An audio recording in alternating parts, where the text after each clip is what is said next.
Get your coffee started, everybody, because TBC pre-batch countdown begins.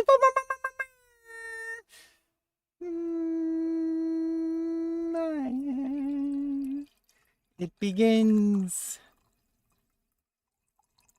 It begins. Oh my God. The coffee.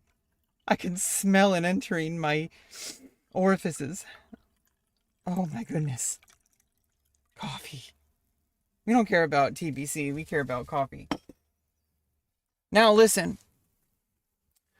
I know what you're thinking. I've been playing on Nightslayer for quite a while. By the way, I hit level 59 and we're 25% into it. And we're going to get hit level 60 today if possible. Okay, so you know, what is TBC? What is all this stuff you're talking about? Burning Crusade, everybody. And you know, slap my drain eye and wait for it to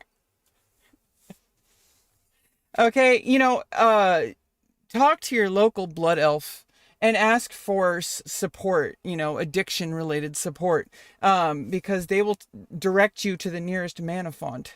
Okay, so you need to get yourself ready, okay, because Monday after 3 p.m. Pacific time, we're going to be able to actually play Shaman, a class that is not existing because apparently you know, it doesn't exist. I don't know what those Taurens are and those trolls are, or those orcs.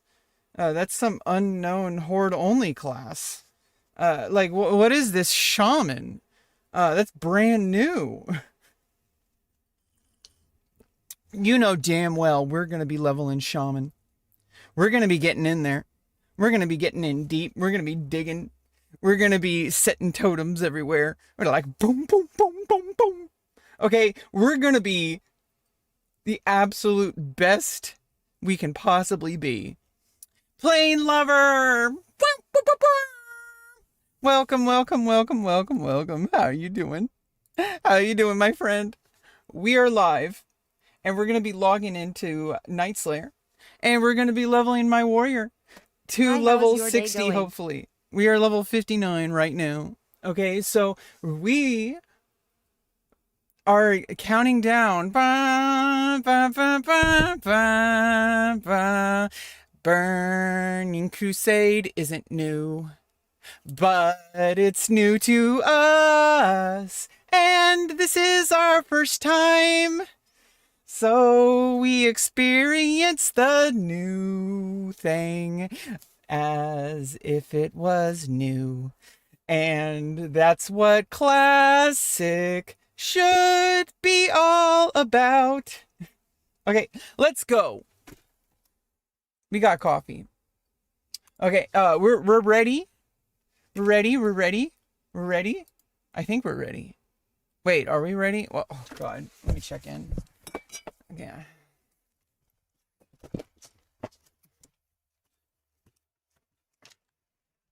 I don't know if we're ready or not. I don't think we're ready. Oh, maybe we're ready. Are we ready? Okay, we're ready. Yeah. Wait, what? Oh, okay, gotcha. Okay, we need to get this going.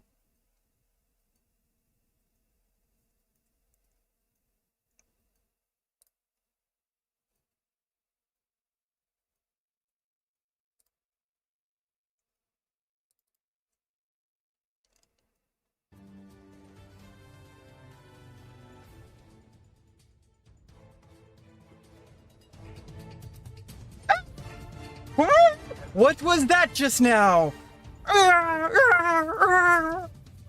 Snake, snake, snake.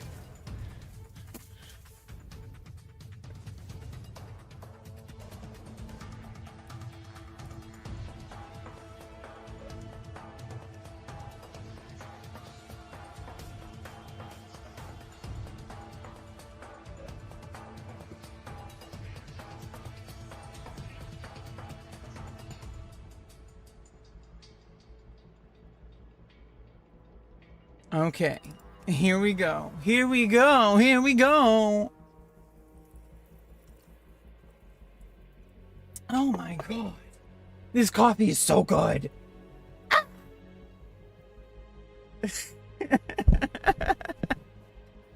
Have you been, Chad? It's been quite some time, hasn't it? It's only been a few days. No, it's been like a fucking week. Okay, so... God damn it. What the fuck's wrong with you? Not much, actually. I mean, actually a lot of things. Okay, let's see. We got our chrono boon. Our chrono boon.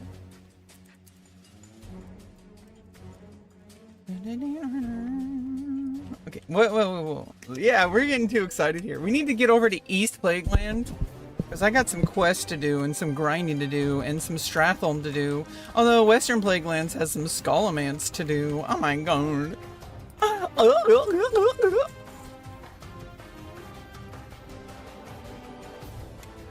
Okay, we're just gonna vendor this bullshit, because it's not selling. We're gonna have to wait to play the auction house probably for some time. Some new people are gonna be coming in most likely on Monday and Tuesday. And so we're going to have a complete explosion of the auction house. And what you're going to experience is something that you have never experienced before, which is friendship. Okay, and you're going to experience something beyond your wildest dreams. Oh, I can't sell those. No, I need to auction this. See you later. I should not be vendoring that. They can't be vendored anyway. Yeah, so we gotta auction them. But either way, there's gonna be so many new people. The auction house is gonna be absolutely exploding. Do you understand? Do you understand? Okay, it's gonna be like crazy. You have no idea. I mean, I don't really have any idea. So that should tell you how much of an idea you should have. If I don't even have that much of an idea, what about you? Okay, you know, because I'm better than you, obviously. So, you know, you should know your place. Okay, you're below me.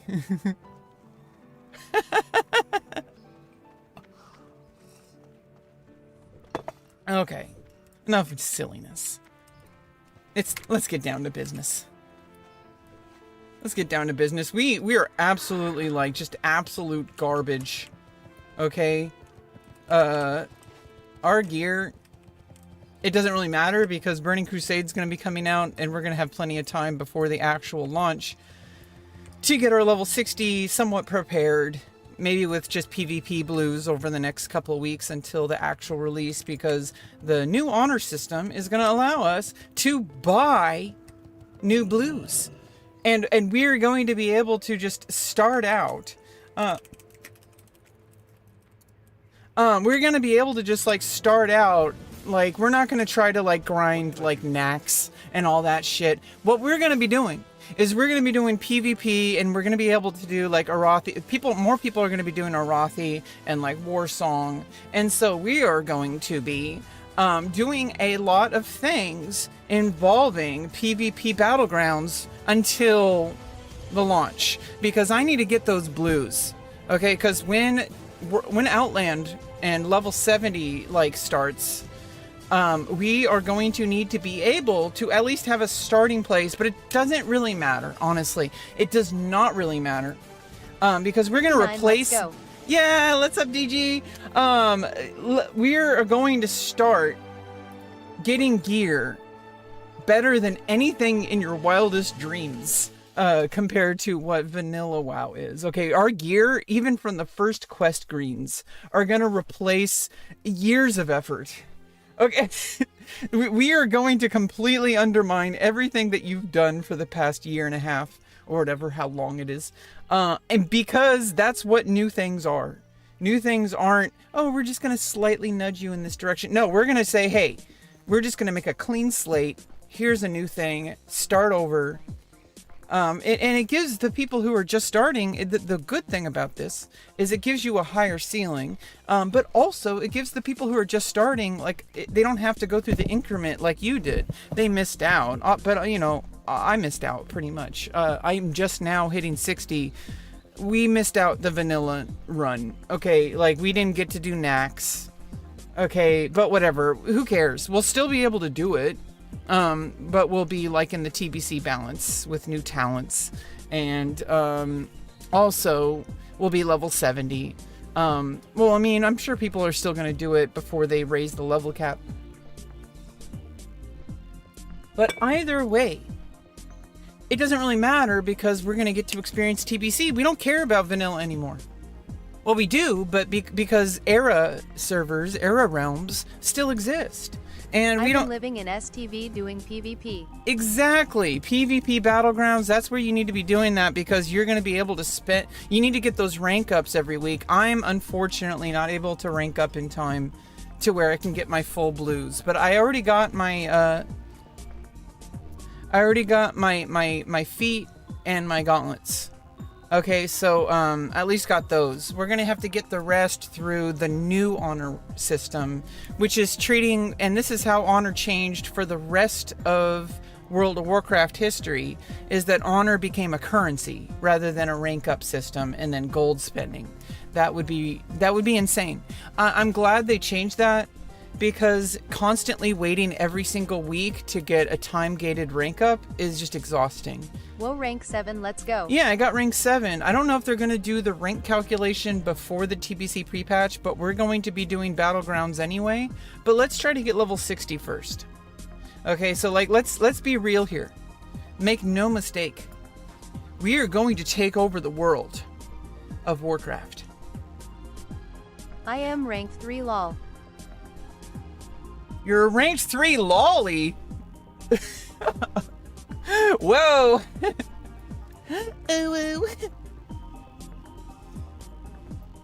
Okay, let's go. Going to Eastern Plaguelands is like a place out of history. Okay, let's discuss the history of Azeroth. When the Plaguelands came to existence eons ago. Take over the world? Can I come? Same thing we're doing everything tonight, Pinky. Try to take over the world.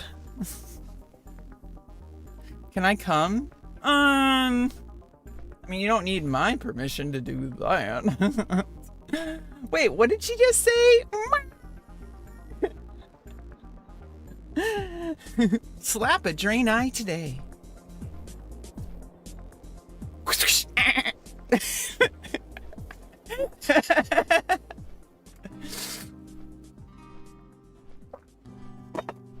Whoa now. Whoa now, you're a rock star.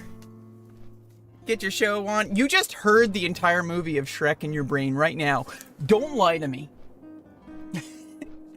And when I said, like, somebody, you literally just played the entire Shrek movie in your head in a split second. Do not lie to me. You can't lie to me. You can't lie to me. Okay, because you just played that whole movie in your head right now. You did. You heard that like 1 millisecond That movie plays at least 3x a day for me. Every time you hear like, you know exactly what it is. Like, somebody. And now you've seen the movie like 10 times. Can you tell we're drinking coffee? DG, I'm getting strong. I started creatine. Okay. I worked out the other day. I went for like a jog, and then like the rest of it was like a really good walk. So I started taking like whey isolate as part of my normal stack of morning health, bare minimum like isolated supplements, and creatine monohydrates. Now this is not what people think it is. A lot of people associate creatine with building muscle mass. I did my research. Okay, so creatine, what it does is it basically increases the amount of ATP by allowing more water to be pulled into your muscles and various organs. And so as a diabetic especially, and as a woman, my level of creatine is much lower than the most of the actually every part of the population.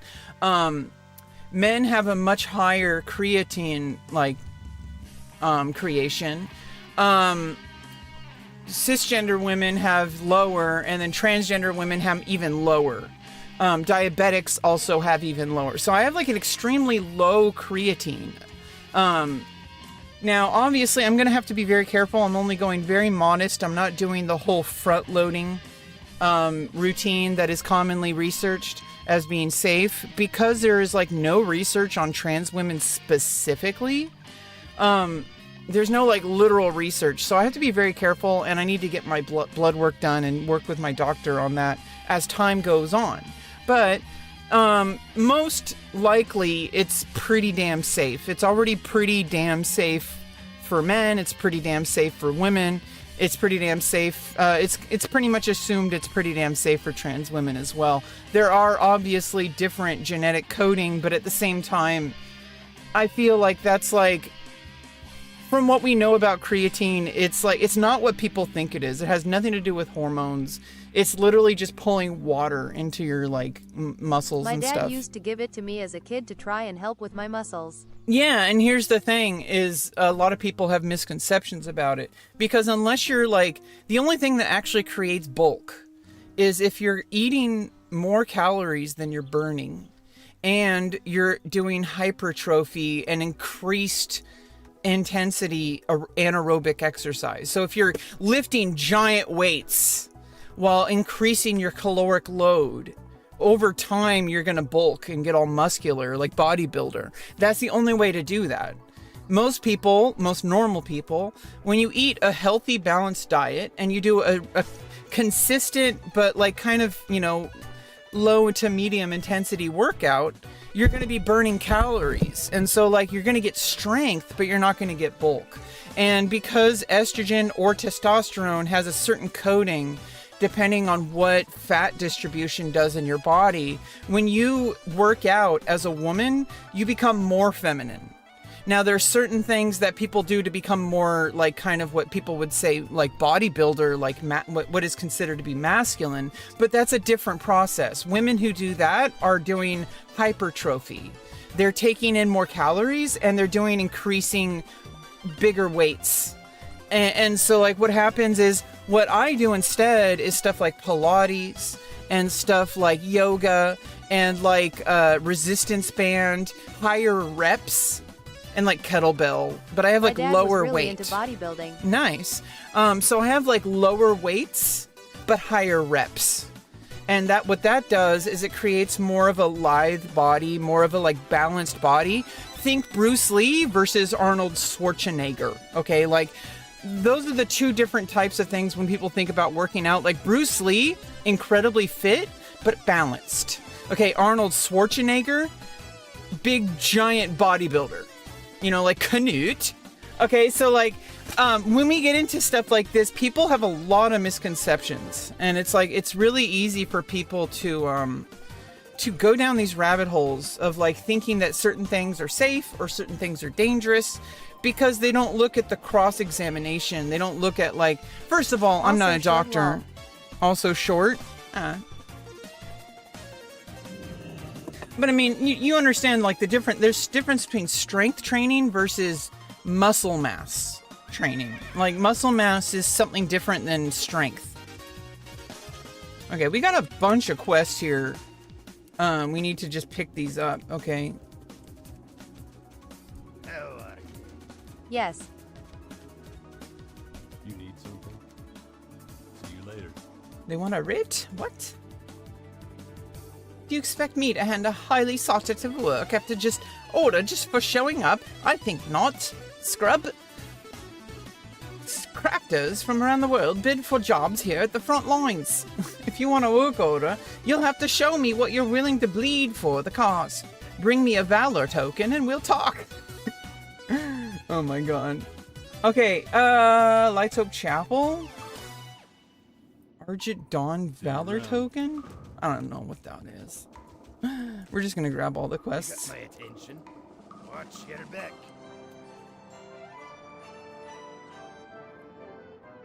Smokey's mammy.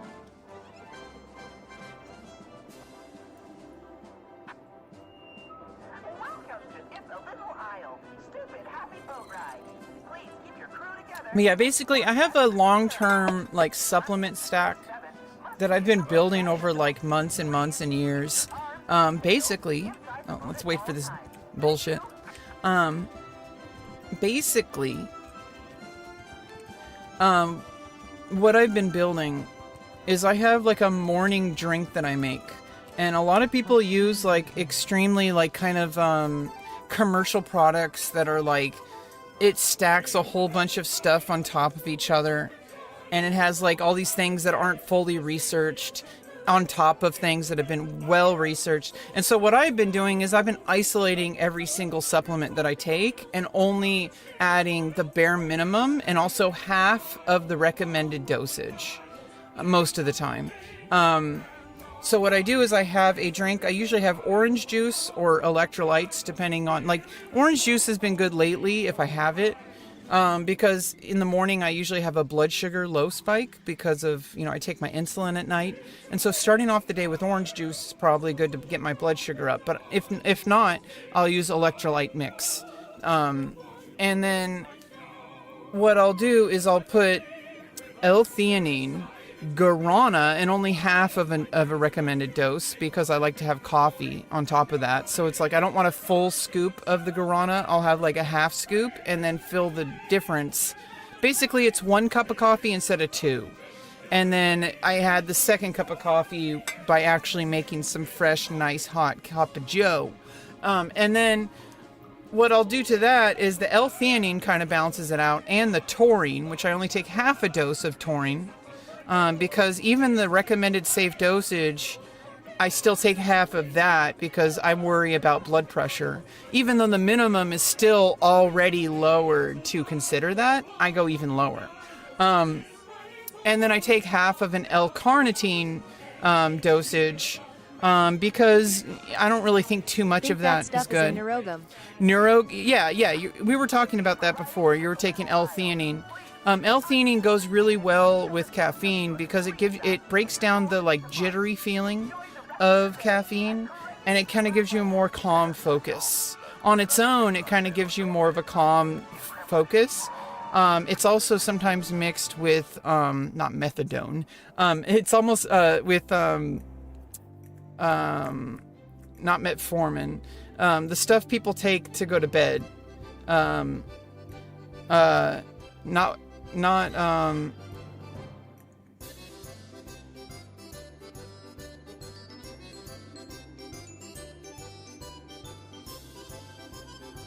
Yeah, melatonin. Melatonin, that's what it is.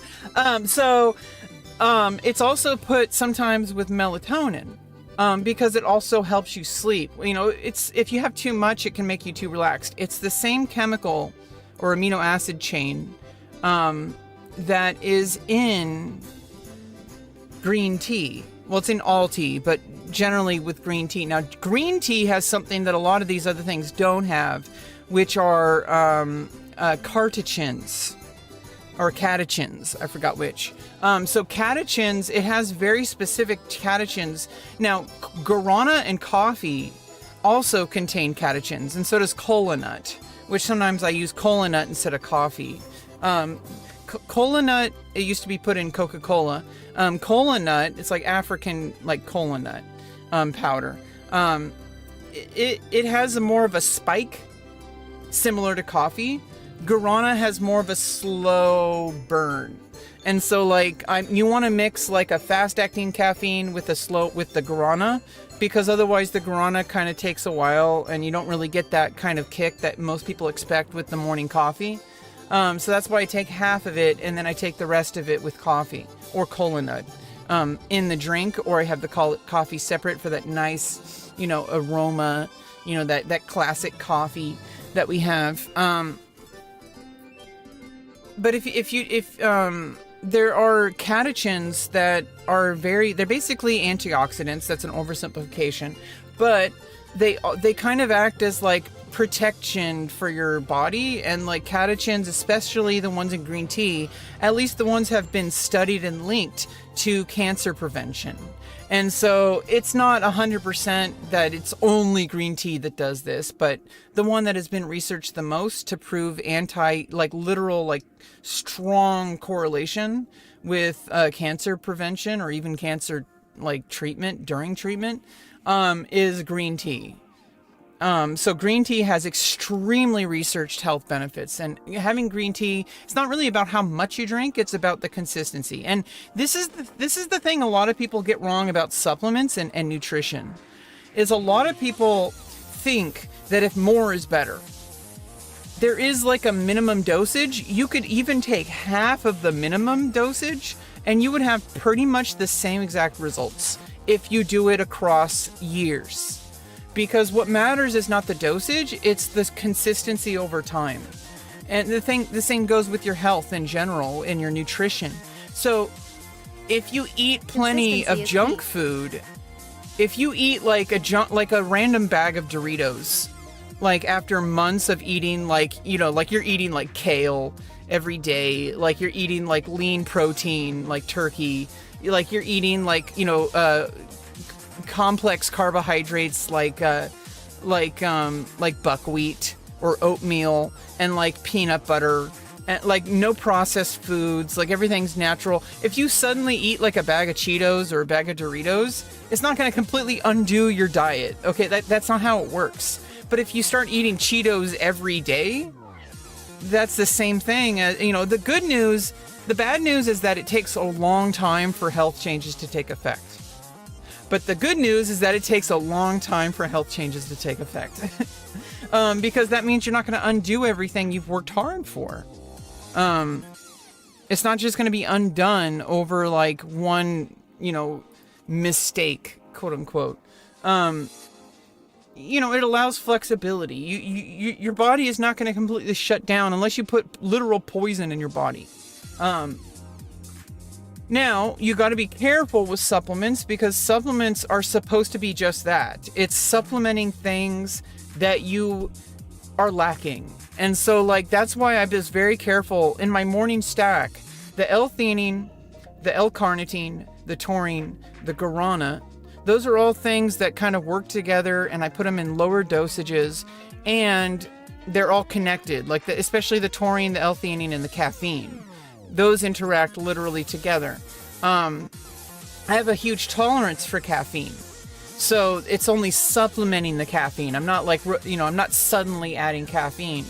Then I add, either electrolytes, those are pretty normal, or like orange juice, and then I add a scoop of I would say 6 to 9 grams of spirulina powder, which is an organic compound. It's an algae. It's like a blue algae, and it has a high chlorophyll content. It has a complete amino acid profile. It has some electrolytes. It has some B6 vitamins, I think. I do take a B12 vitamin separately because I don't eat a ton of meat. And if you eat a ton of meat, B12 isn't really needed. But meat is kind of expensive. It's hard to keep in the fridge.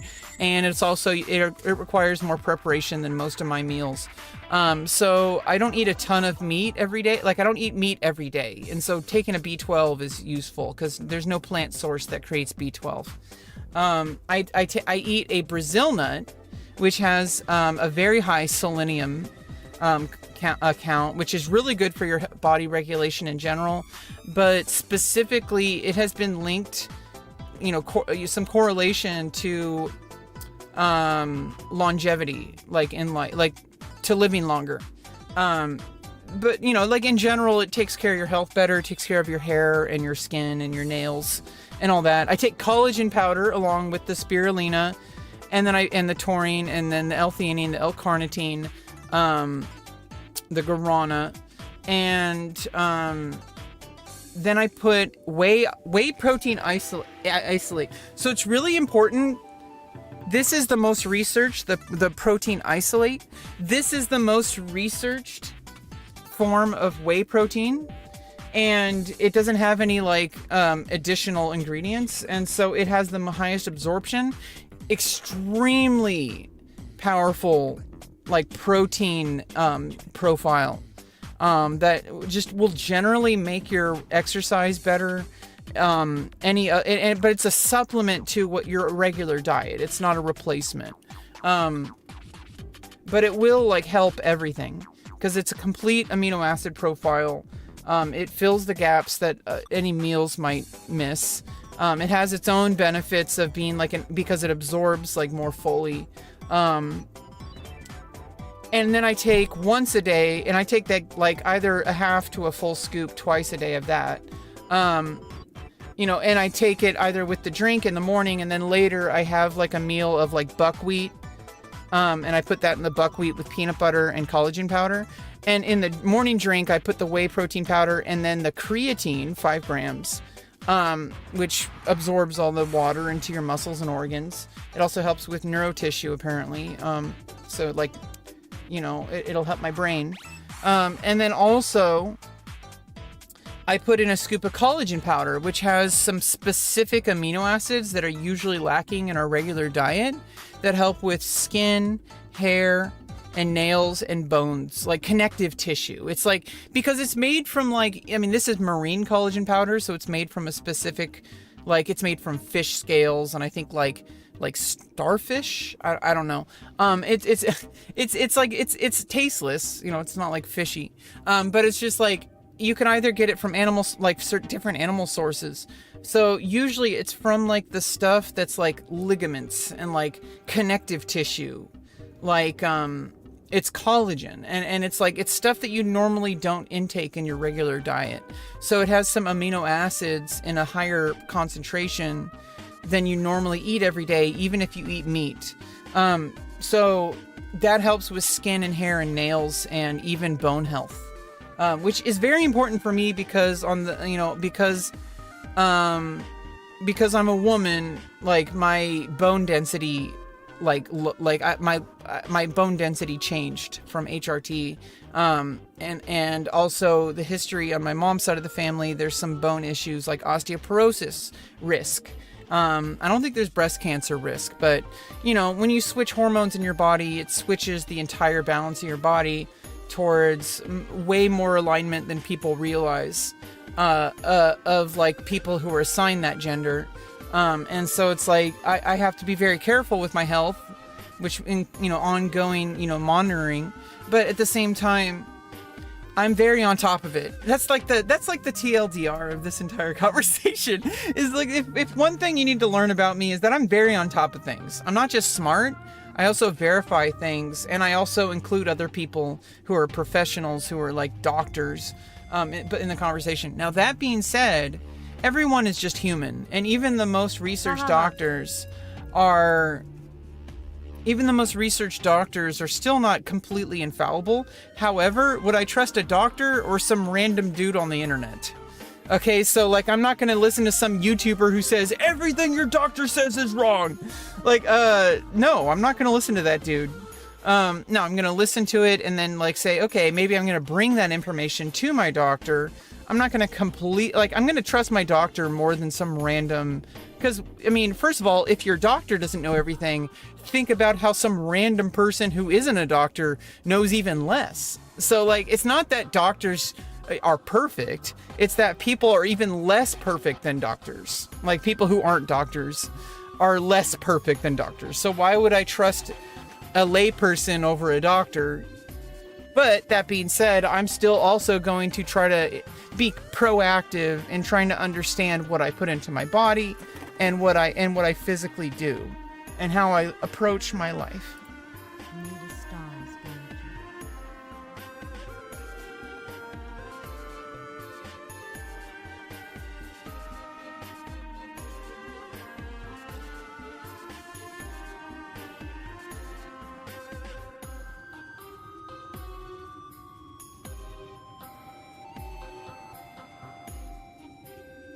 Okay, you need some fronds. You need some fraught. You need some frauding.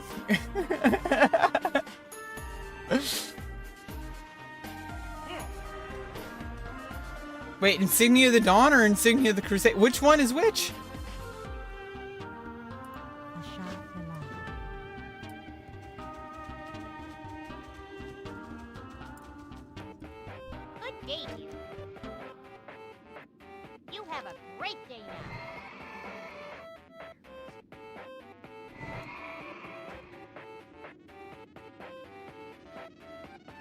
We are gay.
Still here, just looking for pet skills.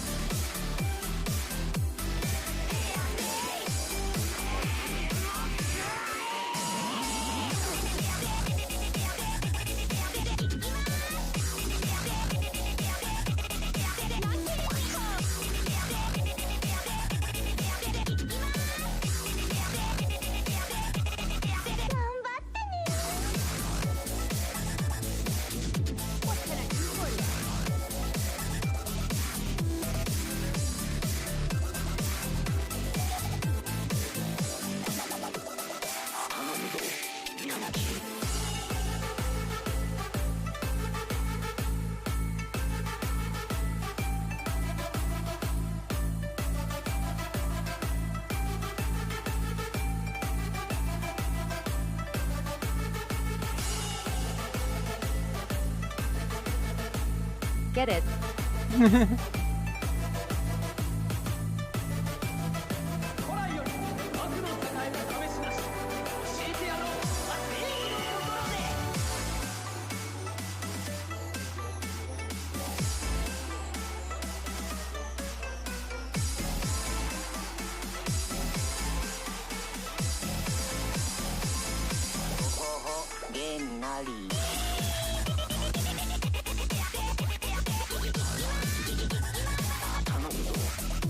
Got them dance moves.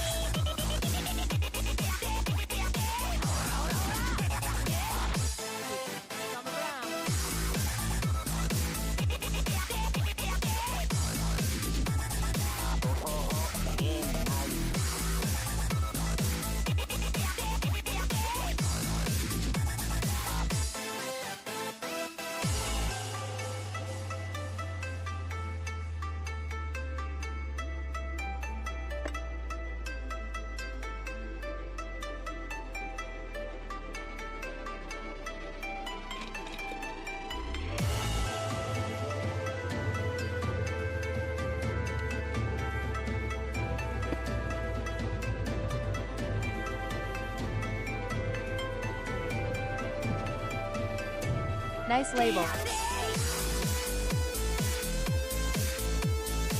I need some of that.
We are gay.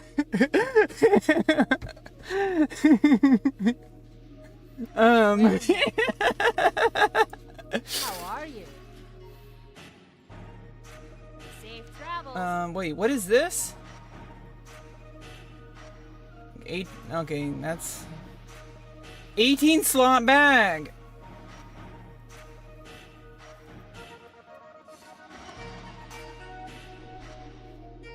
$18 slot bags like looks good. I don't need this band. I'm not a caster. This is just stamina and defense. Like you can replace those. I like the dance break. 18 slots. Imagine having 18 slots. There's no innuendo there. Imagine having 18 slots. Okay, like, oh my god. I only have, like, each bag is 14 slots. Imagine an extra 4 slots. Oh my god, that's a big deal. I'm gonna pick that one when I do this. Safe travels. Okay, 30 insignias for the Dawn. Okay, so I need the Dawn. And 30 insignias of the Crusade. I Oh, so got these are 214 dailies, and a right? 16. Repeatables. 214 and a 16. Yeah, they're expensive. Hunter only gets 3 bags. Oh yeah, because you got to use an ammo pouch. Yeah, so you need even more bag space because a lot of that's only for ammo. You damn dirty, you damn filthy animal. You damn dirty ape. Okay, get So you. dumb, ha ha ha. Keep your feet on the ground. You Legolas, my Legolas. Okay, you Legolas cosplayer.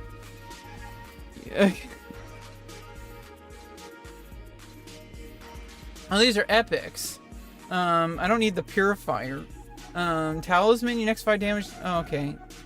Cast it into. Okay. I don't need that because I'm not a caster. Attack power. Now that's good. You call me leg less? Legolas. No! I said Legolas. Like from Lord of the Rings. Get your mind out of the gutter. I don't mean gutter in the way that other people mean gutter. H-A-H-A-H-A-H-A-H-A-H-A. Don't cancel me, bro.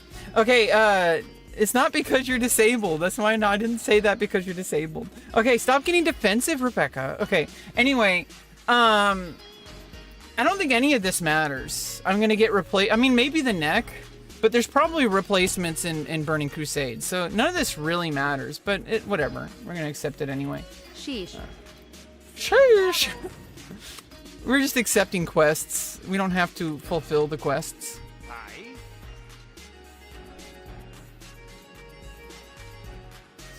Okay, now what is this? Forsaken...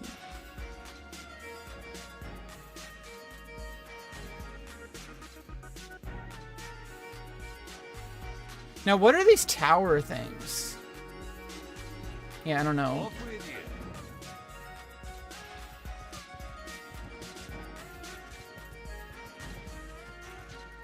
And these are just Be careful.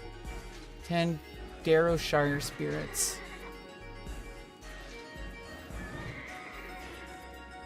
Ghostly servants of the Scourge. Cannibal ghosts. Gibbering ghouls. Diseased players. Okay, well we're gonna clear these motherfuckers out. Have a good one. Okay, we need to do some laundry. Do some you know, trash swinging, trash bringing, trash slinging. Legendary Atiesh. Farewell.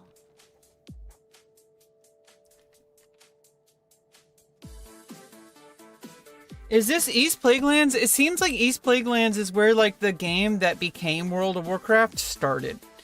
Like this is where all the like the collecting insignias, getting like currencies, like because this is like the level 60 zone, right? I feel like I'm actually just starting like the general loop of what it means to play World of Warcraft from here on out. Where it's less about getting XP, it's more about getting repetitive like reputation grinds, all that kind of stuff. Basically. Have a good one. Oh, my quest log is full. Okay, this is a PvP. I don't know what this Lights Hope Chapel is.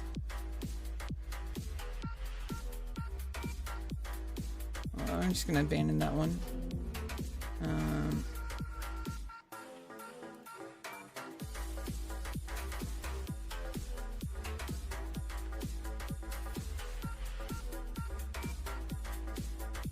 Okay, that's like with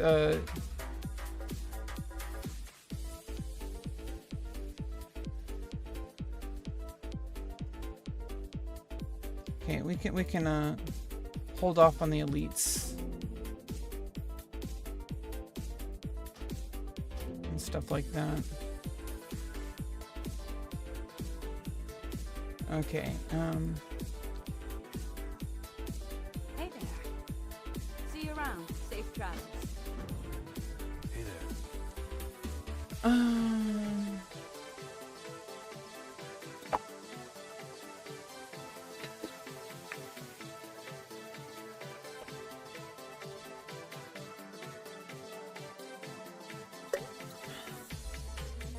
For the Alliance.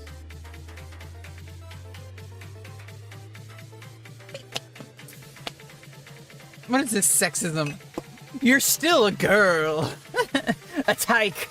Would you call me?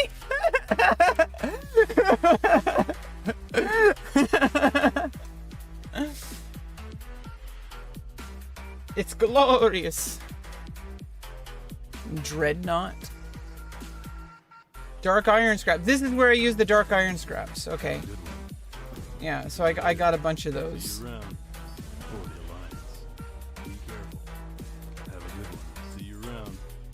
Greetings. Be careful. For the Alliance. Can I help you? See you later. Okay, yeah, we're out of dark iron scraps. I can farm those, I know for a fact, in, I can farm those, I know for a fact, in, Burning Steps. That's like, you know, this is the ongoing loop of stuff that we're doing For here. the Alliance. Until Burning Crusade releases, and probably even, obviously, during the pre-patch. We're probably going to be doing a lot of this stuff, you know, daily, during the pre-patch. Just to get Yeah, I got a lot reputation there. and to be doing a lot of like gold farming, you know, a lot of stuff that we're going to be doing until pre-patch releases. I mean, once the pre-patch releases, but once they get kind of situated into like a daily routine on Warrior, we're going to start leveling Shaman. Okay?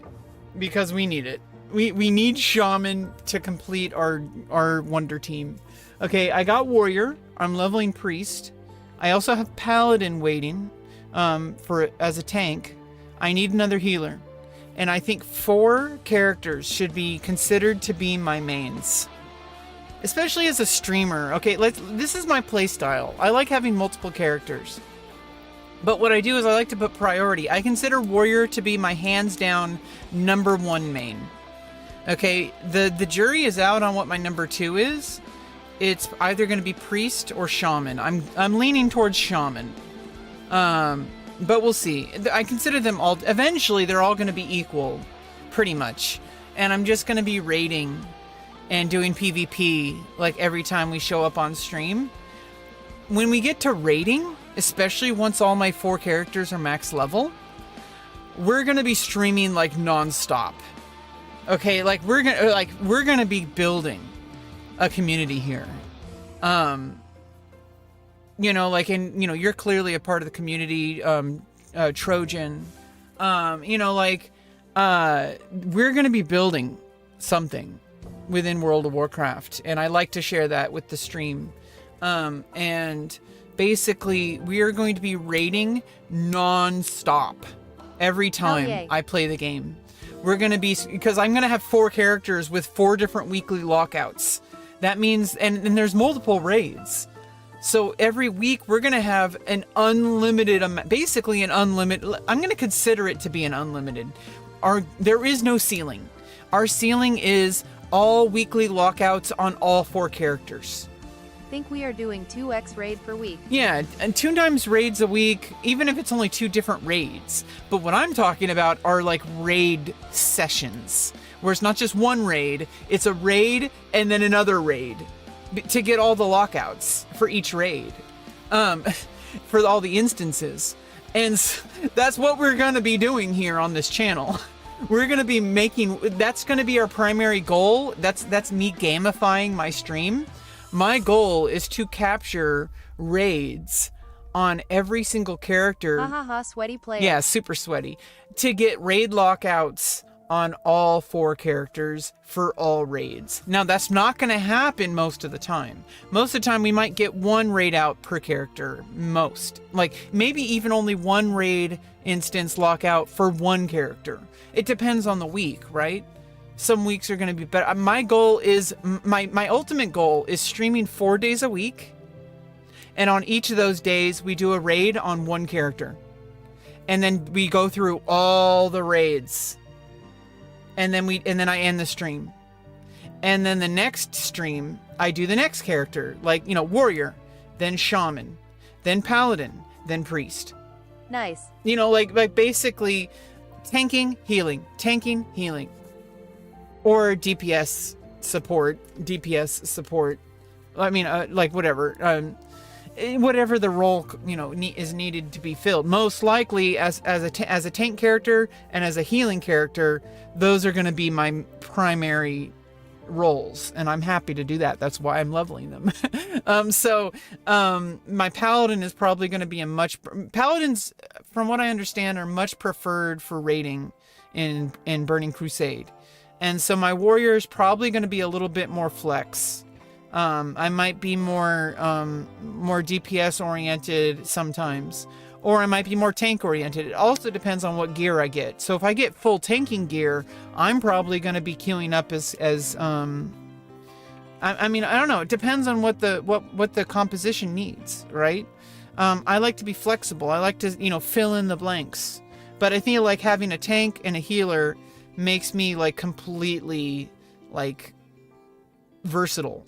With DPS options, like I'm pretty sure I'm never going to have to, except for maybe on warrior. I don't think on any of those, obviously shaman, I'm probably not going to be DPS. So, I mean, I could be, I guess elemental is like really strong, but I would have to have the gear for that. That might happen eventually. I might just do so many raids that all characters are going to be fully geared, best in slot, for all specs. Like I'm not gonna have just my dual specs. I'm gonna even have gear that's ready for when I want to do a respec. So I could do like my first of all, I could do my rating tank gear, my rating DPS gear, my rating off tank gear, my rating my PvP gear, and my solo rep farm gear. Eventually, if we do enough raids, if we reach my streaming goal of 4 days a week, doing all 4 characters, reaching all weekly lockouts, we're gonna get geared out the fucking wazoo. And it's not even gonna matter anymore. We may even have to level a 5th character. Okay, so I'm just setting the goal here. Now realistically, we might not even get there with 1 character. So like but you have to understand the way I think. I think in systems. I think this is scaling. Like it's gonna scale, like upward, so that I'm not gonna hit a ceiling, right? So that's how I think. I think in systems. Leopold.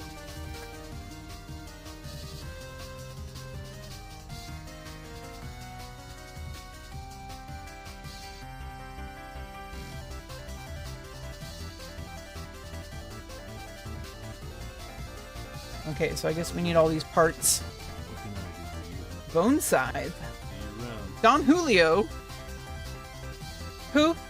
Julio.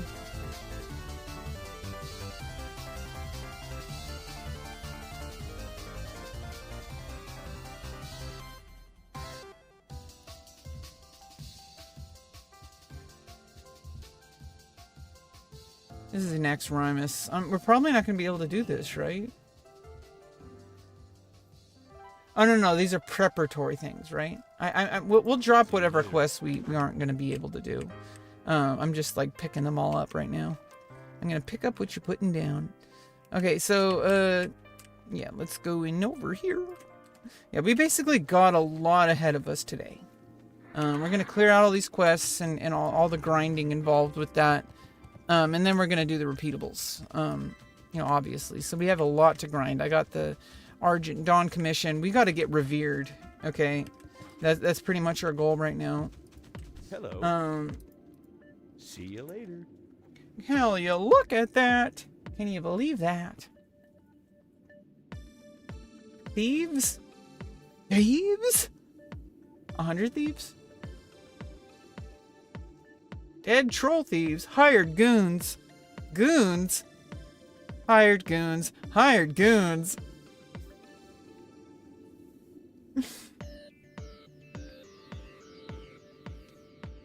Take out Zeldair. Chowder? See you around. Chowder?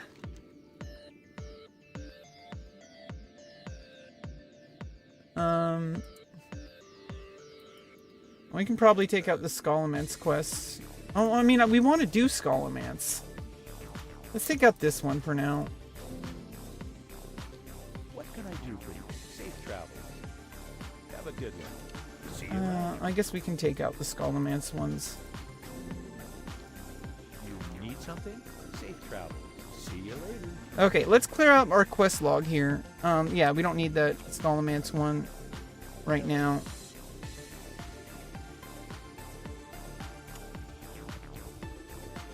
Right now. I mean, we don't need any of the dungeons ones right now. But it doesn't really matter. Okay, so let's start. Let's just pick away at it. Pick away at all this. Get our quest log filled. I can use my chrono boon.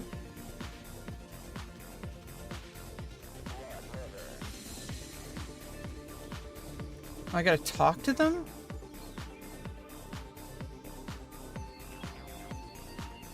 LVL 60 today? Play ghouls. Yeah, we're gonna try to get to level 60.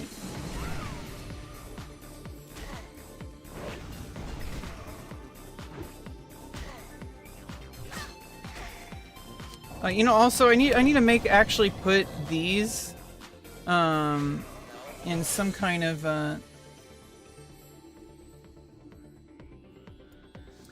macro here because basically that's why I need the bone fragments. You can't with Bagnon, because it's an add-on, you can't use these during battle, and sometimes I need to use those during battle. Yeah,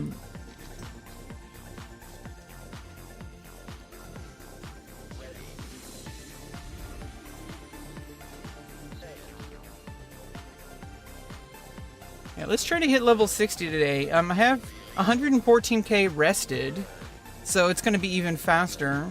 We're already 30% in, so we should be able to hit level 60 if we grind enough today. I'm going to do it. I'm going to try to do it. I would like to get level 60 today, and then we can figure out the talent respec. I'm going to get a free respec after the You got this. the pre-patch update, but we may as well also. I need to respec for level 60. That's just gonna have to happen. Yeah, I don't know. It says play ghouls.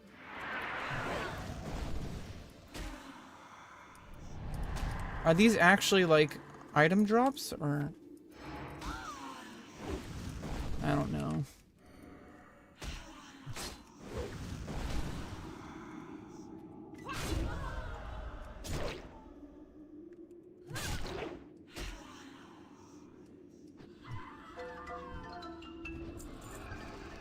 Whatever, we're just gonna kill everything. Like, that's what we were gonna do anyway. But now we have quest objectives. I just spammed Sholo and leveled. Nice. Yeah, well, I want to get these quests cleared first. Clear out my quest log. before I do any kind of like repetitive like dungeon grinds. I want to do Scholomance. I want to do Scolo, and I want to do Stratholm. Some people pronounce it weird. They say like Sholo or like Sholomance. It's like Scolo, like scholarly, right? Because it's a school, right? Like it's a school training the Scourge people, right? It's a school. It's like a Harry Potter thing. Like it's a Scholomance.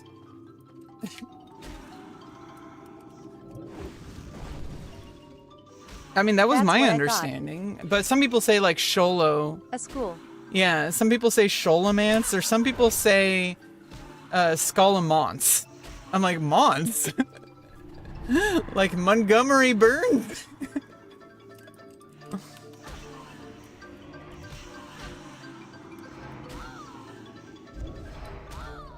Ah.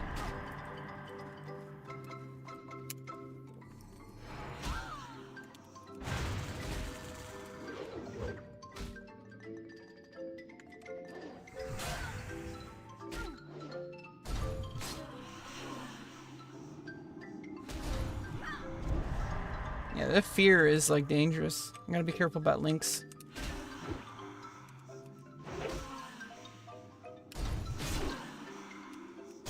Okay, here we go.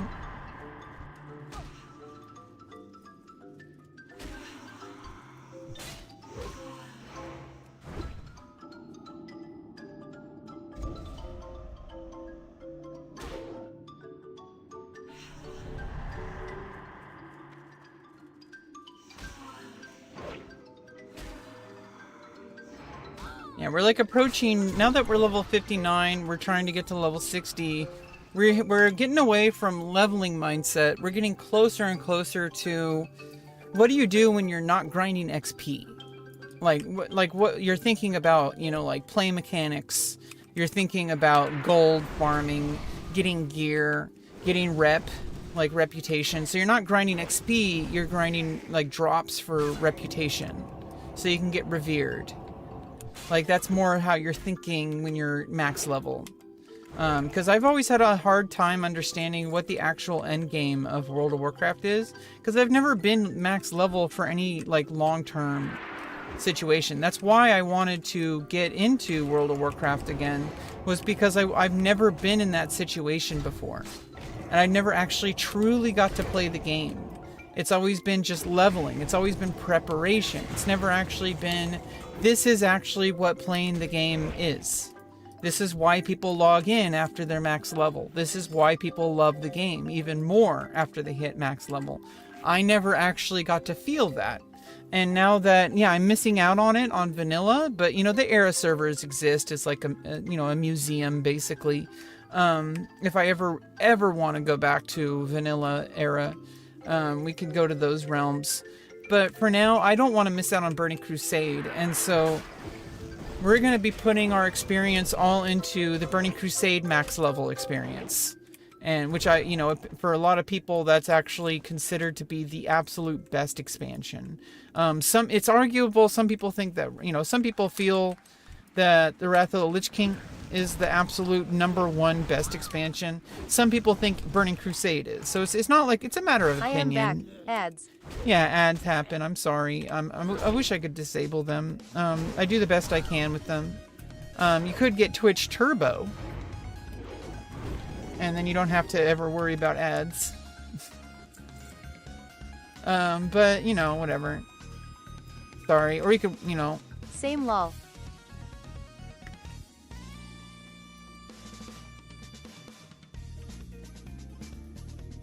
So I guess these guys just randomly spawn. Chance for hit reduced? Oh no. Oh no. Oh yeah. Is the sound okay? Is the music pretty balanced? Is it too quiet? Is it too loud? Can you hear me okay? Is my mic too loud? Let me know in the comments.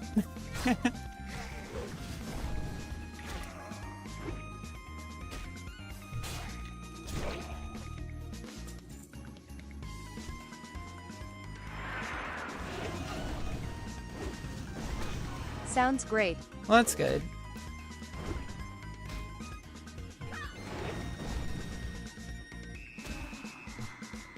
Now tell me I'm pretty. I'm just kidding.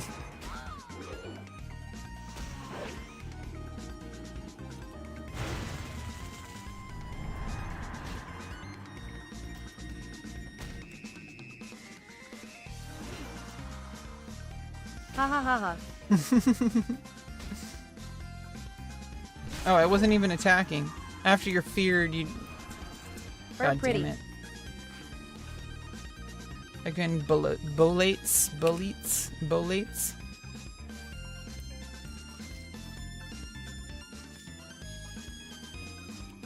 I got plenty of rune cloth bandages.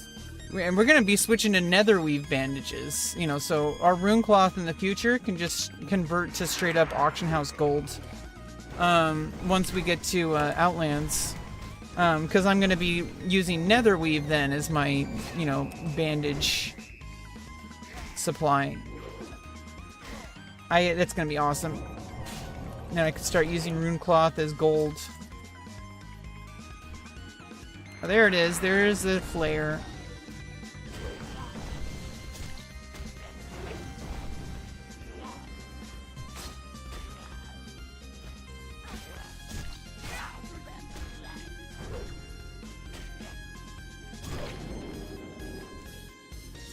Please help me, kind sir.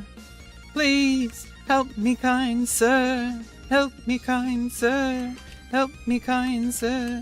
Have you ever played Legacy of Kain, Blood Omen? There is like that's what I was referencing. There is like because you're a vampire, and there's random people who are like just, you know, like tied up, like being crucified and stuff. Like just people tied up. And you could use them as like it's like health refills, and so you could like suck their blood. I have not. You can like suck their blood by like pressing a button, and like or you can just kill them. But they're being, you know, like they're being tortured, and they want you to kill them, or they're saying please help me, and I guess you are helping them by killing them, but but you know, you're a vampire and you're feeding on them, so it's a little different than helping. But I mean, it's better than what they were experiencing, which was like they were being tortured or held captive in some way. Oh shit! Am I gonna die? Okay, here we go.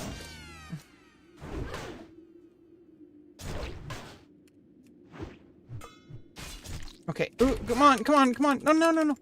Okay. God damn it! Yeah, these are dangerous. I like need to be a little bit more careful here. These are dangerous.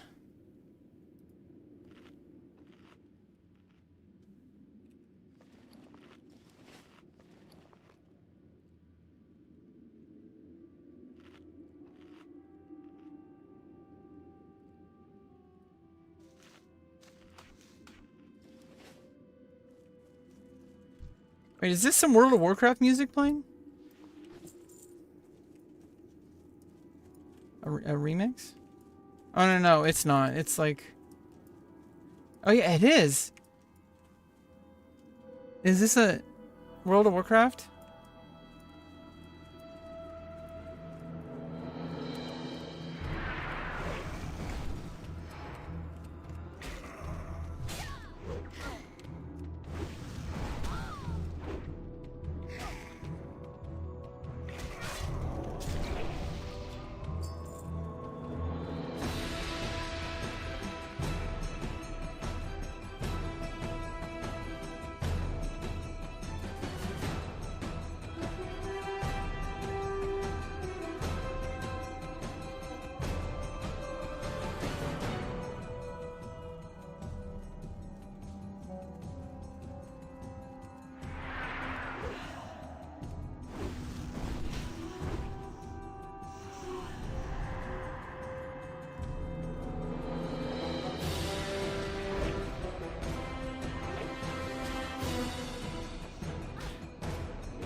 Oh, here we go.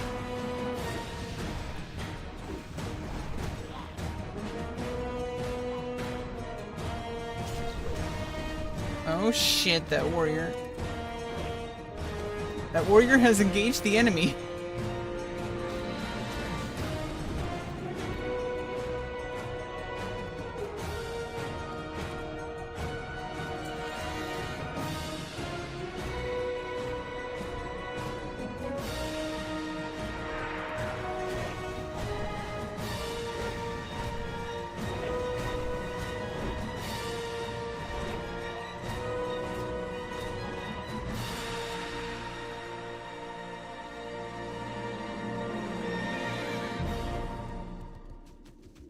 Okay, now I'm pretty sure that was Wrath of the Lich King?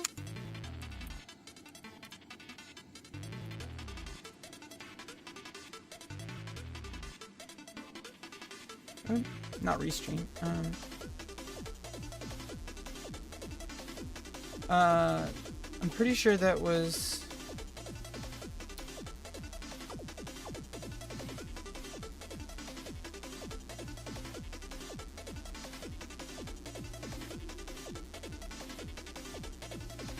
Oh, that was Baldur's Gate? For some reason, it sounded like, World of Warcraft. What was I thinking of?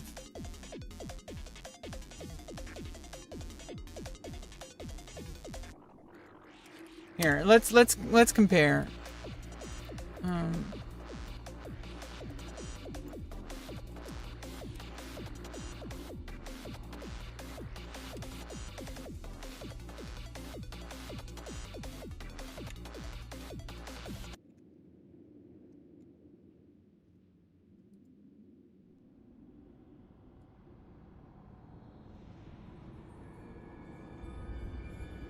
What am I thinking of?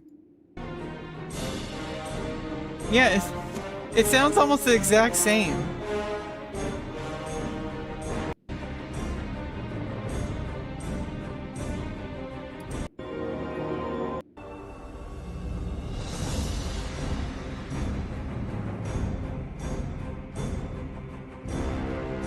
Yeah, we need to listen to this. This is I need to put this on loop here.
Very similar.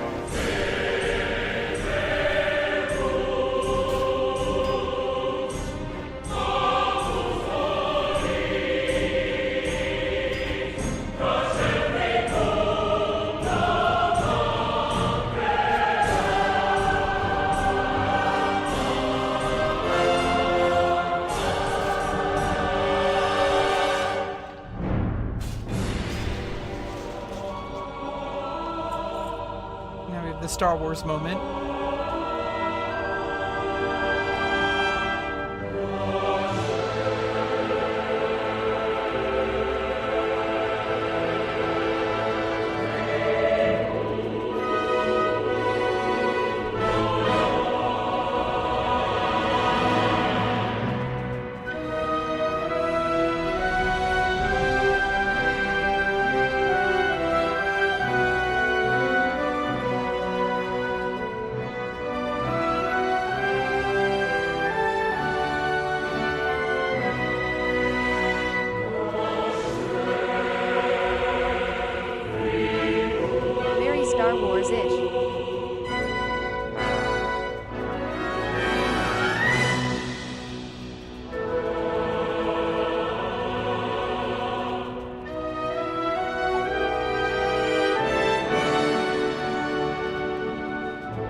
Oh my god.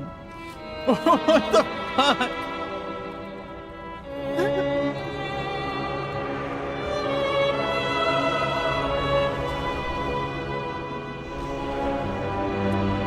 Oh god, well now they're attacking me. Oh fuck. There goes my world buff. I should have ran away. Oh, now I know.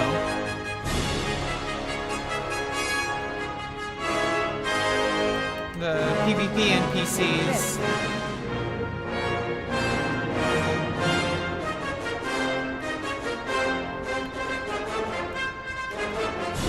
Or I don't know if those are PvP NPCs, but they're definitely...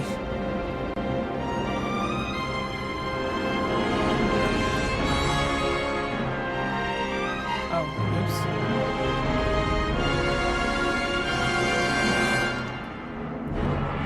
I better get back to my corpse before the Lich King turns me into an undead army.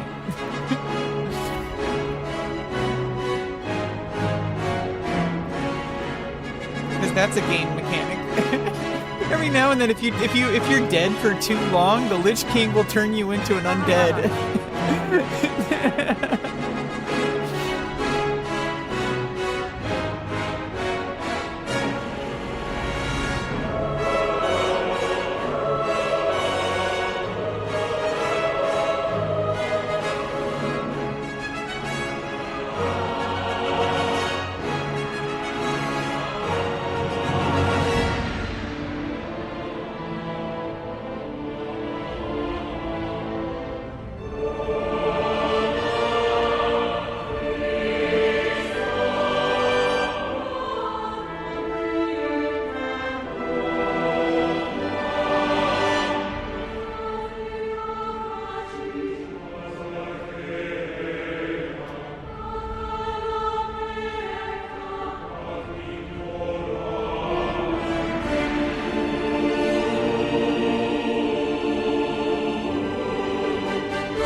Yeah, that's so crazy good. Now we just gotta go through all the menu screens.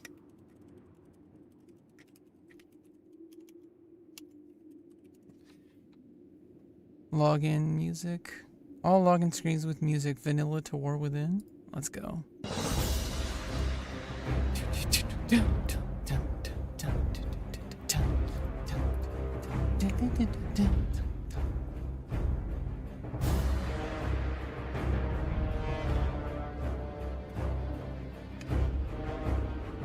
Here we go.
Na-na-na. Ah, ah.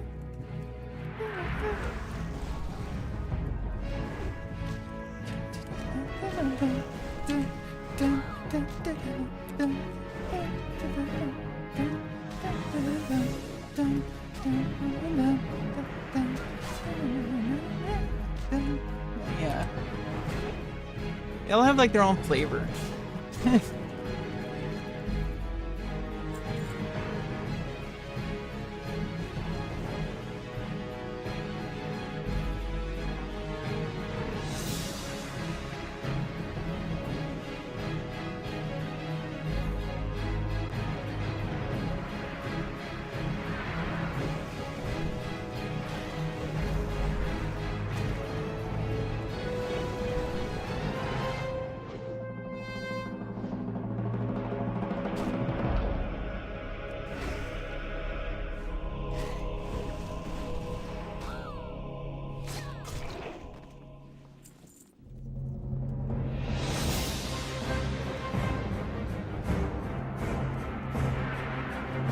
Here's a preview.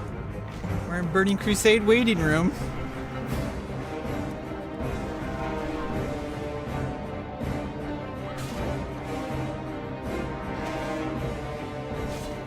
Dark portal awaits.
Star Wars moment.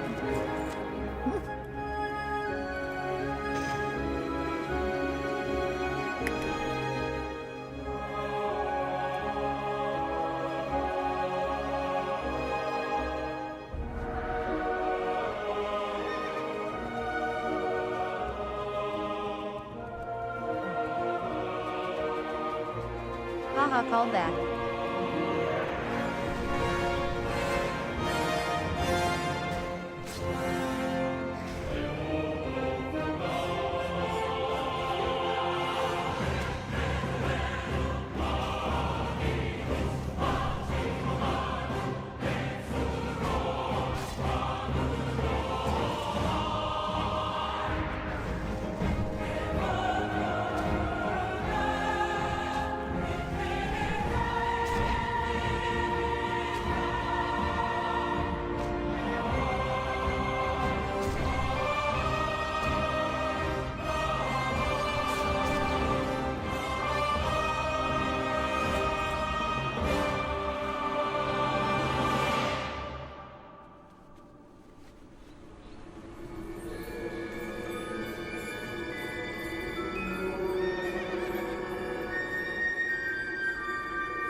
And we got the Wrath of Lich King again. Let's skip over to Cataclysm here.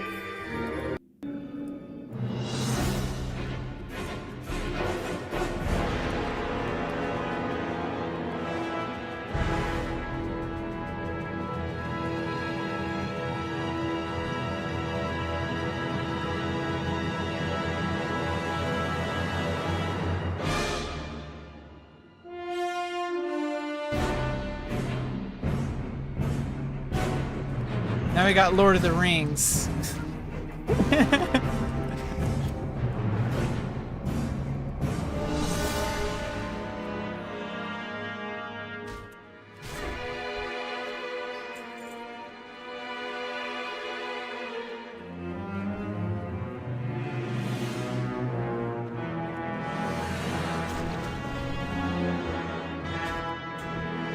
Orc marching lol.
Star Wars moment.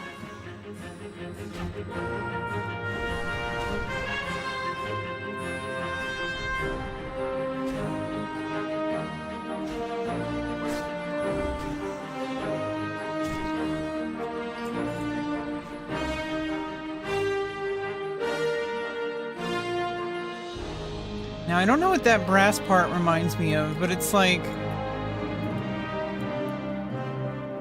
whenever there's, like, flutes or, like, choirs, unless it's, like, lower, like, kind of baritone, if it's more, like, soprano, that's Star Wars stuff. When it's, like, the brass, it can either be Lord of the Rings or Star Wars, but that one just now, I don't know what that reminds me of. Maybe, like Marvel?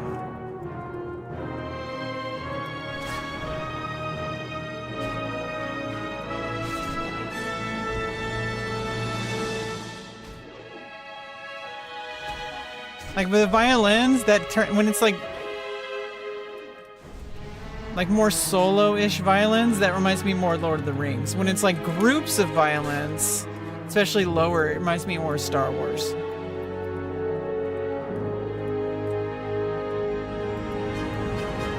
Like especially the higher brass, that's very Star Wars.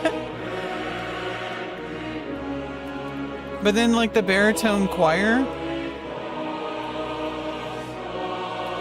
the baritone heavy choir is more, but then when it gets higher, like alto to soprano, that sounds like Star Wars.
Well, we're on track, even if we're just grinding. Not considering quest turn-ins. We got 4 hours of before level 60.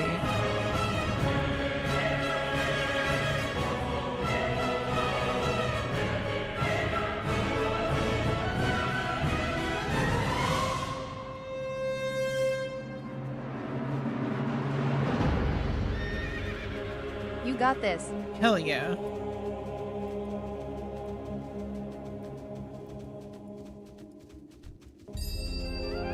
Yeah, I like this one a lot. Yeah, because it has like the more like Chinese influences in this one.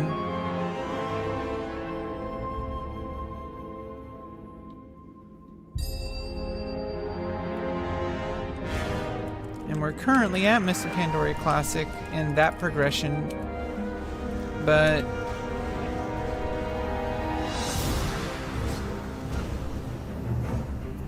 I think I'm missing out. I think I'm gonna have to miss out on Mr. Pandoria for the remainder because of Burning Crusade.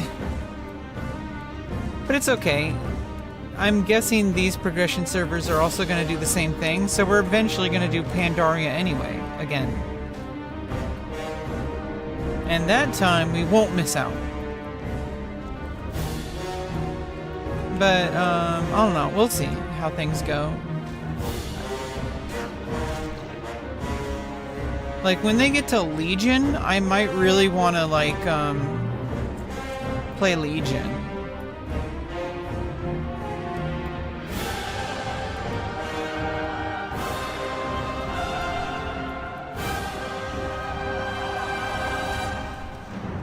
We'll see. We don't need to think about the future right now. We just need to think about Burning Crusade and focus on that. And Wrath of the Lich King. Cataclysm will come eventually, and then we'll go from there.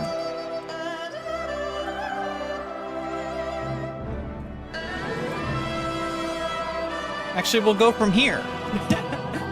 That's what we're gonna do. Focus on the here and now.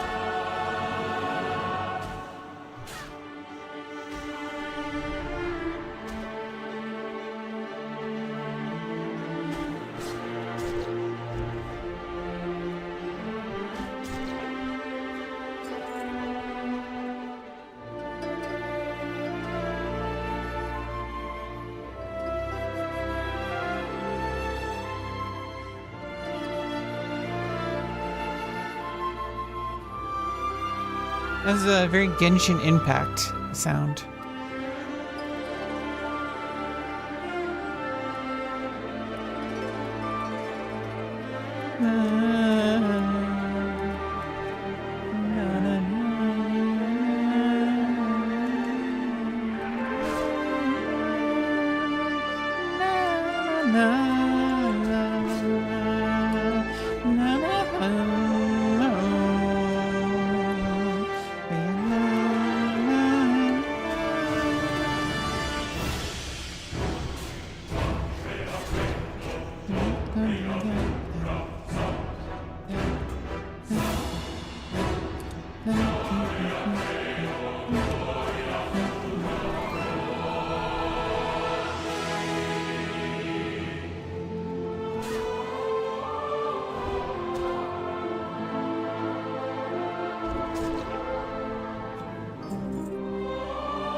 aquamarine.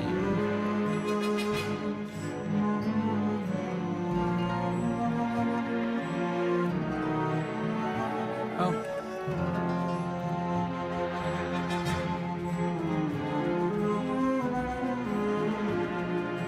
And that alto flute.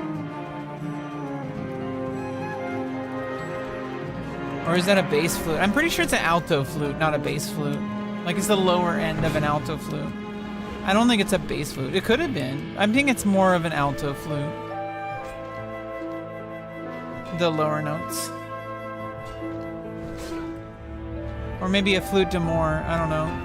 I don't know.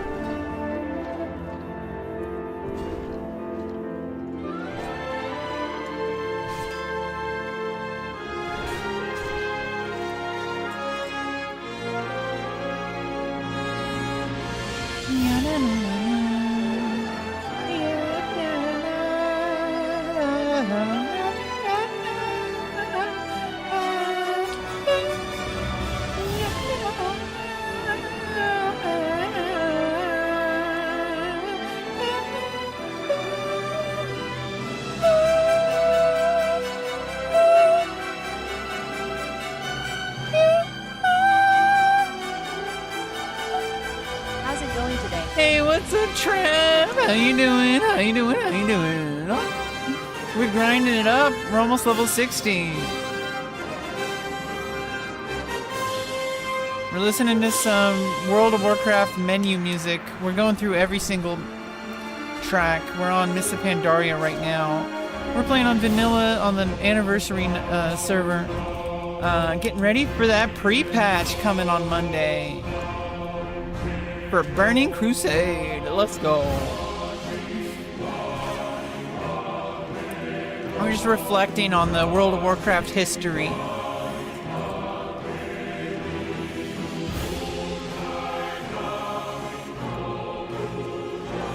The memories, the nostalgia, the new feelings as well. This game is alive. I feel like it's alive now more than ever. For the people who played it while it released, for the new people from the first Classic, from the people coming into Classic right now. This game is fully alive right now. I feel really alive, actually.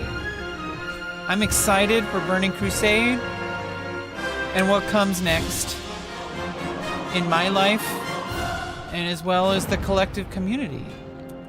I'm really happy to be here. I'm really happy to be a part of this. Like, this is really exciting. Like, this is the first time in my life I've fully immersed myself in World of Warcraft. I'm still dealing with burnout. Oh, that sucks. And here we got Warlords of Draenor.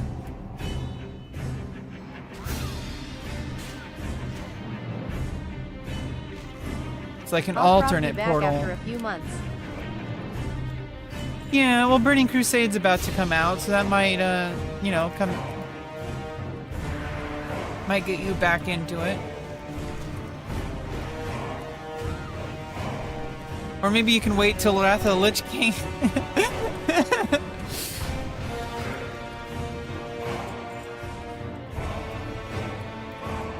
You know, you never have to fully, you know, if you're burnt out, don't force yourself, you know. This game, like, yeah, there's time limits for, like, the expansions, but there's more to life than World of Warcraft, you know. That being said, I think it's about goddamn time that I really give World of Warcraft its full attention that it deserves. I'm tired of living in the fringe of society. Okay, I need to play World of Warcraft. Like, we need to do this. We need to make this happen. We're making it happen literally as we speak. I'm almost level 60 in like 3.5 hours, basically. Depending on quest turn-ins.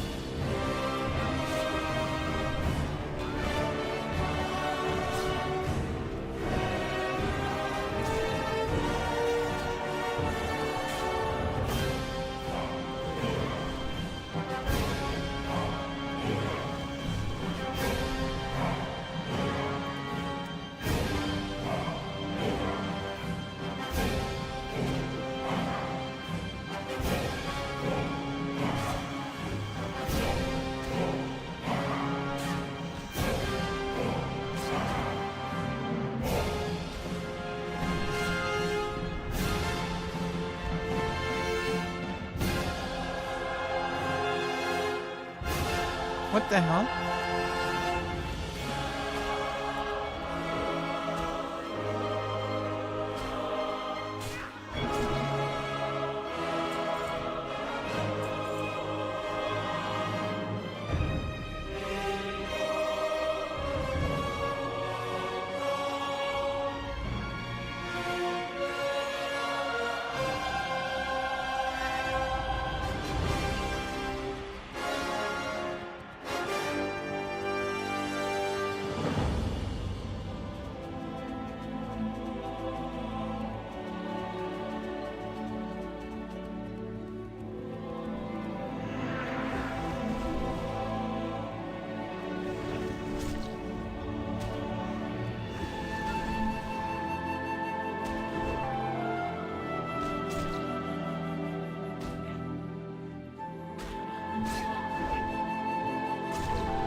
Oh shit.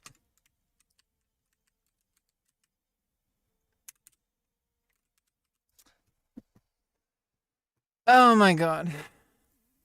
I need to make something to eat anyway, so I'll be right back. Oh, oops.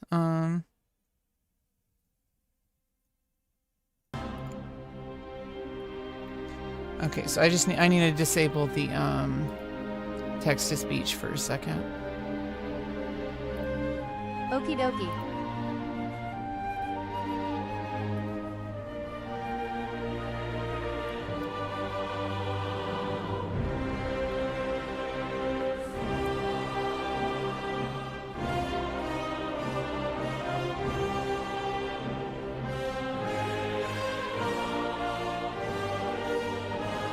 I don't want to miss. I don't want to miss the music. So let's pause the music for a bit. Make the in-game music for a second, or I guess until I get back. I don't want to miss out on the music. Oh.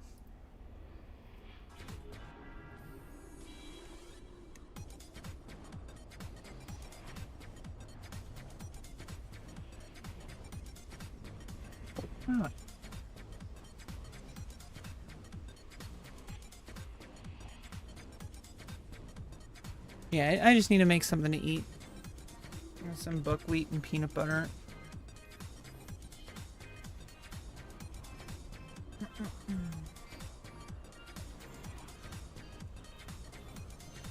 Also, like, take a chance to check out my new notebooks. I have a new system I created. Basically, I have 5 different writing modes. And I think this is like, it's not really about the notebooks. I think it's more like I have 5 different writing modes that I've noticed over the... I'm turning 38 soon. It's almost my birthday. So I've noticed my whole life I've had like a different way of writing than... And it's like I've been trying to pinpoint why I haven't been able to get any of my creative projects done. Like I actually want to be somebody who creates work and not somebody who's just always writing. Because writing is obviously required, but I want to create something. Like I want to actually finish my novel. So basically, I separated my process, especially when it comes to fiction writing. It has additional steps rather than just journaling, or even essay writing, or even short fiction writing. which is a whole other thing, but I can adapt this for short fiction and for essays as well. Basically, I need, and this is book 5, I need a completely free-form, anything goes journal of like where I talk about the process, where I talk about my personal life, where I talk about random things that cross my mind. I need a completely free-for-all scrap document.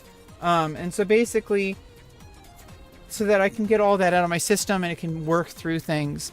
And then I have a single document that is specifically for only writing scenes.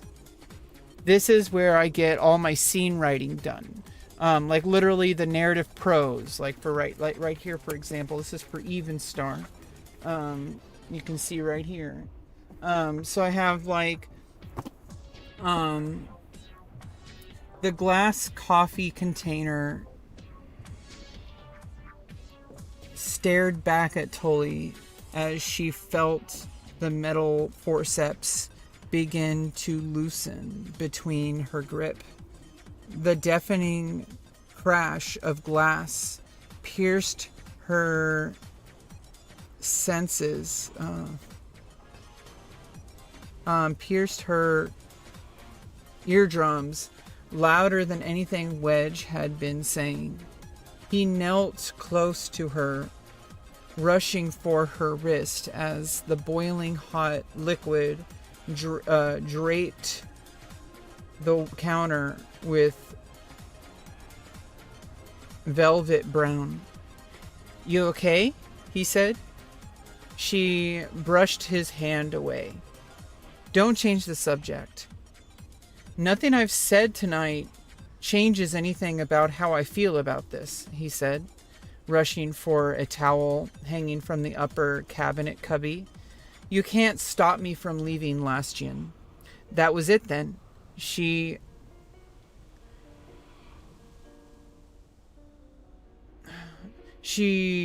grabbed the towel from him and made sure to not lock eyes.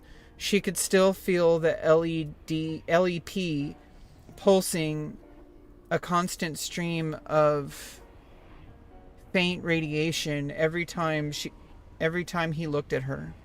Even though she designed it herself, something about it still left her feeling nervous whenever she saw that unreal blue haze glowing from Wedge's silver face. "Then why did you come here, Wedge?" "I'm not allowed to say goodbye to my only friend. A friend would have left and be done with it," she said. And then I just ended there. Like no like ceremony, no like, oh, this scene is part, this, I don't need to think about where this scene exists. I don't need to think about where in the story it is. I just need to write the scene raw. And the problem is how do I filter eventually? Because I need to kind of create the process with the eventual revision process baked in to make it easier for future me. And so basically I'm creating a bridge between just raw journaling and scrap writing and the actual narrative writing. I'm bridging the gap by creating 3 additional books. And so I have selection, which for selection, I'm basically just taking the scenes or anything that I write in my journal out, and I'm putting very deliberate quotes in here, like excerpts. And there's no commentary, there's no anything. It's just the excerpt. Like this is literally just a table of contents basically. And then I have the analysis of that book, the analysis of the section. That's book 3.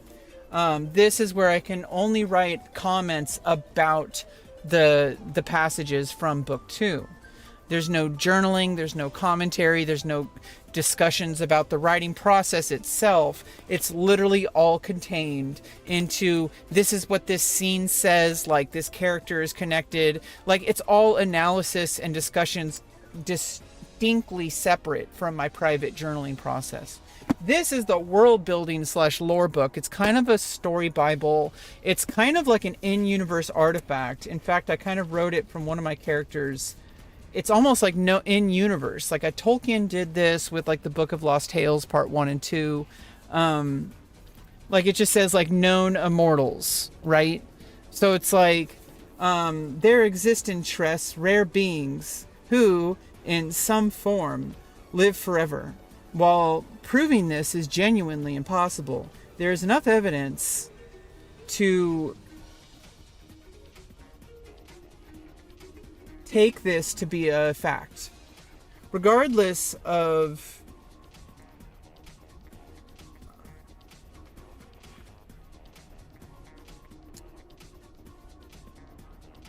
verification, these beings act toward their goals in a manner that assumes eternal life.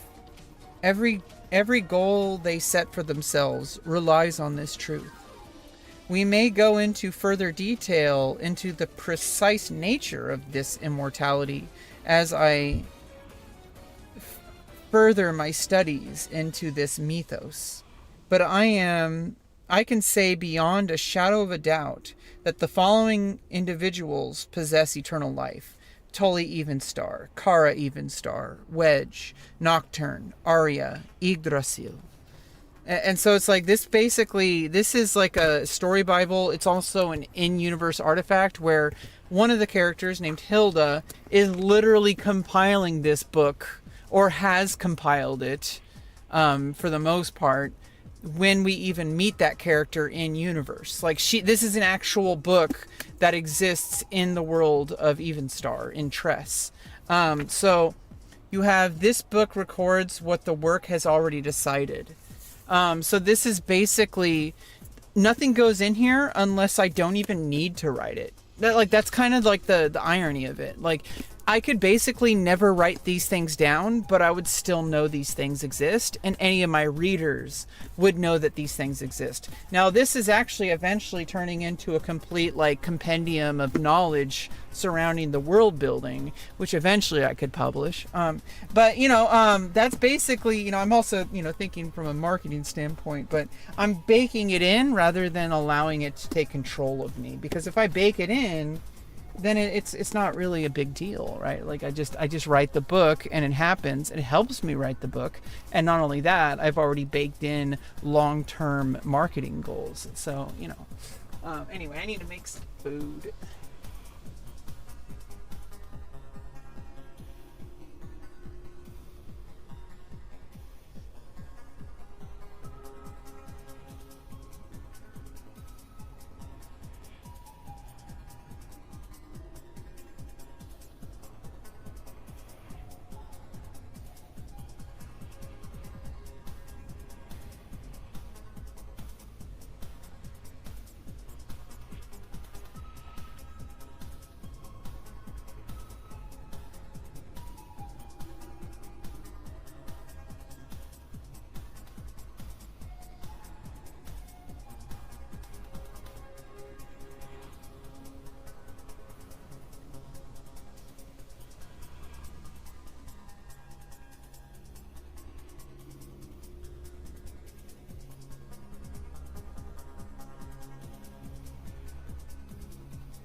Yeah, you want me to make you some too, DG?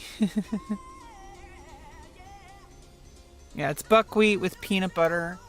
It's microwaving right now. So buckwheat with peanut butter. Normally I put whey protein and collagen powder, but I already had that with my morning. I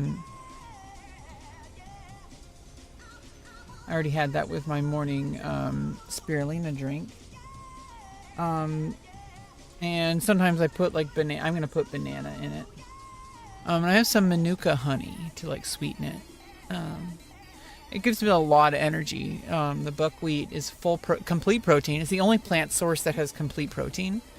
Most of the time you have to combine sources, like so beans and rice, or like or you just eat meat. But it's the only plant source that has complete protein is buckwheat. But it kind of only contains a small amount of it. So I put peanut butter. Also gives you some healthy fats and some flavor. Normally I put my collagen powder in it, but I've been changing up how I treat breakfast. I usually just start out with the spirulina protein creatine drink for like caffeine, for like orange juice, for like sugar boosting to get me past the low blood sugar in the morning from insulin.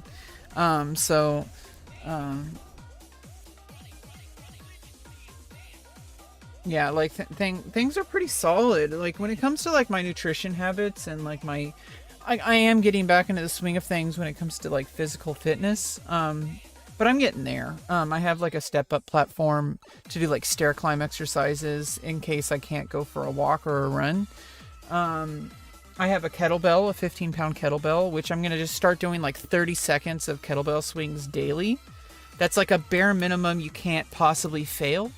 Even on bad days, I can still do 30 seconds. Like, obviously my goal is multiple reps. So like I want to be able to do like a circuit of like, you know, doing like some days, like, you know, walking for an hour is like my general goal. But sometimes doing like step ups, you can get like the same amount of workout in less time. Plus I could circuit it between like doing step ups for like, you know, 3 minutes and then do like 30 seconds of kettlebell swings, kind of like recover a little bit, rest, like take deep breaths, like stretch, and then get back to the you know, there's a lot of things I can do, but it's more like I'm more like optimizing and like kind of fine tuning.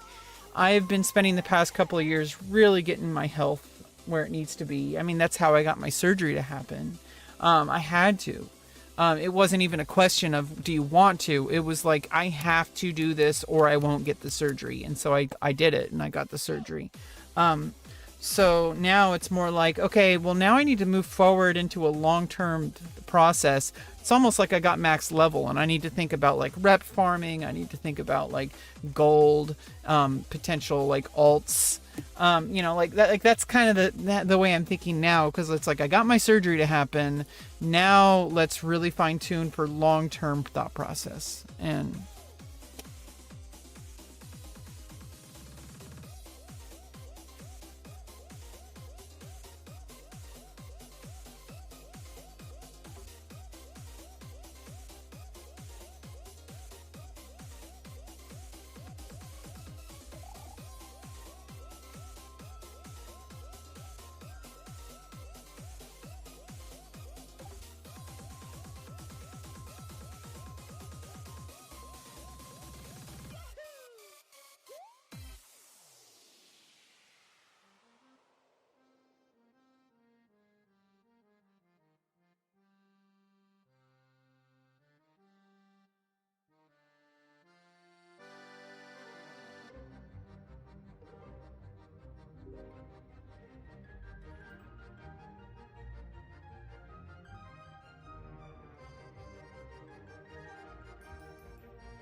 Yeah, so like I mean, some people have a little bit too much hype about like Manuka honey, because medical grade honey, this isn't medical grade, this is food grade, but like medical grade honey is really useful for like healing and stuff.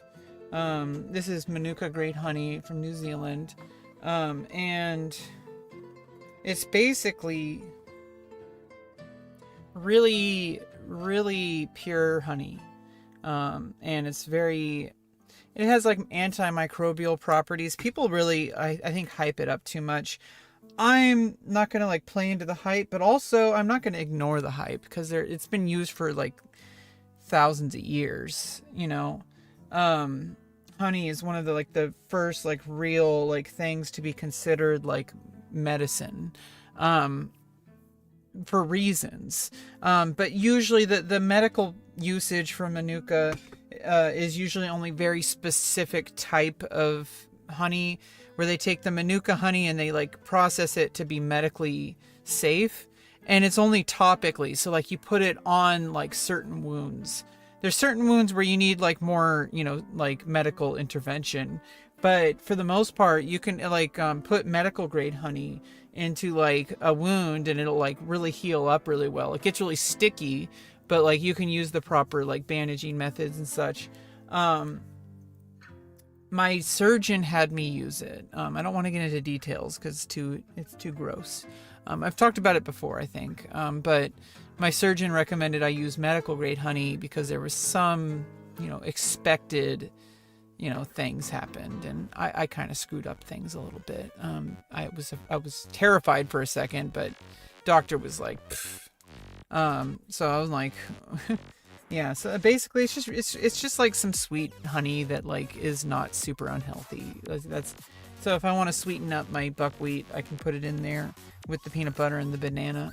I have like a healthy meal.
Well, well, well.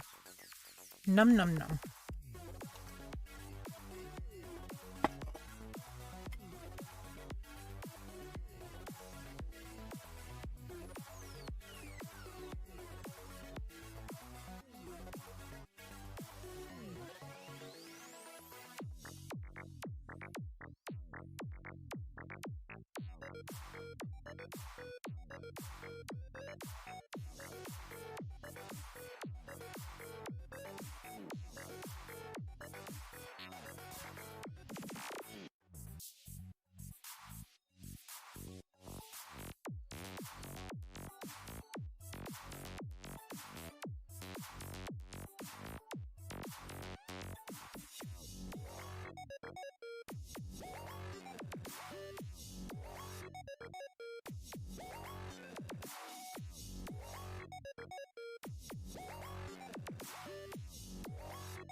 And I got this like nice teapot for my green tea.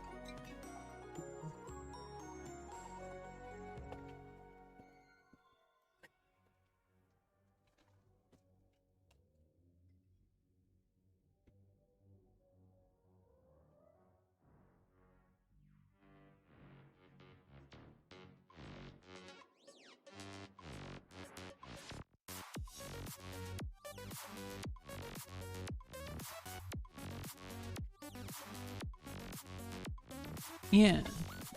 Now it's like nice little lunchtime. Nice little lunchtime. Having a picnic. Ready for a picnic, DG? We're having a picnic. We're having a picnic and you're invited, Rebecca. Oh, okay. Cool.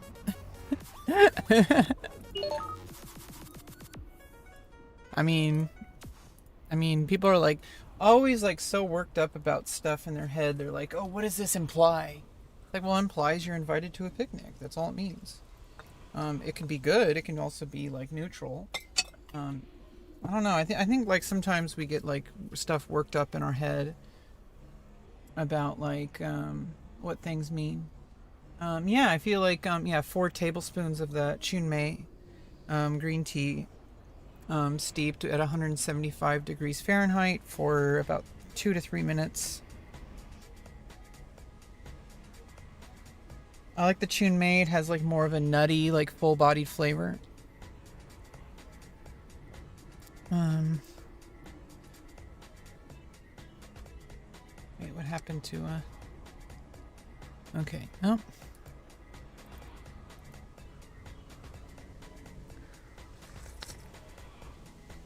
Let me see some things really quick.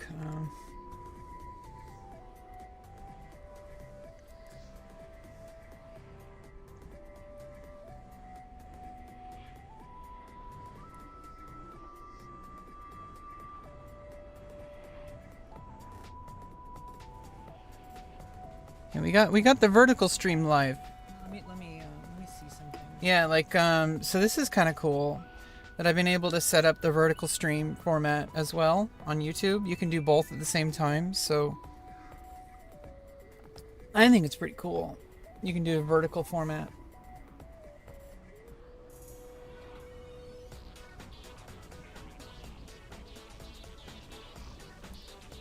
Obviously on YouTube there's a lot more delay.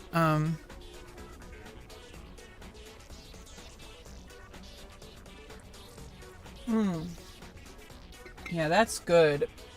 Starting to get like my routine settled in. So basically, I'm not really trying to I'm trying to think about like what's coming next in my life right now. Like right now, I'm not particularly focused on living here and now. I'm trying to think about the future. I am in like a program now that is going to find me better housing, in a mentor home. And I need to start thinking about what my life is going to be like when I'm in a safe and stable living and healthy living environment. So I've been trying to think like, okay, I really don't have too many things that I own, but like, what are the things that I own that I am definitely bringing with me? So things like this teapot, like it's a cast iron teapot. very forward future thinking. Like, this is part of my lifestyle. I want to keep the things that bring me joy. My PC, obviously, my music instruments, obviously, my writing stuff, like my notebooks, obviously, my purse, obviously, like all the stuff that I've been learning how to like treat my life as like, these are the things that come with me no matter where I am. Like my backpack, my laptop setup, like my writing setup, like my stuff, like, you know, my tea and stuff like that, or special blankets, you know, or I'm trying to think, like, you know, what are the things that give me comfort, and I want to bring those things with me to the new living situation when it happens. I don't want to clutter my space with all these things that are piling up. I don't really like possessions. But the things I do keep are very, you know, important. Like, they're very utilitarian, or they're very sentimental, or I don't like amassing stuff. I like amassing utility.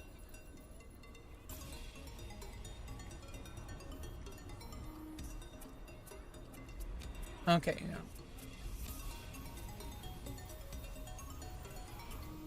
yeah. Ooh. Ooh is right. Ooh woo.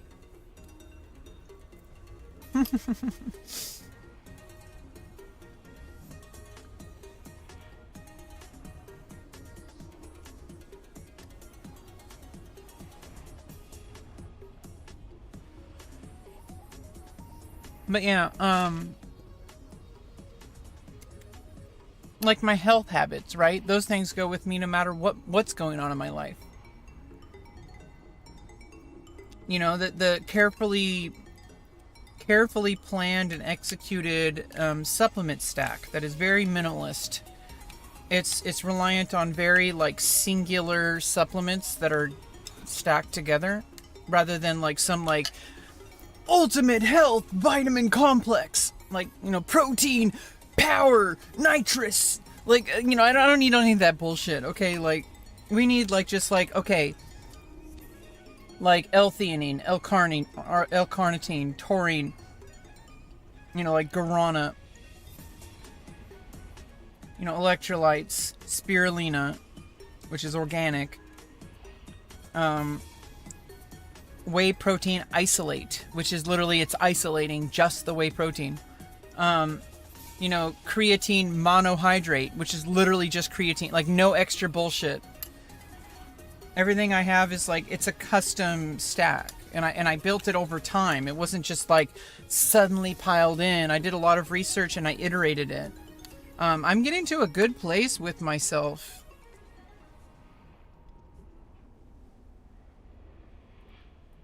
Like, I think like out of everything that's kind of a tire fire in my life, the only thing that's not, it is not only just not a tire fire, but is also like way above where most people ever reach in a lifetime, is personal identity and personal like physical fitness and self-care, self-worth. That's something I'm still working on. It's more of a psychological thing. But I'm taking care of myself in a way that like the vast majority of people never reach in their entire lifetime. In that regard, I am like the top 0.01% of people in that specific regard.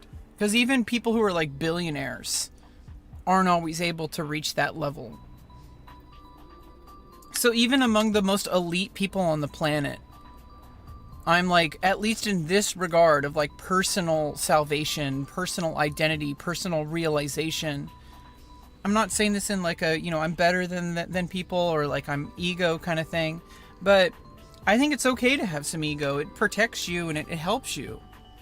I think this whole obsession with like, you need to get rid of all your earthly possessions and only care, like all these things that some, you know, I do respect people's spiritual practice and what they do, but I feel like as soon as you start saying this is the way it should be and everybody who doesn't do it is a piece of shit, I feel like you've already lost the whole entire purpose of all of it. Like,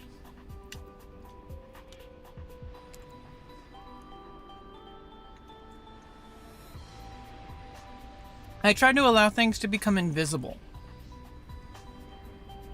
right? Like my supplement stack is not like this huge part of my life. It's just like I put this in my morning beverage. It's a part of my day. It's like putting on your shoes. Like it is a process, but it's like a daily, like normal, invisible thing.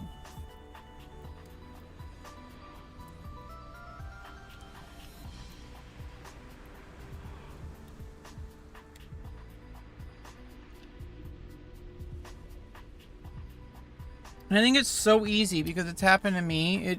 It's not like I'm perfect. But like there's this constant, like you're not seeing the forest for the trees or whatever. Like you get so stuck in like the process that the process becomes a goal in and of itself, which isn't like wrong or bad, but you're missing out. Like isn't the whole purpose of having a better body or having a better life, isn't the whole purpose so you can free yourself up for higher goals? Like relationship goals, career goals, more personal goals. But like once you start getting to the optimization stage with stuff, at a certain point you have to learn how to let go and just like let yourself thrive, because then you're now pushing for a life where your whole purpose of living is to get better. And then it's like, well, at what point do you actually live your life? And I'm trying to get to that point. It's hard with my living situation, which is why this one problem is like just needs to be solved. It's like having like a third nipple, you know, like, and it's like fine for a while, but then something happens and it gets infected. Now it's no longer just a weird quirk that you would rather not have. It becomes like an actual life-threatening problem because it's going to get infected, you know?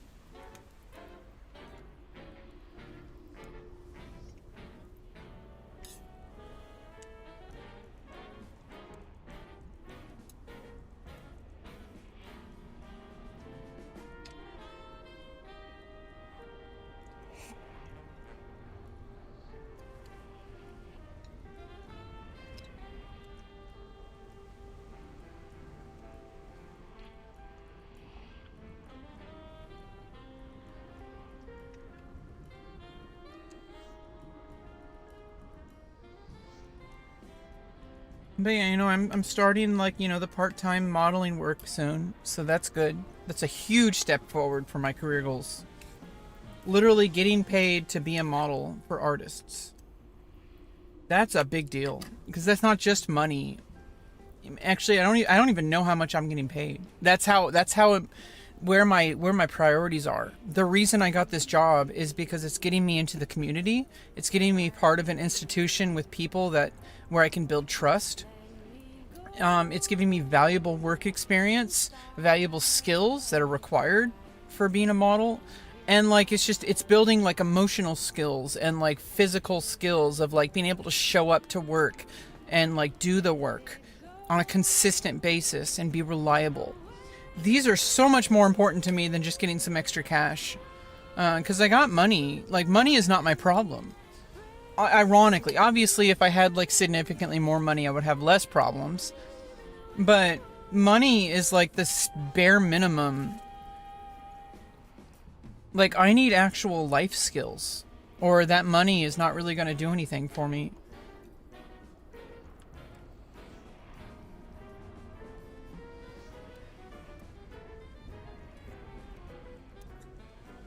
So that's starting soon.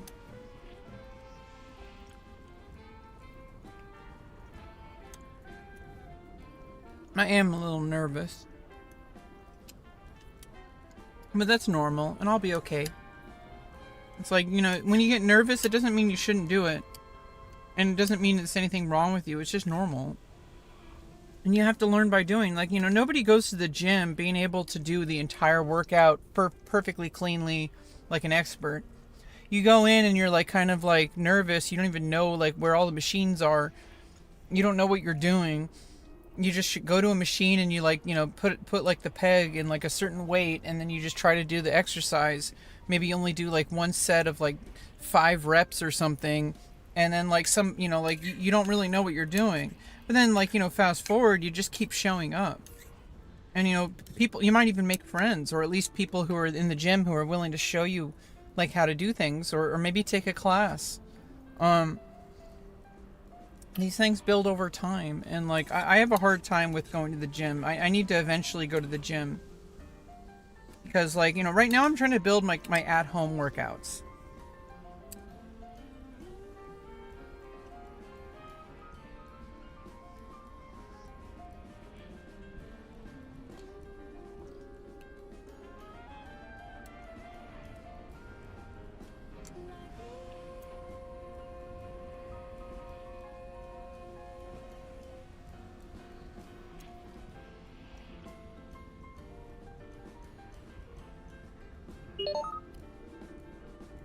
Well, Zandalar.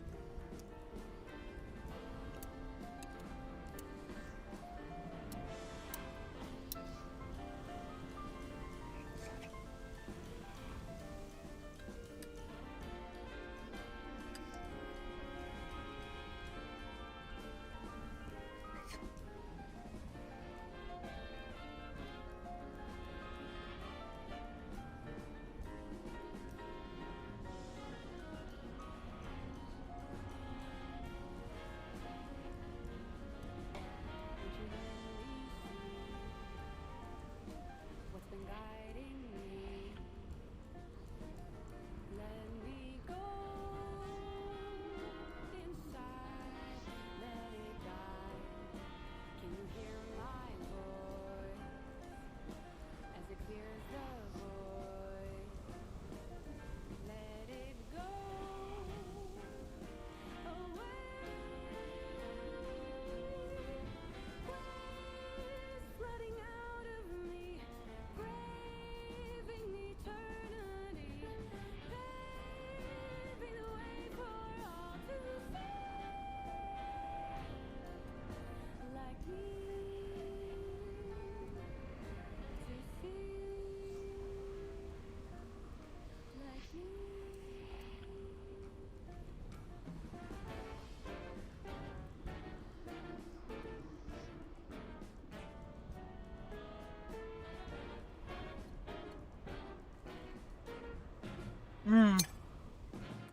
Okay, 1 second.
Okay, and I like to have like a pinch of fennel seeds.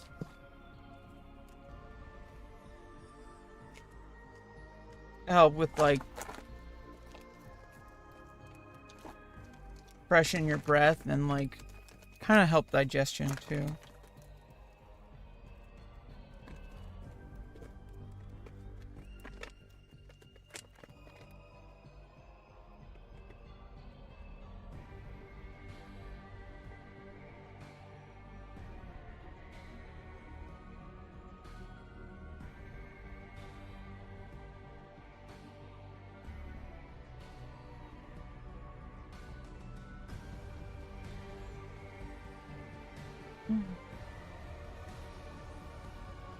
Okay. Oh, my glasses.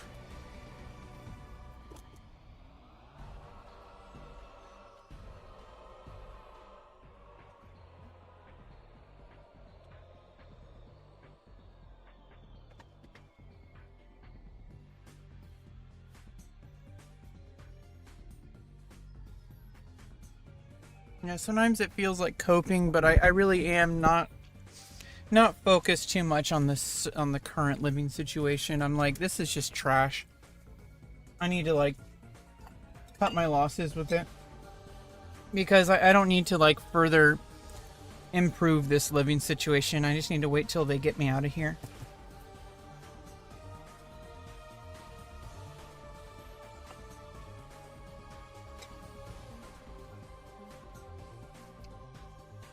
So I'm living for the future. You know, I'm living for, you know, things are going to work out. They continually move forward and people are promising things, even though there's no guarantee. It's like, you know, but they say like the process is happening, you know, and it's taken like years of like preparation, but I think things are probably going to start working out faster than I think once they start. I was actually kind of told that at one point, like, it might seem like it takes forever, but when they start, it might actually like be like too fast. Because, you know, it's like suddenly going to start happening and I'm like going to be all frantic, like, okay, what do I do? How do I actually move out? Like, what do I do? Like, how am I going to get my stuff there? Like, I'm probably just going to take some time to just do little micro movements before I officially like formally move out. When I do get a new living situation, I'm probably just going to like, you know, take a few things with me at a time. Get my living situation like gradually set up instead of trying to do it all at once.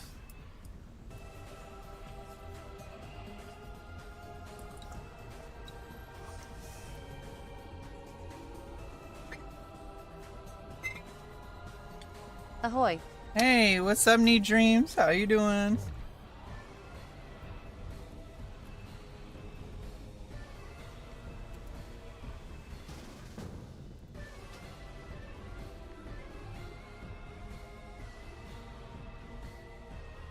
Some green tea. Let's get back to, oh shit, I'm gonna die, aren't I?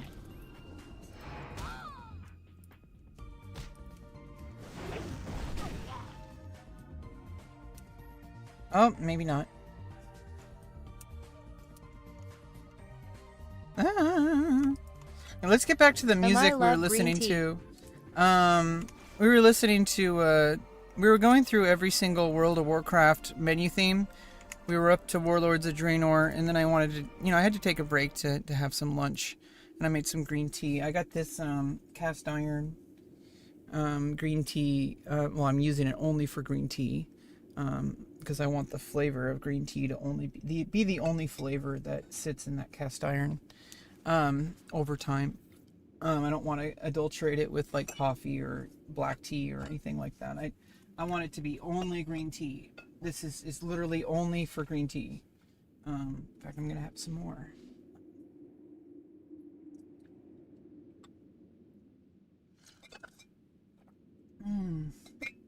Yeah, it's super good.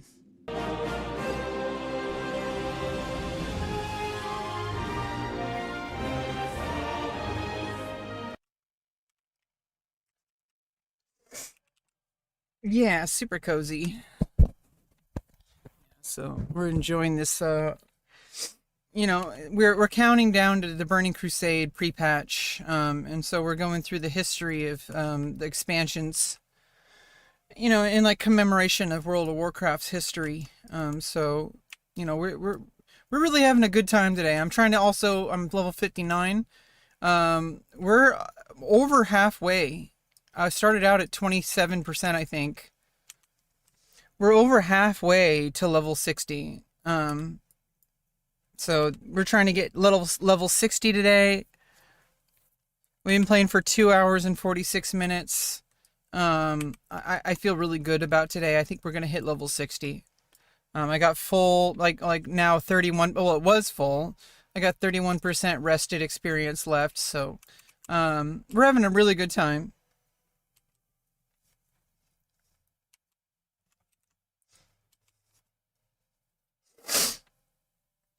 Oh, I need to use yeah, strength pot.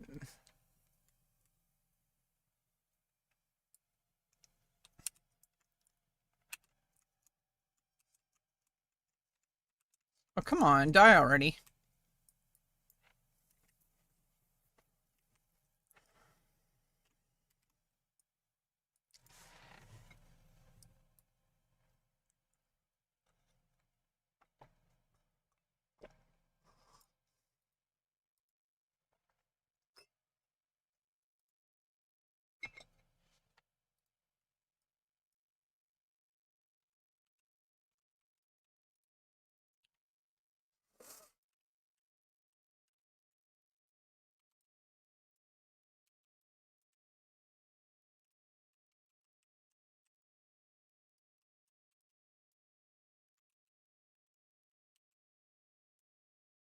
I also need to sharpen my polearm.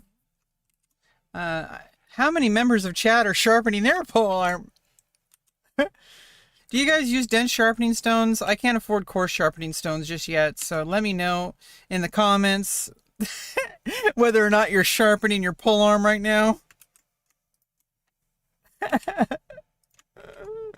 Yeah, we gotta sharpen that polearm. Sharpen blade 5 with dense sharpening stone.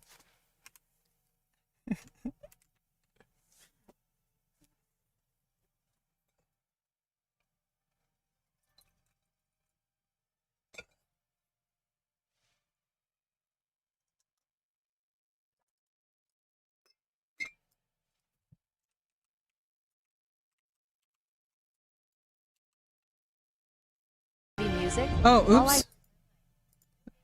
Whoa, sorry about that. Yeah, we were listening. Let's start over the Warlords of Draenor theme. Um,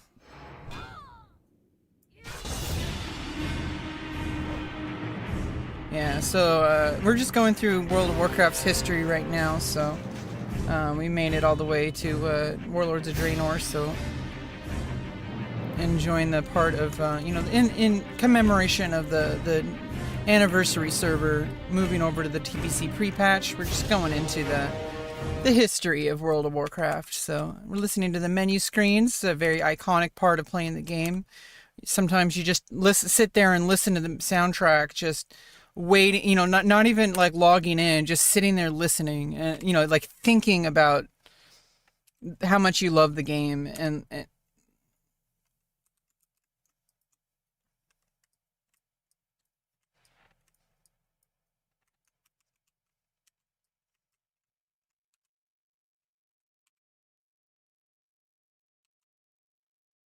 well, it does come with a free trial.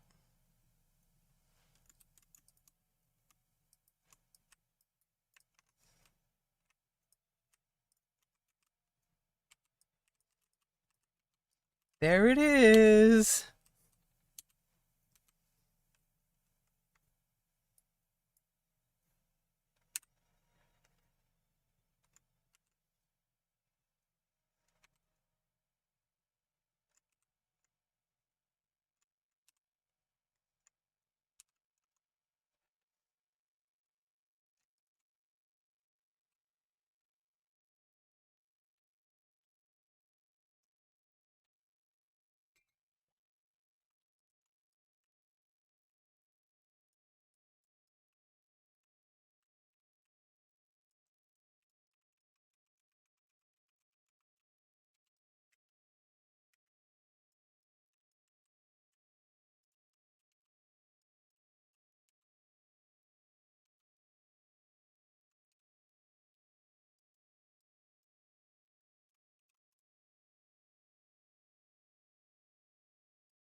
Nah.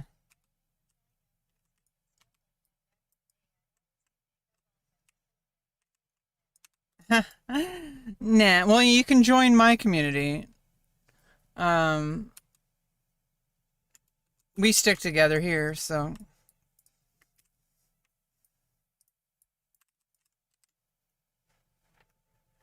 that's what I'm building. I'm building a real community where we get gear, we help each other.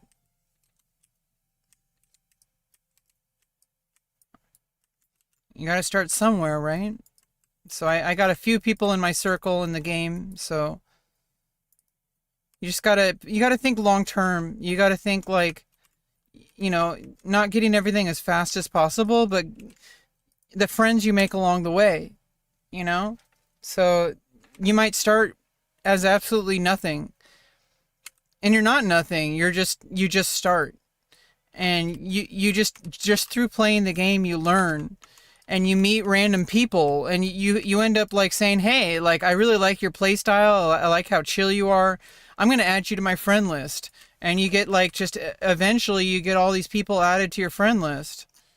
And you see what they're doing, and you don't know, you're not always playing together. Sometimes you're just like, you see them on your friend list and you're like, hey, that person's fishing right now, or that person's like doing, like farming this thing that I know is annoying. Haha, I hope they don't ask me to help them.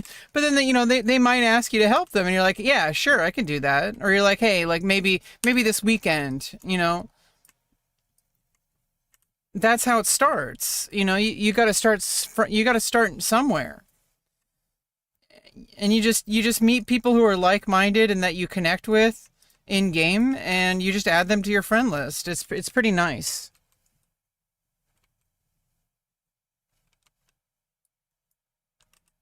Like, since I got into Nightslayer, I have not at any time felt like I had any lack of support in game. Like, I've been able to, if not from my friends list, then with my guild,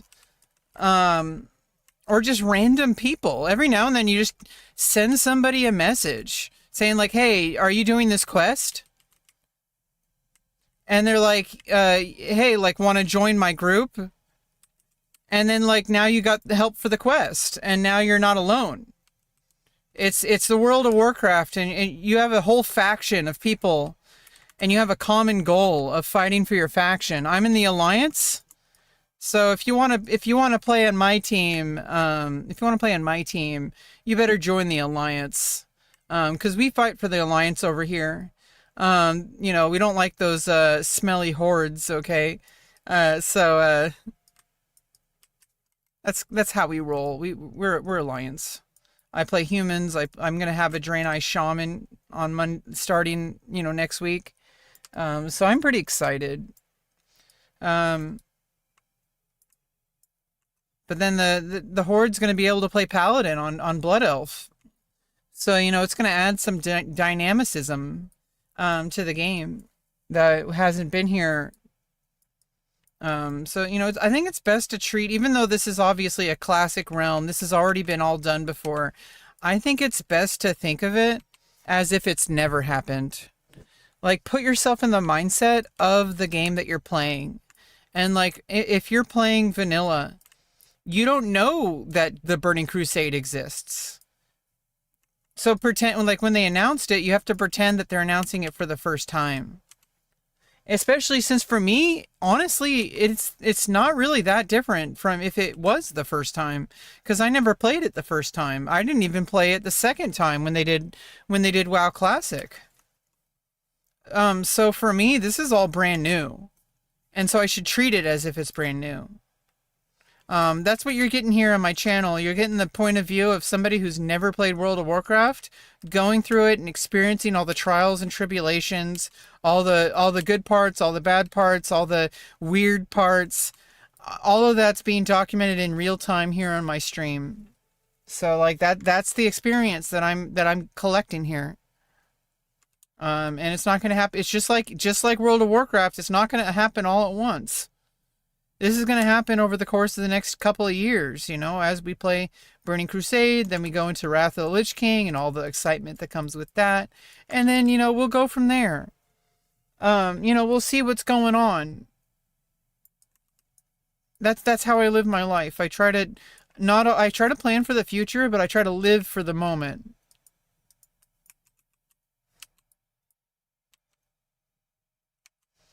And like right now, this is tedious, but it pays off because I'm going to be level 60. I'm going to have access to more stuff. I'm going to be able to do more stuff. I'm going to be that much more prepared when the Burning Crusade actually launches pre-patch, which means that I'm going to have the couple of weeks it takes before they actually launch the Burning Crusade and release Outlands and all that and level 70 cap. We're going to have time to prepare for all that. I'd like to be as prepared as possible so that we can get right into it. And we can get into Outlands. We could start doing dungeons. Get those quests started. Collect that gold. Get that reputation. The Draenei one, I think. I'm pretty sure. We'll figure out each character which one I need to align with. We'll research this in you know, pretty deeply. I'm like, what rewards do these reputation offer for this class? And I'm gonna figure it out.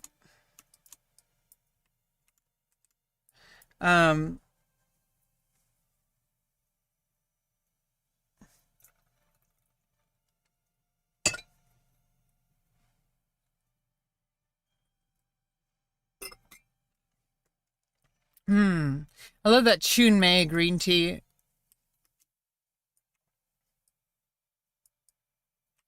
Yeah, it's like really good. It's got like a full body to it. It's got like a nutty flavor. Now the Genmaichi is the Chinese blends of the Chinese, I guess, preparation. The Chinese preparation of green tea is very different than the Japanese preparation of green tea. So like Japanese green tea generally has like more of like a milder like body to it, but it has more of like kind of like a more unique flavor profile. And so like Genmaichi has like the rice to add like kind of like a more like mellow flavor to it. If I wanted to call it a color, I would say it's more brown. Whereas the green tea, like the Chun Mei, for example, it's more of like, I would say, if I were going to give it a color, I'd say it's more like really dark orange.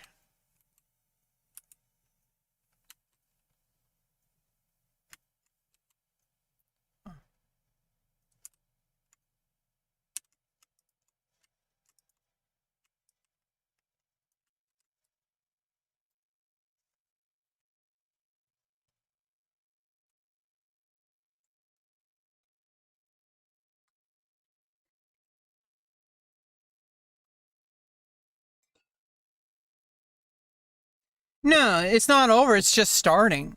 The Burning Crusade, it's not like a complete replacement. It's an evolution. So if you start right now, just get into the game, start learning. You have plenty of time. Just get started. You know, that's like a general philosophy in life. People wait for things to be perfect if they feel like they missed out. I feel like this is really common. People feel like they missed out because like, oh, I didn't do this by the time I was 30. Now my life is over. It's just getting started. It would have been better if you started earlier, but now you also weren't standing still. You were learning things that were different, that those people that picked the early boat, they didn't learn those things when you were in your 20s. They didn't learn the things you learned. Okay, here we go. Here's Legion.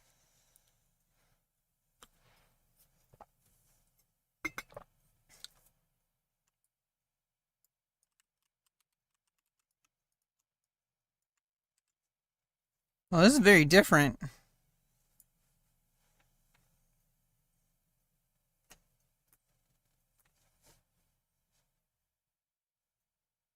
Yeah. Yeah, basically the game constantly evolves and people complain about the changes, but just like life. Thanks. But just like life, just because something's different doesn't mean it's worse. It just means you have different challenges. And they might not always be good or pleasant, but like, you know, I feel like just accepting that the way World of Warcraft changes, you will never be able to go back. And I don't want to say never, but like in that specific progression, it will never go back. Like this realm, Nightslayer, as soon as it moves over to the Burning Crusade, it'll never go back to vanilla. It's permanently evolved. And that's okay, because Burning Crusade, it added a bunch of stuff, but like from what I understand, it's not like an insane evolution, because I played Wrath of Lich King towards the end. It wasn't like insanely different. But it was different enough, and it had extra content that was like really enjoyable. And I think like, you know, you can always catch up.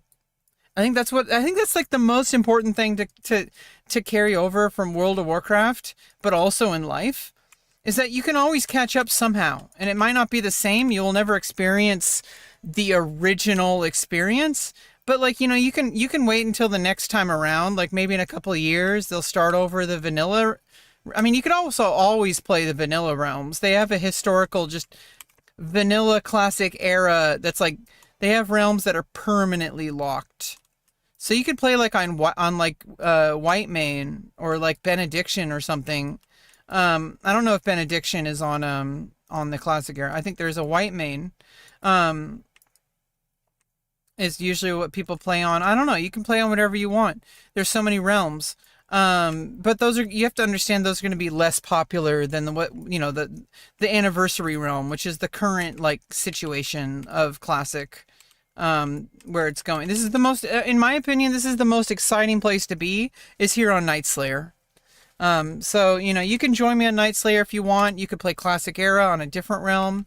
I do have a couple characters on classic era realms. If, you know, we could sometimes go back in time and go play on the vanilla realm. But you can start wherever you want. There are no rules. People seem to always set these like arbitrary standards for what World of Warcraft should be. And it's like, well, no, just pick what you want and do what you enjoy. And you shouldn't care what other people think. You know, because other people are going to say, oh, you suck, or, you know, you're stupid, you don't know this. It's like, but you're enjoying the game, and the game has something for everybody. Now, later expansions, like the current one, War Within, has a lot more like modern kind of game styles. There's a lot more mini games. I didn't really know too much about that. Seems more like playful.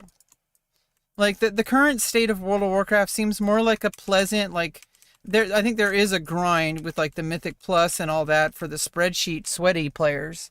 But it has something for everybody. Like even if you just want like kind of like silly, you know, stupid, like, you know, quest collection where you just like do these little mini games and you collect outfits with the transmog system, and you just keep on, you know, treating your character as like a collector.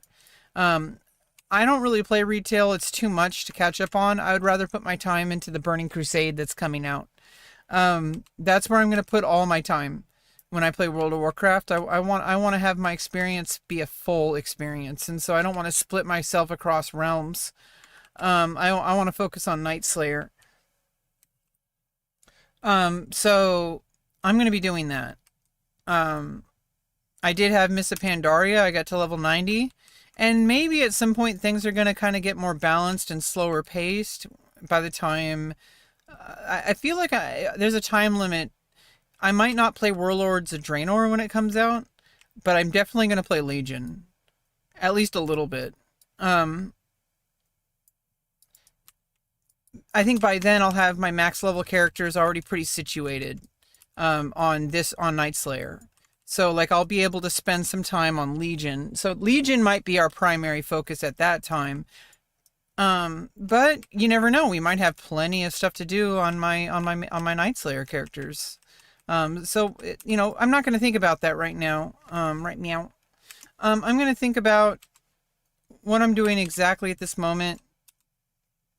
I'm just trying to get level 60. We're just taking our time, relaxing. I'm finishing up this quest, and we're gonna go from there. I might do a Scholomance run, might do a Stratholme run, or 2 or 3 or 4.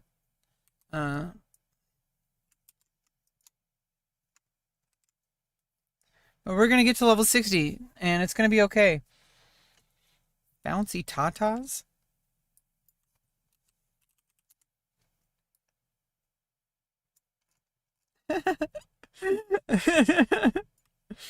Bouncy tatas?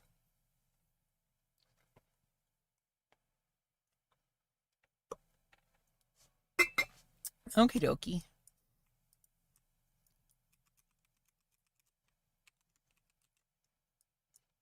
No, I don't have super bouncy tatas, but they are bouncy. They are breasts.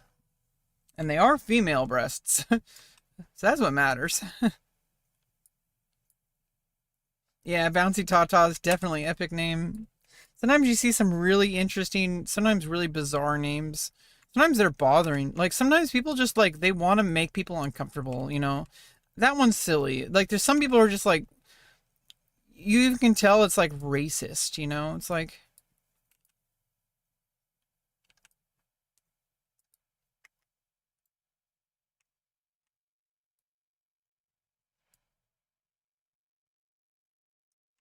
Yeah, I don't know. We'll see what happens when Legion comes out. Because, I mean, Legion, from what I heard, that's like the pinnacle of modern WoW. Like, that's where most people, when they got tired of the modern changes, Legion fixed it.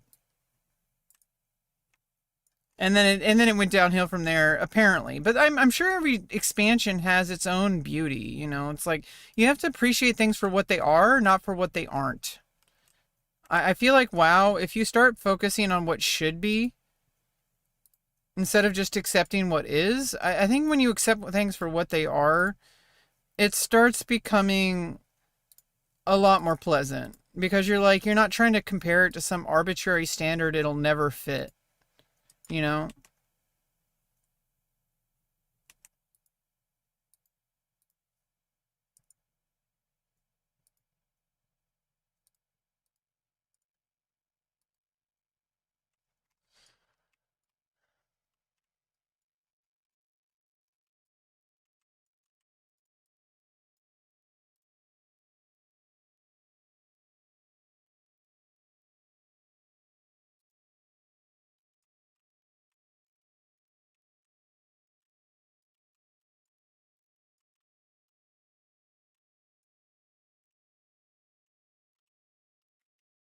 Oh, when the bagpipes come in, man.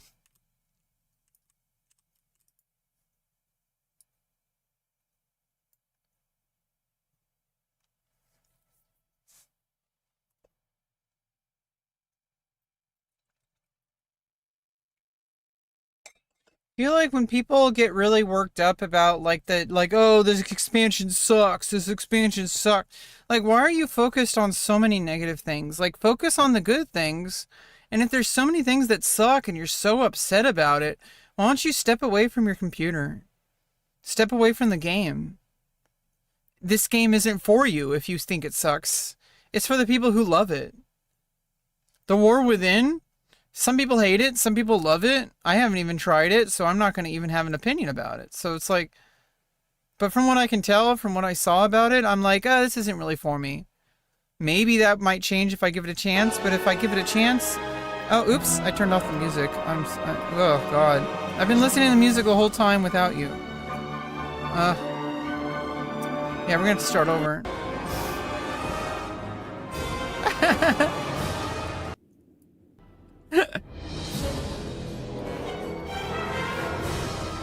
Yeah, I just feel like if people stop trying to get everything to be what they want it to be, and instead accepting for them, like, and giving it a chance. Like, what is the War Within? Maybe if you gave it a chance, you might actually like it. For what it is, rather than try to say, oh, but it's not vanilla! Like, okay, well, obviously it's not vanilla. It's the War Within. It's modern WoW. It's like the current expansion. Midnight is like coming in and like, it's a completely different game. It's supposed to be. That's why it's called an expansion. It changes things. But also, I'm glad that they're doing these progressive servers, because it gives people like me the chance to actually experience things as they rolled out, rather than never being able to do it again.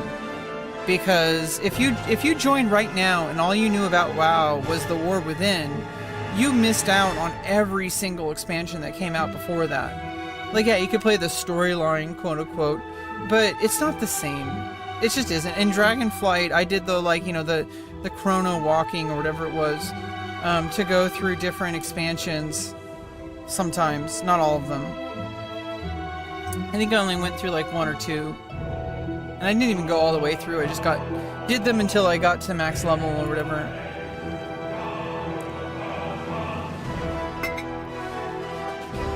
And I think it's just, it's really hard for some people to like get there.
What is this?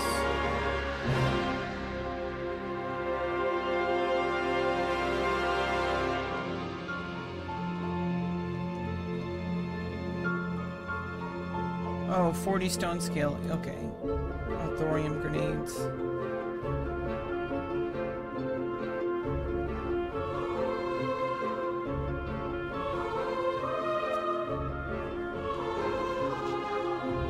Oh, okay. Yeah, I have to bring the items. I can't get them here. I gotta, like, craft them or buy them. Or fish them. Okay, so we're not worried about that right now. Right meow. Okay, let's go get those termites.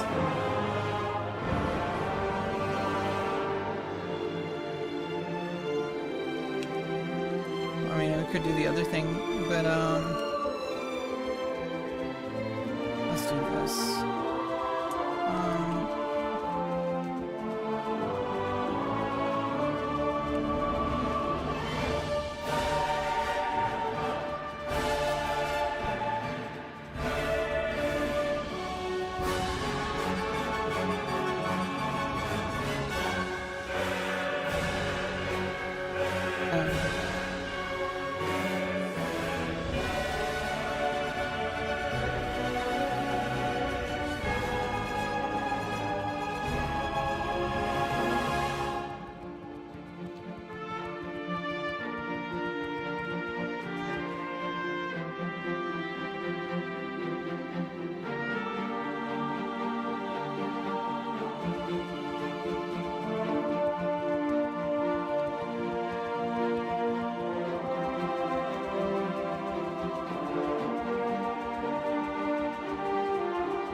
Yeah, I think it's like, you know, the thing is like, you know, there is like a point where motivation stuff gets kind of annoying, and but at the same time, I think it's like people really underestimate just how meaningful, like, small, middle, like, tiny things that we do in this life are.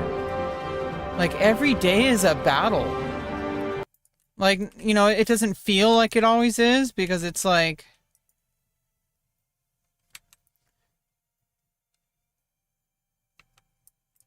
oh, fuck.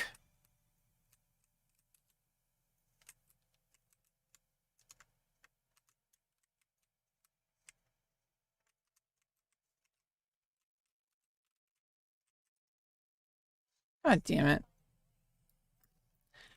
I mean, I'm glad, but what I mean is like some people find it annoying, and sometimes I find it annoying.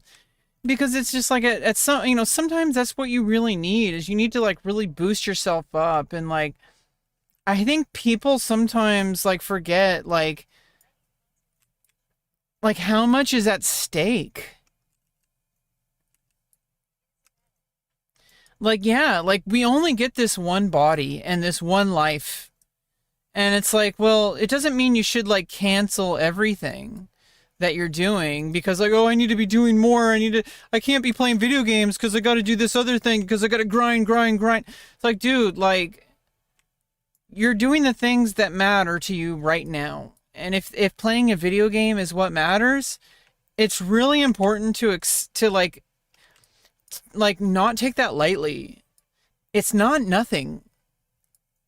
Like it means something that you're enjoying it for a reason, and trying to like, you don't need to know like what the reason is, but like recognizing that it's not frivolous. If it was something that you didn't need to do, you wouldn't be doing it. There's some reason why you're playing a video game at that time. Now, if it's like, hey, maybe it's to tell you that you're playing too many video games. Maybe it's because you need to be playing the video game because you need to relax.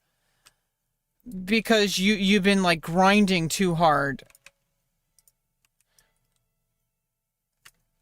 And like you're not like allowing yourself to just like relax and like take a break. Like you're so focused on like outcomes. You're so focused on like optimization and like I need to be doing this every single minute of every day. It needs to be absolutely like from 7:07 in the morning to 7:09 in the morning. I have to be stretching and at a 45-degree angle, and at 7:09 a.m. I have to walk towards the kitchen. At 7:10 a.m. I need to make my protein drink. Like come on. Like at some point it's okay to just waste time. It's not a waste. Like you're recharging. You're allowing yourself to like gain perspective. You're also working on things in the background.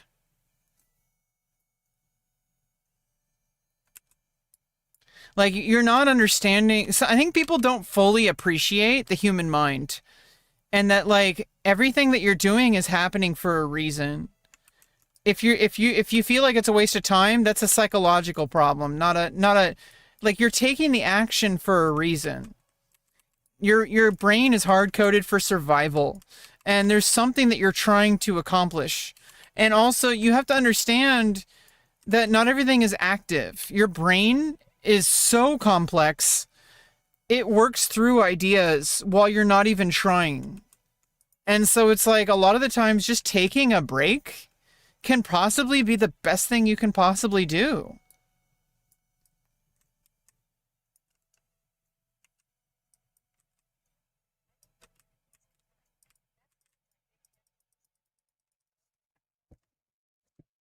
Yeah. Because it's like, well, it's my time, first of all. It's not theirs. Um, it's my time to waste if I want to waste it. Like they think it's a waste. That's because if they were doing it, it would be a waste. That's the same thing. We've talked about this before a bit, maybe not recently, but when the last time you were here, but I've talked about this more recently, like for me and on my stream, and also privately. I'm starting to understand, like I've been trying to understand why people are transphobic. And a lot of the times it's like, let's take a very specific example, like about the surgery, for example. Um, People have a hard time with understanding transgender surgeries. They get really freaked out and grossed out. They're like, why would you cut it off? Like, you know what I'm talking about. Like those types of people. And I was there too. I used to think that when I was a kid.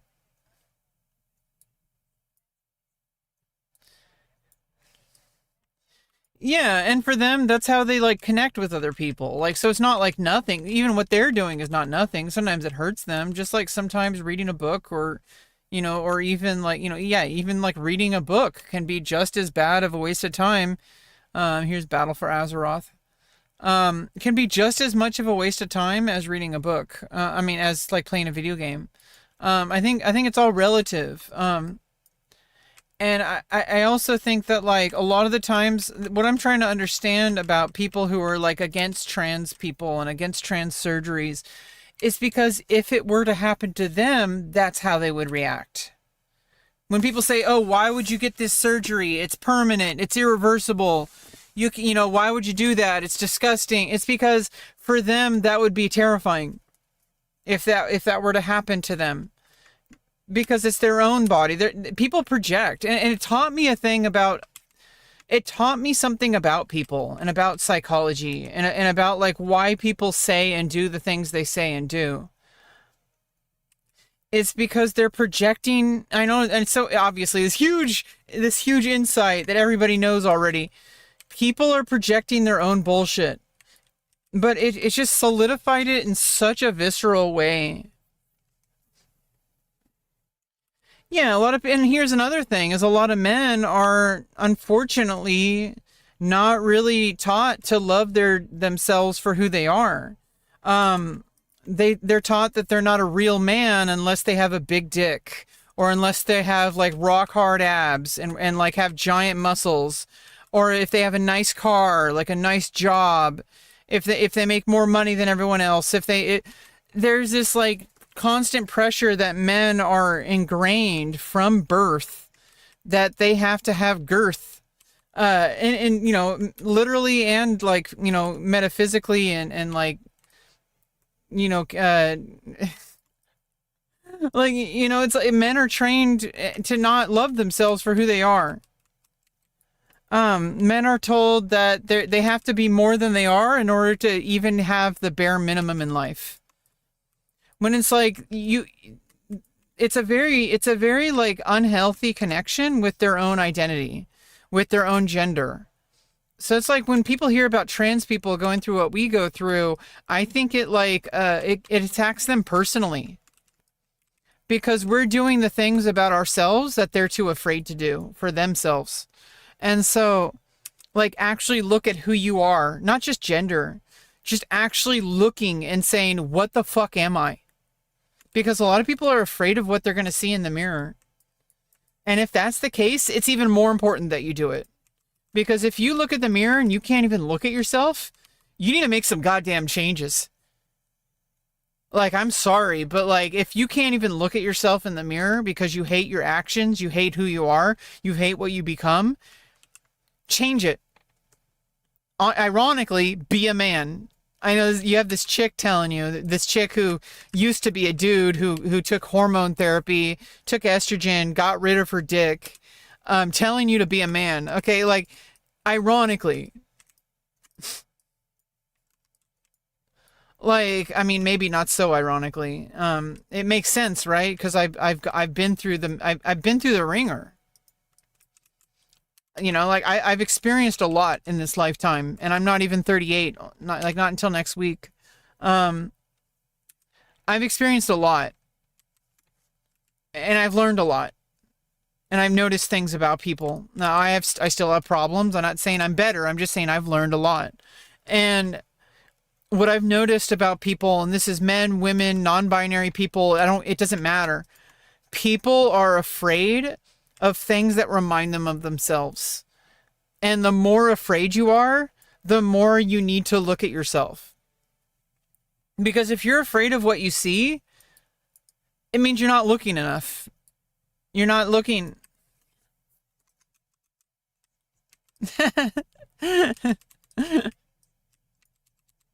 Yeah.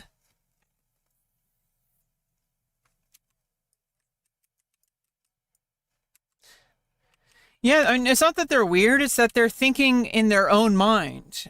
In their world, when people say that, that tells me that's what they're fixated on. They're insecure with their own masculinity, and so when they see you with a pink phone, they think about who they are, and if they did that, what it would mean. People in my life did this too. When I started transitioning, people like started getting like overly sexual about it. They were like, oh my God, like, you're so hot and sexy. Take it off, girl. Like, people were like that. And it's like, it's because they associate women with sex. And I even like sexualize myself too. You know, I like that part. But it was, you know, there were some barriers I had to cross, you know, like I felt like I was over sexualizing myself, but then I learned how to create a new balance and understanding of who I am as a person, which is what everybody should do, I think. Not just trans people. And I think that's like what I notice is that you need to pay attention to how people respond to the things you do, because it doesn't tell you about you, it tells you about them. Because if they comment on your pink phone case, they're like, oh, that's a dude who's confident in his masculinity. He's trying to make a statement. And it's like, no, dude, I just like that color. Like, why does it have to be associated with like gay or like women or like, and this whole like, you look at the root of like what it means to be like, you know, people who are uncomfortable with gay people or uncomfortable with trans people. I wouldn't say outright transphobic or homophobic, because that's like a whole different ballgame. I think there is like a general discomfort people have. And I understand, because I felt that way too. And I had to overcome it in order to accept me for who I am. But there is a certain level of like, you have all these preconceived notions over what it means to be gay or what it means to be trans. And when you see somebody who's gay or somebody like, that's when people are like, they meet somebody and they find out they're gay, and they're, you know, especially a gay man, and they're like, oh, you go queen, and like stuff like, you know, that's like a very obvious like thing that people have noticed. And I want you to understand that like my observation of that is that people do that because when they think of gay people, they think of secrecy. They think of perversion. They think of this is what people do behind closed doors because they don't want their church to find out. So that's where like homophobia starts. It's because they associate those behaviors with what their community does with that. Like gay people in the gay community are like a lot more like awakened to like the reality of what it means for them, and they're comfortable with themselves and they've already been living their life. It's not like some performance. But when like people who are very like, oh God, I'm probably going to die, aren't I? People who are like living in communities where if they even remotely do something that they think to be gay, they're going to be ostracized. They're going to be removed from their friend group. They're going to be potentially even physically harmed. And a lot of gay people go through this. That's why, and a lot of trans people, you know, that's why it's connected. That's why we have the letters. You know, I know people make fun of the bajillion letters, you know, the LGBTQILMNOP. But there's a reason why it's connected, is because a lot of people in the trans community originally got support because maybe they came out as gay, because that was more socially acceptable, even though it's in a lot of places it's still not. A lot of people understand things better when it comes to sexuality, because people know what they want, people know what they like, and people when it comes to gender, that the reason why it seems so new is because for most of modern history, like especially modern American history, but just modern Western civilization and even Eastern civilization, transgender medicine has been kind of in the dark ages. And if you want to get historical about it, we got a huge setback in World War II. There was a lot of advancement in like Germany. It's kind of one of the things that was like part of the spark of World War II. There was a lot of quote unquote anti-German activity going on in Nazi Germany, like in pre-Nazi Germany. And what led up to it, a lot of it was like, it was just a lot of things. It wasn't just, you know, Jewish people. It wasn't just gay people. It wasn't just trans people, but historically, a lot of gay people were targeted because they were considered to be not German, not aligning with traditional German values. And a lot of people who would have been considered trans fell into that category, because a lot of people that they associate gender with sexuality. And a lot of the times it is. This isn't even a transgender thing. This isn't even a cisgender. Like, this is just people associate their part of your gender identity is deeply rooted in your sexuality. Like, it's not frivolous. Like, yeah, it's only a part of it, but it is deeply rooted. It is a huge part of it. In fact, after I got my surgeries, well, Neat Dreams asked, Ethan, what's up? Welcome, Ethan. Are you excited for Burning Crusade? Basically, so many people out there have like the root of this conversation was that I was talking about what I've noticed through my like getting my surgeries and like living as female, and like my whole life changing as a result of that. Is I've noticed that like there's certain things that are universal regardless of whether you're a man or a woman or non-binary or trans or anything like that. There's just certain things you can notice about people. Like, you know, when somebody makes a joke, like let's say somebody makes a joke about something, there's like always a truth like hidden in it. Like when somebody makes a joke about like, oh, their dad beating them or something. And it's like a joke, but like maybe they were beaten as a kid, you know, like, or they knew somebody who was,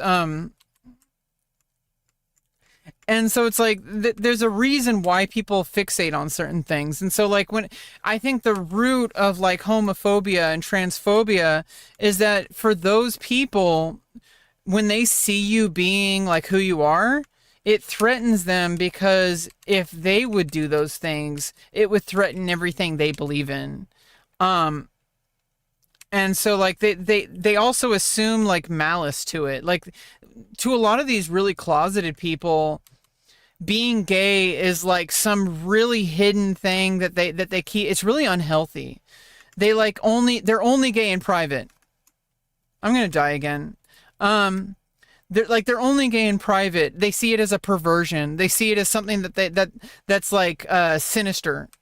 And so when they see people out in the open, they say that's evil because they assume that these people who are out in the open treat it the same way they do. And so like for them, they would, you know, they would never in a million years be able to be that open with themselves first and foremost. It's not about other people. What I've noticed is that most people,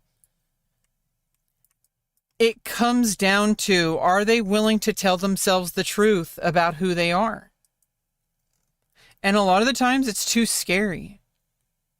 Like you're just too scared to accept who you are, because accepting it means you have to, it means you have to accept it. And it's like when you accept it, you can't go back. Because like, you know, once I knew I was trans, and this was like 18 years ago, there was never any going back. Like the door was opened and you can't close it. Because it's just obvious. Once you understand what it is, like gender dysphoria and being trans, those are things you can never close the door on once it's opened. Now you could debate on whether or not you open the door or not, but once the door is opened, you can't close it. There's too much evidence. You know too much. But it won't open unless it needs to be opened. I think that's what people don't understand. It's not a lifestyle choice. It's not like a hobby. Okay. It's like, it's something that's just, you don't know what it is until you know what it is. And once you see it clearly, there's no going back, because it's like, oh, once you find out that you can use macros in World of Warcraft. Oop, what did I do? Once you find out that you can use macros in World of Warcraft, there's no going back. Like you may have, if you're watching right now, you may have just found that out right now, about macros. You just opened a Pandora's box you can never go back from. It changes the way you play World of Warcraft. Having macros? Are you kidding me? I'm never going back to not using macros. That's what being transgender is. For trans people. Obviously, if you're not trans, that's not going to happen.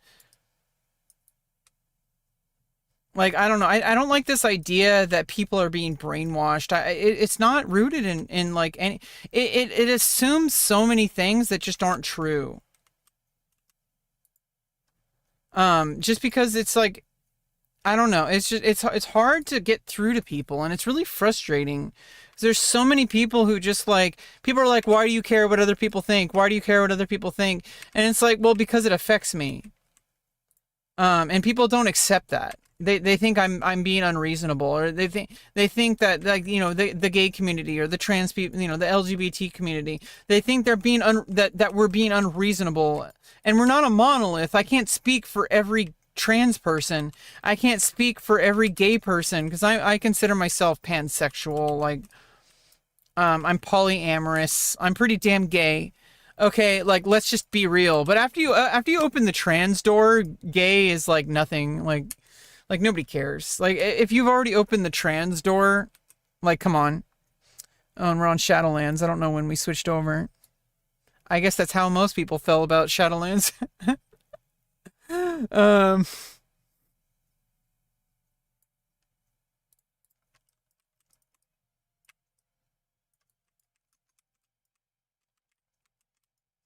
Yeah, I'm sick and tired of this framing that being gay or trans is some kind of lifestyle.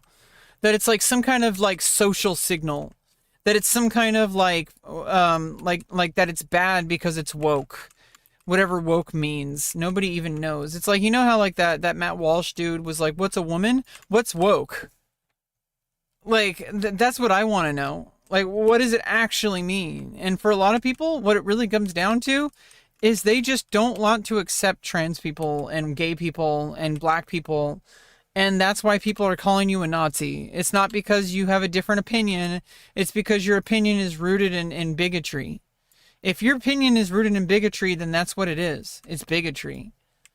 And trying to pretend it's not, like, that you're just trying to look at yourself in the mirror and pretend that you're a good person. Like, anyway, we don't need to talk about this anymore. I got really off track. I was just trying to talk about how, like, it really opens up, like, how I see people, and like that I don't see people as a threat anymore. However people live their lives and however they think, that has nothing to do with me. And like, you know, I do have to protect myself from people who are going to be, you know, harmful or like violent. But for the most part, it says more about them than it does about me. Because if somebody is like, they're so offended by who you are, it's because they might, you know, have things. It might not be because they're gay or trans, but like, they have things that they are avoiding. Hell yeah. Hell yeah. Make sure to install Classic. And make sure when you make a character to make a character on the Alliance in Nightslayer.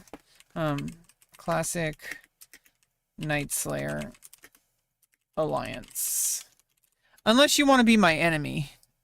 If you want to play on the Horde, go right ahead. But I'm on the Alliance if you want to join me. I can actually help you out too. When you log in, let me know when you log in. I can help you out a little bit. I'll get you some bags. I can make some actually. Yeah, be my friend. I can make you some bags. Well, that's good. I can make you some bags. And maybe I'll give you a gold. I'm gonna let you figure out the rest on your own though.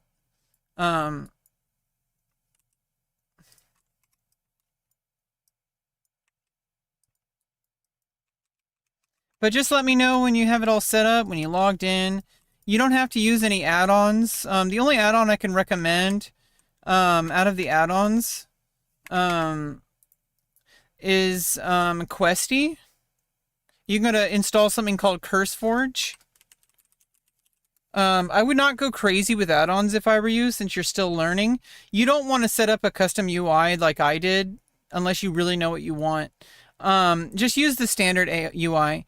Install Leatrix Maps. Install the Minimap button.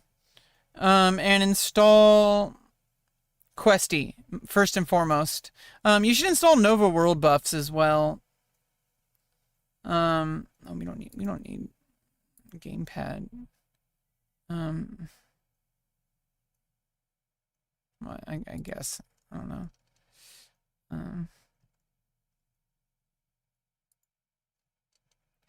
I would say maybe Auctionator is a good one. And you probably want Atlas and Atlas Loot Classic. You might want Deadly Boss Mods, DBM. Install the like basic Deadly Boss mods. You might not need Bagnon. Bagnon does have its issues because it's like I can't use items from the bag because it's an add-on. So that's kind of an issue. I actually have thought about uninstalling it. Because what if I need to use an item and I haven't put it on a hotkey? That's kind of an issue. Because it won't let you do it during battle. You can't use them from the bag in battle when it's an add-on. So that's kind of an issue. Sometimes. But I have everything that I pretty much need to use set to an action bar. Currently I've been having an issue with the Alt button. Like for some reason the Alt button hotkeys aren't working. Fuck!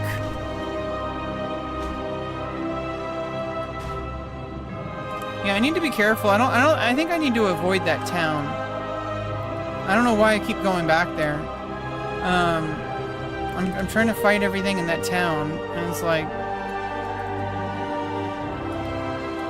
I just need to go past it.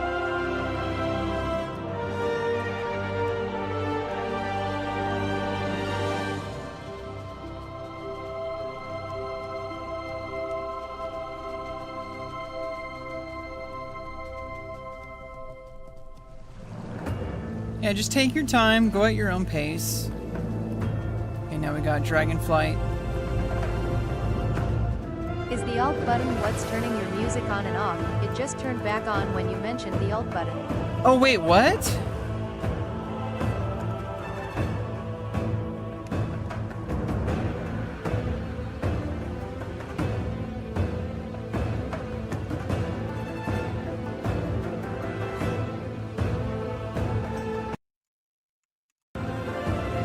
No, it's when I press... Oh, it's when I press Control that's turning it off. It's supposed to be Control Shift. What the hell?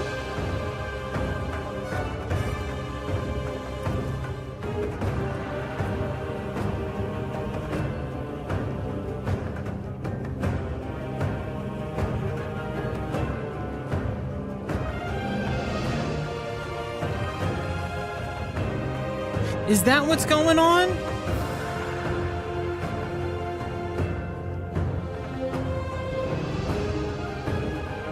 There's something going on with like there's a sticky thing happening.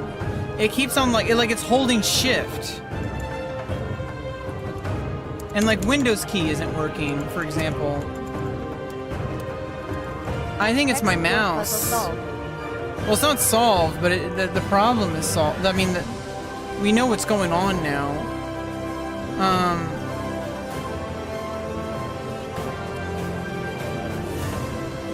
Like, it's because shift is already being pressed.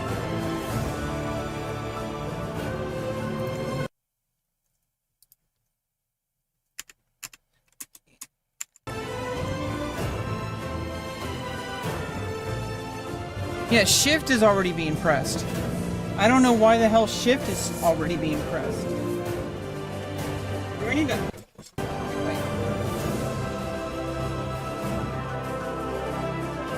Do I need to... Is it because I have like a... let me log out.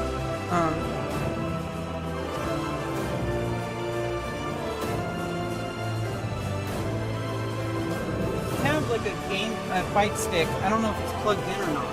It might have issues with that. And I thought I disabled like Xbox Game Bar. Yeah, it's not even plugged in. It's not that. Yeah, my Windows key is also not working. Yeah, like I can't even open up. I can't even open up. Yeah, something's going on with the shift key.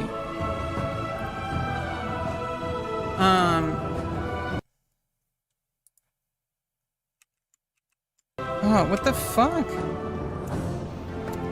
Yeah, something's going on here. I have no idea what it is. Something is happening. Here, let me just exit the game. There's something going on here.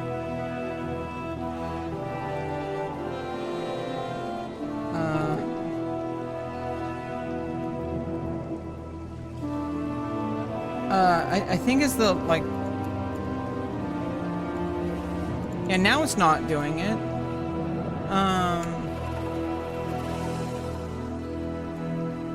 There's something going on with my mouse. I know there's... These issues started when I have these, like, macros.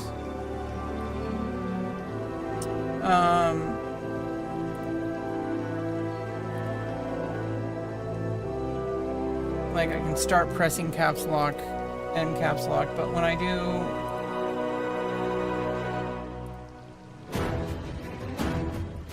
What the fuck?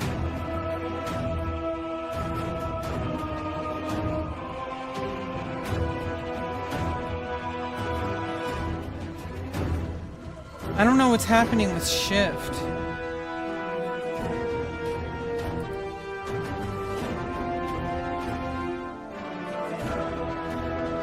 I just don't know what's happening.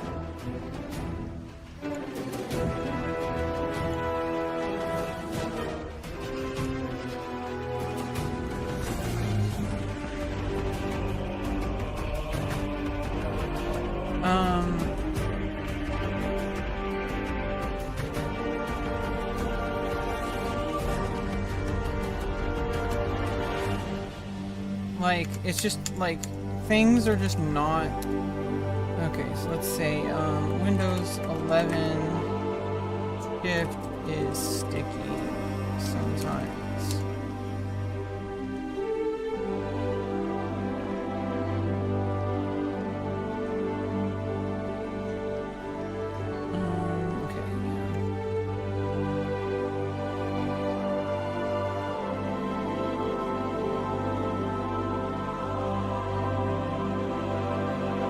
Sticky keys off.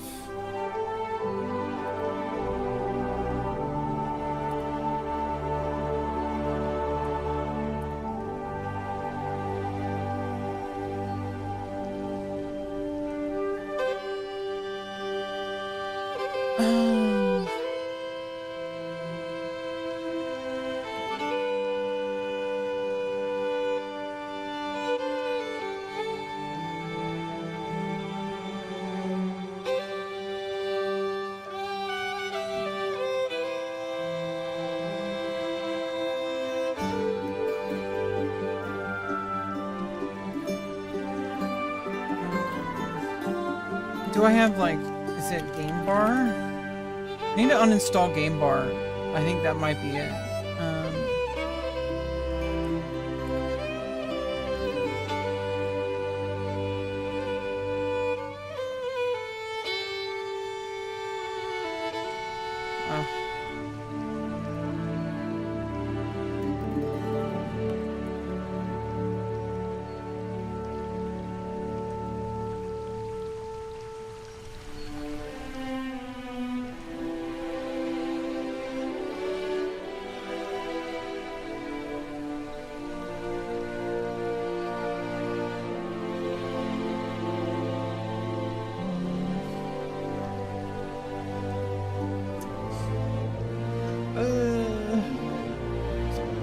Install this bullshit.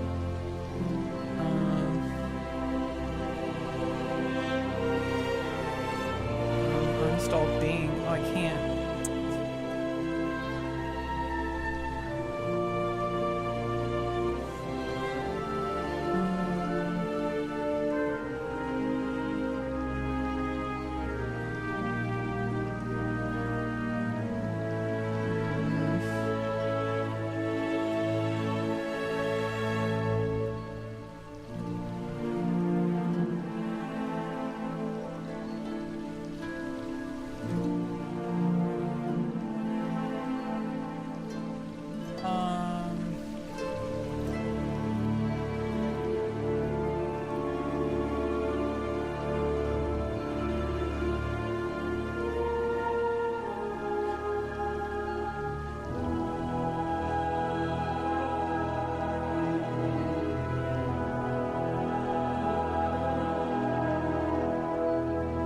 don't know if it might be caps unlock.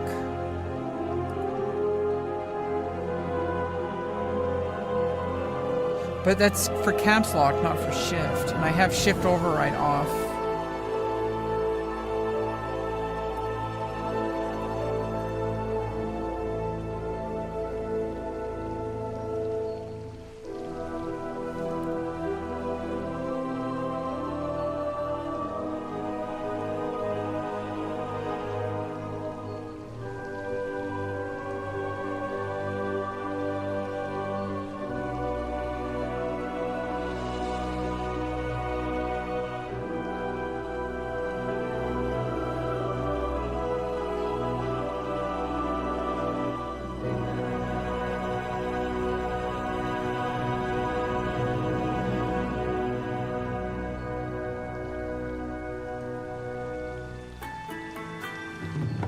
It might be an add-on.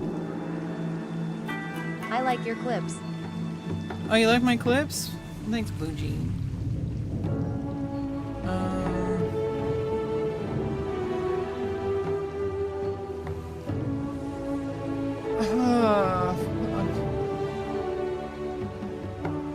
I don't have sticky keys on. Oh, am I sharing it with push to talk or something like that?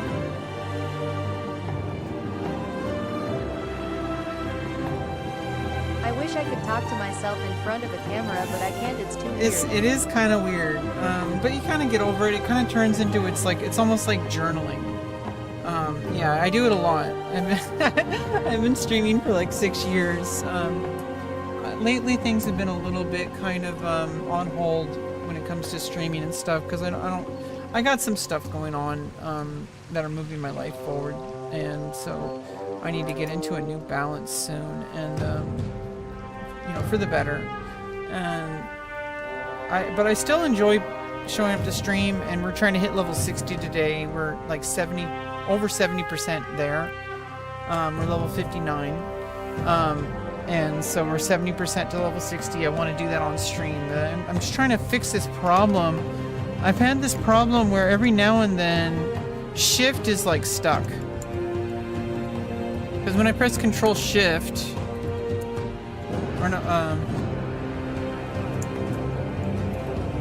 wait, now it's not working at all.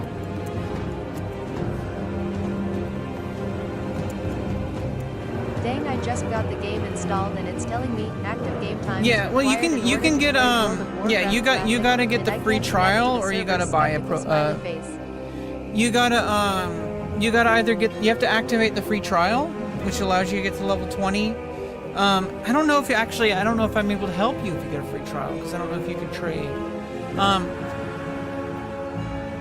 You can try it out. Ooh. Yeah, you have to go on an account. There is a 2-week free trial, and you can only get to level 20. It kind of sucks. But you know, it's only $15 a month. You know, it is a subscription base. But with $15, you can play Classic WoW. You can play what's now on Mists of Pandaria. You could play retail. You can play on the public test realm. You just have to like unlock public test realm in the account menu. Yeah, you have to do this in the account page on the website. And now it's not working at all. Like, oh no, it's caps lock. Okay.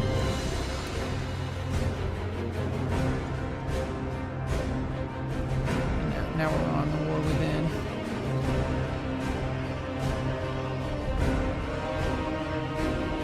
Hey Rebecca, how you doing, sweetie?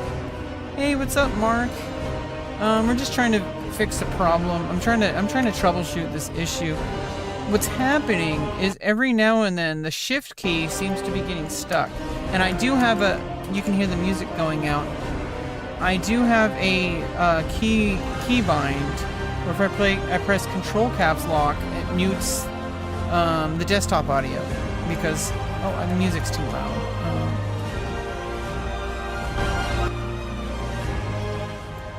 If I press the Shift key, and if I press Control Alt, Control. Oh, Caps Lock is getting. Now I know what it is. Now I know what it is. It's whenever I accidentally press I have a button on my mouse that toggles caps lock completely on. And what that does is it just holds down caps lock. And the problem is as soon as I... Okay, dang, so it looks like it's to play level 20 for regular WoW. Not for classic. No, you get one account. It's for all of them. I hope so. I mean, I hope it's for class. I mean, your single subscription can pay for, like, it works for all of them. So you just have to pick which.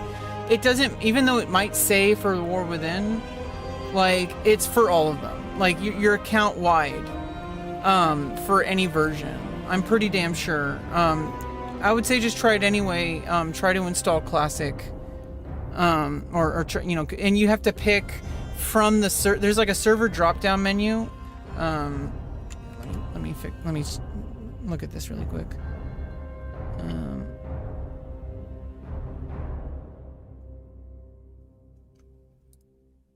Okay, let me just give me a second here. And the music's all finished.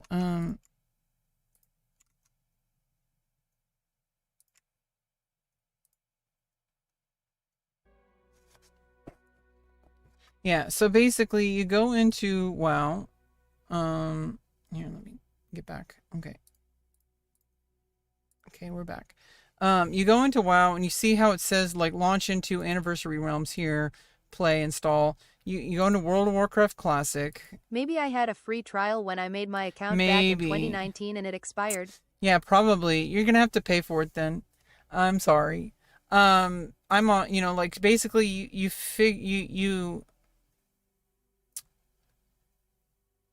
have 3 different accounts. You might want to switch it to a different number. So this is what I was telling you. Underneath your game version account, you pick the actual account, and you might be able to get a starter edition on one of the other accounts. You have 3. You're able to have 3 accounts at the same time, and they're all 3 separate accounts. You can pay for 3 accounts, or you can have starter edition. Unless you're only allowed to have starter edition on once. But you might have had starter edition on one of those accounts. You get 2 more. So you might be able to try it. At the very least, you know, if you're not ready to commit to a subscription just yet. So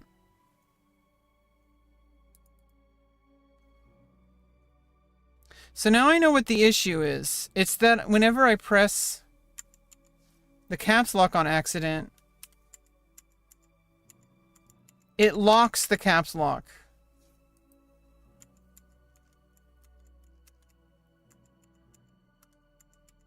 But only when I do it on the mouse.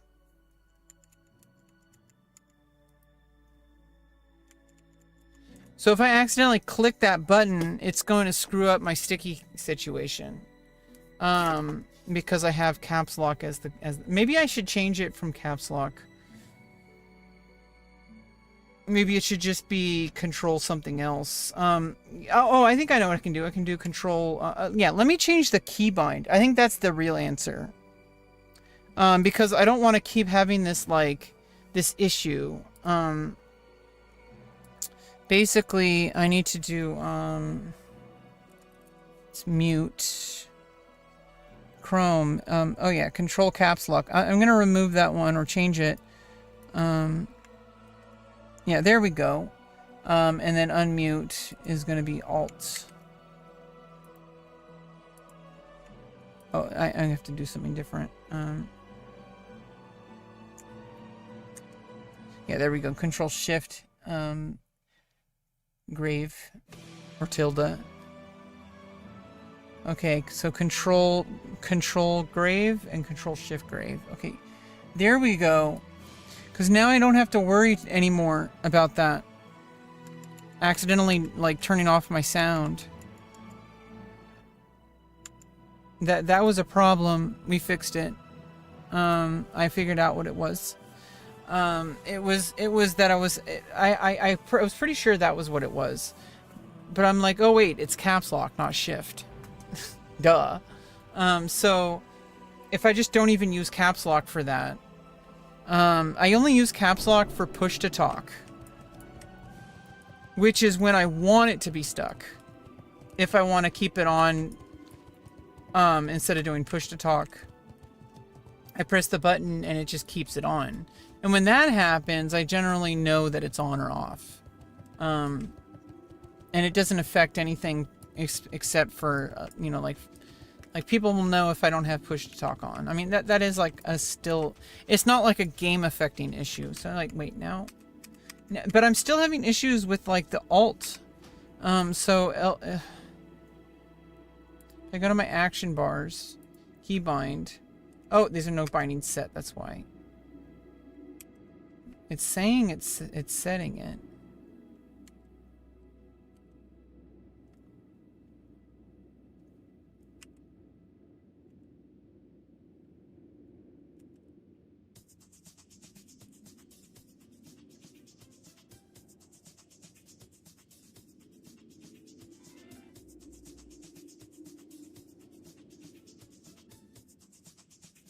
Yeah, it's like not...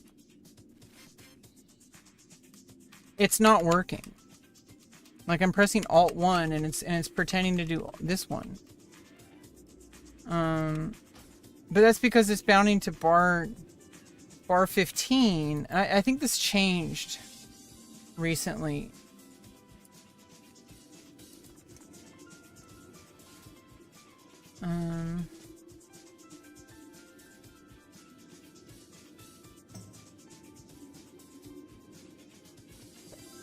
Yeah, I don't actually know what's going on with the alt situation, because if I do like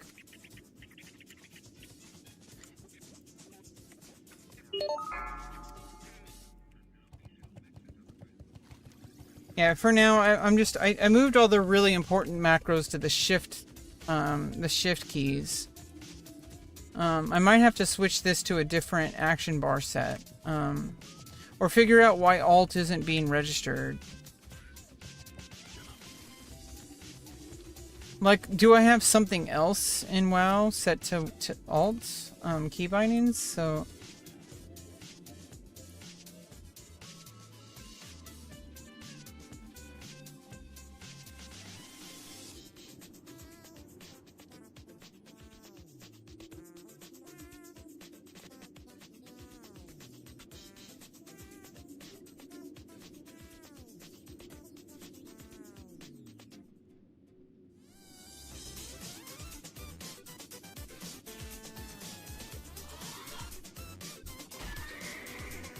oops.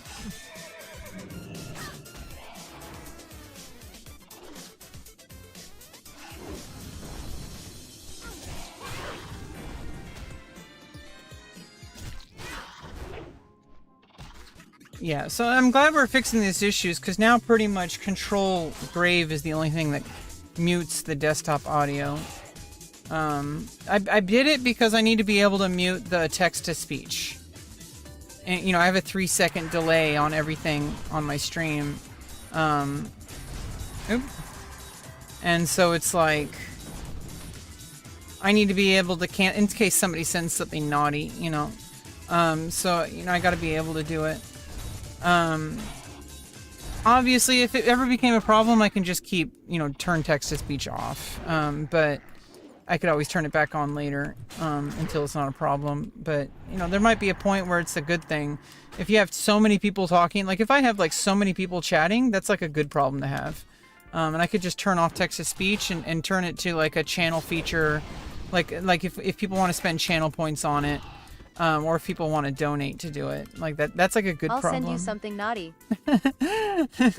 Don't do it. Don't do it, DG. Don't do it. But basically, yeah, there might still be accidents if I press now. Basically now it'll mute if I accidentally press Control tilde, like Control tilde, Control Grave, whatever. It's both. But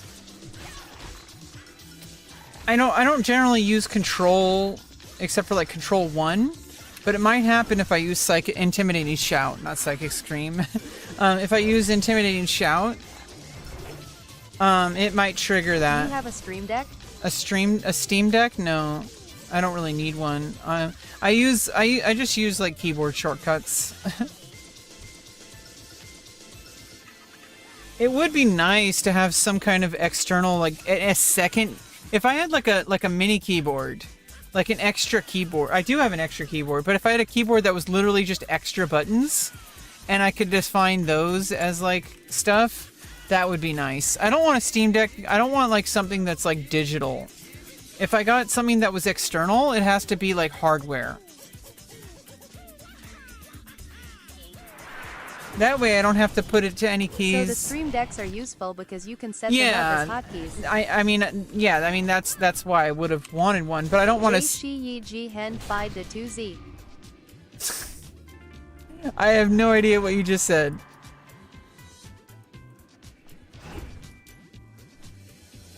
Stream Deck is physical. It is? Oh, I thought it was like it had a I thought it was like a screen. I thought it was like a touch screen. I don't want like a touchpad. I don't want a touch screen. That's problematic because what if it stops working? You know, or it gets oily or, I mean, obviously hardware keys can have that problem, but like, I just want like a mechanical keyboard. And then set those specific keys. No, it's physical clicky buttons. Oh, it is? Well, I guess they have different models. I don't really need to get a specific Stream Deck. I could just get like a set of like a special mechanical keyboard, and each button has a screen on it. Yeah, that's what I don't want. What I'm talking about is I want just like a mechanical keyboard, and then make those keys separate from the rest of the key, like make them into like unbound keys that are like unique individual nice, keys. Mechanical keyboard. Yeah, I like mechanical keyboards. And so like what I want to do is I want to get, I do have like an Osu keyboard. Maybe I could just use that one, but the problem is that I would have to like program them in to have different hex codes. Because I don't want it to be treated as a normal keyboard because I already have a normal keyboard. I don't want it to overlap. I don't want overlap. I want unbound buttons, like special buttons. But, you know, like things like F13, F14, F15, like, you know, the extra buttons that aren't existing on your regular keyboard. They're just, your computer has like a bunch of button keys that are not used. And so I can set those to those and then just bind OBS to those. Yeah, F1324. Yeah, F13 to 24. I can bind those to the mechanical keyboard. I'd have to use like regedit or whatever. I'd have to get like a key code. I'd have to like. Hello. Hey, what's up, Dan? How you doing? I'd have to figure out like what all the different key codes are for that specific keyboard.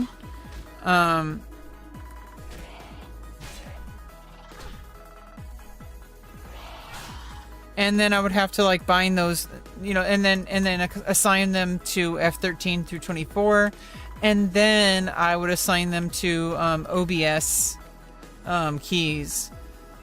That would be a lot easier because then I would avoid all these problems. If you want simplicity, the Stream Deck is what you want, and they are fairly affordable. Well, I don't like simplicity. I like customization. I don't want a Steam Deck, a Stream Deck. I want my own custom Stream Deck, like just a mechanical keyboard, because then a mechanical keyboard, I could use it for other purposes too. If I customize it, then I have like a software layer rather than built-in, hard-coded, you know, screen on the button kind of thing. I don't need that.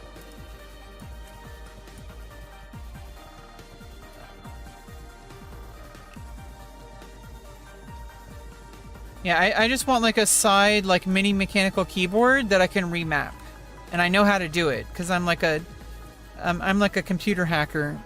I guess you can call me a computer hacker.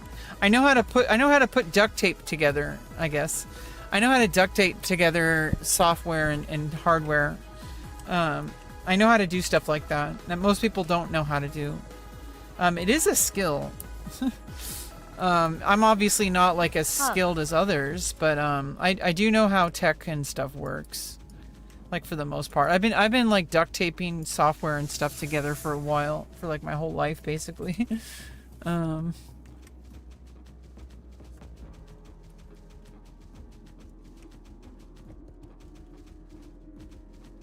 shit, some warlock.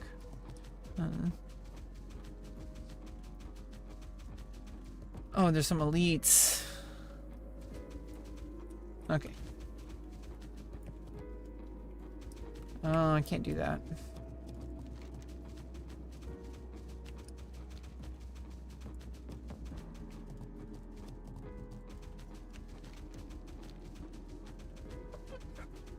I might have to wait to do this quest. Oh.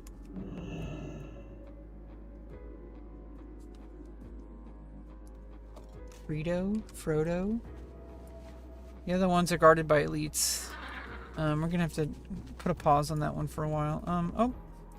Maybe we can get this quest. Oh, we can turn in this quest too.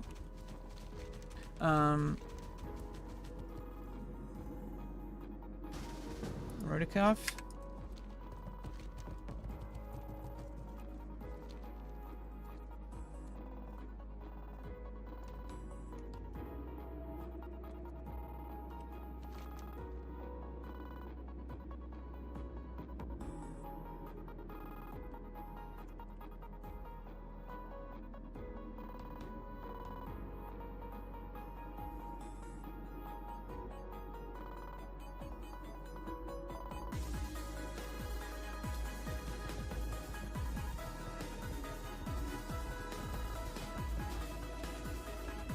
Yeah, I'm gonna have to drop a quest.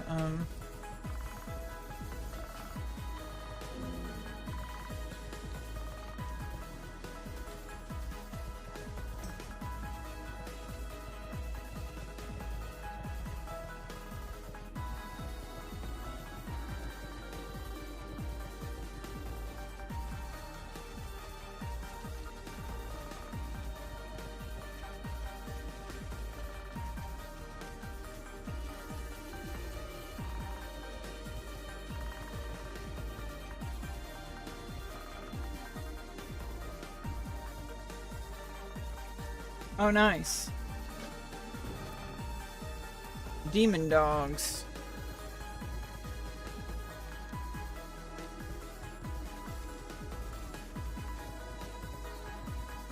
Oh. Oop, oop.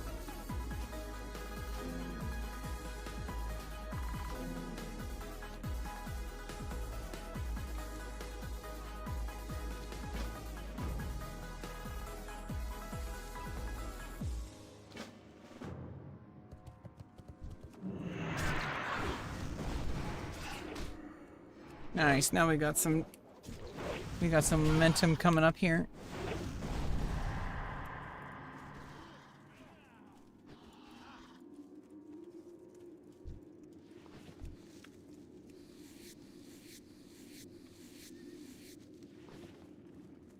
Oh.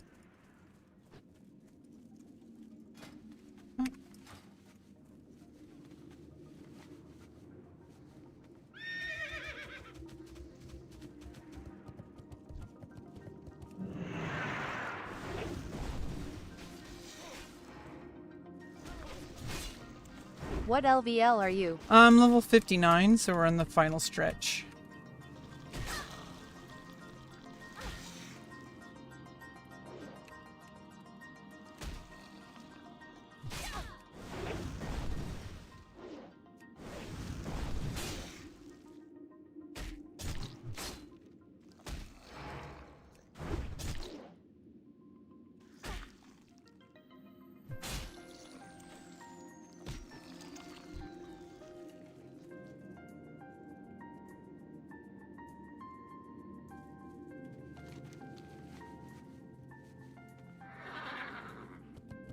Oh, nice. 1% crit and 24 attack power.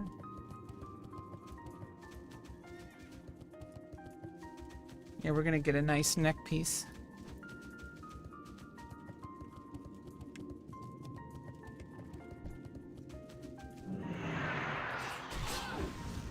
Big grats, keep up the hard grind. Hell yeah. What's up, Steven? How are you doing today? You excited for the TBC pre-patch coming out? We're just, I'm trying to get level 60 on Warrior. Pre-patch comes out, we're gonna be like, we're gonna be having some fun. I'm gonna be getting Shaman up. Hell yeah.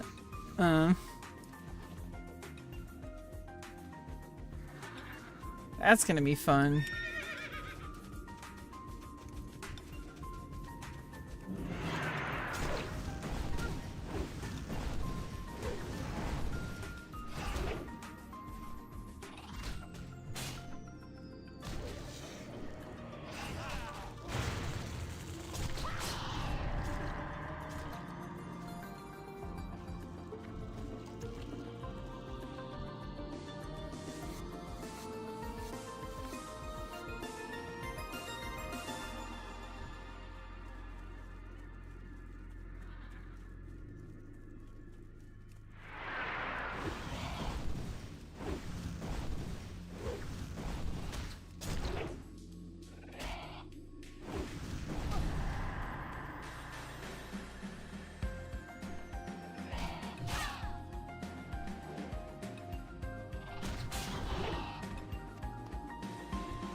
Hell yeah, I am Era for life, but I may dabble a little lol.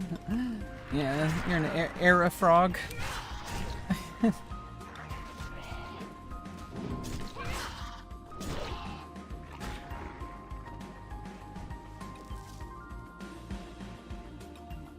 Hi Rebecca. Hey, what's up, Mitts? How you doing? You got your you got your oven mitts?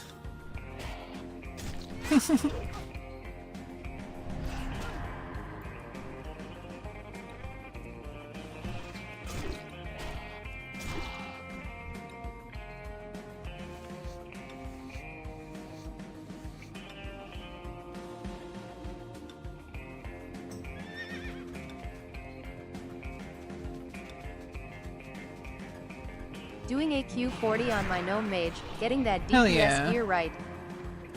AQ40? Wait, what's AQ?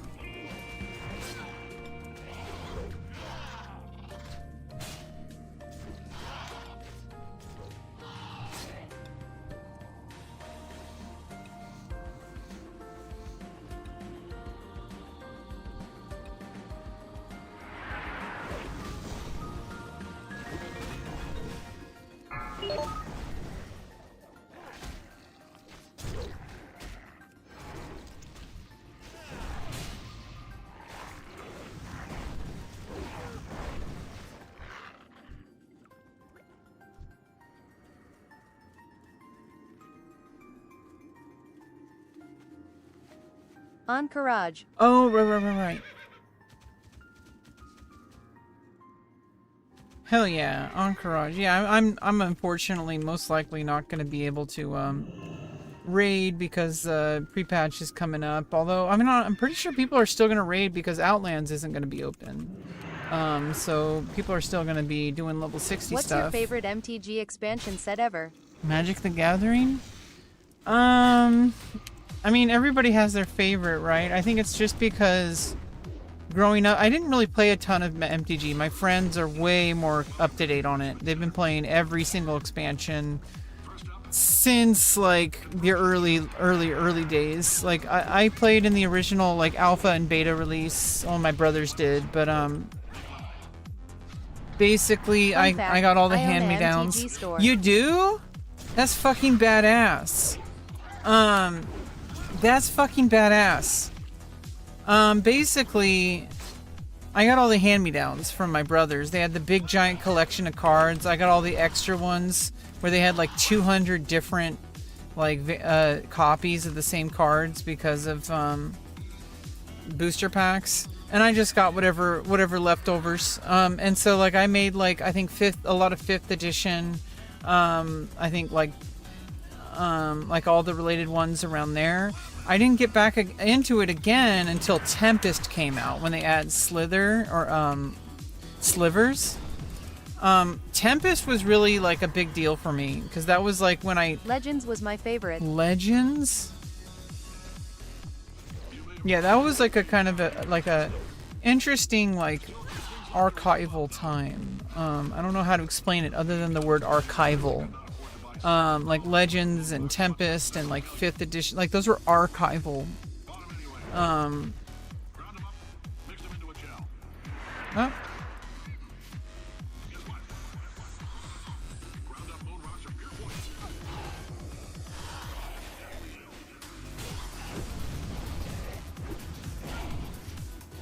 Yeah, started one with my family after college.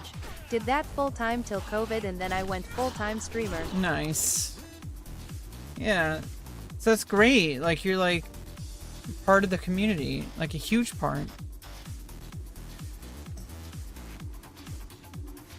Are you going to play Era or leave us behind, Cryface? Nope, I'm joining with TBC. I'm leaving you guys behind. I have too much excitement. I never got to play Burning Crusade like the first 2 times. And so this time I don't want to miss it.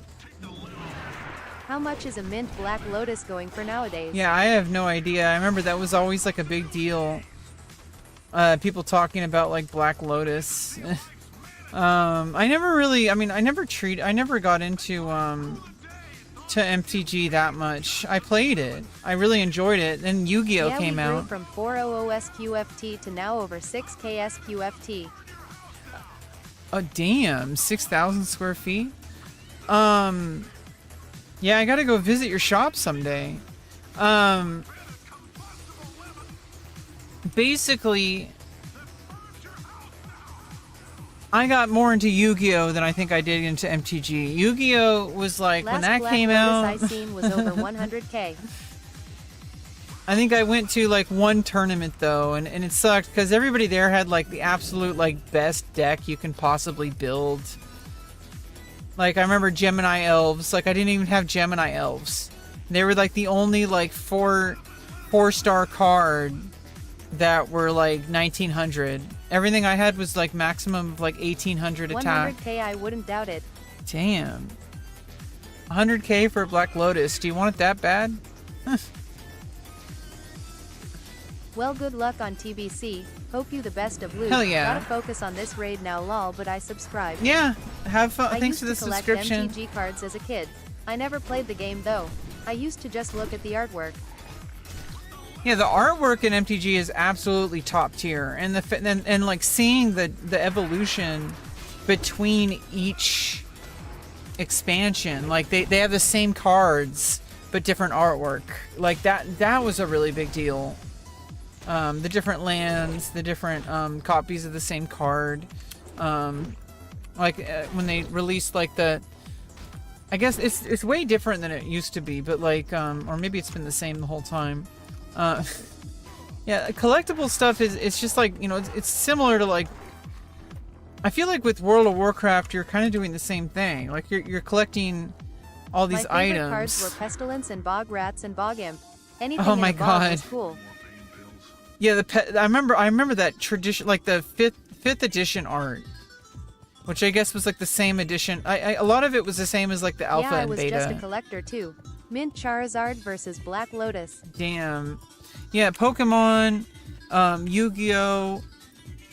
I went to a convention for Yu-Gi-Oh, I think in like, I forgot where it was already. I think it was like San Ramon. I don't know where it was, but there was a convention in a mall, and I remember like that's I think that's how my brother got his whole Exodia set.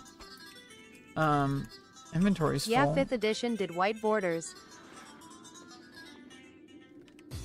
Oh, fuck. Inventory.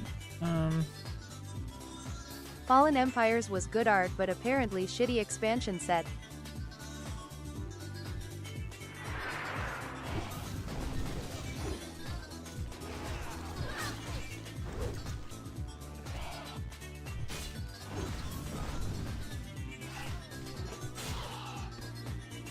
Very shitty lol. But top tier art.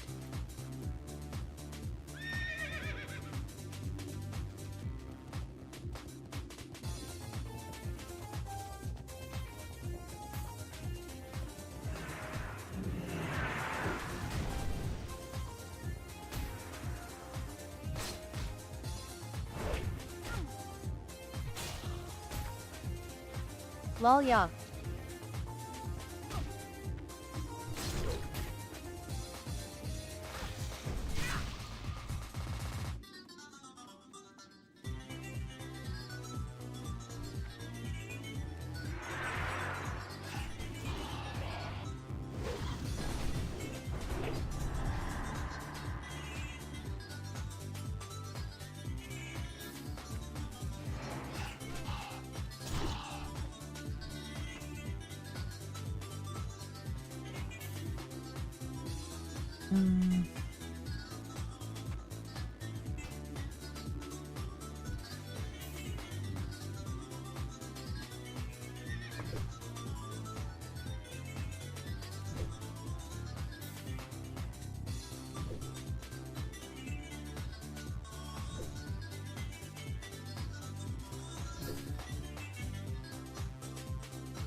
At rebeccaloran, are you a fan of David Lynch at all?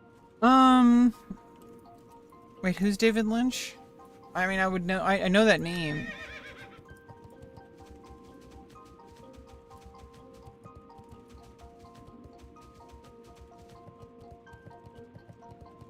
I just don't remember like what context. Is he an artist? He's a.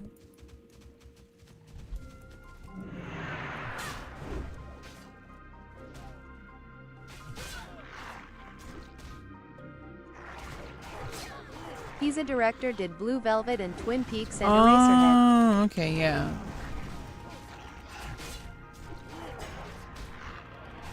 He did the 1984 Dune movie.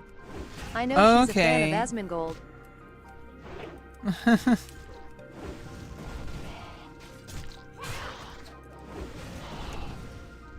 I don't know about fan.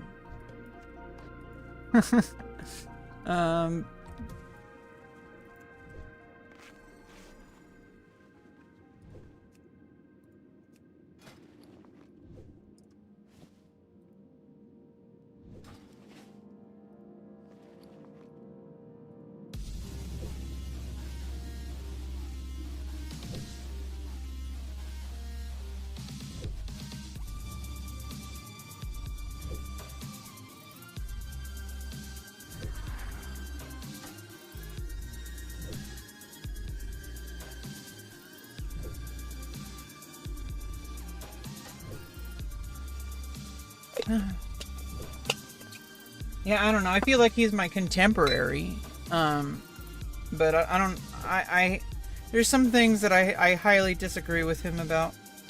I don't know about like fan. My green tea got cold. Okay. I think I can. What do you think of Healthy Gamer? Oh wait, yeah, Dr. K. Yeah, I haven't actually like been up to date with his content for a while. I used to watch it all the time. I think like during COVID, I really locked in with like a lot of like Dr. K. That's when I discovered like Devin Nash. And I've watched like every Devin Nash video, pretty much. Not every video. There's obviously always something more. She's a fan of me. I'm a fan of you, DG. You're awesome. But Dr. K, I really like what he's doing. I really like how his format. I like how he brings on experts. He's been doing a lot of stuff. I'm really behind. He's been doing a lot of amazing stuff. He's even having other like medical professional content creators and like collaborating to like his mission is to basically get rid of the stigma around talking about mental health, especially in the gaming space. And it's like I think he's doing a lot of good, especially for men. He you know, because he's a man, he's generally, I don't think I think there's some things that like you can definitely tell he's kind of got more of a masculine lens on. I don't think he's like misogynistic. I just think some things he's just like got some kind of leaning towards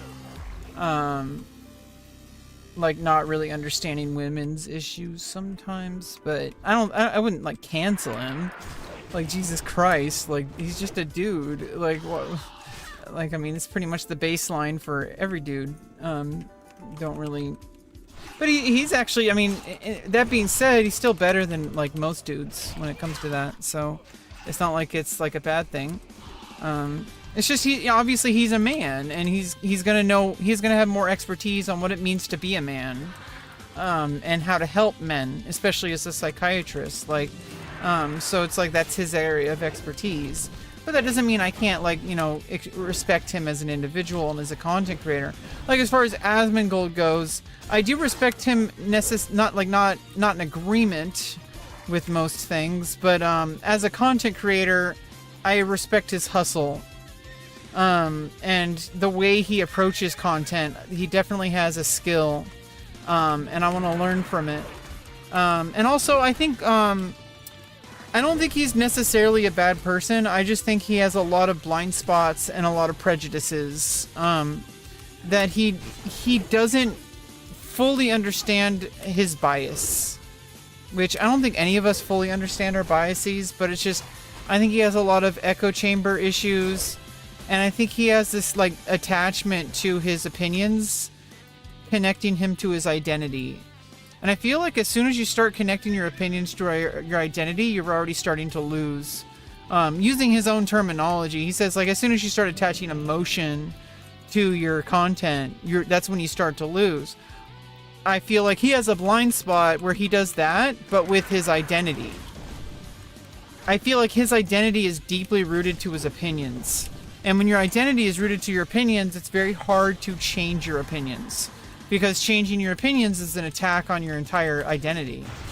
If your opinions are just opinions, you don't care if they change, because they're just opinions. Like you change them based on, you know, your experience. That's like you know, being a human. I think he's not like bad. I think he's just slow. He comes around sometimes. There's some things that he's really slow with. And when I say slow, I don't mean stupid. I meant like he takes his goddamn time. But he's a WoW player, so, you know, like, he makes sense. He thinks very long term. So, like, there's things about him that I feel like eventually he's gonna get it. I already see it happening. Like, but you see it in slow motion. You could see the wheels turning. He might not be aware of it, but I can see it happening in the way he talks about things. There's certain things where it's like, dude, like you're still stuck. And it's like, I just want him to go past the stuckness so he can get into a realm of pure potential, of radical, like, thought.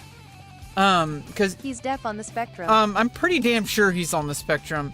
But mostly it's just, I think that he's locking himself into a little box, and he has so many things going for him, but this one particular aspect of his approach to things, is locking him into not making any like real potential as a creative thinker. And I think it would be better for everybody if he made it past this. And I think the reason why he's stuck is because he's tying his identity to his beliefs. And it's more important that he's right than it is that he understands a nuanced perspective. A lot of content creators do this. I probably do this. I know Hassan does this.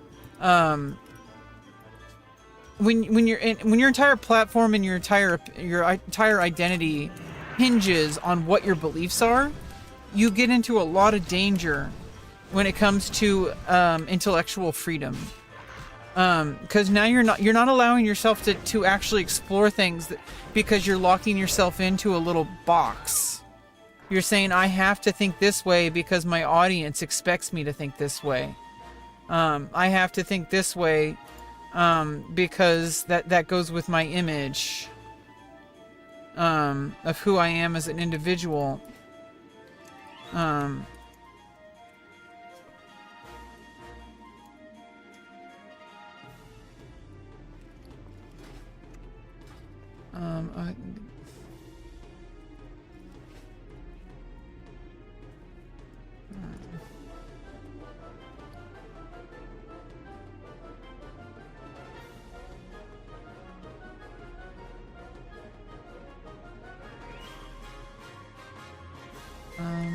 Oh.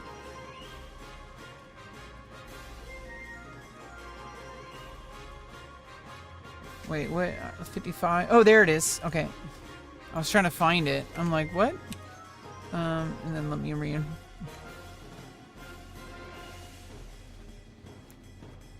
Nice. Got a chest upgrade. Like, let's go.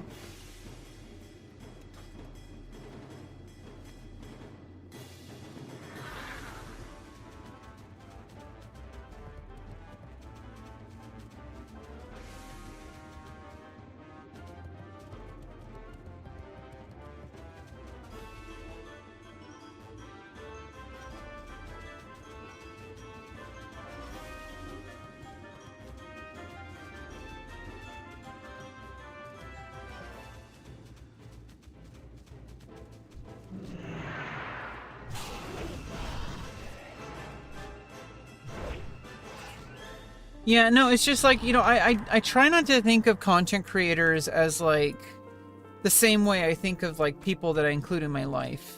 It's possible to watch content creators, and when I say, I guess it depends on definition of fan, because it's like I'm not a fan in the sense that I think he has problems as a creator, at the very least. Because I think he doesn't understand his blind spots and how it can impact people and how negativity can seep into the community. And I feel like it's been a problem for a very long time. And I even feel like even his closest friends have been trying to help him. Because it's just, I think it's hurting him. Even if he doesn't want to admit it. Like when you allow so much negativity into your day-to-day life.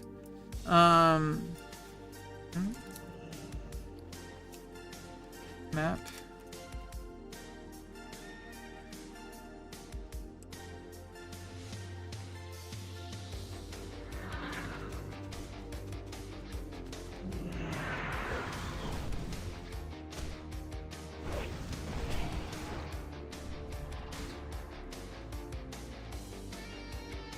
Yeah, sorry, I'm also like paying attention. Whenever I'm in a group with somebody, like I'm not just on my time, I'm on this person's time. So it's like I'm trying to keep up with this warrior. Usually I play off stream, so it's like I'm not used to trying to pay attention to the stream and paying attention to the game.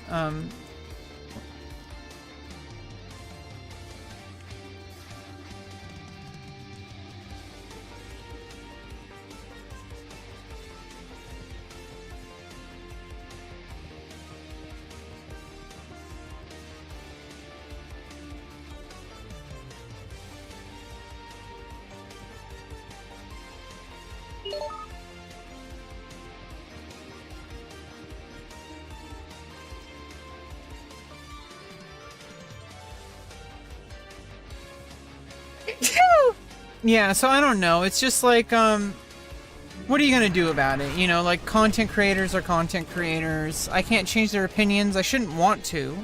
I feel like most of the things it's like, it's one thing to disagree with somebody. It's another thing when those disagreements are based in things that can't be changed. Thank you. It's like, when it comes to the LGBTQ community, obviously, I'm a trans woman.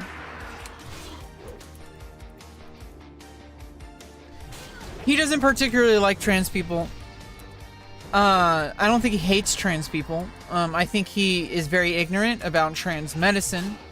I think he refuses to listen to reason when it comes to trans medicine, and he's not alone in this. A lot of his viewers and a lot of people in general have the same exact problem. It's not that it's not a matter. My existence in transgender medicine is not up for debate. Like I think that's the problem. It's like, why does my existence hinge on your ability to accept that I exist? Because I exist, and I'm pretty damn good with like where things are when it comes to like, you know, my surgeries that I got. And people who haven't gone through it have absolutely no say in that. And the fact that you're trying to go after children who are just trying to get health care, and you see it and these people see it as the other way. They see it as, oh, they're going against children to brainwash them into being trans. And I'm like, well, aren't you trying to brainwash them to not be trans? Like, isn't that the same exact thing? Like, aren't you like also brainwashing them? So it's like, how are you supposed to argue that you say protect the kids? Well, aren't you like forcing an agenda on the kids just by insisting that they're not trans?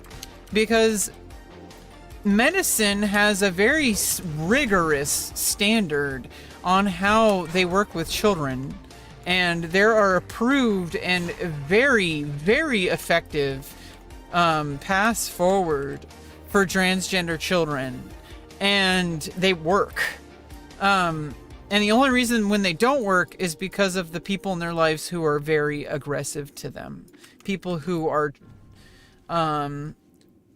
trying to, I don't like using this language, but in a way they're grooming the children too. They're trying to groom them to match their beliefs, to match that gender is immutable, to match their religious beliefs, to match their, like, you're doing the same exact thing that you're claiming the LGBT community is doing. So how is that any different? And like, I don't like this argument that you need to protect the children. Like, there's, you know, people like taking their children to church, like when they're baptizing their babies, dunking them underwater to like do some religious ritual. People, you know, there's all sorts of things. I don't think people should have their religious rights taken away. I think if your family is religious and you're going to baptize your child and you're going to raise them as Christian or Catholic or Jewish or anything like that, like Muslim, I feel like that shouldn't be infringed. And that's like a religion. This is like a medical situation. It's kind of different, but even if it were like religion, if you know, I don't want to go after your religious practice. Why are you going to go after, like, you know, transgender people? Like, you know, like if you're going to say that it's brainwashing, isn't it brainwashing to take your child to church? Like, isn't it brainwashing to tell your kids that there's only two genders? Isn't it brainwashing to tell your kids that if you're a boy, you have to have blue things and you have to like toys that are for boys? You have to play video games that are for boys. You know, isn't that also brainwashing? Isn't it also brainwashing when the military comes in and tries to recruit 10-year-olds? Isn't that also... isn't that also brainwashing? So it's like, I don't like this idea of brainwashing. You're operating on the assumption that children are somehow weak-minded and unable to think for themselves. And what you're basically doing, if you really want children to have safety, teach them how to think for themselves. And they might disagree with you. And you have to accept that. That's what thinking for yourself implies.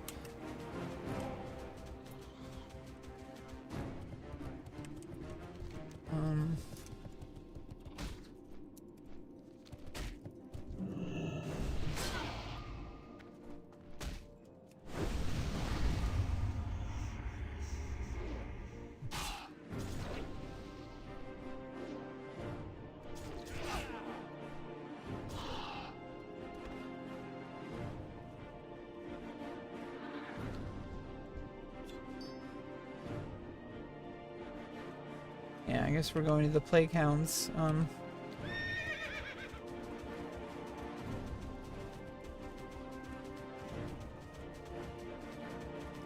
So it's like I don't understand this like lack of like intellectual honesty. Because if we're going to be completely honest, the whole debate about trans medicine for kids, which I understand, but it's already been debated by medical professionals. You're rehashing the same debate. You're rehashing the same exact thing that medical professionals have already discussed. You're rehashing things that have already been figured out. And we already know.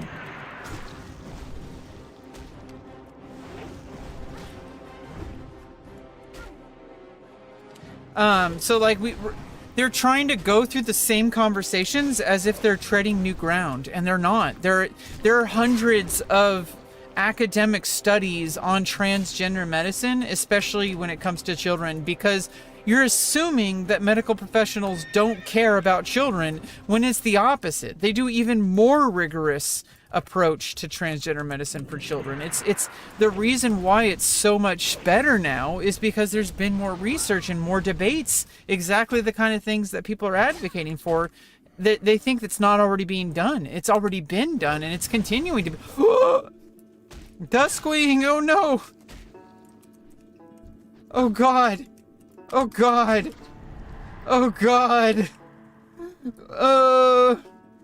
We got an elite.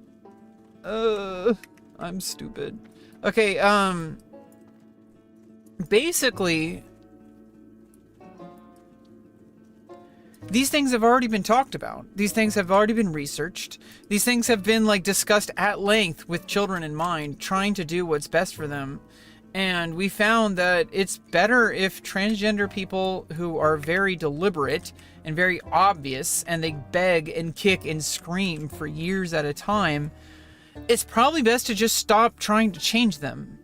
And to, at some point, and that's the key, is because I don't know everything about trans medicine when it comes to children, but what I do know is that it's much more careful, and that at some point there reaches a critical mass where you're just like, continuing to deny support is actually causing harm.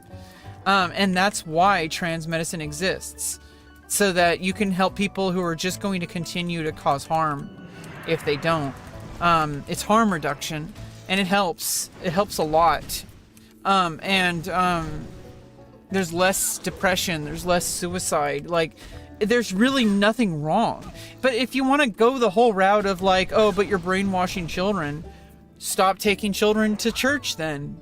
You may as well not bring them to a school. You may as well not let them watch TV. You may as well not give them a phone, which I agree with. I don't think children should have social media. If they should have, like, I do agree with Asmin's take about, like, you know, maybe things like YouTube Kids, where they can't comment, because that's where a lot of the problems happen, is you have children on public forums where there's, like, bad people and stuff like that. I do agree with that. I think social media is way more dangerous than people understand. I used social media for the past 25 years, since I was 12 years old. Okay, I know more than most people. Through deliberate experience, I've seen so many things. And it's way worse now than when I was a kid. And so, but some people, they just give like phones to their 10-year-olds, to the 8-year-olds even, with full unbridled social media access. I'm like, okay, whatever. Okay, so if you think protecting the kids, that somehow transgender stuff is dangerous, but then giving them a phone, taking them to church, taking them to school, introducing them to concepts like, you know, the military, for some reason that's not brainwashing, but transgender stuff is. There is an intellectual dishonesty happening. You're not being honest with yourself. You just don't want trans people to exist. And if you're unwilling to accept that as fact, then you have to like investigate and be honest with yourself that maybe your opinions are wrong. Because unless you're willing to accept that you're a bigot, you can't say that you're being fair, because you're not. You're a bigot, Mr. Gold. And that can change. Doesn't make you a bad person. It makes your actions bad. Like, you know, people have come back from worse. People have come back from being Nazis. They, you know, Ku Klux Klan. Like, people have done all sorts of shit. You can always come back. Okay, like, it's not too late. And in fact, if I could ever sit in a room and talk with Asmongold, I feel like that's infinitely more progress than saying that he deserves to have harm talk. Like, you know, saying that he's a bad person and needs to have everything bad happen to him, and that I hate him. I don't hate him. I don't even know him. But I do disagree with a lot of the things he thinks, and I have problems with the way he thinks, because he's convinced that he is doing one thing when he's doing another thing. And he doesn't understand that if enough people, it's not that people are being unreasonable. People are calling you a bigot because the things you're saying are bigoted. Okay, like, you are not listening to the like, you're trying to work with something that isn't complete. Your understanding of the reality is incomplete. You don't understand how trans medicine works. You don't know what it's like to be transgender. You only know what it's like to exist on the internet, and that you don't like hearing about woke stuff. Okay, that's a different issue. You're comparing the two like it's like comparing apples to oranges. Okay, like, that is a problem. And to not accept that you are a bigot is a problem, because I feel like that's even worse.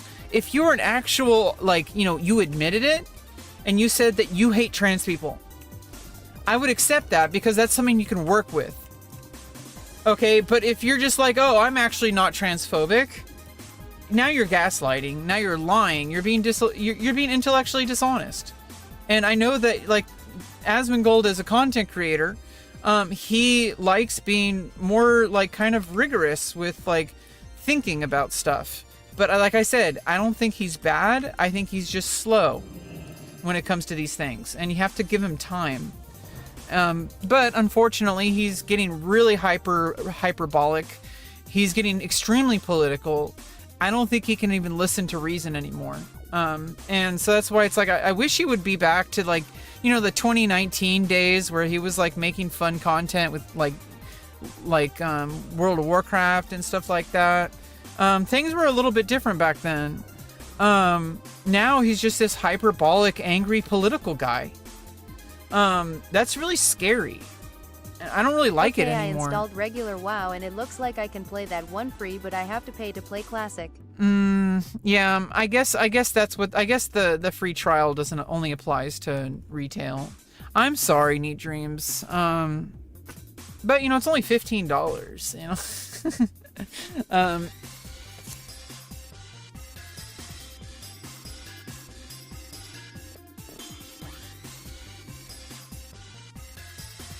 But if you do decide to play, just let me know. I will give you some bags, and I'll probably give you a gold just to get you know, get the ball rolling.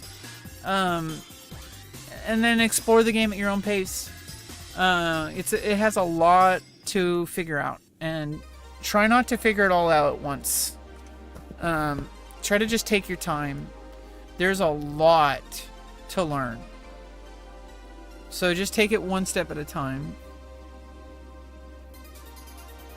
Yeah, I've listened to a lot of the things Asmongold has said. I see him in my YouTube feed all the time. There's a lot of things where I'm tired. I'm tired of listening to his same hateful rhetoric. Lol, I'm broke though. I'll try yeah. out the free version for now, then if I like it maybe I'll pay to try classic. Yeah, I tried retail. I didn't play the War Within. I do have a you know, like I do have a membership. I can play it, but I'm having a lot more fun on classic. It might give you some perspective. It's very different than classic, so don't expect classic to be like anything like it. But it might help you appreciate classic more. It's extremely streamlined. It's extremely noob friendly, but until it's not. There is an extremely high curve at some point. The Mythic Plus curve, and the PvP curve. And it's just like they're basically they made the game so like getting to max level happens as fast as possible. And I don't know, it's still fun. You'll still learn the the thing is even after 20 years, the same root, like, identity of the game is pretty much the same. You run around, you do stuff. Like, so, like, you'll get a feel for it. I highly recommend coming over here to Nightslayer, though. It's really fun over here. But I hope you enjoy, just trying it out. I mean, you're only going to get to level 20 or whatever. I don't know how the free trial works anymore. Maybe it's longer than level 20.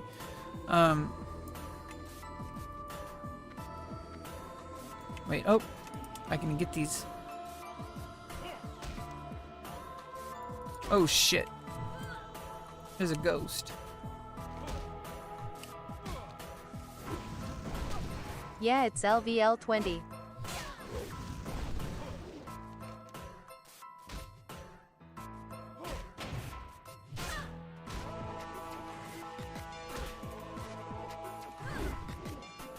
Oh, that person. Yeah, he left. Anyway,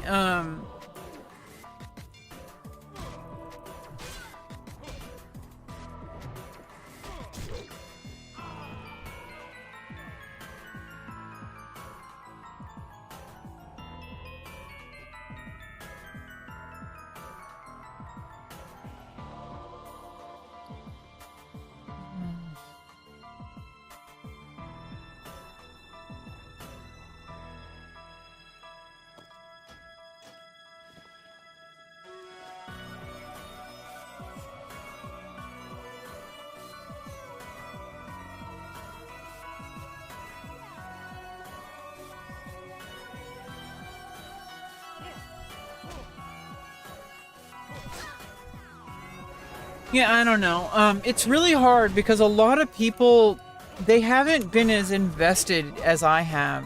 And it's like, sometimes I think people get the wrong idea about, like, how I engage with content. And also, I think a lot of people have a hard time understanding Asmongold.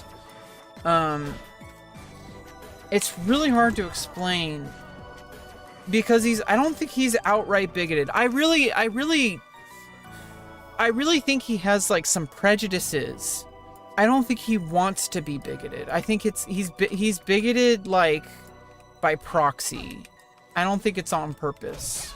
And I think, like, all it takes is a few good conversations, and I think he would change his mind. But like I said, he's slow when it comes to that, and it's frustrating because it's like this guy is causing real harm in the community, and he doesn't think that he is, and that's the real problem. He thinks that it's okay, and that's a big deal. He thinks he's just, like, casually just doing things. He has a lot of he has a lot of influence. That's why, that's why he's an influencer. He gets millions of people watching him. He gets basically force-fed into everybody's YouTube algorithm. He's probably, like, he's like he who shall not be named, It's like everyone knows what you're talking about when you describe him. Like, he's that guy. Okay? Like, you can't avoid him. And to pretend that you can and that you could just ignore him and block the out, like, he's gonna come back. It's pervasive. And so it's like, I don't want to deplatform him. Someone will just take his place. Wait,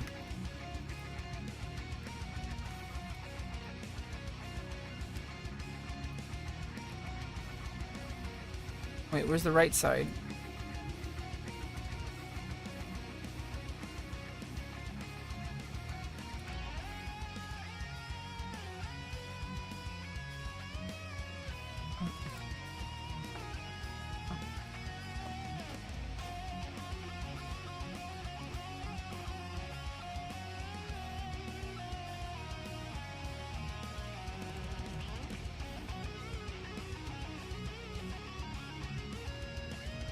Yeah, I don't know. It's just, I'm so tired, of, like, paying it. I'm, you can't change other people. So it's like, I'm not trying to like change him. Obviously, he's probably not even going to hear what I have to say.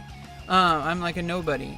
But what I'm trying to do is like, it's not as simple as just ignoring it, because it pervades into every single element of our world that we live in. And especially if you're on social media and, just don't use social media. Like, that's stupid. That's like a non-answer. That's like, like, I don't like drinking flavored water. And it's like, are you going to stop drinking water? Like, like, come on. And a lot of people agree with the things he says. So it's not like, it's not even necessarily about him. It's that it's about the things he's saying. And that has nothing to do, like, kind of nothing to do with him. But I feel like he does have like a responsibility as like a big content creator like that to like kind of understand the impact of his words, or in the absence of that, at least accepting that that's what he's doing, that he's causing harm, that he is deliberately spreading hateful information, misinformation. I understand that he's curious, but if you're curious, then maybe listen to people, especially people who don't agree with you, people who are mad at you, because they're mad for a reason. Maybe not all of them are reasonable, but actually a lot of the people who are mad at Asmongold are not reasonable, and that's a whole different ball game. I have a completely different issue with those people.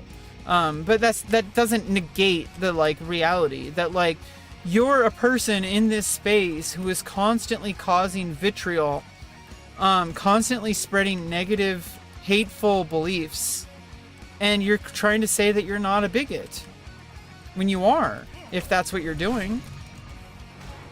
And it's just really frustrating. And it's like, all it takes is like, why do you hate me? Like, why do you hate my community? Why do you hate, like, you have so many opportunities to have people that are on your side. Instead of having like an army of people who want to cancel you, I'm not trying to say you should appease them, because that would be wrong.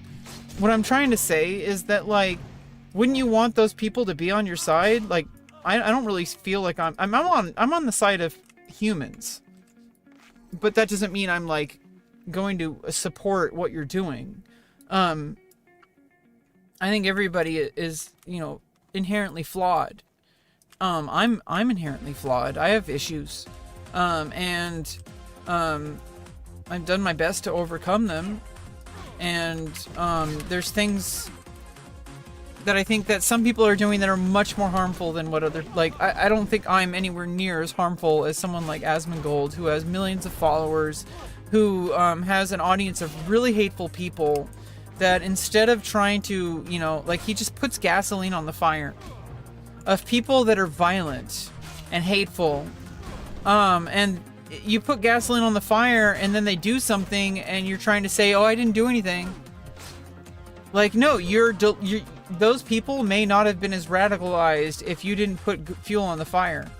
You gave them a green light to be hateful and to take action in the real world. And regardless, trans people are just being attacked from all angles, not just in our day-to-day lives, like maybe not in my life, but there's trans people who are not able to even live their life with dignity, and not even respected in the public world. And their rights are being taken away. My rights are being taken away. It's considered like a sexual crime. To use the bathroom that aligns with your gender in some places, or they want to make that true, and it's a problem, and it's not going to go away just because Asmongold stops. But like, you can at least stop putting fuel on the fucking fire, dude. You Weasley little flyer.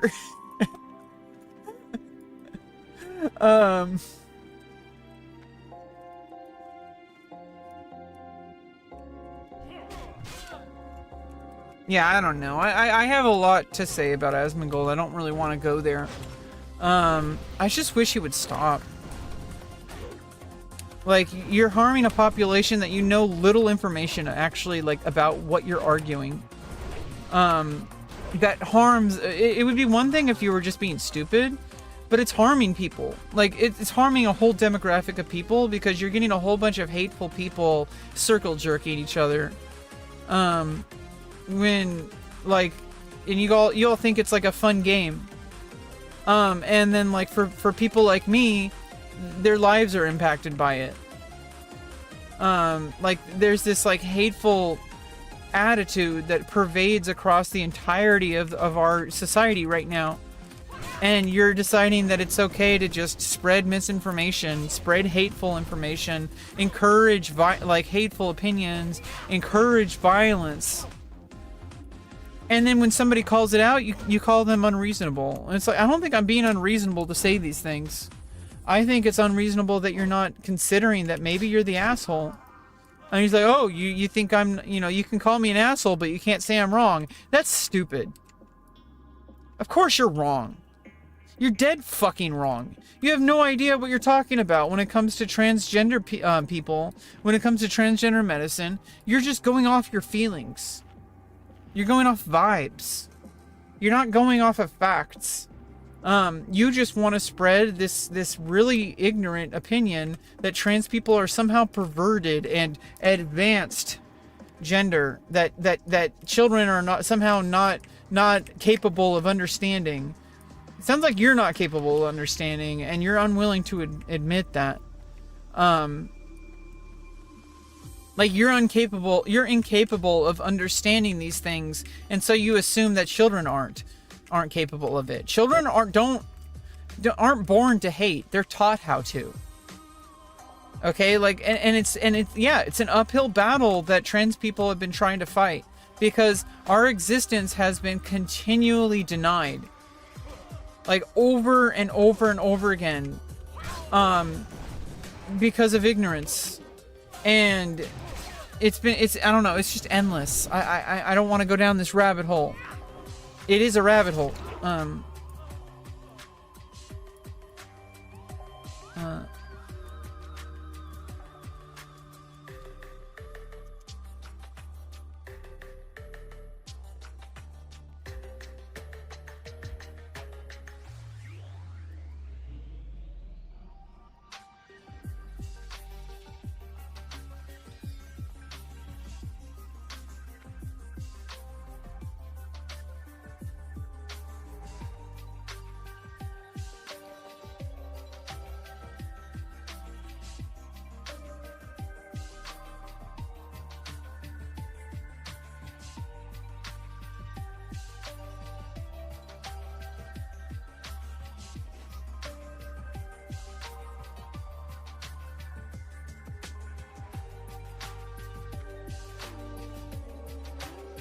Yeah, I don't know. I see the thing is like it's like an endless cycle. Like it's a trap.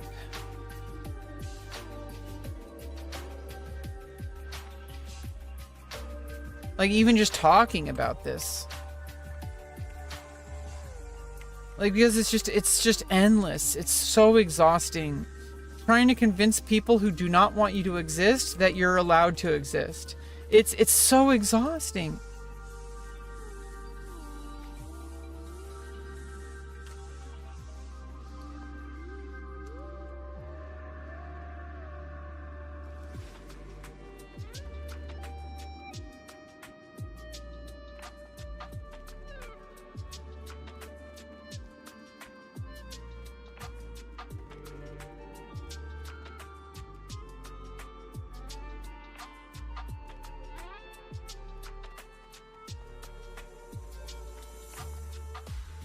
I just need like the right side here. Yeah, sorry. Like every time I talk about it's like the thing is you can't really ignore it. Especially if you're like part of the demographic, because people say, "Oh, just don't care about that. Like stop listening to people like Asma." Like you can't. I feel bad playing this WoW tutorial. These poor murlocs didn't do anything. They're just dancing around in their little village and I'm slaughtering them for quest items. Oh, don't worry. They're assholes. They kill children. Murlocs are assholes. They're monsters. Like they kill people. Like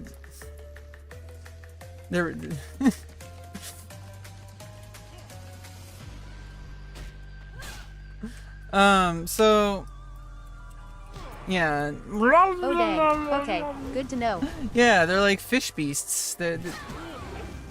You know, but we also kill their, They you know, seem so harmless. we also kill murlocs too. So, you know, it's like they probably have a reason to hate us, and we probably have a reason to hate them, you know? They're just dancing around, not attacking me. Yeah. Well, if you're having trouble killing stuff now, well, I mean, there's a lot of stuff to kill in the game, okay? Yeah, I just need the right doll right side. I don't know where they all spawn.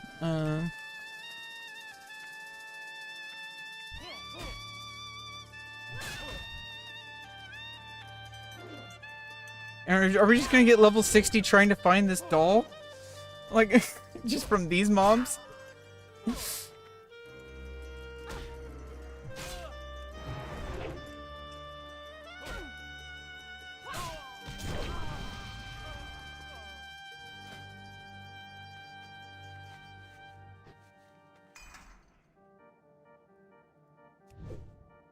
But yeah, I don't know. It's just, it's so exhausting because it's like people say, oh, you know, I've tried all that. You ignore these things and you're eventually going to come back to it because it's like it exists. It's a real thing. To ignore it is like just ignorance. And people aren't going to stop having these opinions just because you stop paying attention. Oh, I do have the doll right side.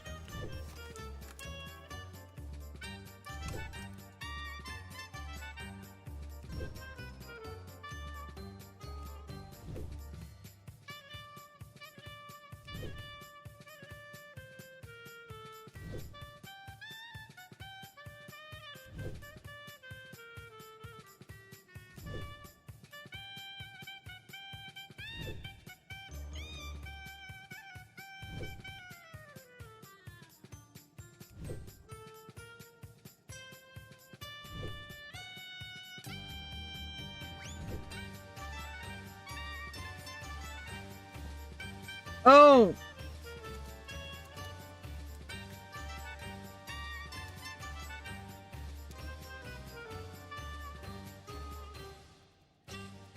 I had to actually make the doll. Duh. I'm stupid. Yeah, I don't know. It's just, it's, I see, I think, like, the difference is I've learned how to not, like, make it, like, ruin my day. And I think a lot of people, especially on certain online communities, which I think is a misnomer, you shouldn't be finding your happiness and your identity online. Stop going to Reddit to find your people. Go to your real life to find people. Stop it. I'm sick and tired of this. There's so many people on Reddit who are like, r/trans, these are my people. Those aren't your people. Those are social media people. They're not your friends.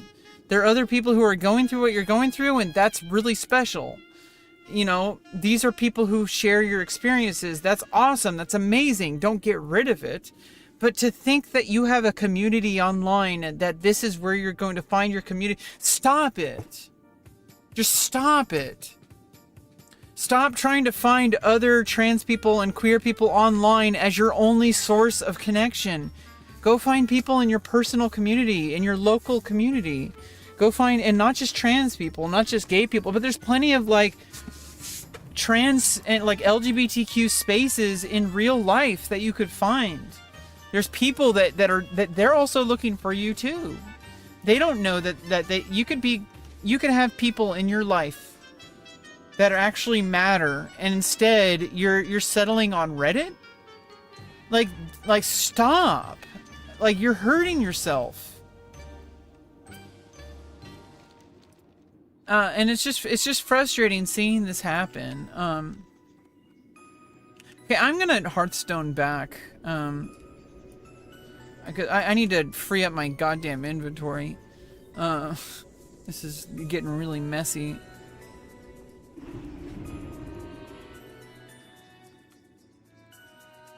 And also my durability is like 38%.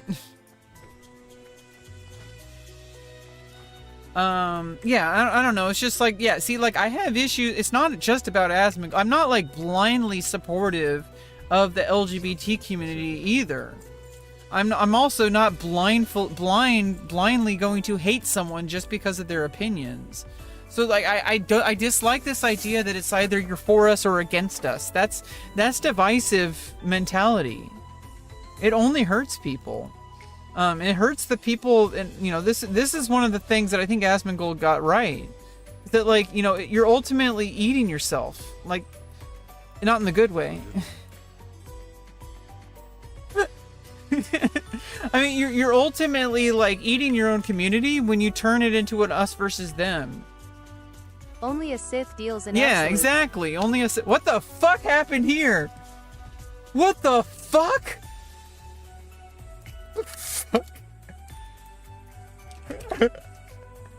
What the fuck happened here?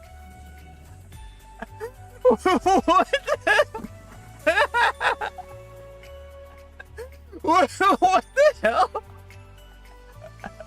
What did I stumbled into? What the hell is going on?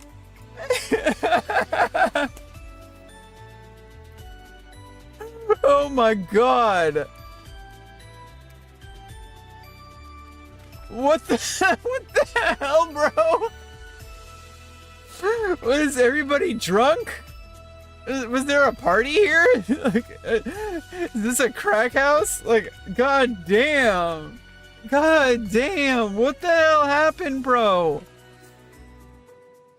You good? You good?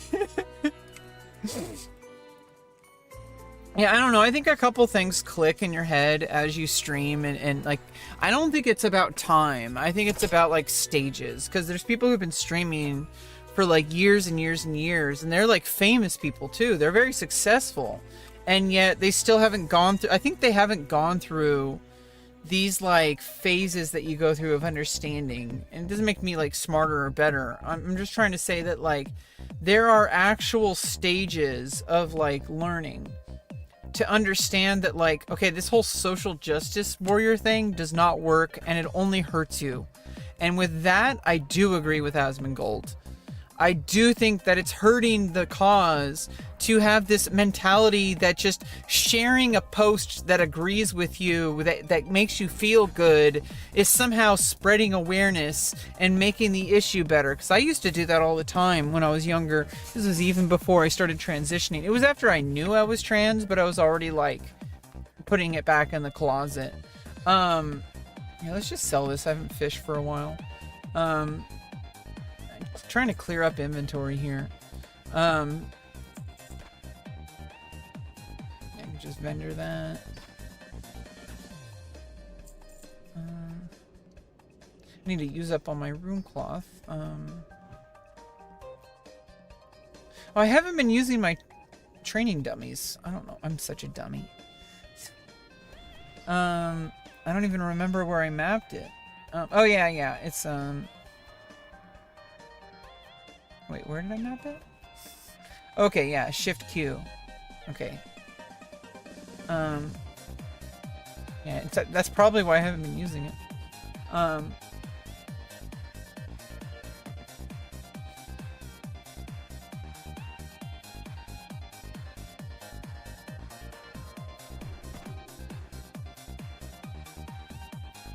Okay, keep those because that's for a quest, right? You know, let me just buy some bone fragments to finish that quest out. Okay. Okay. Let's get the Elixir of Giants. Okay,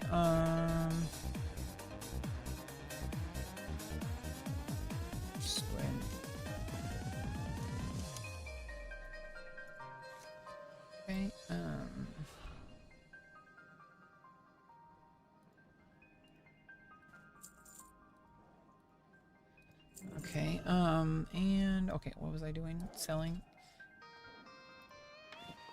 Yeah, I don't know. I think it's also sometimes we get so locked into whatever we're talking about, and it's like Sometimes you just gotta take a step back and just say, like, hey, there's more to life right now. Like, what the hell is this? Let's sell that. Okay, I can just vendor this. Okay.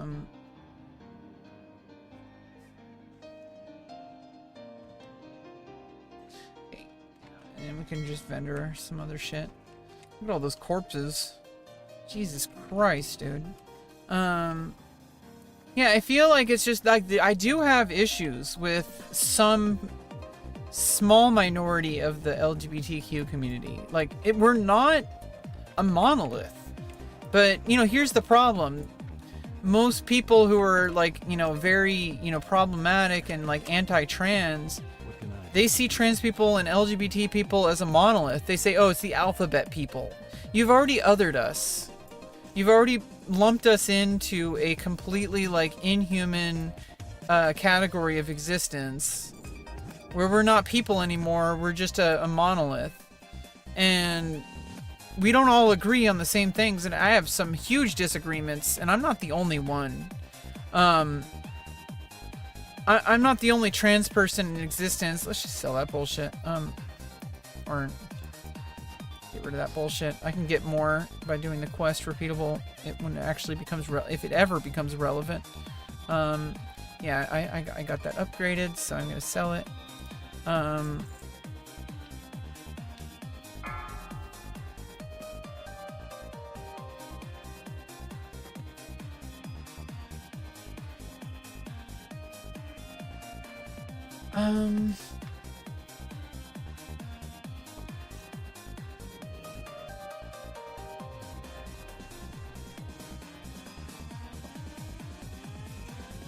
But it's just like, if sometimes I'm feeling a little bit less, like, you know, the more people I meet,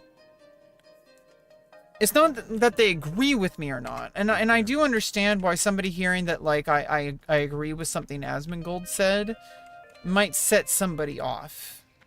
Because it's like, when they think of Asmongold, they think evil Nazi lord. And it's like, dude, like, you're doing the same exact thing. Like, you're dehumanizing this person. This is a human being. I don't think he's a Nazi. I think he holds some really hateful beliefs. But that's like something you can work with.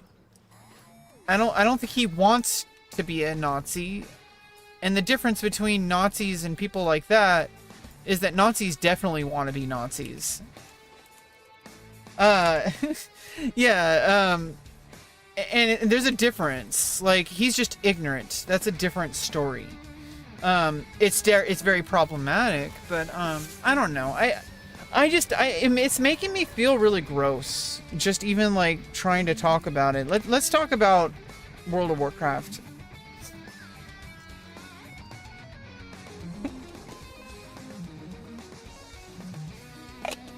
And doggies, you're watching my stream? Well, welcome, buddy. How you doing? We're just, like, trying to get level 60. Look at me go! I'm already in 99.3%? No, I'm at 90.23%. Holy shit! Holy shit! We got, like, less than 10% remaining. We got 9.77% remaining. Let's go! Yeah, I think after I just, like, turn in the rest of those quests, I'm probably gonna be there. Yeah, let me just, make some of this. I will be right back. I gotta go pee.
So yeah, me being like a little bit of a goblin sometimes.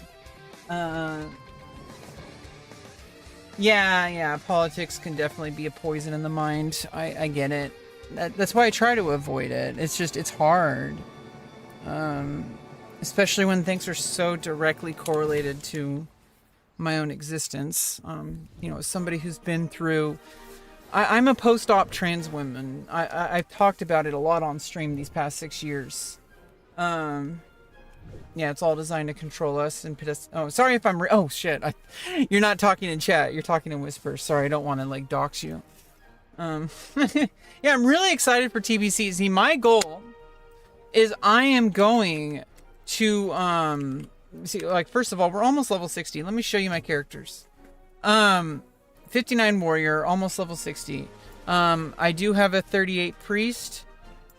And I have some other classes, but the one I want to get to 60 next is going to be my priest and my paladin.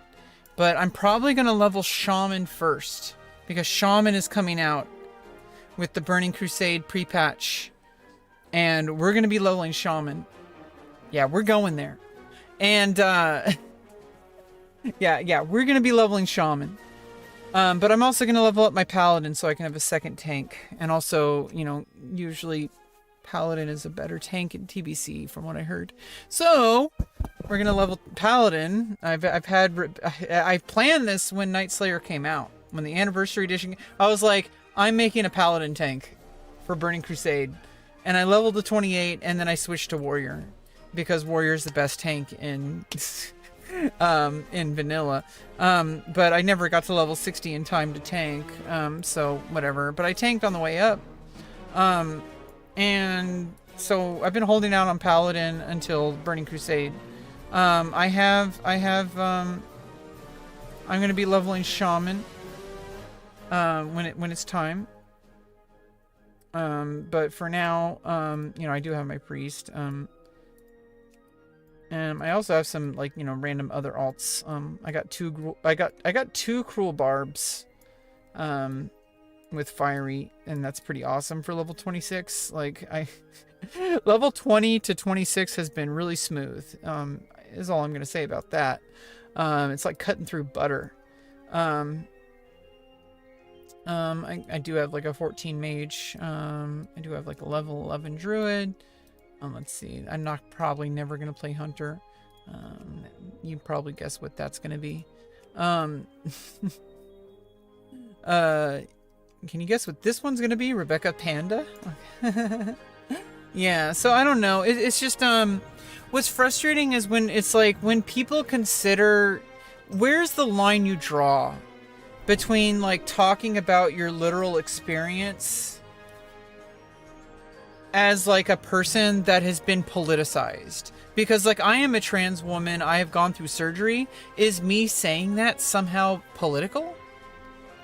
Because I can't stop.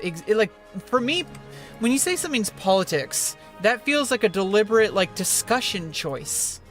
Are you saying that my existence is inherently a discussion? I don't understand how I'm supposed to get away from that. People say, oh, I don't like talking about politics. And then it's well, how am I supposed to exist if you think my existence is political? It's not fair to me. I didn't choose to get into politics, but here I am because I have to argue for my existence or I wouldn't have been able to get the surgery in the first place. My existence became political and it's frustrating.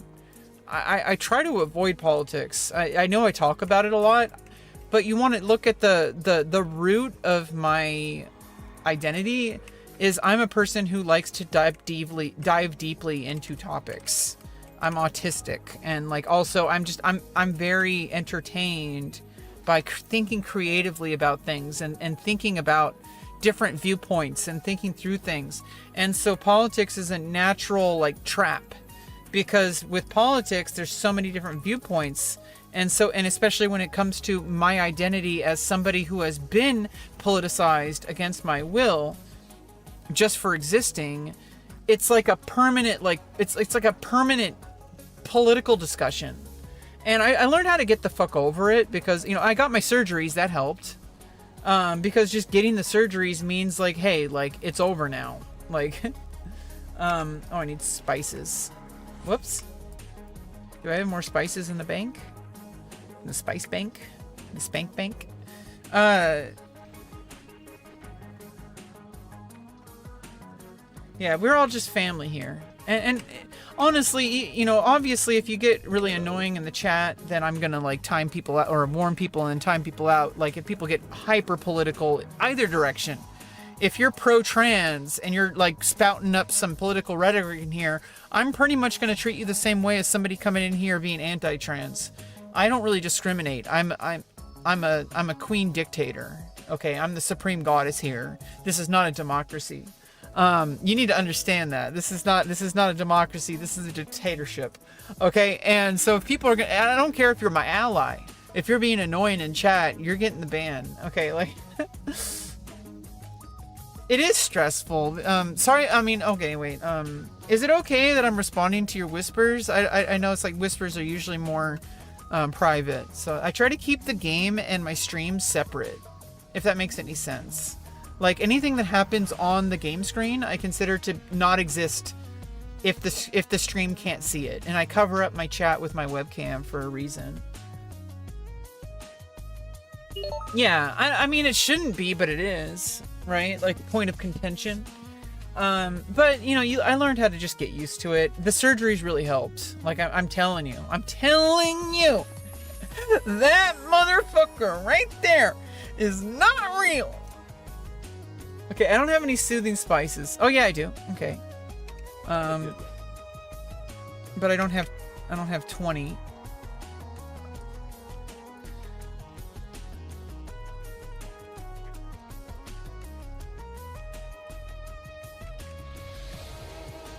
Yeah, Wait, what's that from?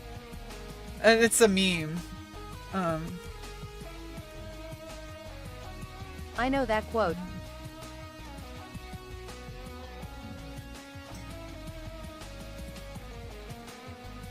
Yeah, it's a meme. I'm telling you.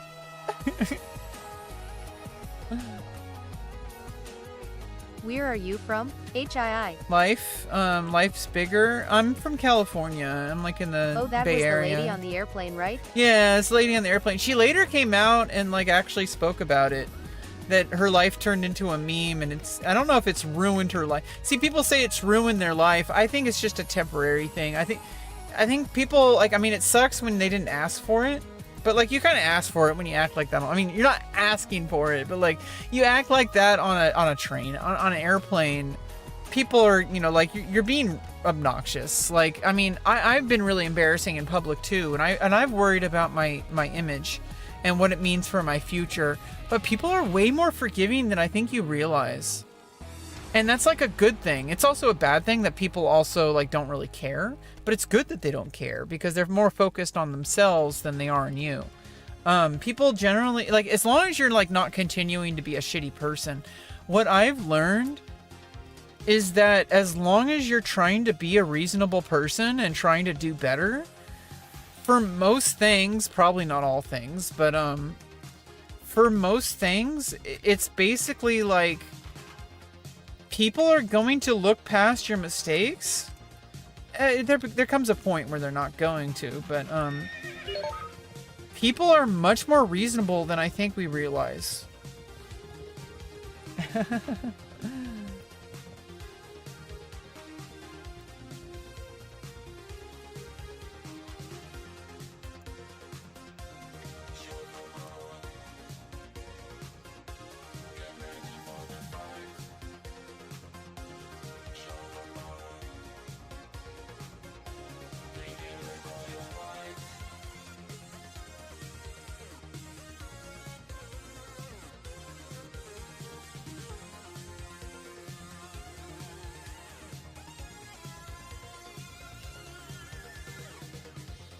Hold up, how am I at level 5 already?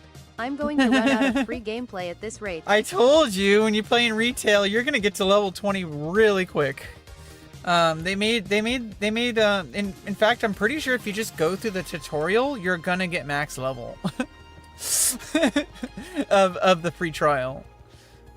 So you're gonna wanna, is it possible to gift the game to somebody? Neat Dreams has been a long time fan of mine, or at least a follower. You seem to be a fan. That's good. It's not required, but is it possible to like gift somebody a membership to World of Warcraft? Things on her, friend. I know on Steam you can gift games to people and stuff. I supply only the I'd say I'm a fan of. Well, that's good.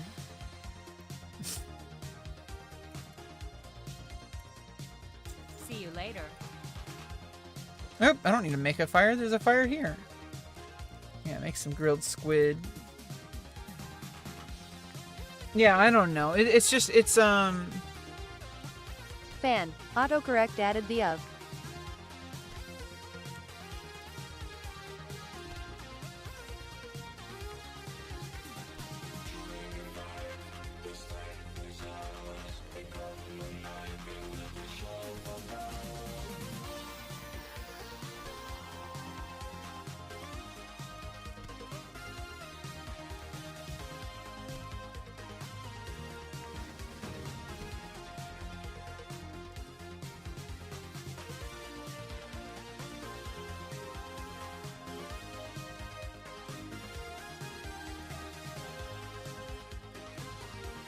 level 15. I have a level 15 mage. But I want to hit 60. Like we're almost level 60. We need to hit level 60. Coin po, like coin purse.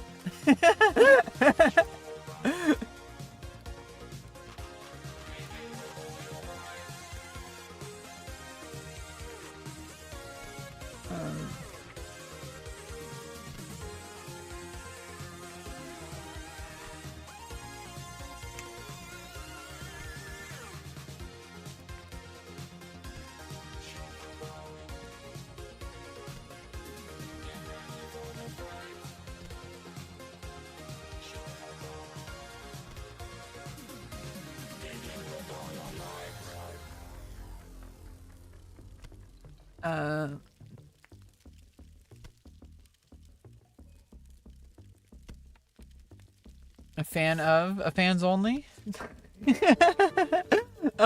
Anyway, yeah, my goal, I know this sounds really ambitious, but hear me out. My goal is to have warrior, shaman, priest, and paladin all level 70, all ready to raid. And I want to have a goal of reaching the maximum lockout every week on all raids for all 4 characters every week, and streaming as an event for each character. Like do one day on one character, one day on one, like do 4 streaming days, and making the community, you know, getting people connected, getting gear, getting quests, getting whatever you need in the game, professions, crafting. We're basically making a guild. And like I want to build it. I need it because I have a vision of getting everybody to where they need to be. Getting them what they want. No drama. No, I mean obviously drama's gonna. You can't make a rule of no drama. Drama's gonna happen. You know, we're human. But what I'm saying is like my focus is I want everybody to get what they want, and I'll do whatever it takes to make sure there's no friction, that we do raids, that we have a fair system to determine loot. And what, you know, that's going to be difficult, but and I want to make it a streaming event where everyone can have a good time. We can figure out profession management. We can figure, like, I really want to make like a strong community. Yeah, there's always a little drama, but it's okay. You make allowances for that because we're humans. Nice, this song.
What's up, doggies?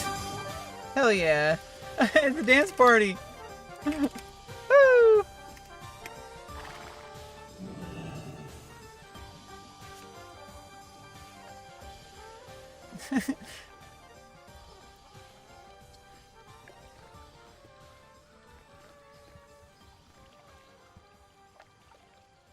Oh, you got like the night elf dance. I got this stupid human dance. The Macarena. Meanwhile, you got like the freaking Shakira thing or whatever. I don't know.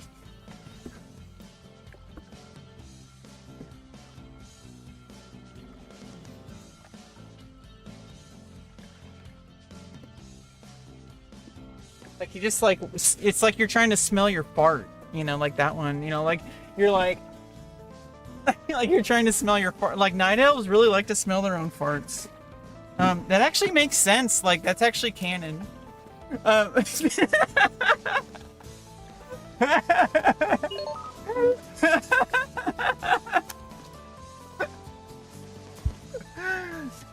my god.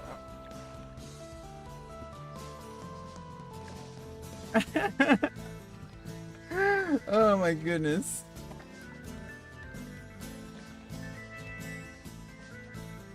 I got some more green tea, but it's cold.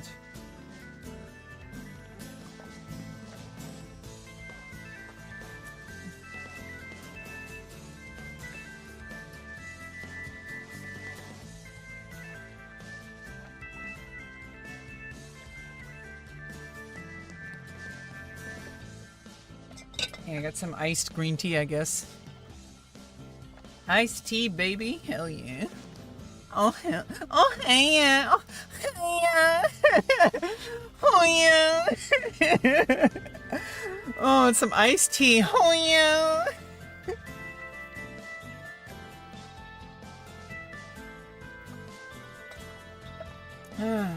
Yeah, so basically, I'm at a point right now, if you must know, I've talked about a lot of this on stream, but the TLDR about me, I've been going through quite a journey these past 6 years on stream.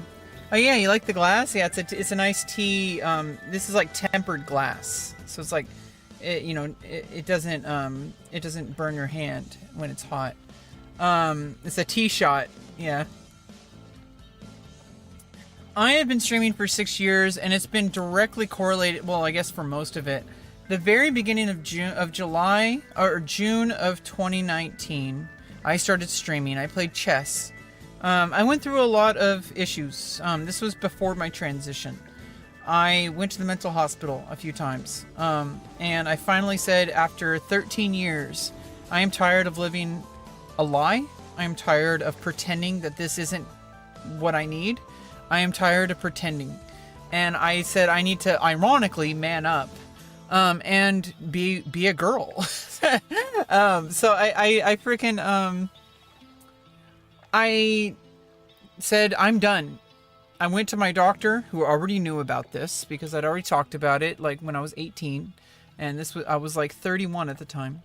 When I finally decided to transition, and, I said, I'm done. I don't want to find out what life is if I continue to live like this.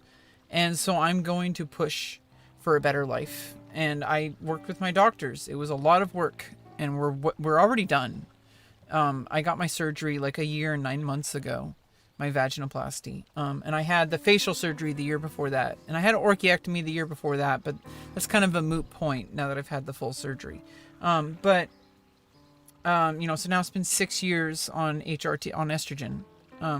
And I feel very relaxed. I feel safe in my body. I feel comfortable. I love my body. I love my sexuality. Things are getting better and better every day. But the whole time I've been living in this trailer with my dad. He's an alcoholic. There's been some really rough times. There's also been hospital visits, going to the mental hospital and such. And I have been trying my best to get out of here. And now I have a team of 12 people. I'm with like various different agencies that help people with developmental disorders. Because I did get, finally, when I started transitioning, I also started learning that I got diagnosed with autism. And I started trying to get resources together to try to learn better skills, to take better care of myself, to be a better person. And so I started doing all the work along with the transition stuff because I basically had to. I had to get 3 psychiatrist approval letters. I had to be put on endless wait lists. I'm also diabetic, so I had to actually get in shape and be healthy too. I had to eat kale. Okay, so I love kale, but I mean, it sounds funny when I say it that way. I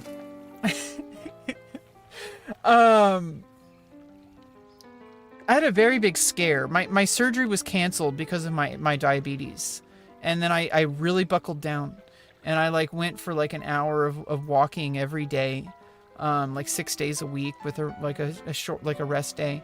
And I was like eating like very strictly. Like I was like oatmeal and peanut butter with collagen powder, and stevia. And then like that was twice a day. And then I would have like apple, like, you know, like I would have carrots and celery for snacks only. No popcorn, no nothing. If I wanted a snack, it has to be carrots or celery. That was my single rule, was if I have a snack, it has to be celery or carrots or celery. And I had one big meal, like, you know, like I guess between lunch and dinner. I had one big meal of like a big slab of ground turkey, a big slab of like ground turkey, and a whole onion, a big giant spoon of minced garlic. I had to, and then I had like pepper, like salt, pepper, red pepper. Actually, I think I didn't even use salt. So pepper, red pepper, like all the stuff that would be like extremely like taking care of my diabetes. Everything was completely min-maxed. I used Perplexity AI. Here, I can even have it explain it to you. Explain my nutrition regimen that got me to 6.7 A1C to my Twitch stream. Because it has a profile on me. No.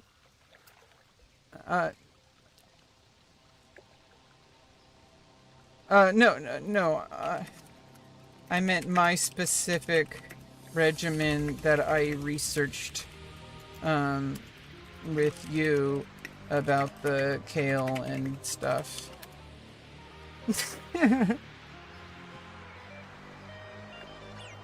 Your regimen is basically a high fiber, low spike setup built around 2 anchor meals and a daily prebiotic habit that help keep your blood sugar smoother and support that 6.7 A1C.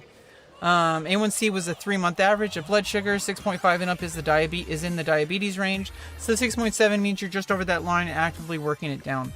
The foods you choose are all about slowing digestion, improving insulin activity, and avoiding big blood. You built a semi-daily cauldron meal with okay. This is it's you know, we don't need to talk about that. That's way too much details. But long story short. ... I worked really fucking hard and I made it happen. But this living situation is finally starting to get corrected. I'm connected with like regional center, North Bay Regional Center, and they're connecting me to get me into a mentor home. It was mostly veggies. I have like ground turkey in that meal that I had. Now I have an even more complicated cauldron meal.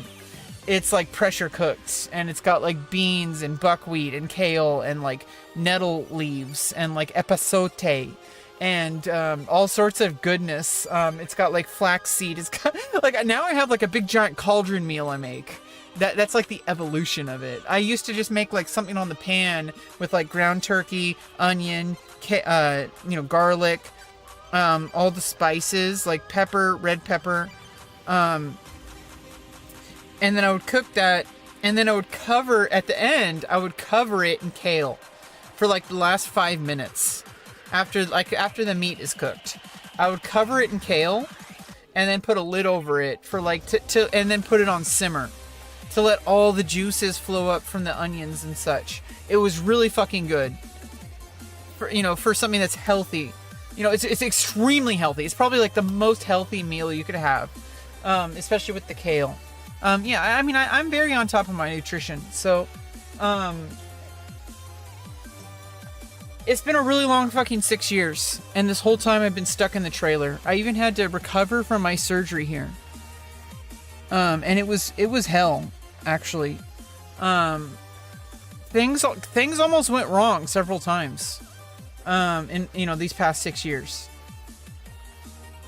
But I kept getting back up, and I used my stream as a sort of like, you know, sounding board, or I used it as a sort of like journal space, and as a kind of a window into, you know, anonymous like social media space. You know, I have people like you who've seen my stream. I have had people like Neat Dreams, and then random people who come and go. It's been an interesting 6 years.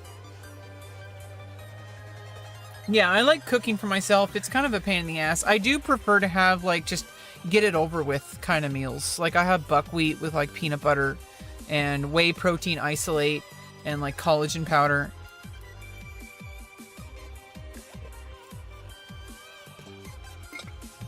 Yeah, it's coming to a close soon. I figured some stuff out about, like, myself after I got the surgery. Going through this has been like the most transformative thing of my entire life, and it's changed everything for the better. I feel like a fundamentally different person, but like in the best way. And so it's like, it was scary, and it was hard, and it was really long, and it was hell, actually. But it was worth it. And now it's all over, and now I just have some other things got to deal with, like the housing issue. I'm going to be getting into a mentor home where I'm going to have a lot more support, and I'm going to have more freedom. I'm going to have my own room. And I'm not going to be in this trailer anymore. And I'm never going to look back. Once I'm actually officially moved out, I'm never going to look back. I'm going to see this as like these last 6 years. It's bittersweet because I had a lot of difficult times, and, you know, the surgeries were good, but getting them was hard, and it was really painful, physically and mentally, to go through those years of waiting.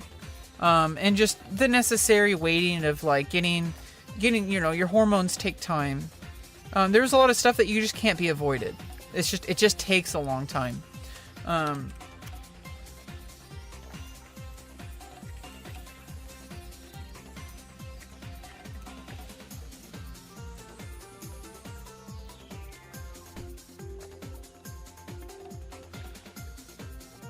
All right, doggies. I'm gonna go finish out to level 60.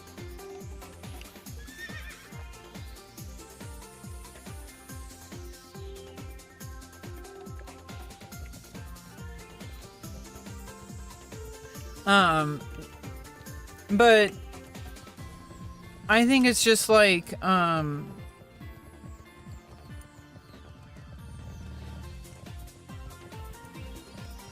kind of amazed that I made it this far. I was like, I'm gonna get the surgery by any means necessary, and I did it.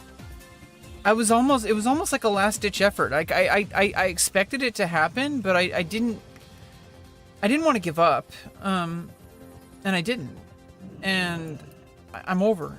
It's over now, and I never have to do it again, and that's really good. And that's a lot like World of Warcraft. You get to max level. You never have to level your character up again. You can level up a new character, but you never actually have to you don't de-level. So once you level your character, it's permanent progress, and that's what I love about WoW. It really solidifies that idea for me. I'm kind of in love with that element of it, that every single point of progress that you make in this game, every single new piece of gear, it's with you forever. Now, maybe gear you might accidentally, you know, get rid of it on accident, but you could always replace it. And I think it's like, in general, you should really consider every single point of progress as permanent. You know, just be very careful about vendoring things. And then if you do, like, there's a buyback, like, just be very careful. Yeah, we're I don't have an official guild. I'm in my guild. I can add you if you want. Don't be a menace though. Please. I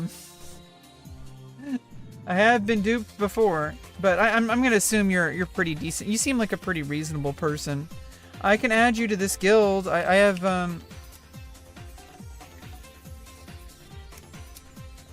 Oh, you're already in a guild. Okay. We're endgame raiders. Our goal, it's pretty much just been still building. Our goal is to just have people who are pretty reasonable. There's no like selling of boosting here. That's the only real rule. It's been interesting watching your journey these last few years. Yeah, I mean, it's definitely been interesting. It's been really exhausting, and I'm getting to a point where I'm feeling extremely exhausted. I feel like I'm getting a little bit of a more creative boost lately. I started writing in my journal again, like I explained earlier.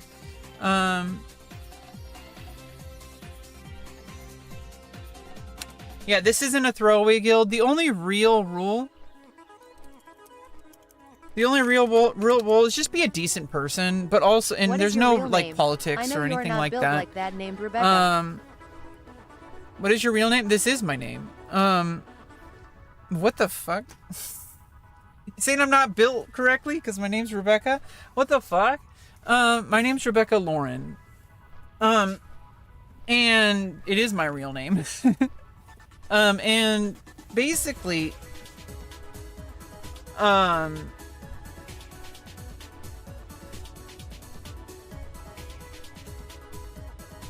they're just basic rules. No boosting, no selling services or anything like that. This isn't a throwaway guild, so no like selling like boosting services or anything like that. I mean, it's pretty much straightforward. It's just a group of people. There's a Discord, so you should join the Discord. It seems like there's going to be a lot more people coming in because of the Burning Crusade.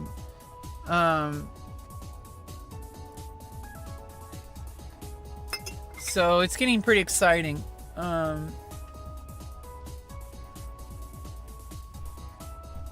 It looks like a lot more people are joining, so that's good.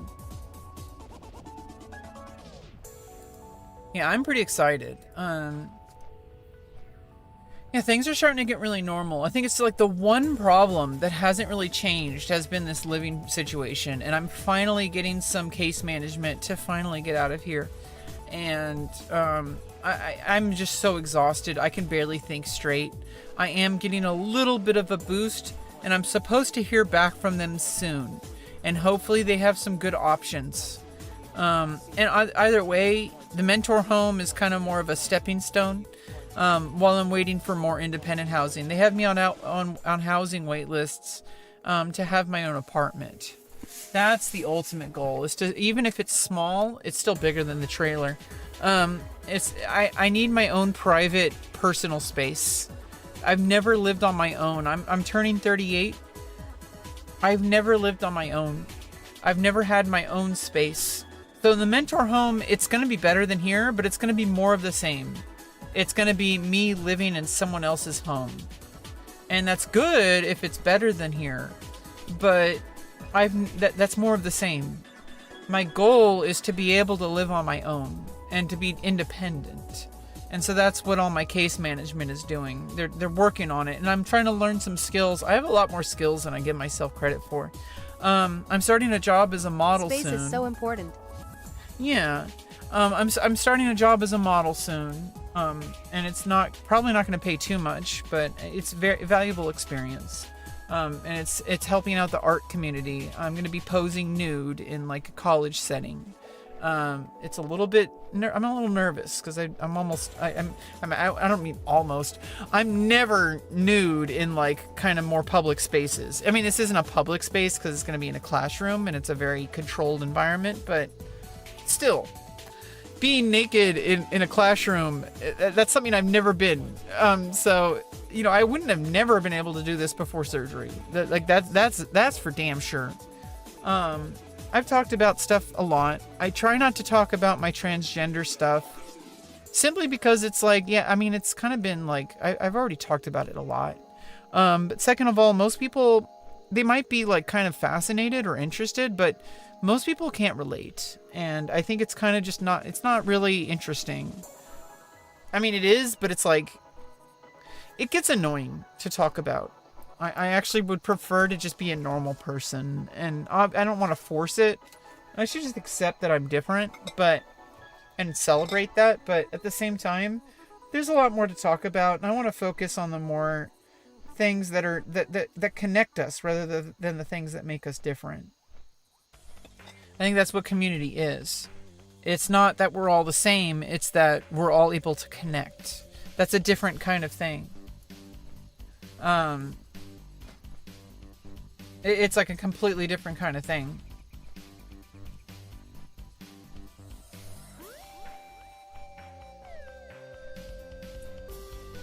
All right, that's all the tea.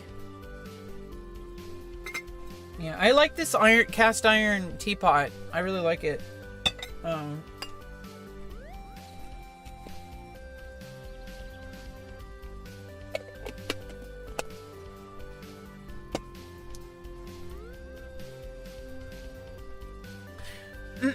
But yeah, things have been like really difficult, but I've been plowing right through it. I've been using my stream as a kind of like survival tool. I know it's hard for some people to understand, but streaming is really powerful for me. It's been helping me stay consistent and stay like focused. Having a place to just talk through things and let the emotions out sometimes. I'm kind of tired. I got a lot stronger than I used to be. I used to get emotional, like not emotional, like I used to get like visibly upset a lot on stream, and that doesn't really happen anymore. I might get emotional, but like that's different. It's okay to have emotions, but I don't want to be making people uncomfortable, especially myself. It was very, very uncomfortable. It's very hard to watch. It's not good content. And I didn't want to become a lolcow. People tried to make me a lolcow, but I'm too grounded in reality to, I'm too healthy of a person. And I know sometimes people have a hard time believing without seeing the whole picture. I don't have anything to prove. I know who I am, and I'm a really good and strong person, and I'm always aiming to be better. I'm always aiming to fix things if they're a problem. And I think it's also okay to accept that some things don't need to be fixed. I am fine just the way I am. And it's not a problem. And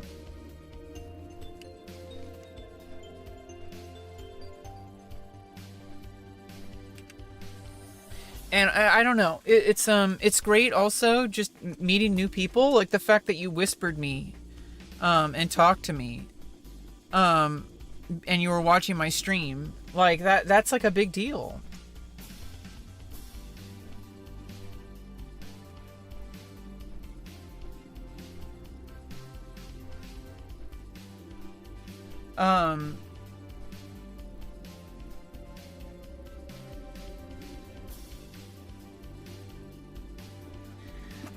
Yeah, it's just been quite a fucking journey. Like, oh, and thanks for the Prime.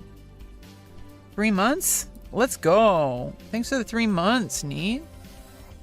Although you could have used that money to buy a WoW account. Buenardo! Buenardo! I don't know why you didn't show up in chat when you did that 2 hours ago. Or that was 2 hours ago. What am I talking about? Sorry I missed that. Oh, you're welcome. That was 2 hours ago. I was not paying attention. I'm sorry. That was 2 fucking hours ago.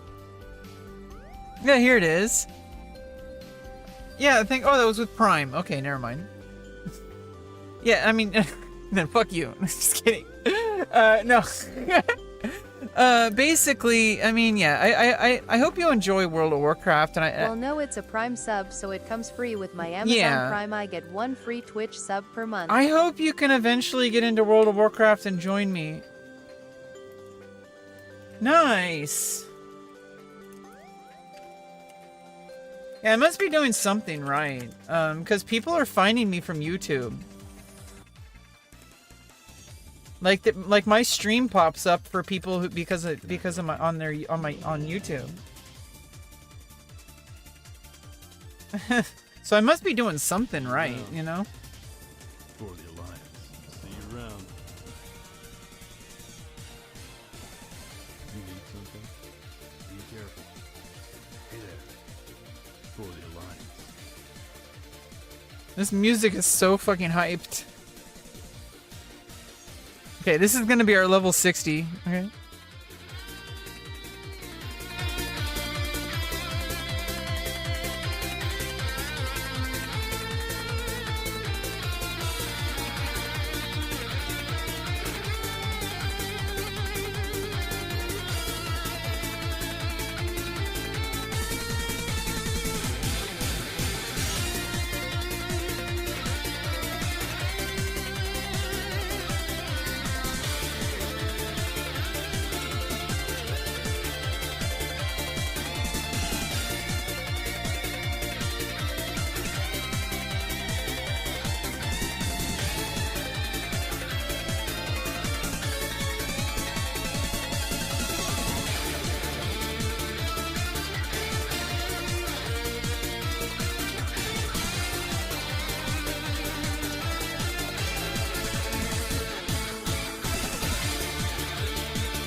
It's stuck. It's glitched. It's glitched. God damn it. God damn me.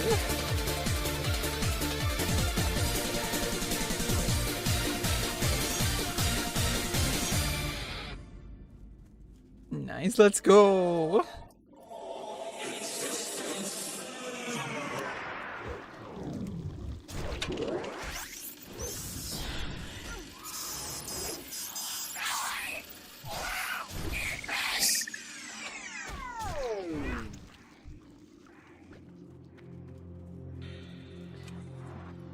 Oh shit.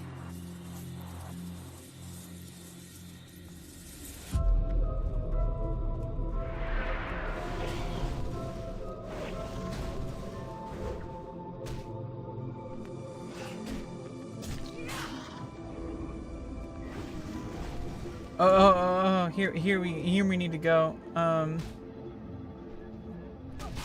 We need to do this one.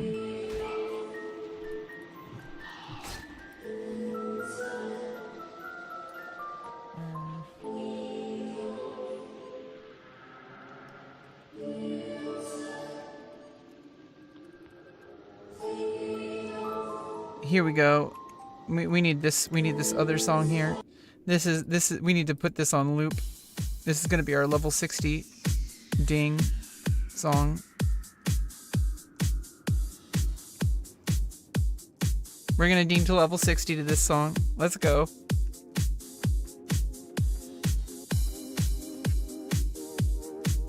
Benjamin Briggs, Falcon Punch. Let's go. OC remix.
Can I add you on BattleNet?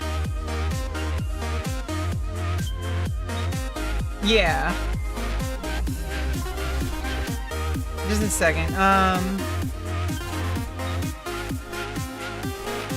It's yeah,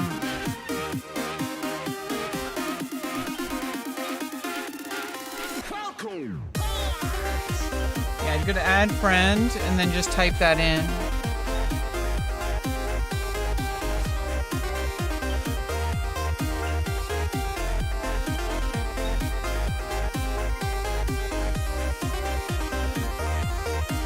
Nice Adam's apple dude.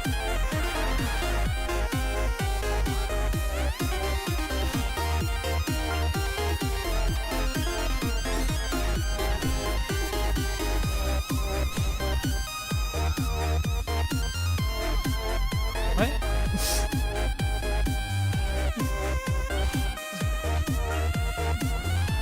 Nothing there. You're crazy.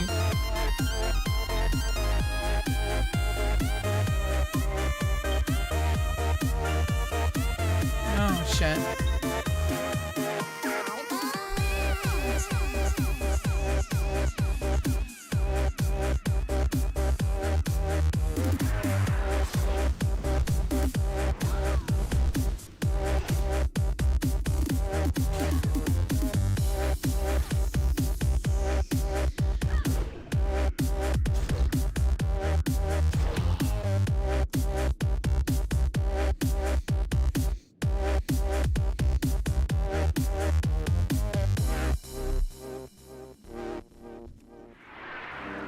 Damn, so slow.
This song is catchy. Hell yeah, it's catchy.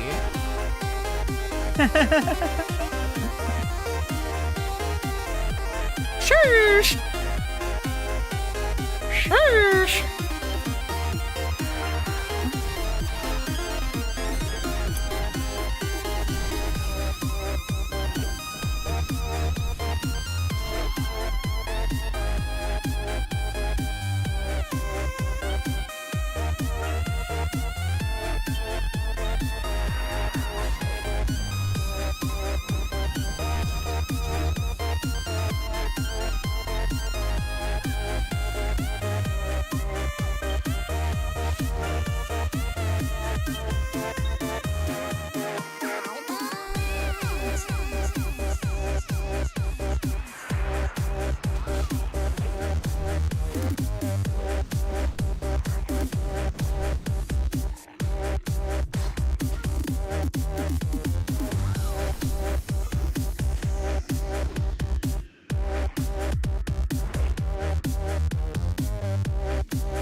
Here we go.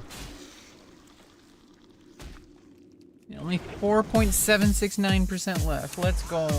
Let's go.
have any favorite movies or TV shows? Congratulations, you've received 100 messages today with Restream Chat. Yeah, I don't know. It's Star Trek: The Next Generation.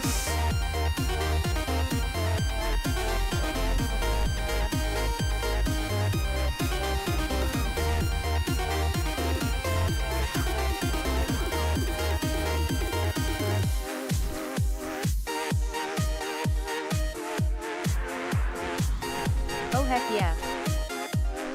Frick yeah.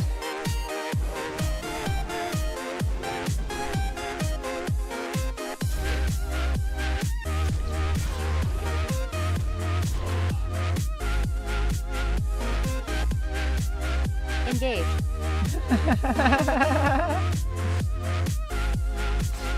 Make it so.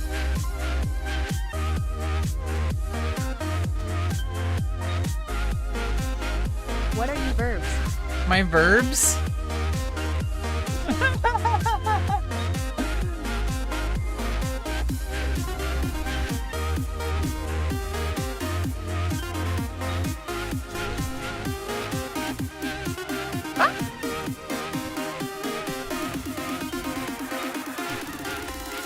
Fuck!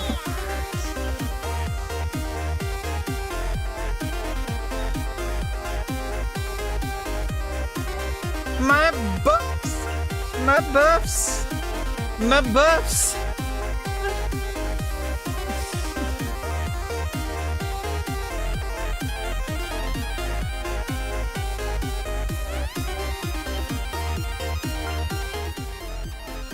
Yeah, my verbs are level up to 60. That's my verb. We're on the final stretch, ladies and gentlemen. Okay, so we are 3K, like 3.3K to level 60. Let's fucking go. Okay, so like we've been playing all day. We're gonna get there. You know, if any shamans aren't gonna destroy us, but you know, whatever. Whatever. Whatever, dude.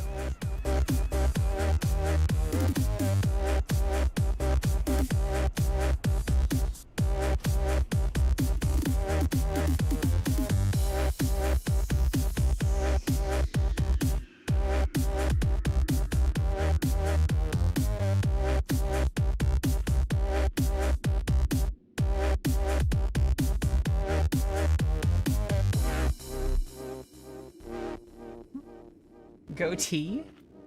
Goatee, goatee.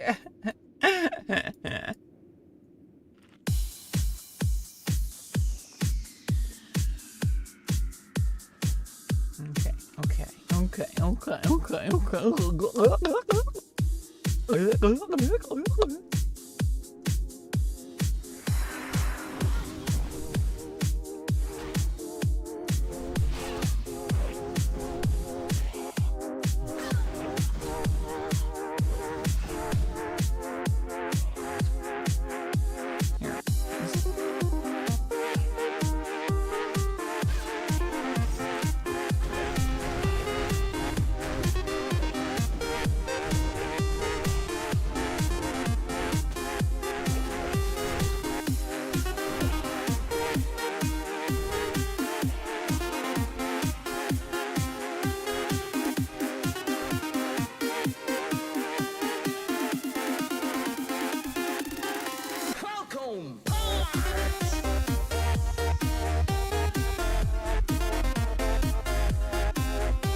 Twin Peaks a watch sometime.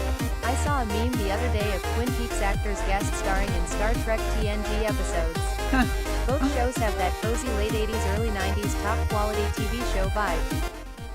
Yeah, I don't even know what Twin Peaks is about. I've heard about it. I've heard about it.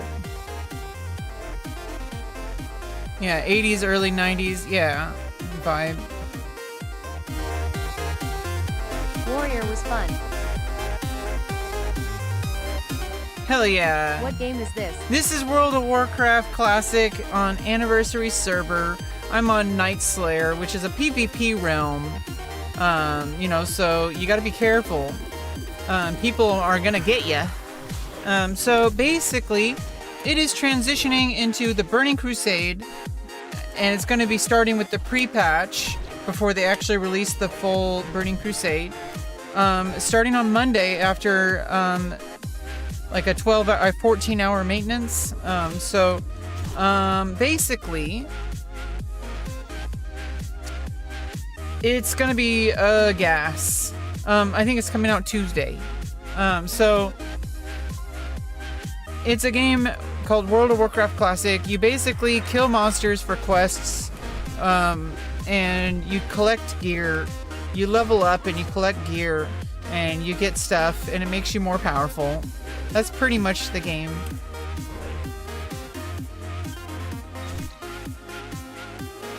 Now this weekend we need to actually push potentially to rank 8, because once they change the honor system, there's no more ranks, and I want to be a knight captain, not just a knight lieutenant. You're gonna keep your title forever. You can't go back. I mean, I'm not gonna be able to I'm not going to be able to get higher ranks after it switches over to Burning Crusade. So I won't be able to be a Grand Marshal. But I will be able to at least, I could at least try to get Knight Captain. Hopefully they actually calculate before they release. Yeah, mount collecting. That is definitely going to be happening over this next year and a half or so. We're going to be collecting rare mounts. We're going to be doing world bosses. We're going to be grinding endlessly, trying to get every single possible thing that we can, because that's how we roll over here.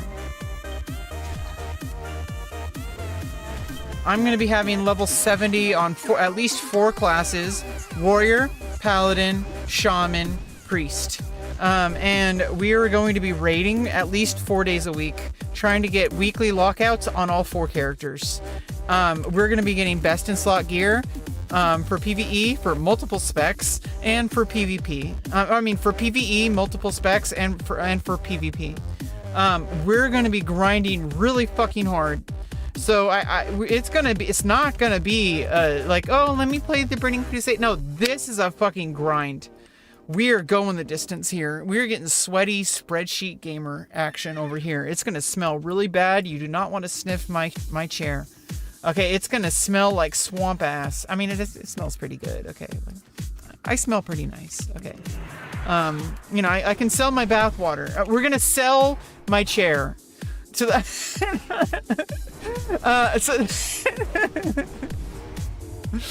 By the end of the Burning Crusade, I'm going to sell my chair and to the highest bidder. Am I allowed to say that on Twitch?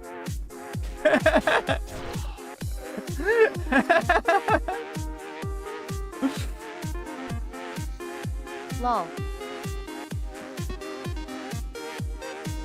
You're gonna smell my cooch. No, I can't say that. Oh, I can, but I can't. I mean, I shouldn't.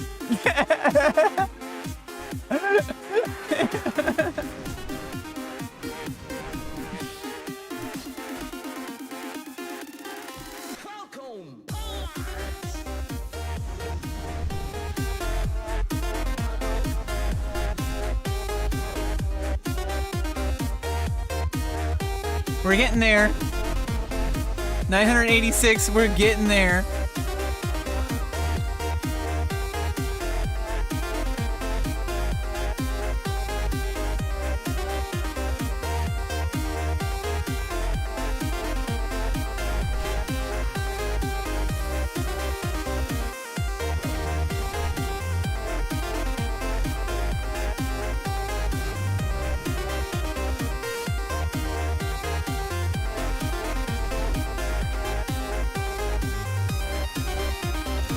Oh shit, we're getting there, we're getting there. Almost level 60, boys. Let's fucking go. Hell yeah. Fuck yeah. Frick yeah. Frick yeah.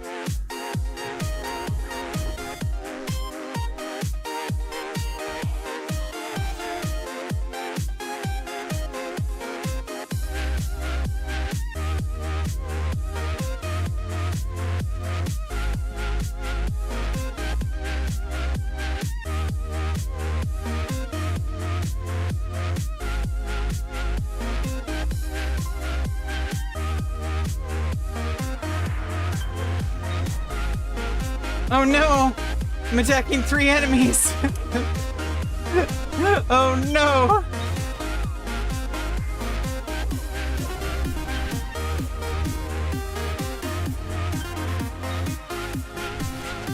We gotta kill it to survive. We gotta kill it to survive. We gotta kill it. Otherwise we're dead. Yeah!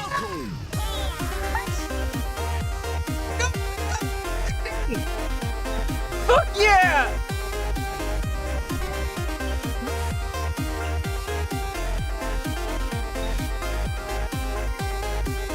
Let's go! We're not gonna die. Thunderclap.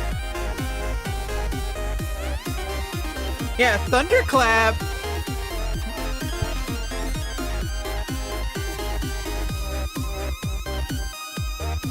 Grabs.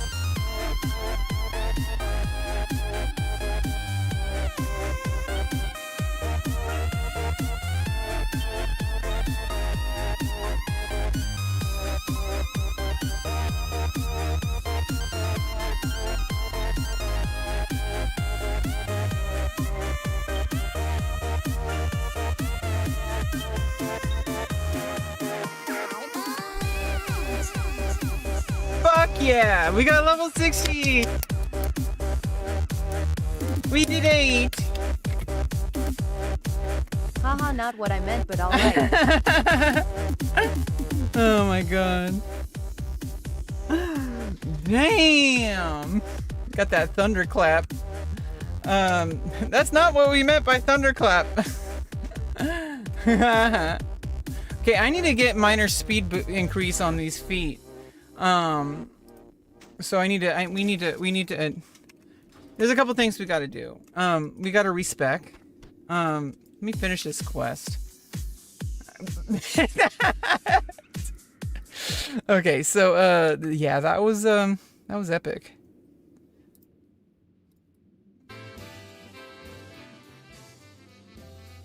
All right.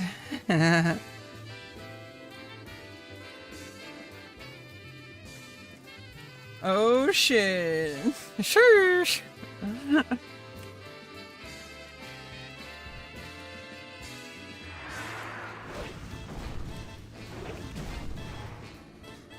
Damn. Yeah, we just need one more of the carrier worm meats for that quest. I think I'm gonna hearth after that, or should we finish this quest for the neck piece?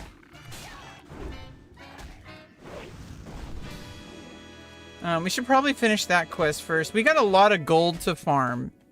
Like, I need to farm a lot of gold. Like, I'm talking like 6,000 gold. Okay, we need to farm a lot.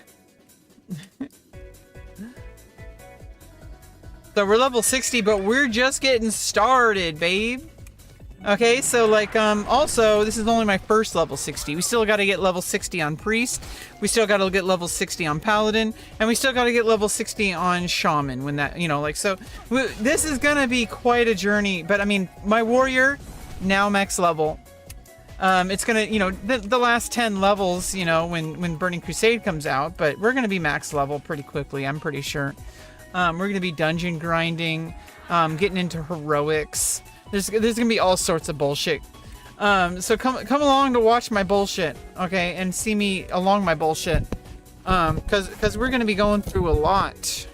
We're gonna be going through a lot this next expansion. Now that I'm max level.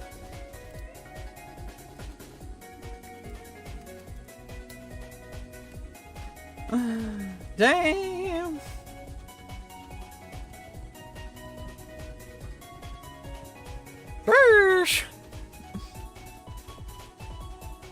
I'm level 60 now. I'm max level. Now I get gold from quests, like more gold instead of XP and gold. Now I get more gold from quests. And we got a lot of stuff to do. We got to cap out all our weapons.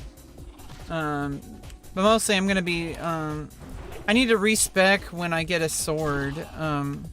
There's a two-hand sword in Stratholme I want to get. We should probably finish all these quests, and then I'm going to start running Strathome to try to get that sword before I respec. I'm not respecing until, well, I mean, obviously I get a free respec during the pre-patch when the pre-patch begins, but I'm guessing Classics brought back the skill tree? yeah, you got skill tree, talent tree. Well, it's not. It didn't bring it back. That's where it existed. That's where, you know, this was the original system.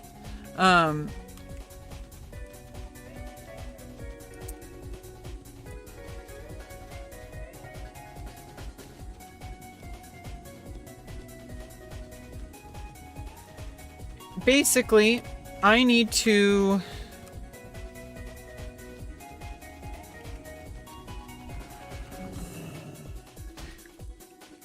I need to run Strathome to get that two-hand, but I think I'm gonna like.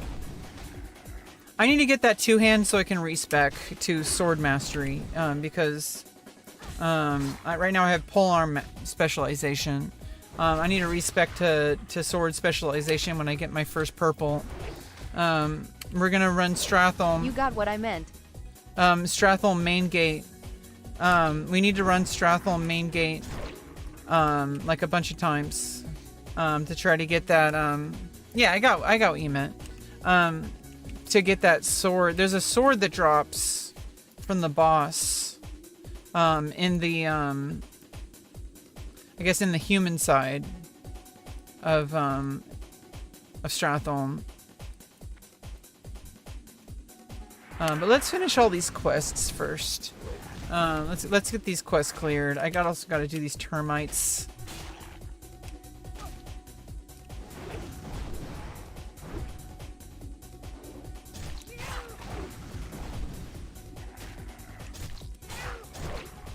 They changed a lot before Panda came out or something. I haven't played Yeah. or followed WoW since Panda. So Cataclysm was where most of the changes happened since Wrath of the Lich King. What are you? What are you? What are you? Wrath of the Lich King was like the last one that was really Warrior. like classic. Yeah, I'm a warrior. And then Cataclysm came out and it changed everything. They added combo points to Paladin.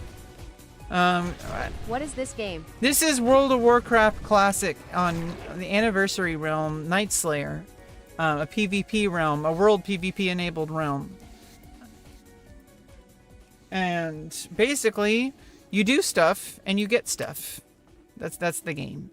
And it's really fun, even though it's sometimes really grindy and boring, but it pays off, just like real life. You know, it's an MMO, so you know you get what you know, like MMOs are pretty intense. They're very long-term focused games. You're not trying to get everything overnight. I mean, you could if you really know what you're doing, but oh yeah, sure, we can do Scholomance. Yeah, I guess we're gonna do Scholomance.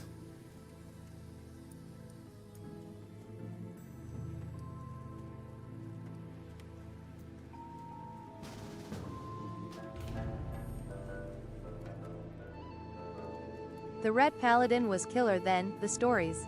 Oh shit, yeah, the Ret Paladin. And in Cataclysm.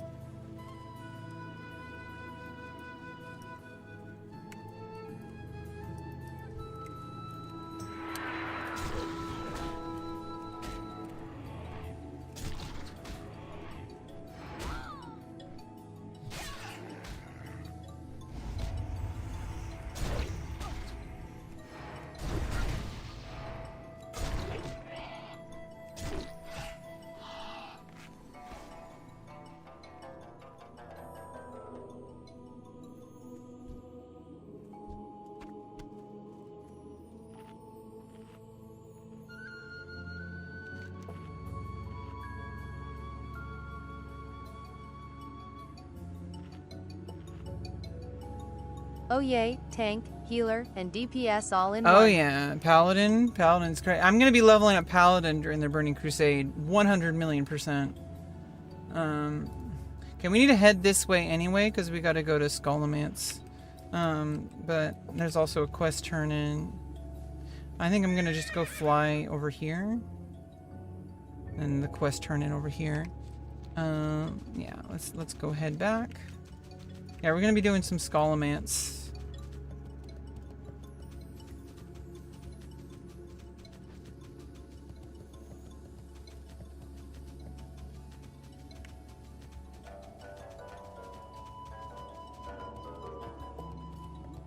Yeah, I'm still in very early, like, we just hit level 60, so I'm still arms warrior. I haven't been able to respec anything.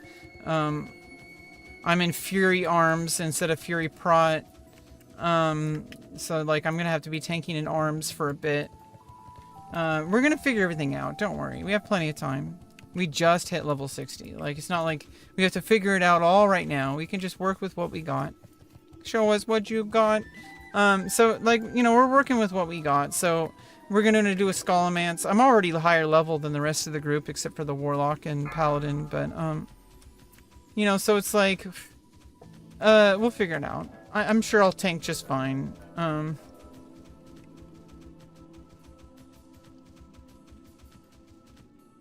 Oh no, the Paladin's tanking. Okay, so I guess I'm just DPSing, so it's going to be even easier.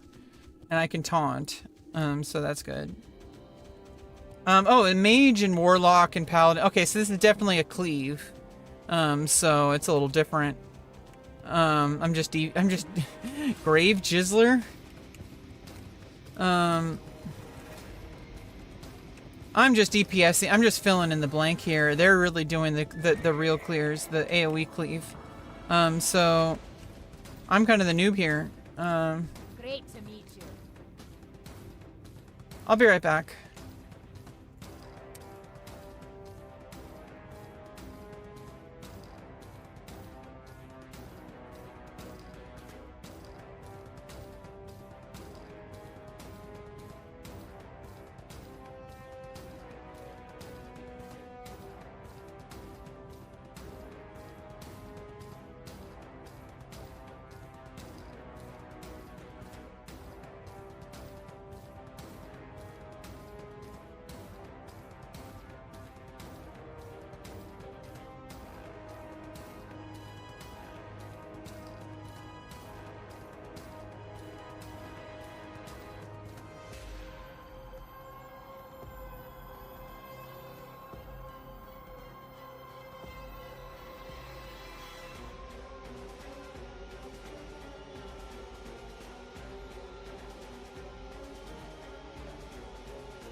Yeah, as a warrior, I got the right food. You know.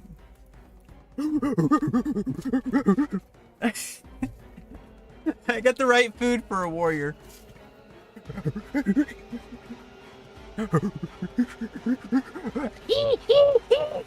I have the right food for a warrior. I'm basically just hit stuff and get hit. Go ape. Like Donkey Kong. Wait, is Donkey Kong a warrior?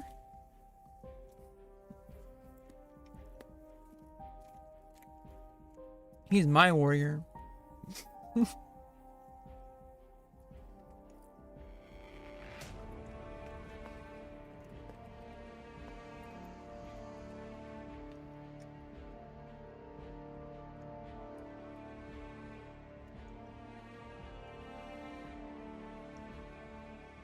Well, he's an ape.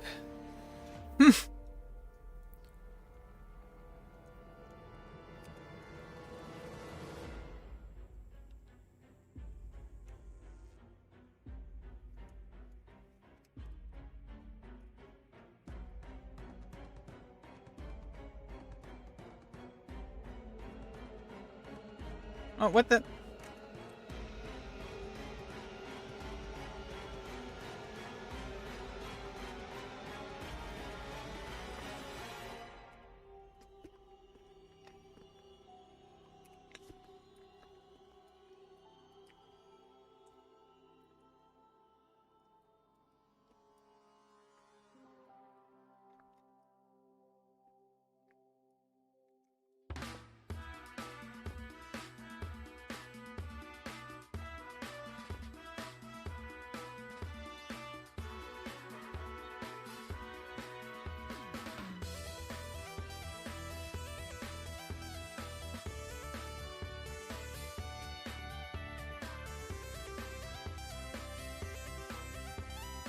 I actually don't really know how to get to Skullomance. I'm sure we'll figure it out. We're going in the right direction, like, right?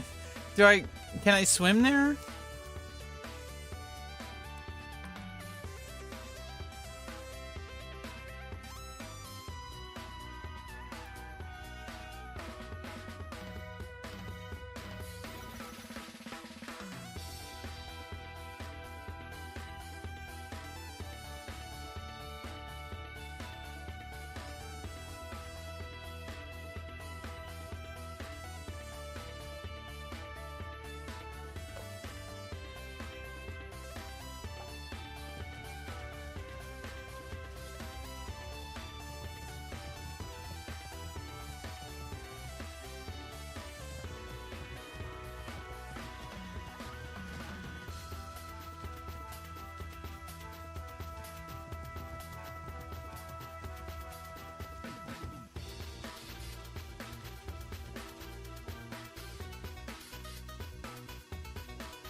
Yeah, Rebecca smash! Let's go. Level 60, once and for all. Finally! Have a max level on vanilla. And I did it before the pre-patch. Before the XP boost. Just keep that in mind.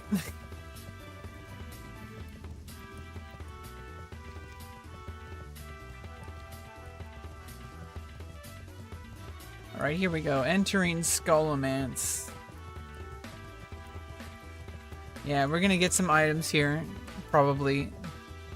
Getting some quests done, getting some gold.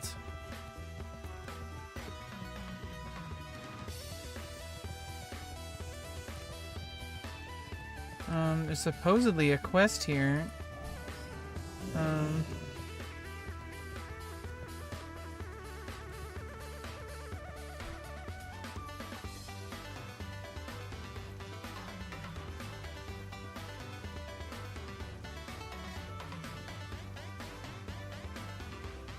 Cult of the Damned.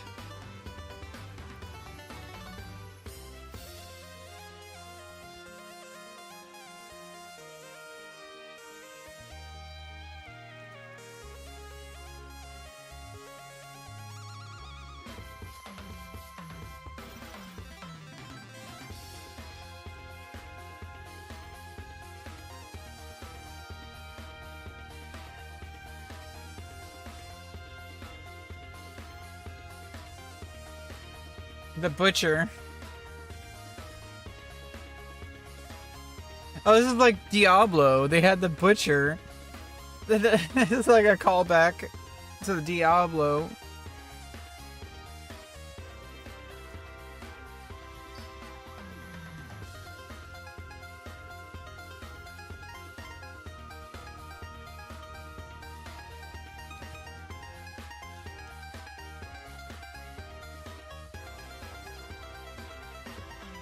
Okay.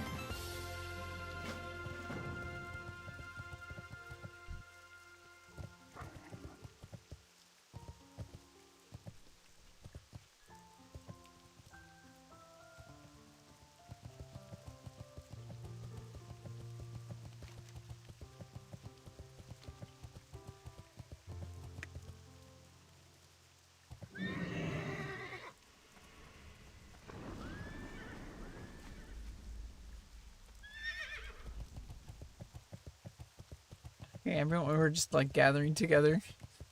Okay, everyone's here. Looks like. Parth is back. Okay. Yeah, I've never actually ran this. Oh, it says locked.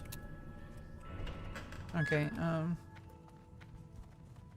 never actually ran this dungeon on Classic, so it should be fun.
Yeah, so I've only run this dungeon in the heroics and like what was it, the celestials, or whatever. It'll be smooth.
Yeah, it's just interesting not playing the game, not thinking about XP. Like that, it's just kind of weird for me, like thinking about it that way. Like I've never, I mean, except for 90 DK, but even then I wasn't really doing much at that point. I was just like, I was like farming, I guess it's all going to be about farming like different currencies. That becomes my XP, so it's like, I guess it is the same, but it's just, it's like different.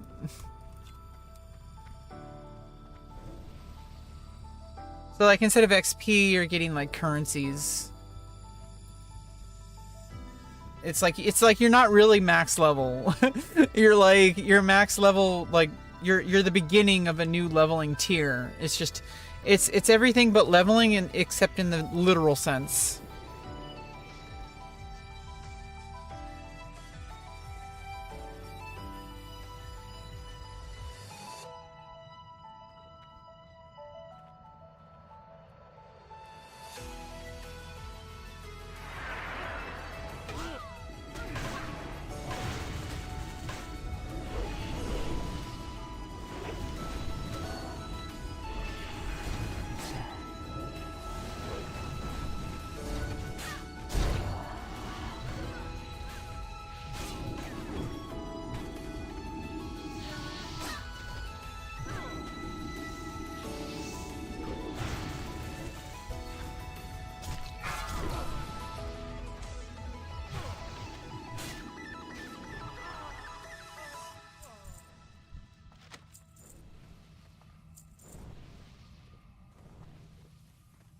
Look, random spells. Looks like Japanese.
Okay, what we got here? That's male.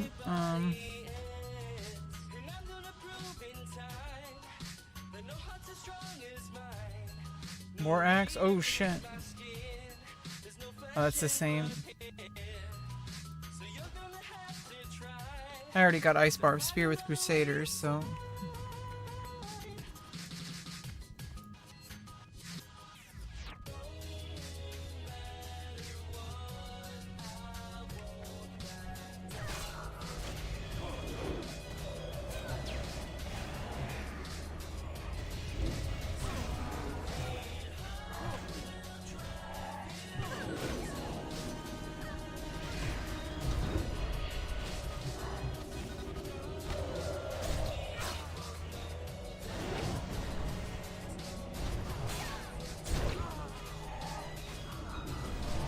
Am I missing some mechanics here? Ah!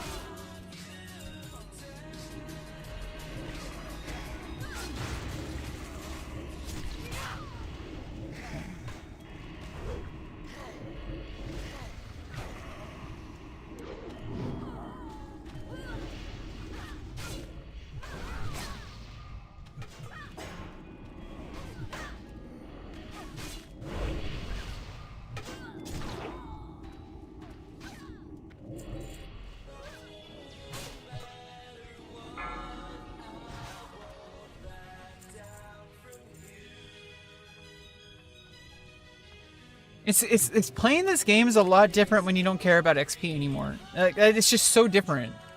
Like I'm way more focused on them, like trying to play right. Like it's so different. I literally just got 60 like a little bit ago. We're already different. We're already locked in. Okay, but we're gonna have to level up to 70 pretty soon. So we'll get right back into the XP grind again, and also for my alts. But it's just like it's so different. But I guess like it's the same because you're grinding currency.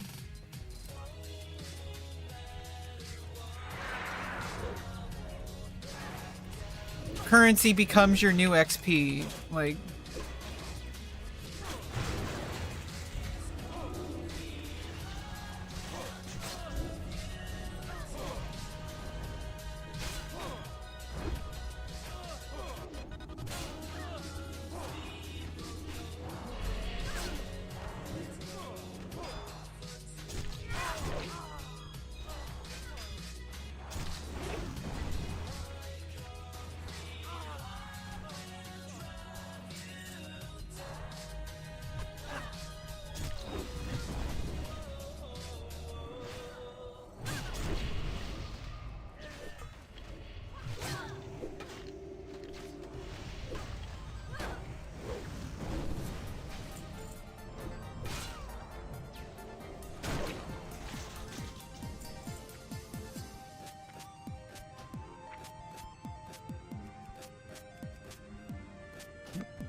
I'll read that later on stream.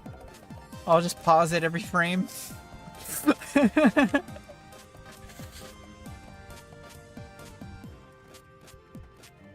guess I can...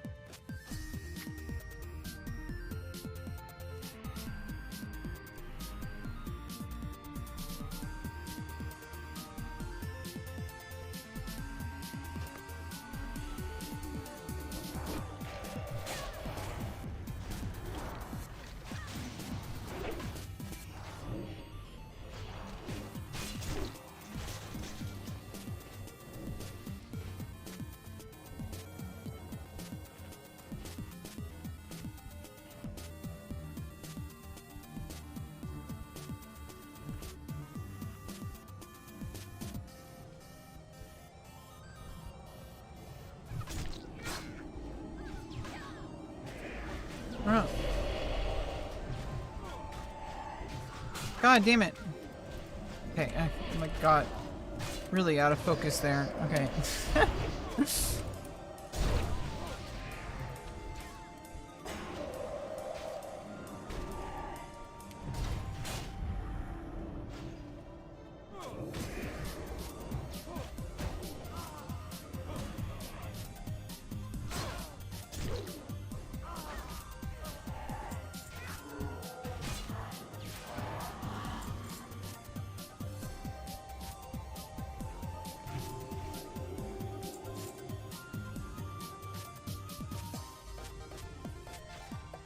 Holy light.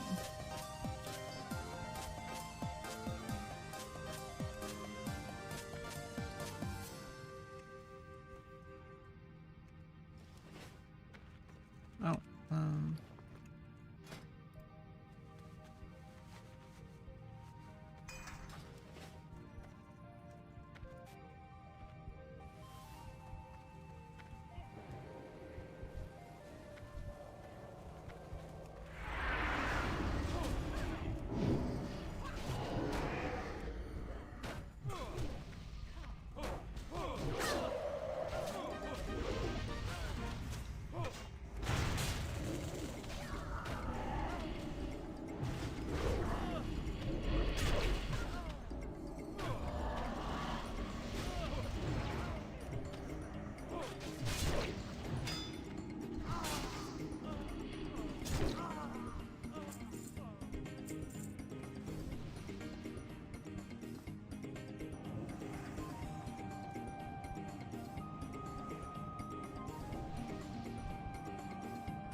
oh shit.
Oh god, the mage wasn't wearing her trinket.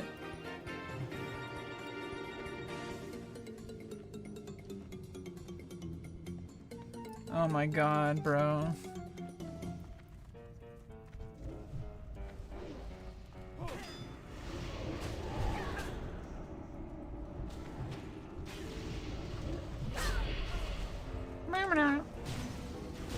Oh, what the hell's going on? Oh my goodness.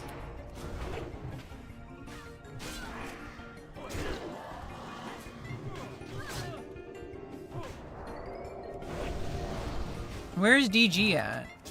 I need to tell him I got level 60.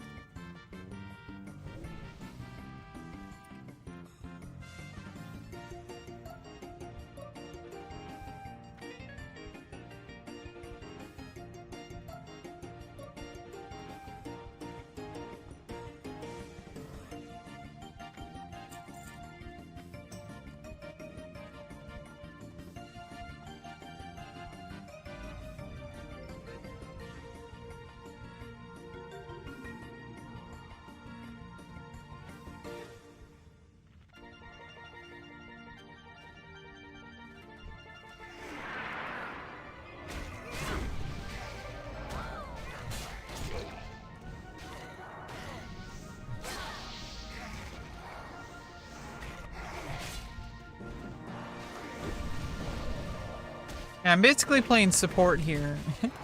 Like off tanking whenever the mages take threat off, but also giving battle shout.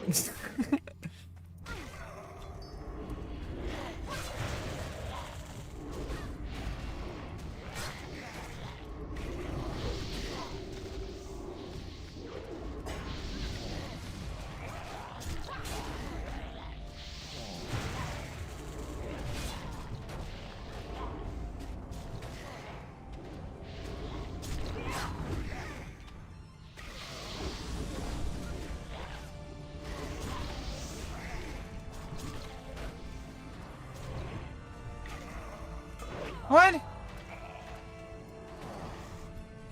Oh.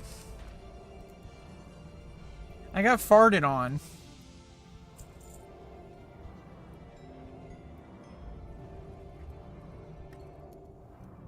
I got farted on.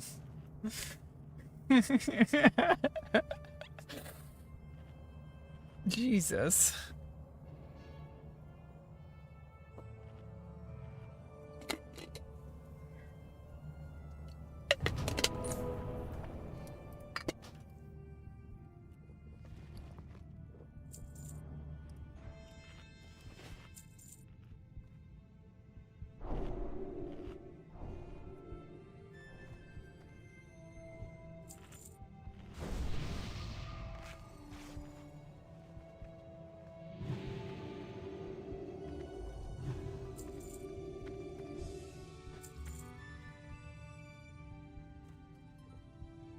Nice.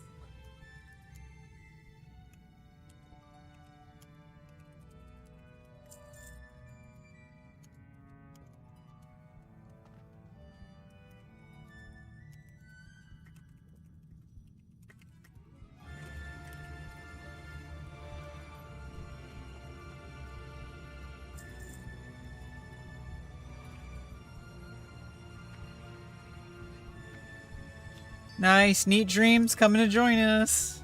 Congratulations. I'm gonna finish up this dungeon and then, unless they want to do a bunch of runs, but we'll see. I'll come and give you some cool goodies later, regardless, even if it's off stream. I'll make you some bags. I'll give you a gold or two, give you a shekel. Okay, so. You know, I gotta save a lot of my gold though. I gotta get like 6,000 gold. Okay, I first of all I gotta straight away I gotta get my very fast mount. Because I'm level 60 now. I think there's a warrior quest I gotta do. Oh shit! Almost happened again. Oof.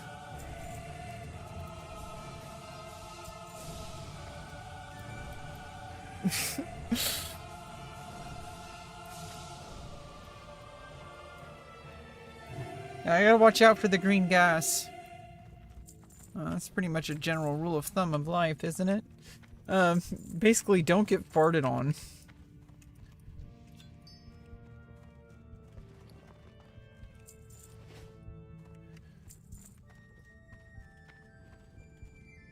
Yeah, basically, I'm gonna be running Scholomance.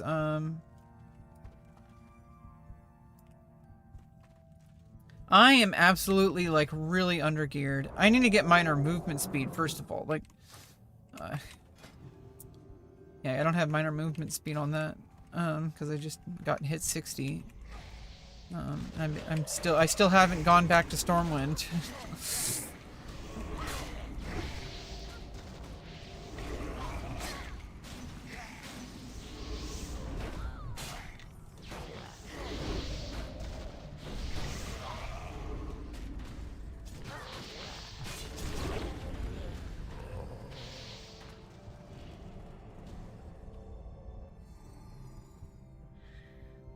Yeah, but I can make you some bags. I got eight slot bags I can make you. I might be able to make higher level bags. I don't know. It depends. I need to level up tailoring on my warlock.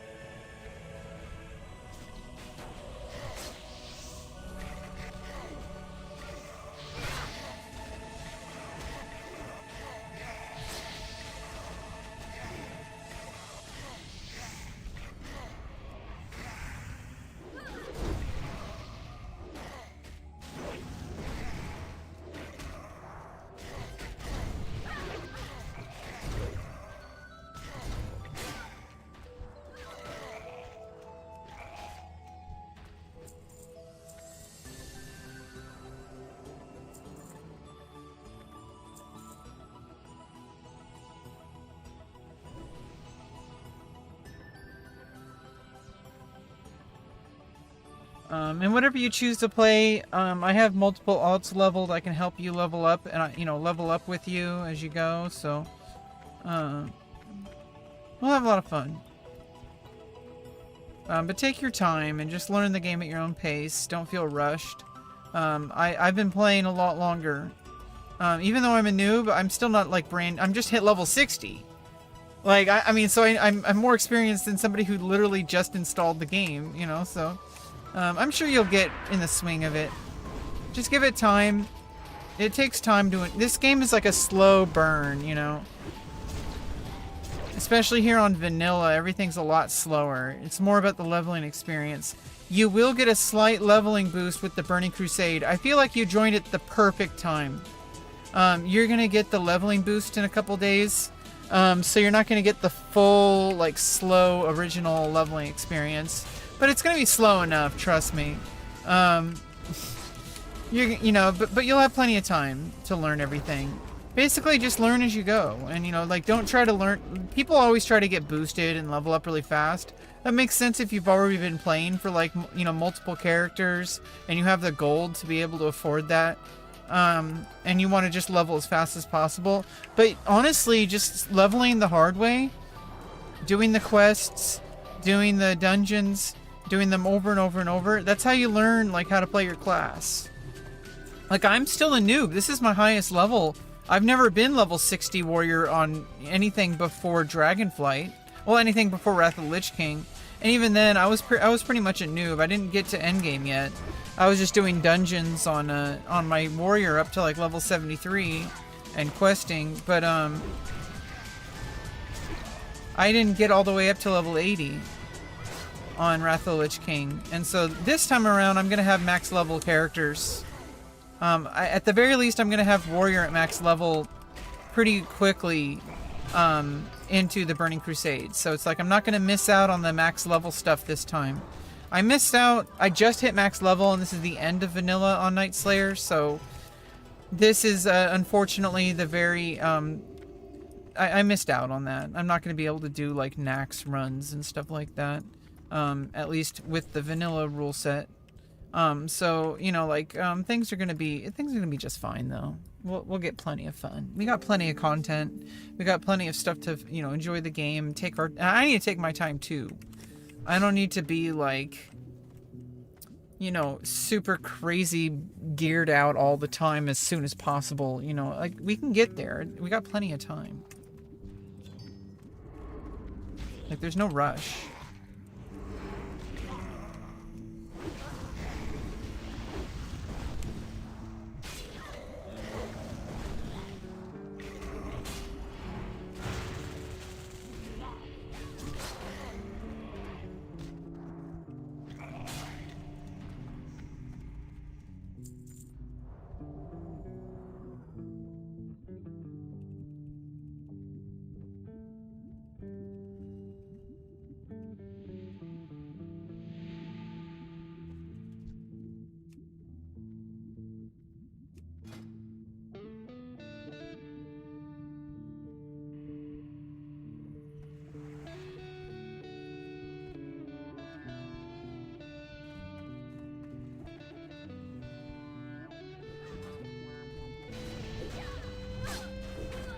Yeah, that's a freaking nice sword and shield.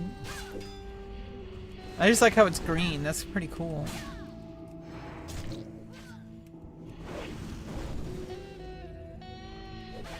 All these goodies. But, I'm gonna get the Burning Crusade goodies, most likely instead. We're gonna kind of miss out on all the vanilla goodies.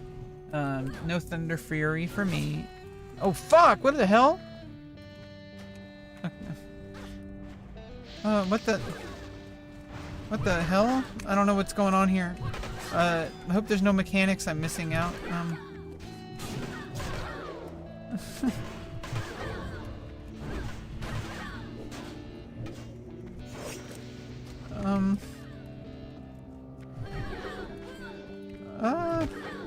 What is going on? What the fuck?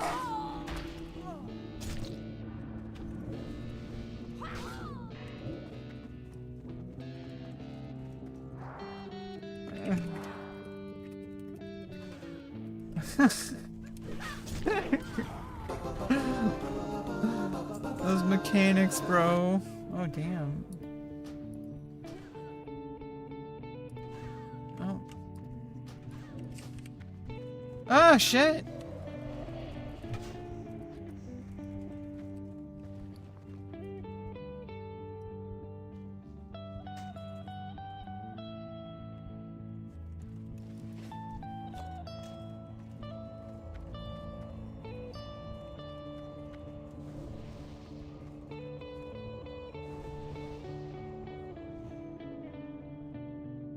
All right, I got the Scourge Stone.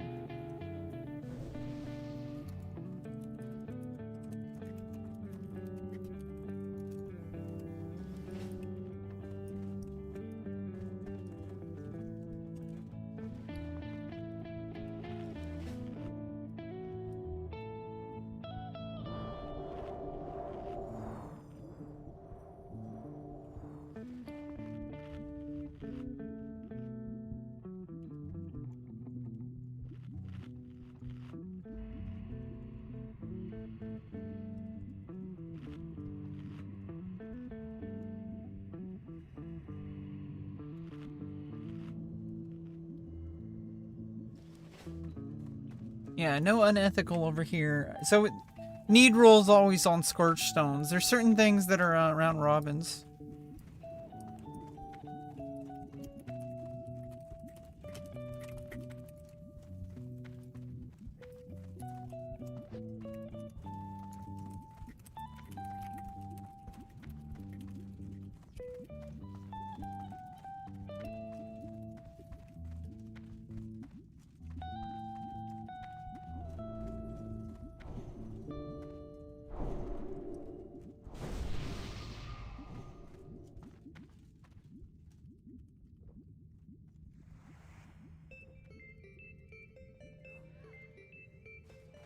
Yeah, so I guess round robin on like stuff like the shadow runes, and like the righteous orbs.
Oh.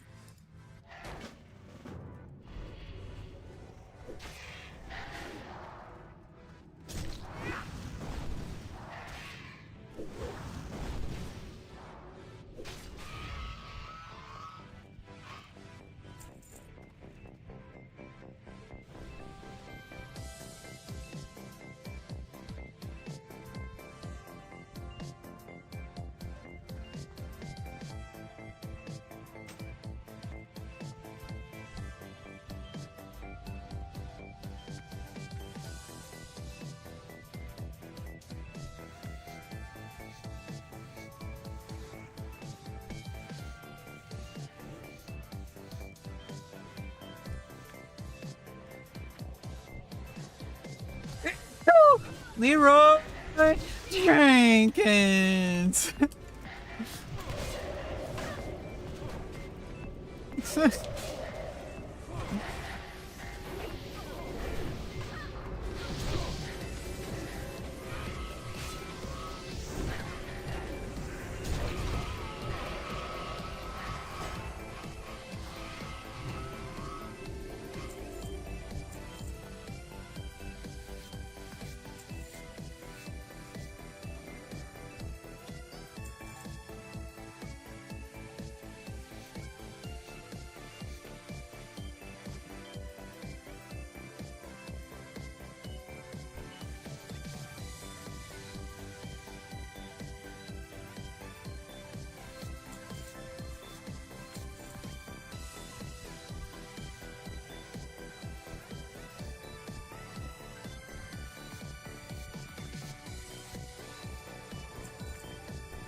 Oh, no, he's dead.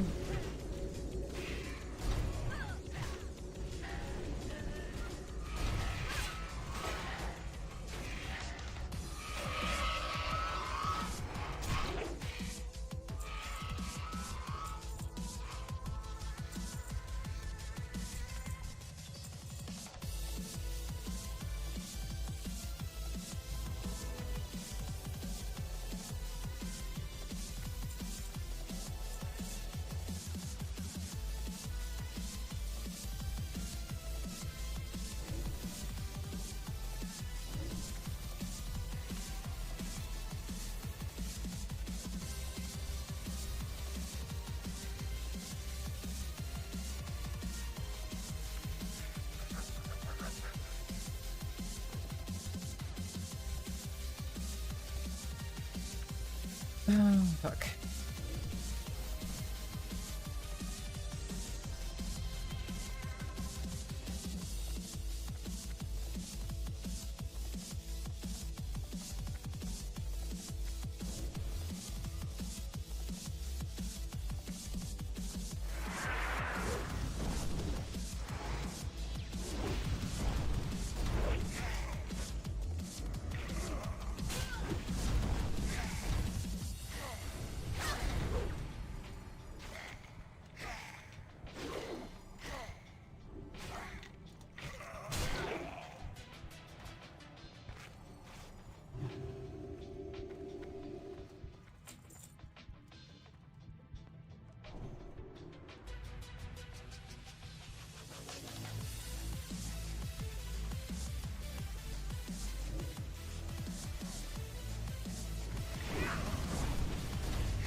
In of shadow.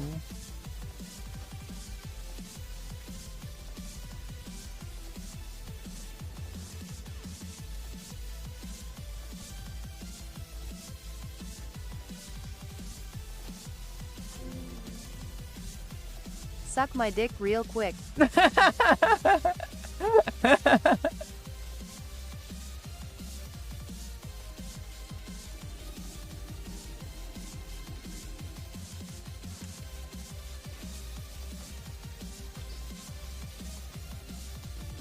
A new hand touches the beacon.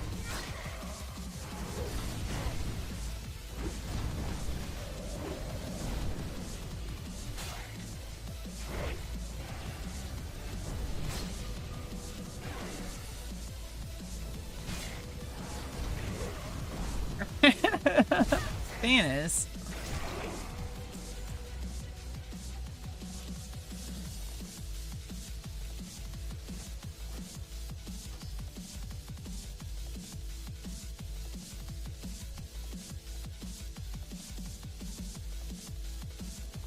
I got 2 of them. Or does everybody get them?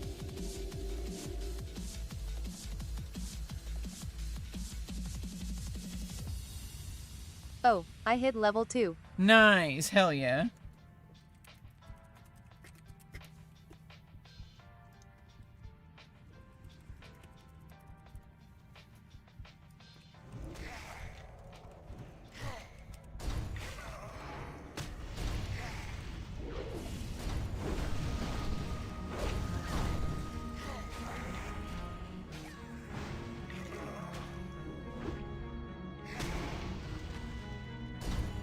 I'm liking classic better than retail so far. Yeah, it's nice and relaxing. It's a lot slower paced. It's more about the journey.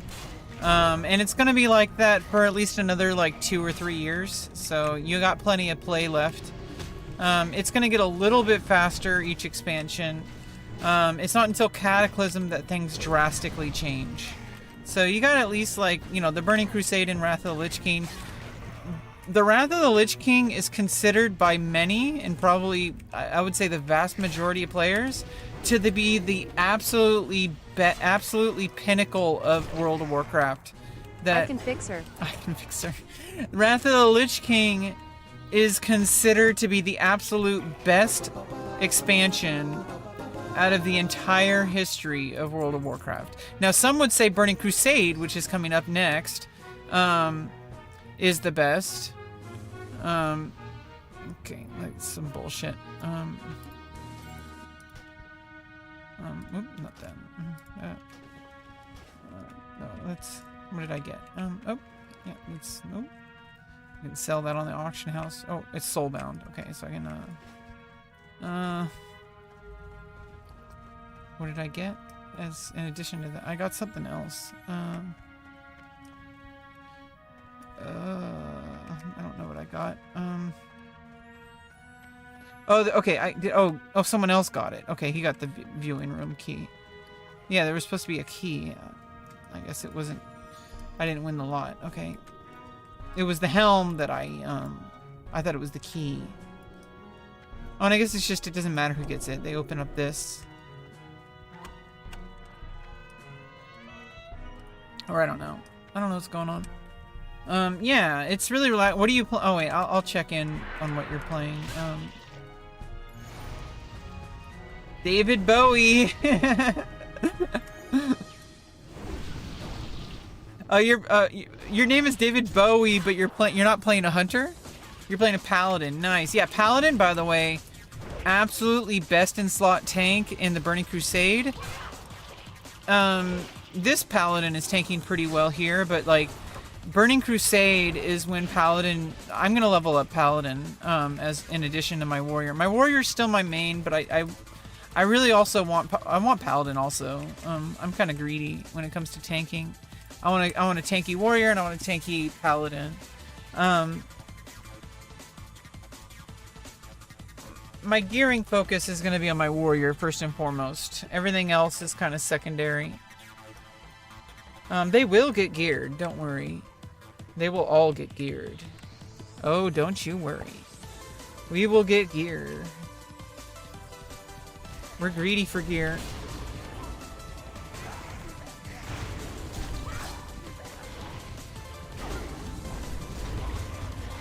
People who pray together stay together. Hell yeah, brother.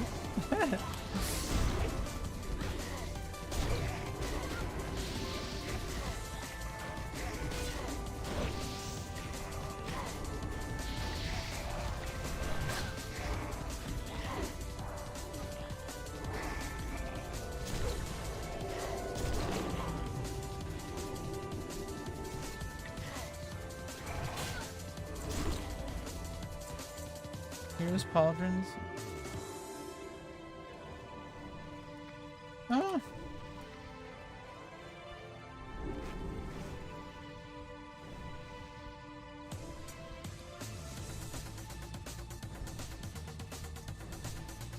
There's copper bolts. I'm gonna have to drop some shit.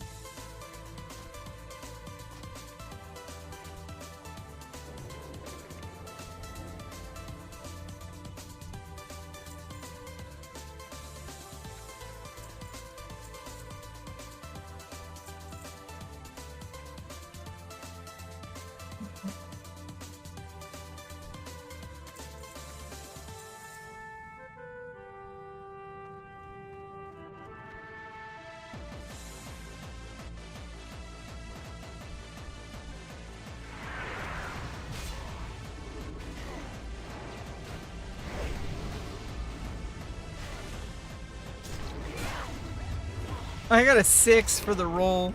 Oh my god. Are you serious? I rolled a 6? Come on. Ah, I'm in the grass. I'm in the gas again.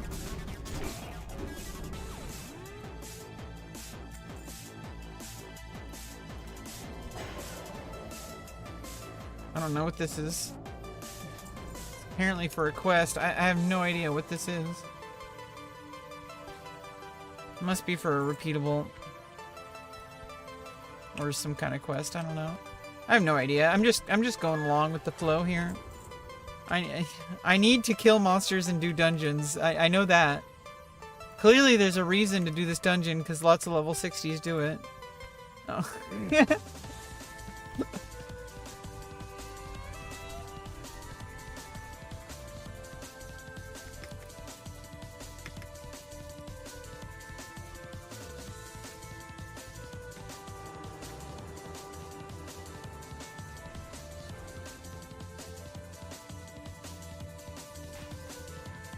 The rat.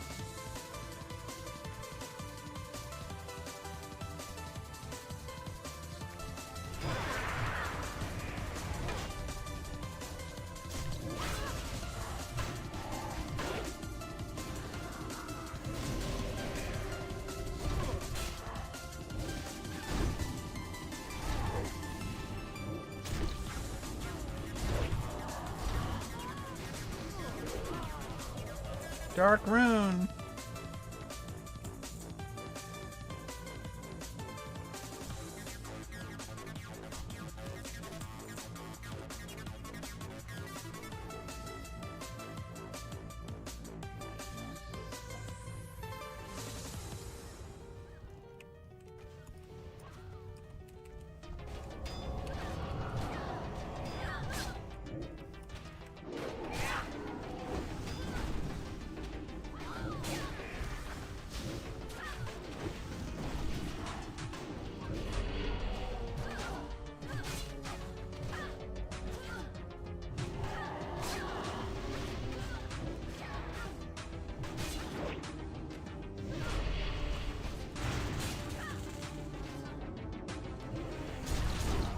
Ethical.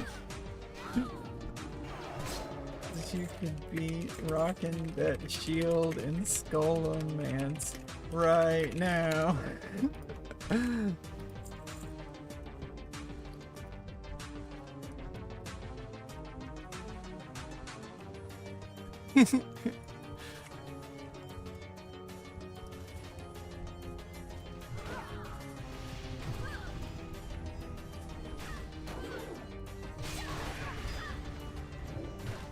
Yeah, it's like a 12 gold drop.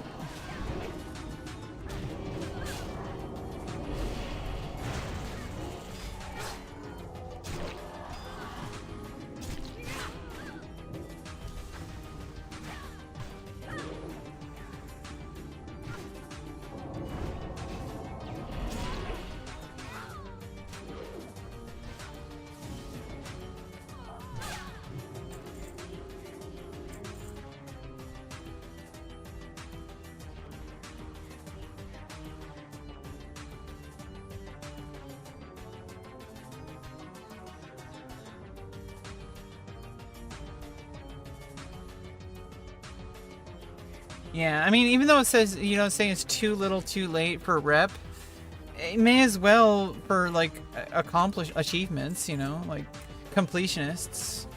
It's, like, part of the game, is getting everything in the game. You know, getting the complete... There is an add-on that has, like, all the things. Basically, you're... Especially as a streamer, like, you want to get everything. Do every quest, get every item that you possibly can. Like, do everything.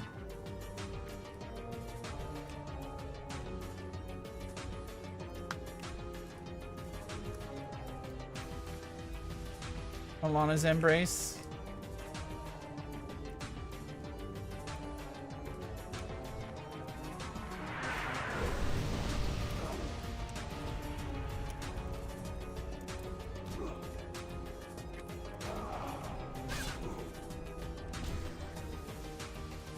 First gray drop and TBC will upgrade.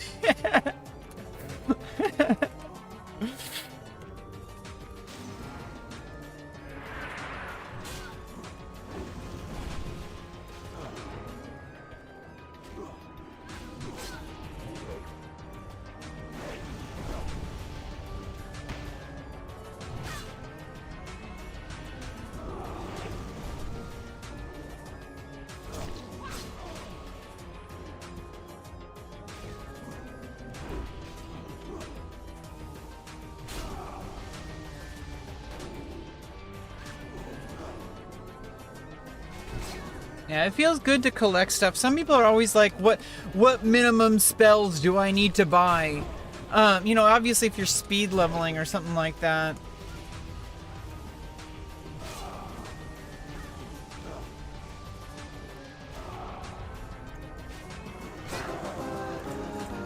You don't bear blues.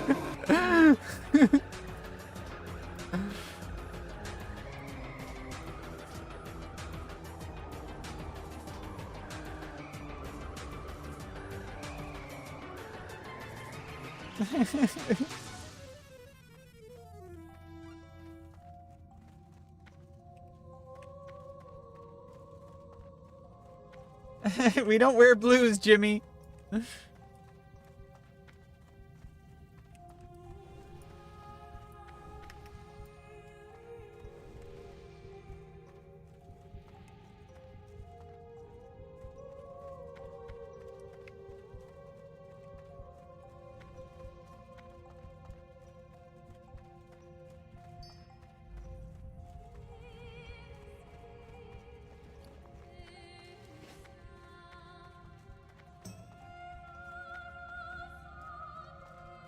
Dang, I almost just got killed by some thief in the woods. Oh, Had to know God. about it there.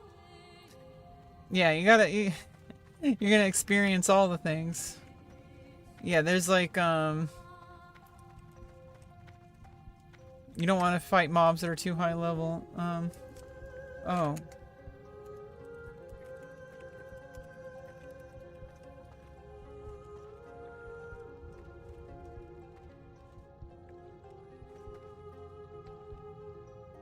I was doing good taking them on one at a time, then a second one ran up on me while I was fighting another one.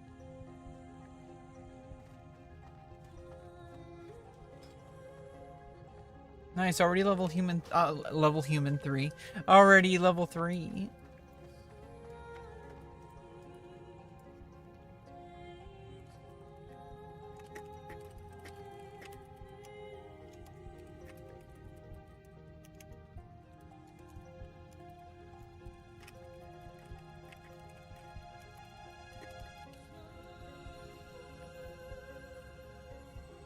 Yeah, I'm probably gonna end the stream after this because we've been on for 8 hours now. But we got level 60 and we're clearing up Skolomance right now.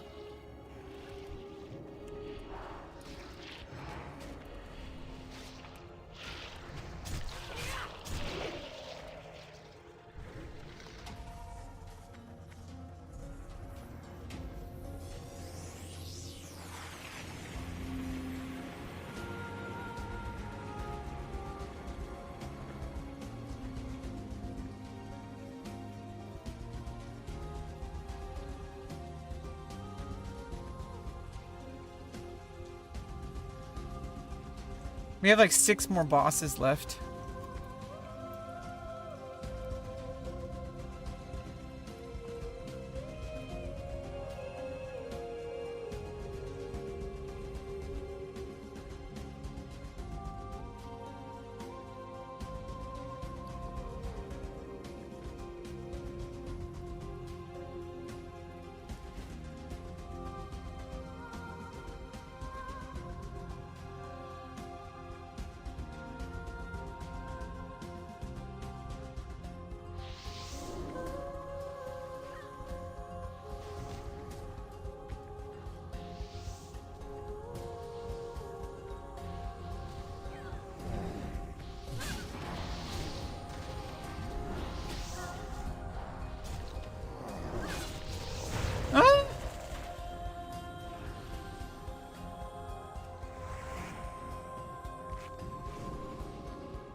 Explode.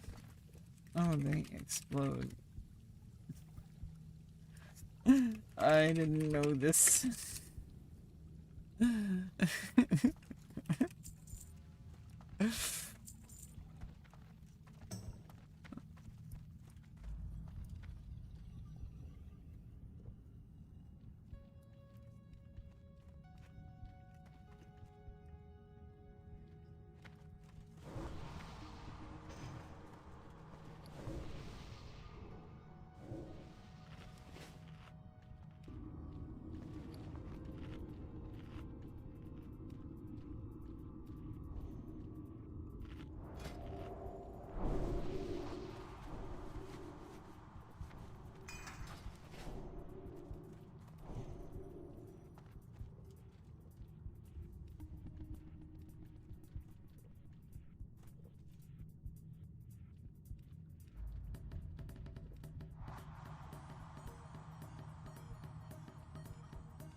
Oh shit.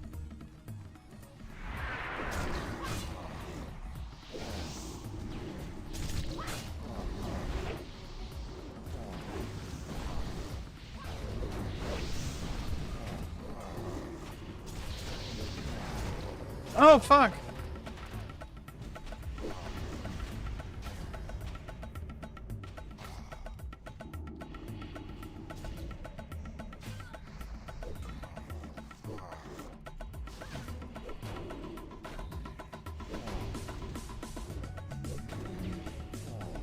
They still explode.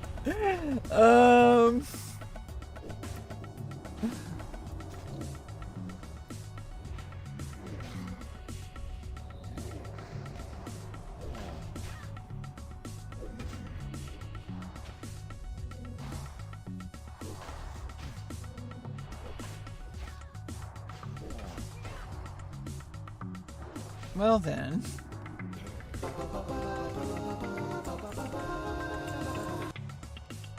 That's a paladin thing.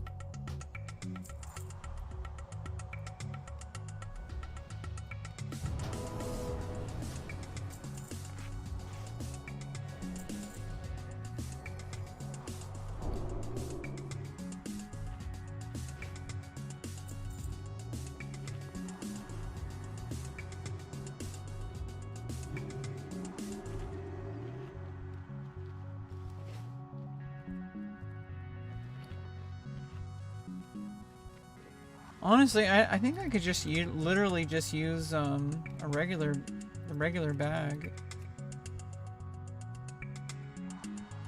I'm pretty sure it's not like a big deal. Yeah, it's the exact. Oh wait, no, I turned off Bagnon. Inventory's full.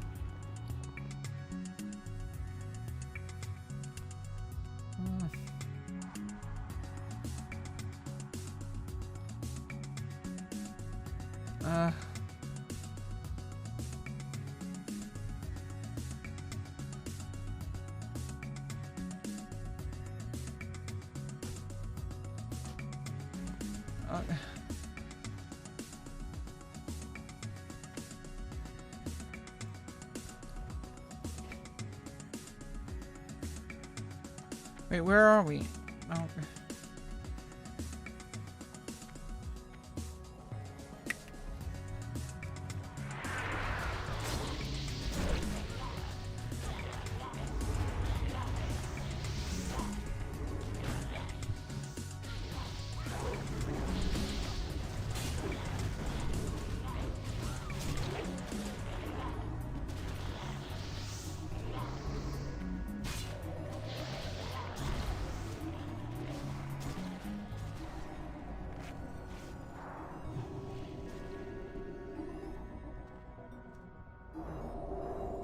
I thought I turned off, oh, I didn't turn off Bagnon. What did I turn off?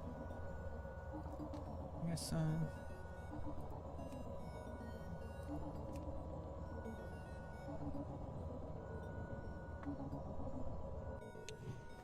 oh, yeah, see my bags are messed up because I have it all positioned way over there. Yeah, I have to turn on Bagnon.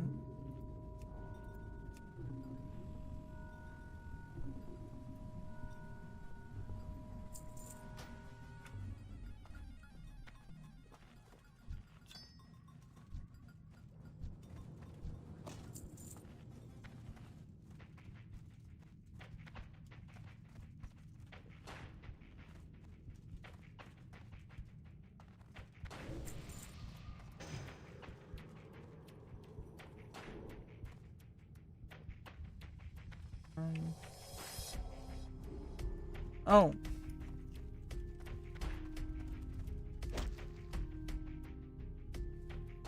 Set this meat ablaze. Are you a trans? I am a trans. Well, I am a trans woman, if that's what you're asking. I'm post-op. I got a vajayjay. I mean, honestly, nice to meet you. It's an interesting first thing to say. Not awkward at all, not socially awkward, but welcome to the channel. We're playing some World of Warcraft. I just got level 60 today. I'm freaking happy. Oh my god. Fuck yeah.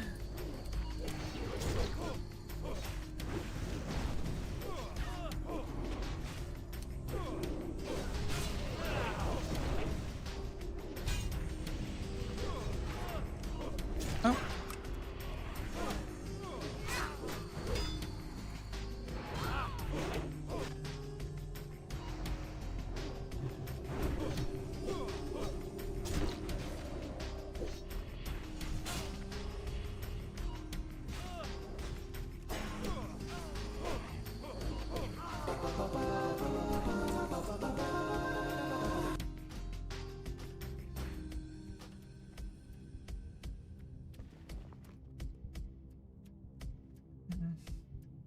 Things that I can drop, really. I mean, I still don't know if I need those quests or not. See, this is like, I want to like clear up my inventory. Like, Jesus Christ.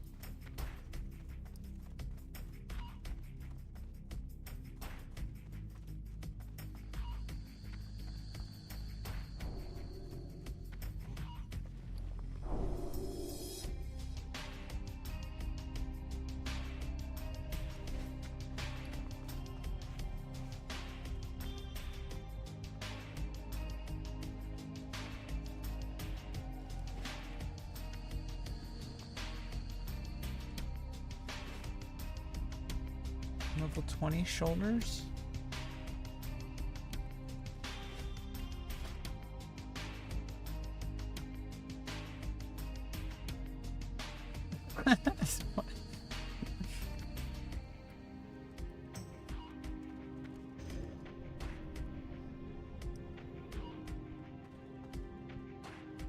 We'll be able to kill when they turn into shadows.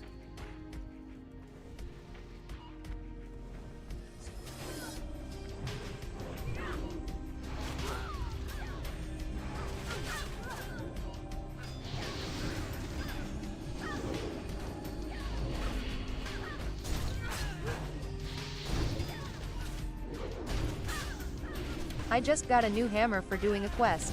How cool is that? It's awesome.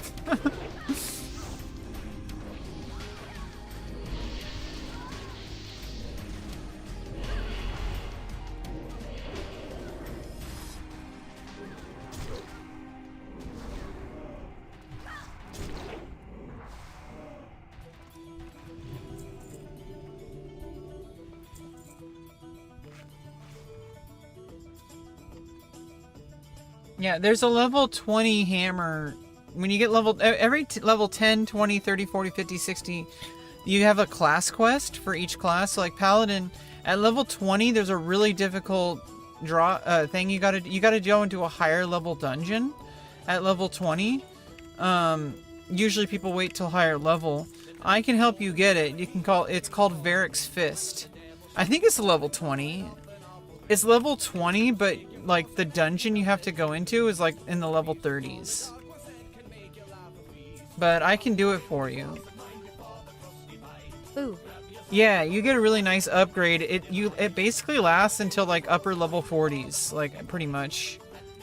Until you get Ravager. I'm pretty sure. Like Ravager will last until probably level 51. Level 51 for two-hand, you're gonna have to go to Alterac Valley.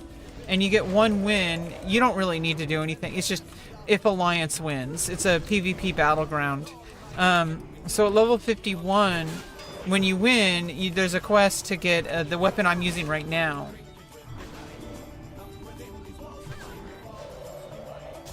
It's called Irritable Bowel Syndrome.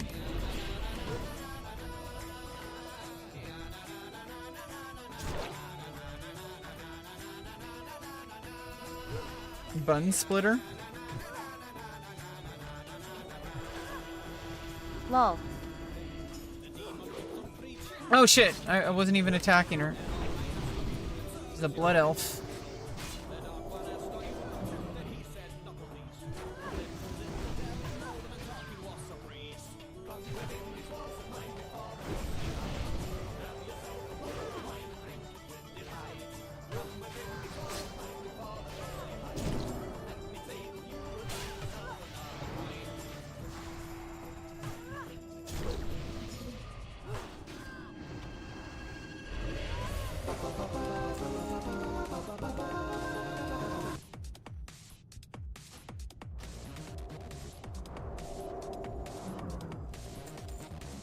guess I got 3 so far. Corruptors.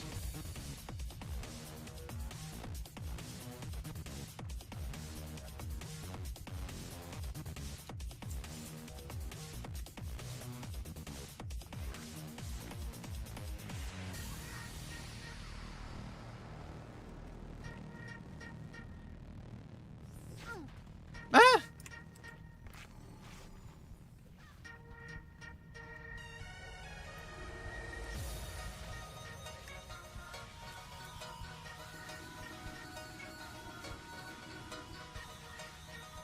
Yeah, there's a lot of stuff that I can help you with. And if you decide to keep playing Paladin, if you change classes, I can help with whatever. Anytime you need me, just hit me up. Just send me a message. I'll get it on my BattleNet. I'll be able to log in and help with whatever you need. It's all good. That's what I'm here for. I'm that chick. I'm the. Some people have a booty call. This is a loot call. Okay, like, you know, if you need loot, I'll get you. I'm your looty call. Yay, thank you.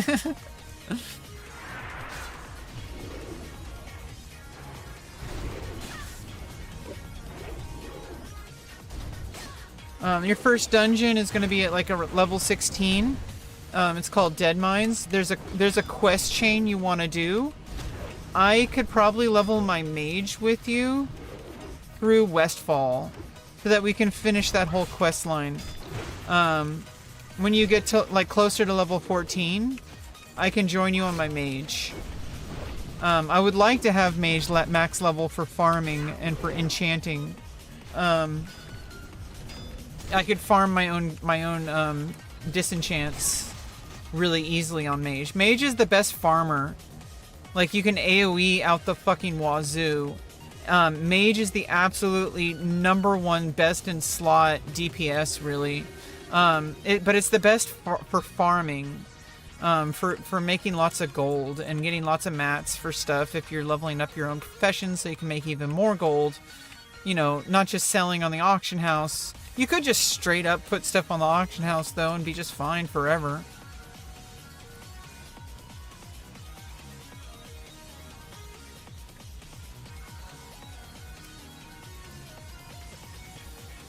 Okay, what do I not do?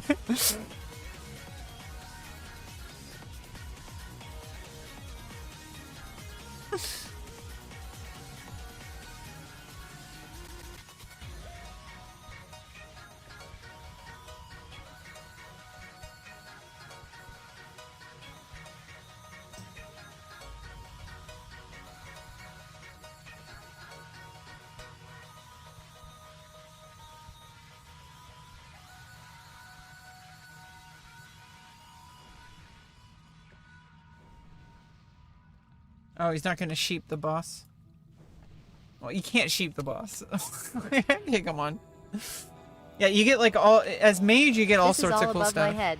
Yeah. I'm still just figuring out killing wolves and bandits. Yeah, we'll focus on that then. All the stuff I'm talking about, it'll make sense later. Don't worry. You got AoE stuff at the wazoo too as Paladin, but you got to know what you're doing. You'll figure it out later. Don't worry. Especially if you do prop Paladin and TBC.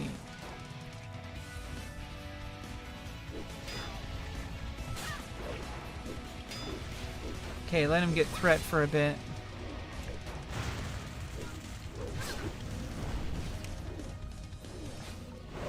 And he's kiting the boss? Oh, no, no. Wait, what?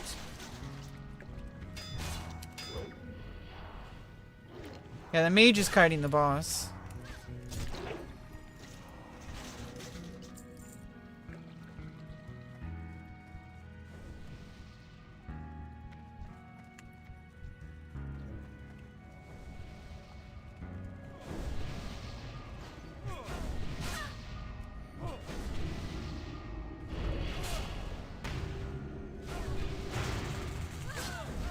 Are you trains?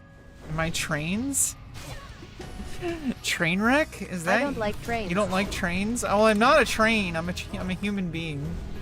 If you don't like trains, I understand. They can be a little like rickety. You know, like they can be a little dangerous too. I mean, oh, why did I multi?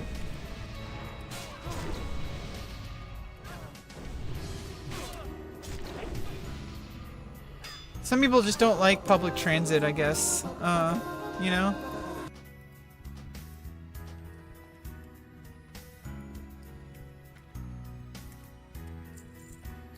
I'm like really out of inventory. God damn. Trans. You don't like trans? Well then why are you here? I'm a trans woman. I'm post-op. I got a vajayjay. Deal with it. You don't like women? Are you one of those men that calls women whammin'?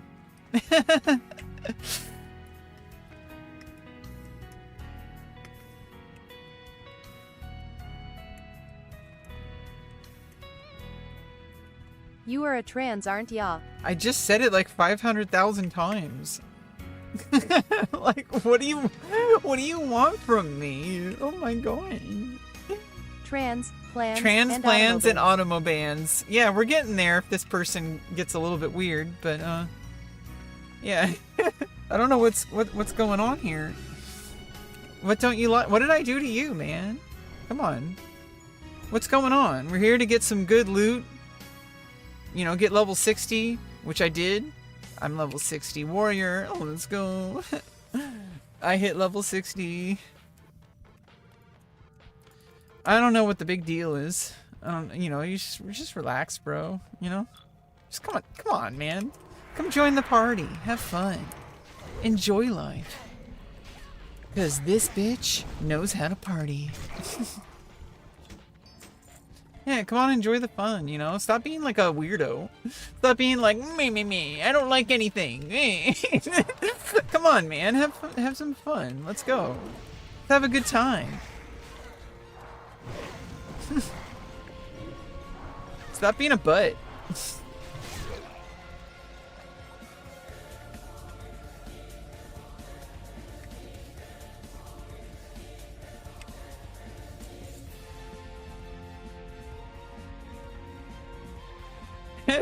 Trans plans and automobands.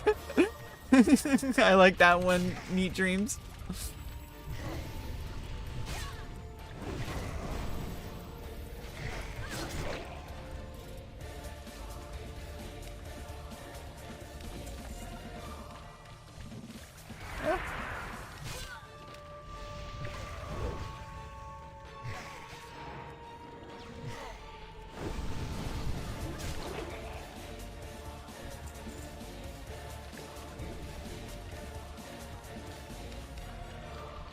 I'm on like full inventory hell right now. Like, Jesus Christ.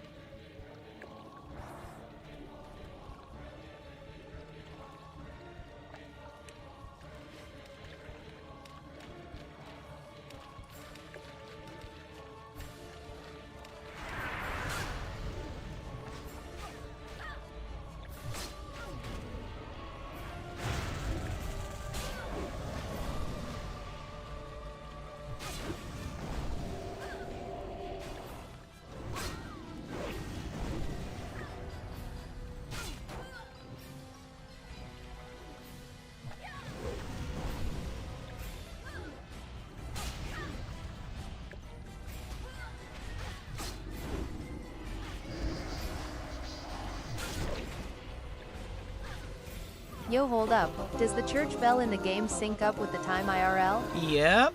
Well, it's server time. It's server time is 10 p.m. right now. It's like Pacific Mountain Time or whatever. I don't know. It's like it's Central Time. Ooh, are these plate? Ooh, hoo.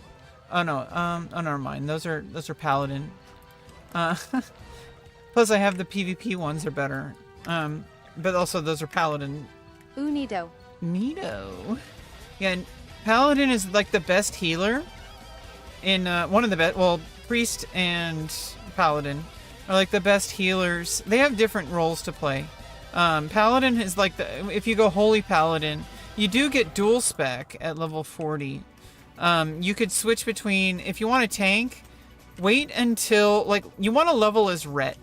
So there is a talent tree. I would look at go to Wowhead. There's a website called Wowhead. You want to bookmark this site. Go to the classic tab. You have to be. It's very. I'm gonna give you the link. I think.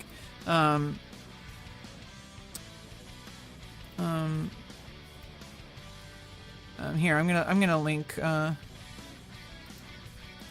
link you. Oop, I'm gonna link you this.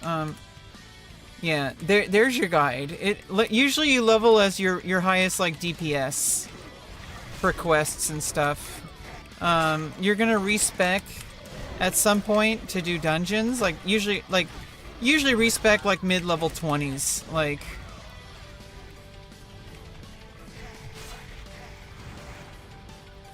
You don't have to, be careful with respecking because it costs money after the first time. Like, oh god, what the hell is going on? Oof.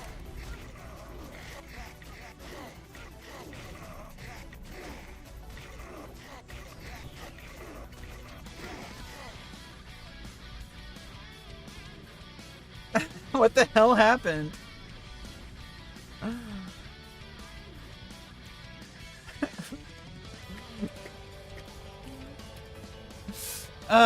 Yeah, basically you're gonna want to like go as Ret Paladin, like all the way up to like at least level like the mid-level 20s. If you're gonna do a lot of dungeons, you probably want to respec to either Prot or Holy.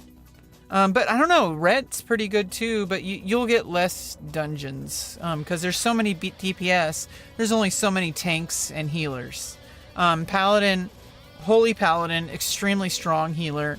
Prot Paladin in the Burning Crusade, best tank in the game. Okay, Prot Paladin in Vanilla, at least while you're leveling, not so much. But Prot Paladin has its uses. There's certain situations where Prot Paladin is actually the way to go, but you're not as useful. You're not a good tank. You don't have taunt. Oh, that's how they getcha. I changed my name on Battle.net to like a joke one when I first made my account, then I had to pay to put it back. I assumed it was like Steam and you could just change your name infinitely. Oh shit.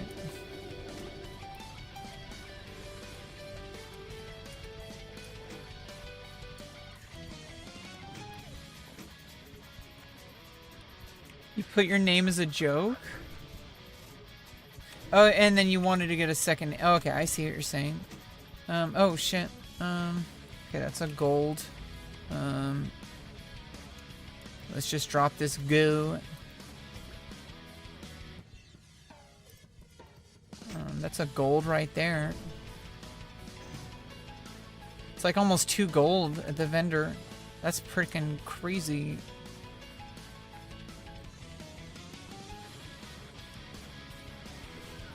Be right back, bong rip. That explains it, Lau. Jesus Christ. Be right back, bong rip. Oh my god.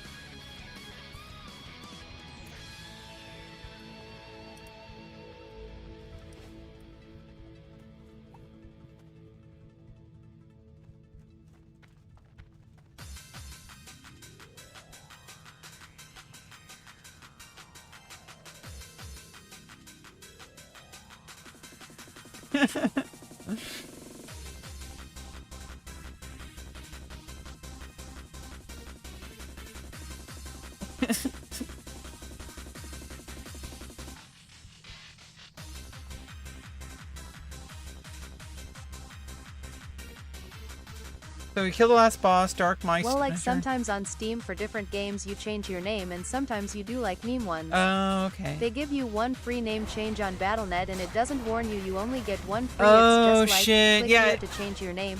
Then I made it something stupid and I had to pay to change it back. Yeah, Blizzard is like that. I guess that's a pattern. They make you pay for stuff without telling you that it was free the first time. They do that with your first talent respec. You get it. They don't. I mean, I think they do warn you, but if you do it too quickly, you won't know. Basically, they give you a free talent respec where you can change your talents in case you want to change or if you did an accident. It's gonna cost more and more each until like the first like it gets more expensive each time. Like, but I think it caps out at like 50 gold though. 50 gold is a lot, but well, maybe it's 25. I don't know how much it was. Either way, it's a lot of gold that you don't want to have to spend. I'm gonna have to spend gold to respec because I'm level 60 now. There's a new balance of talents. Now you get a free respec when the Burning Crusade pre-patch comes out in a few days. So keep that in mind too. You're gonna get a free respec because the talents change. They do balance changes. In vanilla, Paladin doesn't exist for Horde, and Shaman doesn't exist for Alliance. They're adding 2 new races, Draenei and Blood Elf. And so Blood Elf is on the Horde, Draenei is on the Alliance. Draenei can play Shaman, and Blood Elf can play Paladin. So there's like just changes in general to the game. They're raising the max level to 70 in about a month, I think, when they release the actual full like Outlands part of Burning Crusade. They're doing the pre-patch, which changes, like they add the races, they add the new classes for the factions, and there's probably new stuff, honestly. Like they add arenas. So it's a new PvP mode where you can like have like 1v1 or 2v2 or 3v3 or 4v4s. So it turns into an actual like PvP game more. So that's going to be fun. We're going to be doing a lot of PvP arenas. We're going to have a whole entire stream days dedicated to arenas. You better believe it. We're going to be doing arenas out the wazoo. I need to find like, arena partners so we can get ranked. I want to get Gladiator. I have a long way to go.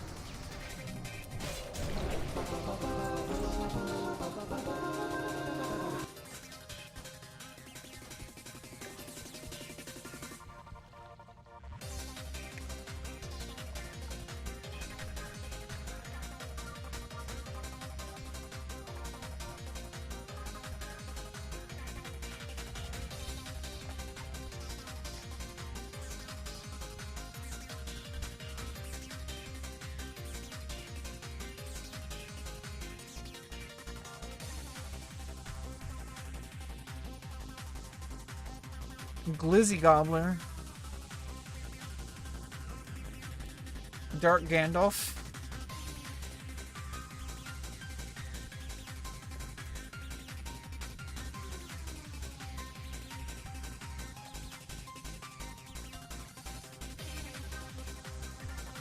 If you get teleported, you need to clear the room. Okay.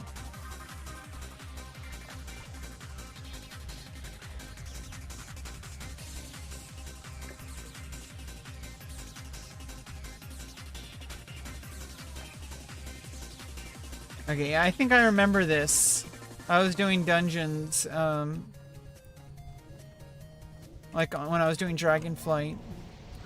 And also, pretty sure on Mists of Pandaria Classic. Like, you get teleported and you have to clear all the mobs in the room. Is what they were telling me.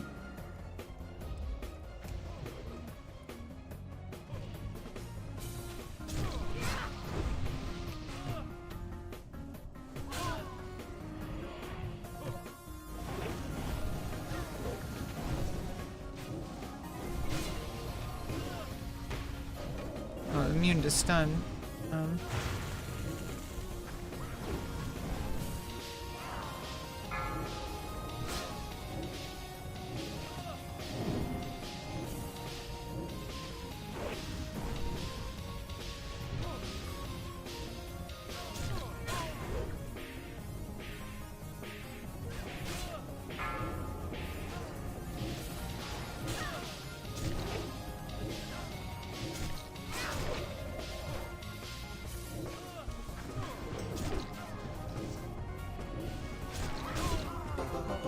Nice. Let's see, what's this? It's a wand. Okay, it's a dagger. It's a cloth.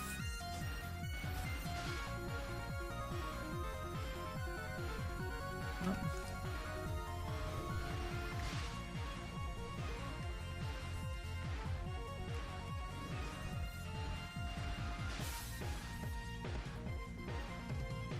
Bone Creeper Stylus.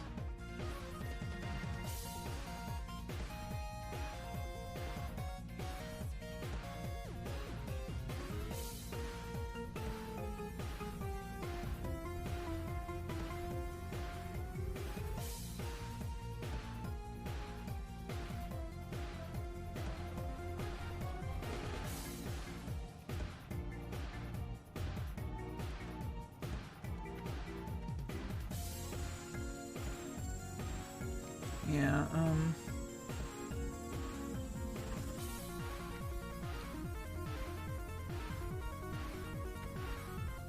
yeah, we're gonna run out because of the quest turn in.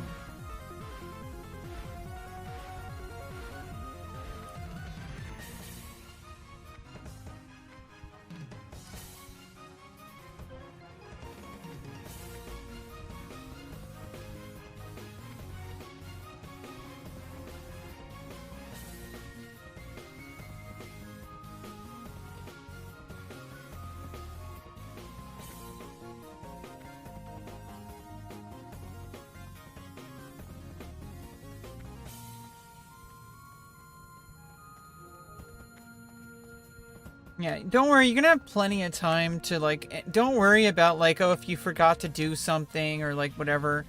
It's pretty much all, oh, fuck.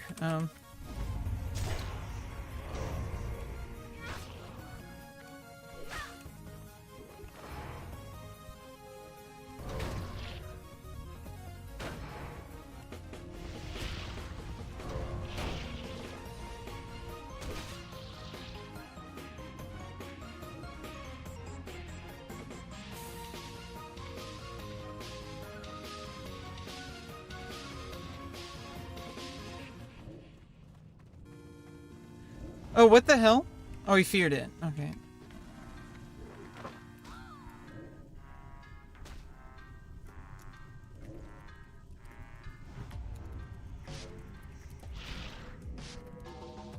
Oh, shit.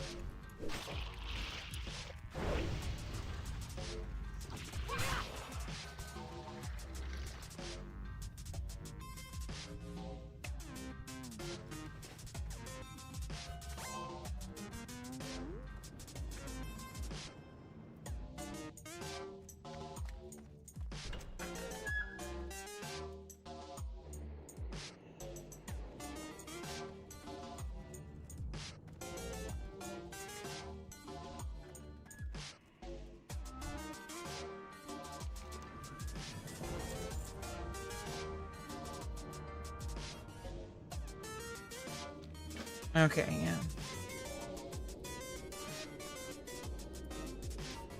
Woo, well, we did it. We did Skullomance. That was quite a dungeon.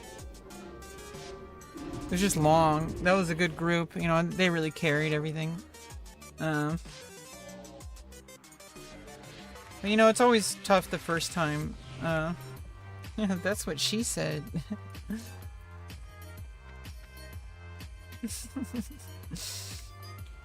Okay, let's... I'm gonna get you some bags, Neat Dream. I'm gonna make you some 8-slot bags, but let me clear out my inventory and all that, and get all that set up for you.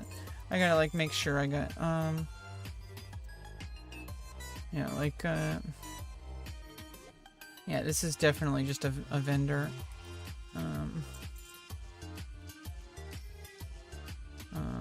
Okay, so there's Utai. Utai, Bankai, Budokai. Yeah, this is a soulbound. I'm gonna sell that.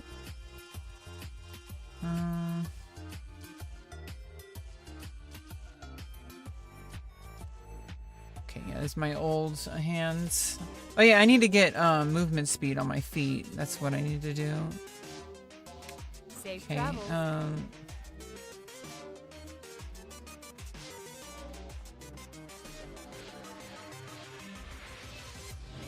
Yeah, don't worry too much about that guide I linked you.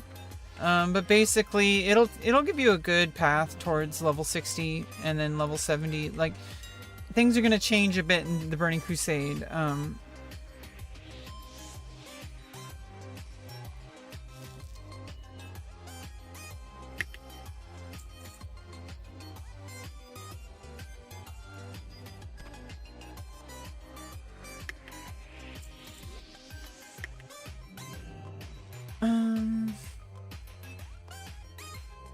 Okay, I'm just vendoring that.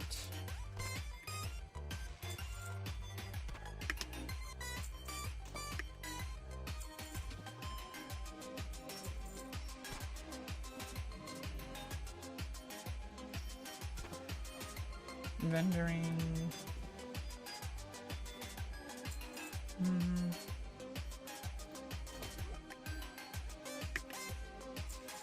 Okay.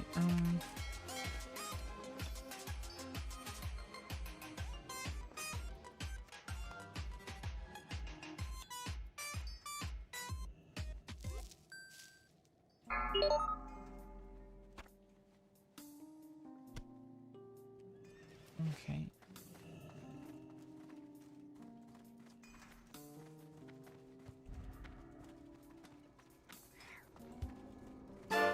Oh, nice. I'm gonna use my Chrono Boon Displacer. Store that for later usage. Okay. And too bad I just used my Elixir of the Giants. Okay, cool. Making gold.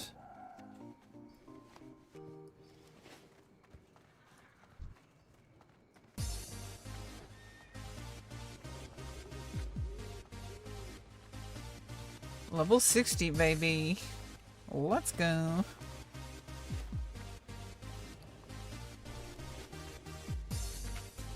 I supply only the finest goods.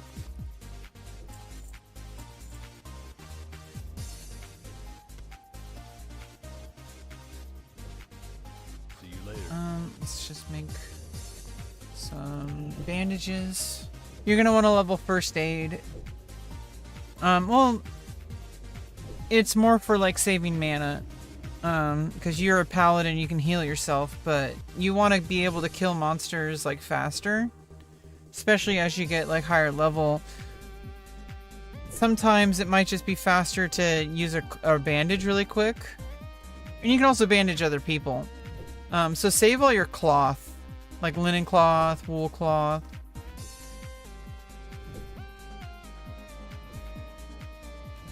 Oh yeah, I can sell these. Templar boots. Oh yeah, I need to get the minor movement speed. I could do that next time I log in. Can I help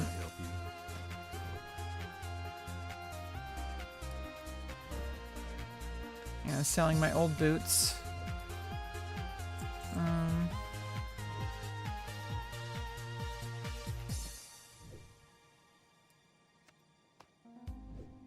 Have a good one.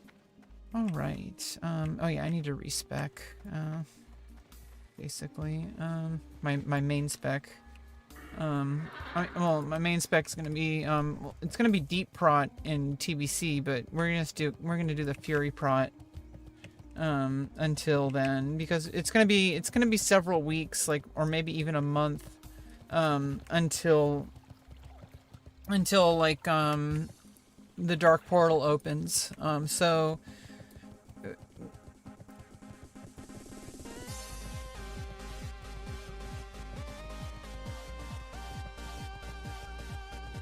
I'm pretty sure we're gonna switch to deep prot because of Devastate. So you're gonna go with the Devastate builds, and the Shield Bash is gonna be way better for threat moving towards level 70 because of Devastate. That's gonna be awesome. I played Wrath of the Lich King stuff, and so I kind of know how Devastate is devastating. Okay, so let's keep my. I don't want to spend the gold to reset my arms just yet. We need to switch to the PvP arms. But I think for now,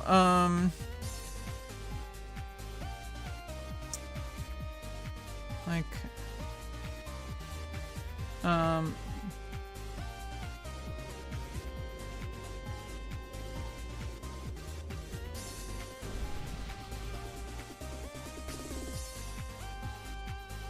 I need to respec my Fury. I am on my Fury spec, right? Okay. Have a good one. Yeah, 20 gold to respec. So okay, let me load up Wowhead. I need to get the right talent tree here. Let's see, classes, warrior, talents and builds. Here's the. Let's do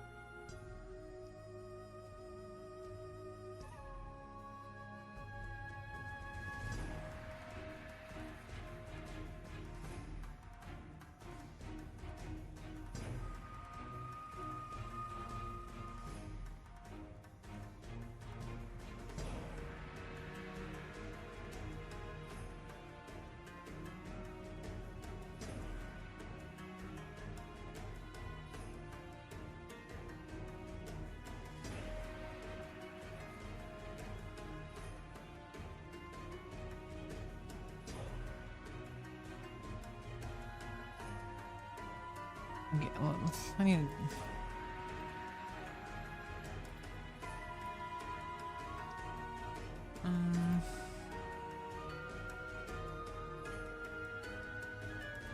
Basically, classes. Oh, tank guides. Here we go. Talents. Deep prot versus fury prot.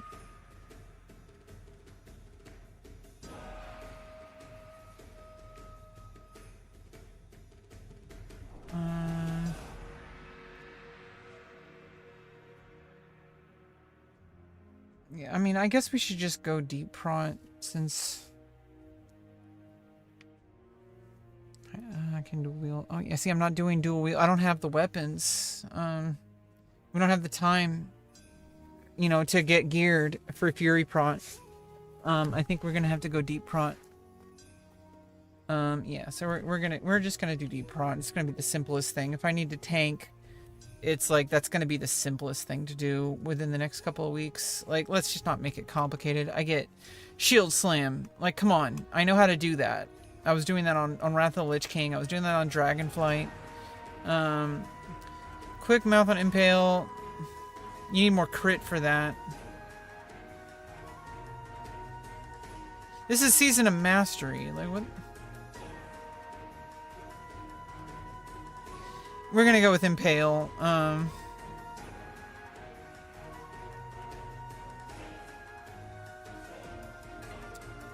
But wait,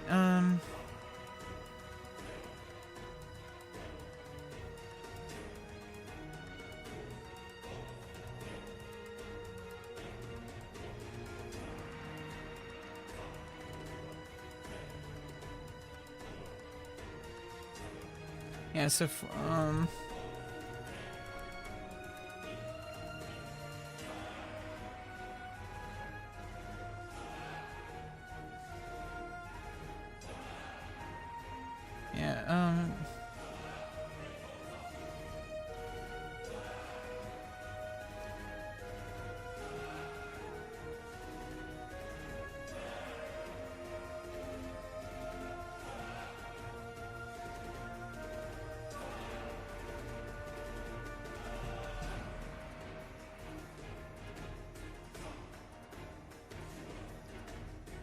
yeah, what are they saying about impale?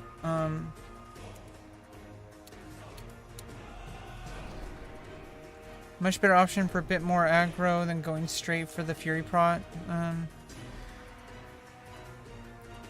Oh yeah, you have to put points in rend. Yeah, you need a massive crit. Putting them on deflection. Yes, okay. Yeah, let's just go with you know, this build. I'll put it on the off monitor.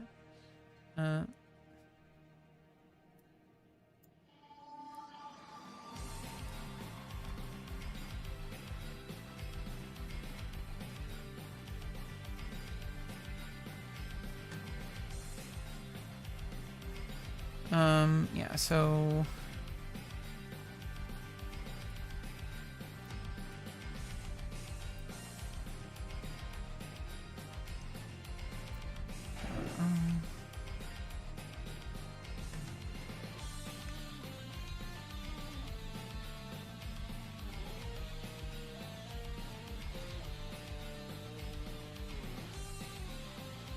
Yeah, okay.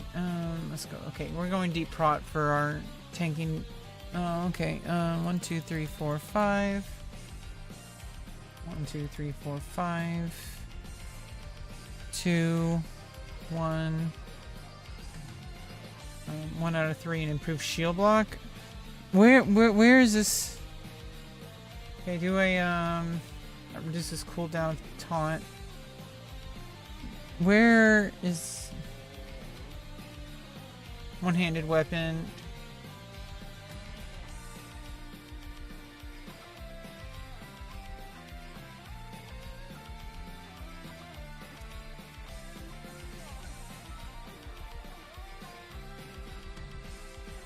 Yeah, so why not improved revenge? Oh wait,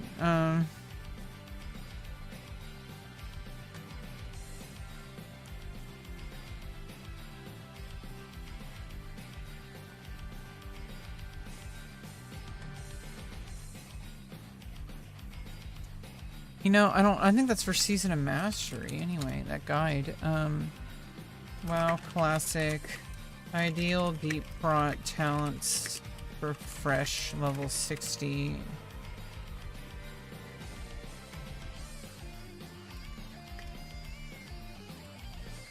While waiting for TBC pre-patch Outlands.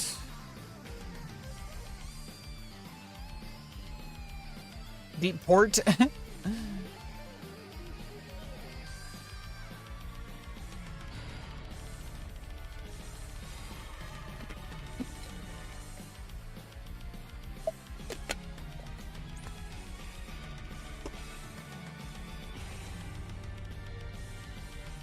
Oh, no.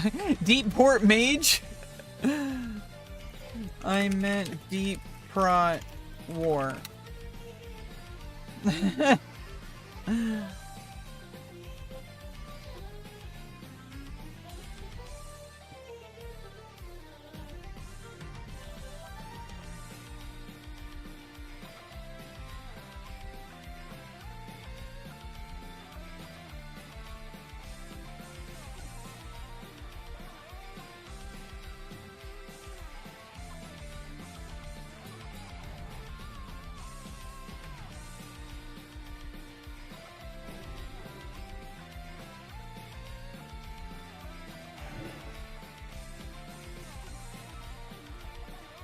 Well, definitely Defiance. I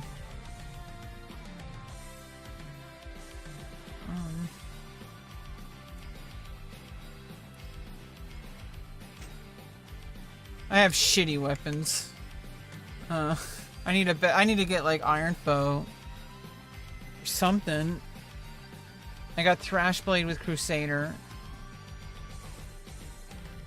And I got some bullshit green shield. Maybe I can buy something off the auction house.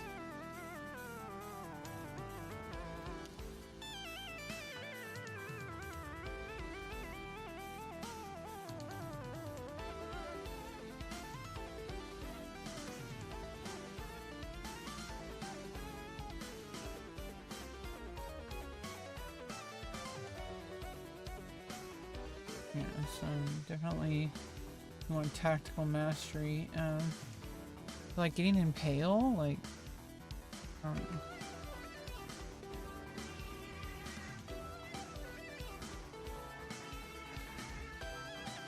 shield slam. Yeah, you want shield slam.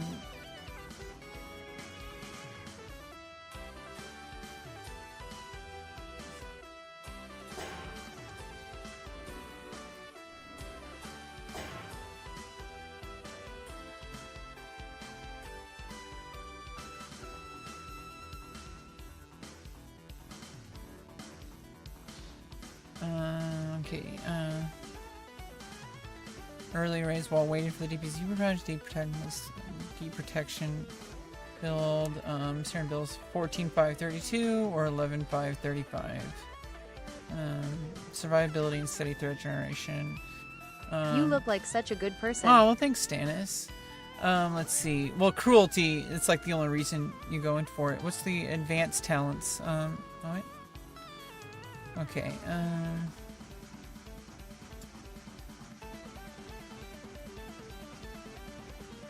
yeah, okay, so basically, cruelty. Improved heroic strike. Do we really need improved heroic strike? I don't really know if that's like a good idea. You can put those extra in shield block.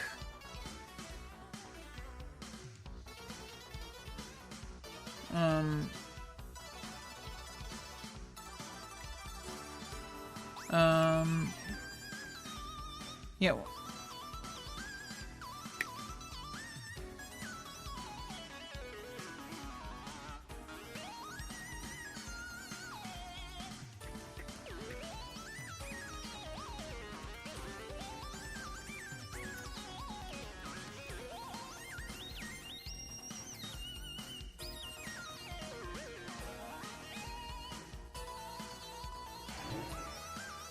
I mean, because spamming heroic strike.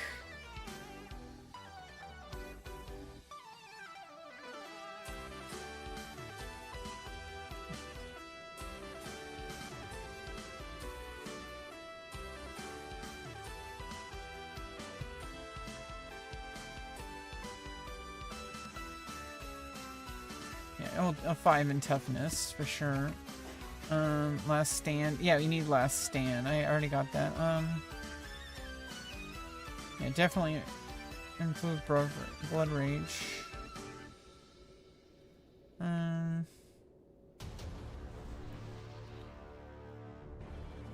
Defiance. Yeah, you need 5 in defiance.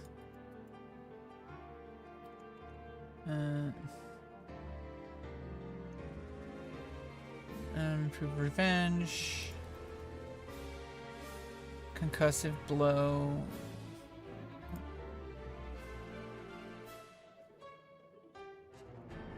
Probably improve sunder armor, right? Like, that sounds like a no-brainer. I don't need heroic strike. Improve disarm. Like, come on. Yeah,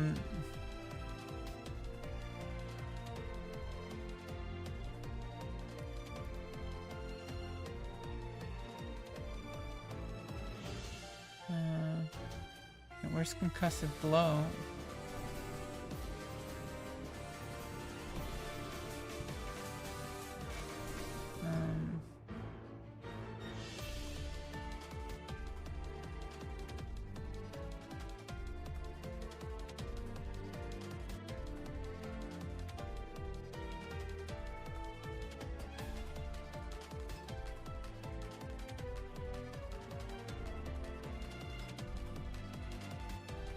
Oh, there it is.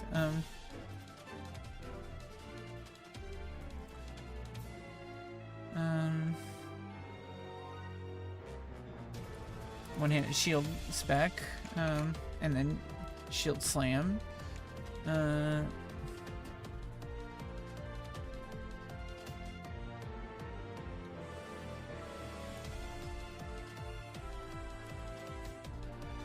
Definitely have those.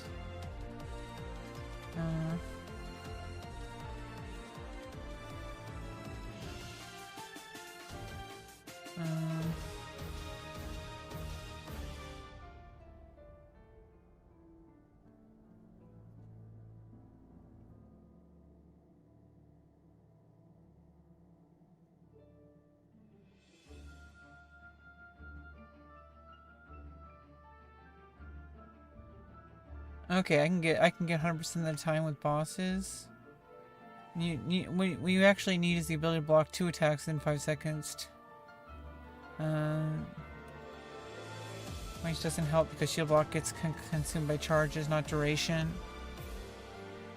Oh, okay, so it just adds more time.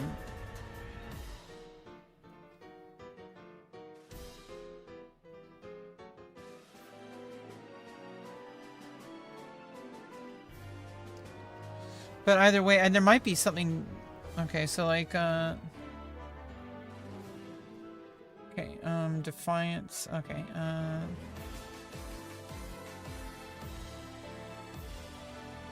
okay, oh yeah, improve shield wall.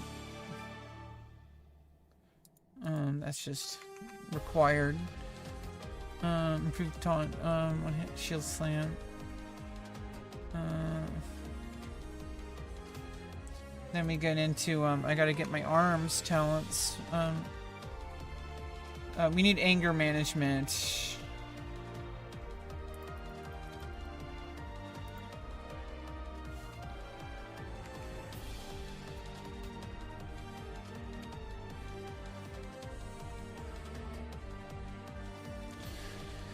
But instead of the improved heroic strike, I could instead put it in improved sunder armor. That sounds way better.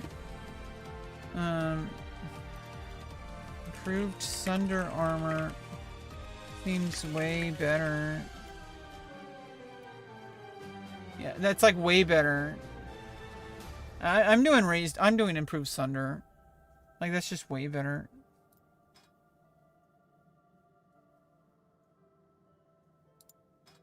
Like who? Like really? Like why would you go into heroic strike? It's extra damage, but like this is gonna be helping damage for like if you have better sunder armor. I mean that's more threat. Oh,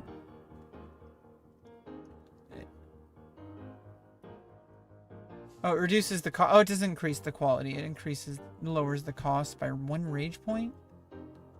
I also need to get new spells.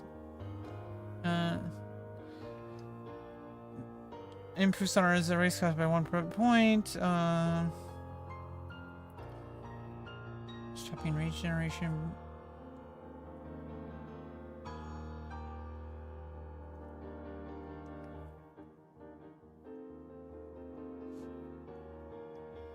Yeah, so yeah, rage starvation is gonna be the biggest problem. So I'm really not gonna have to worry about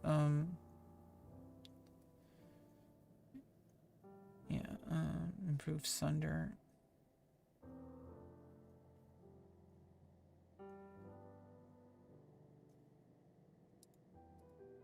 But where did I use my other talents?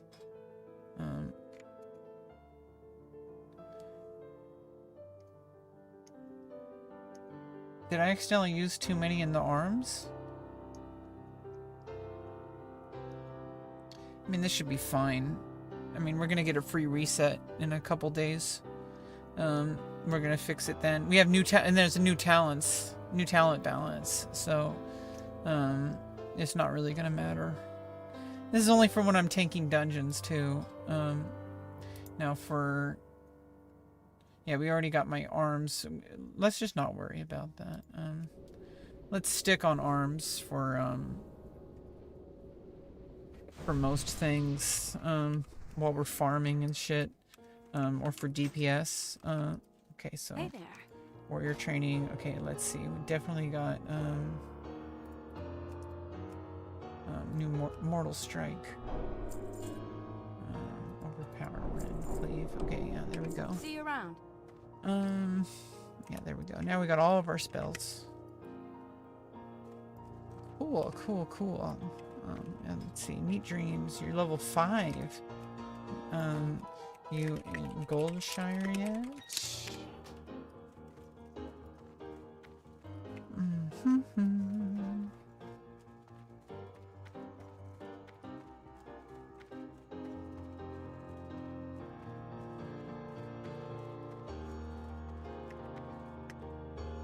Yeah, we'll figure it out. We don't need to worry. We get a free respec anyway. I just wanted to make sure I had deep prot for now, in case I need to tank dungeons. I don't have the gear to be able to do Fury. So we're gonna do that. I've been debating that for a while, and I'm like, we don't have enough time to really do Fury prot. We can't. I need Shield Slam. But mostly I'm probably gonna be just mostly arms while I'm doing like random farming and shit. So it's not really. Okay, let's send. I probably only need like 5 gold here. To my warlock. I'm gonna make some bags for Neat Dreams. Nice.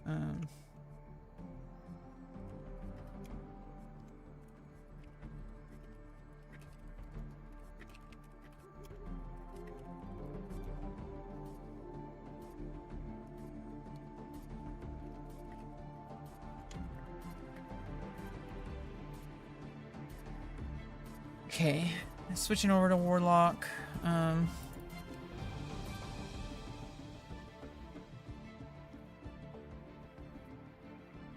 Time to get, I mean, I thought I would never see that again.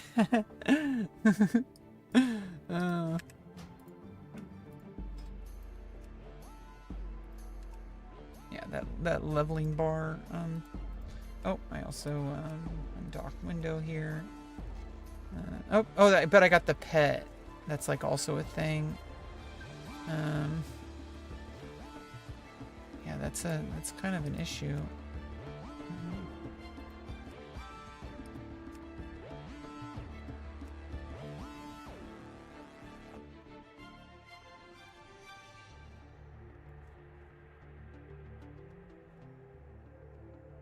I guess that's fine, right? Because I can still target my pet if I need to, like really easily. I can see it just fine. I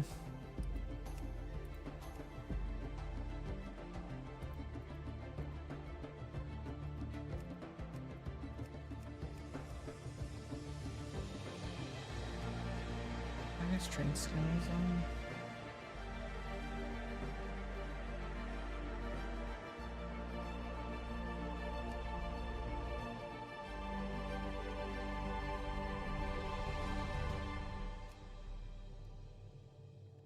I guess so. I don't know. Okay.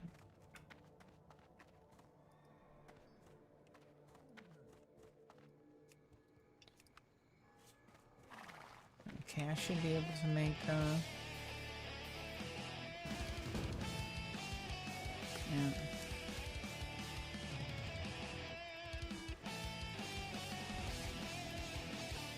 Okay, I just need some woolen cloth.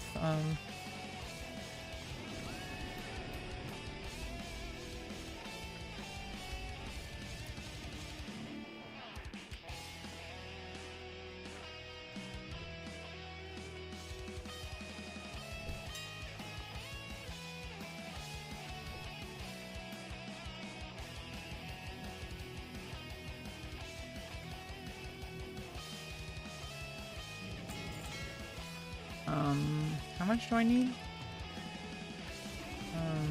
I can. No, okay.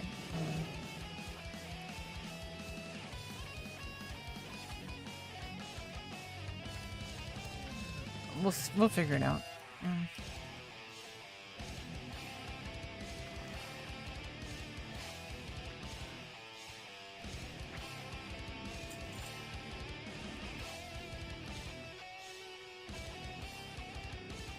Oh.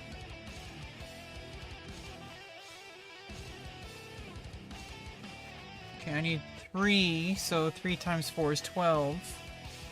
So I'm gonna need another stack of wool cloth.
Yeah, the bags really help out, so this is gonna help you.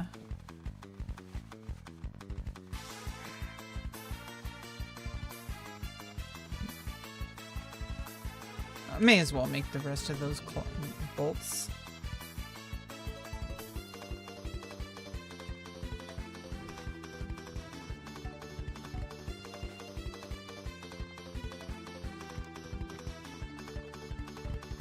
I have a quest to turn in there anyway.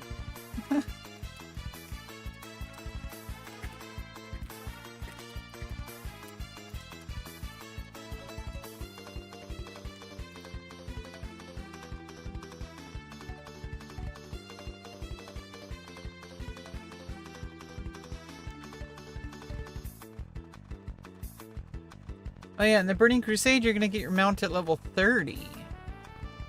So all my alts are gonna level up a bit faster.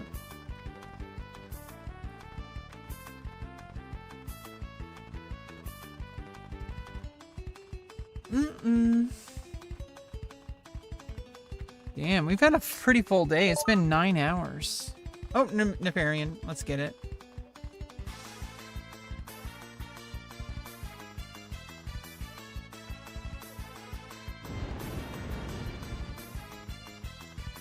Ragnarok! Rock hard dead? Level 23 warrior? Is it because he works out?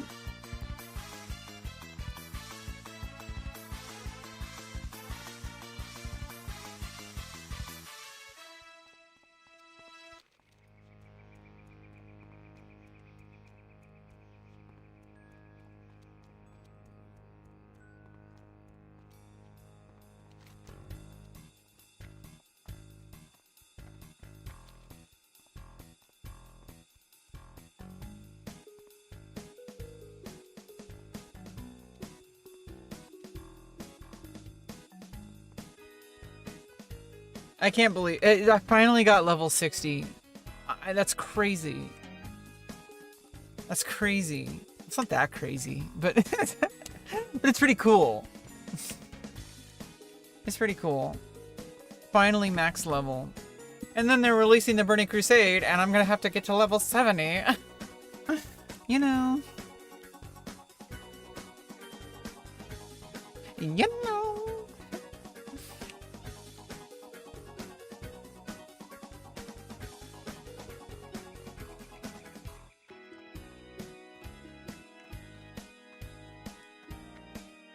What can I do for you? Safe travels. See you around. See you later.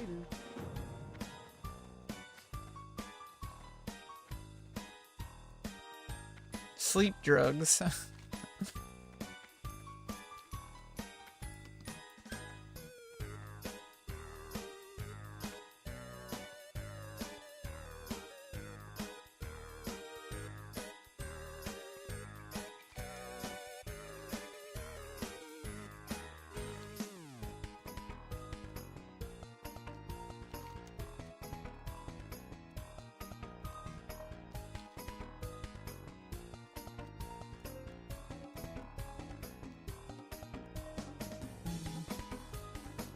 I'm gonna invite you to the guild too.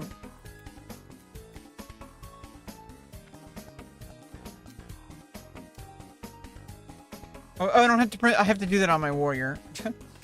I'll invite you to the guild too.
Oh, you have turnaround on.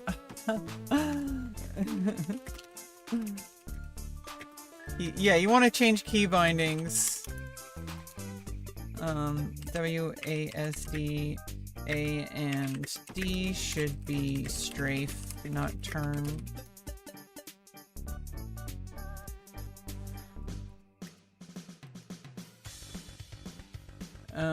Yeah.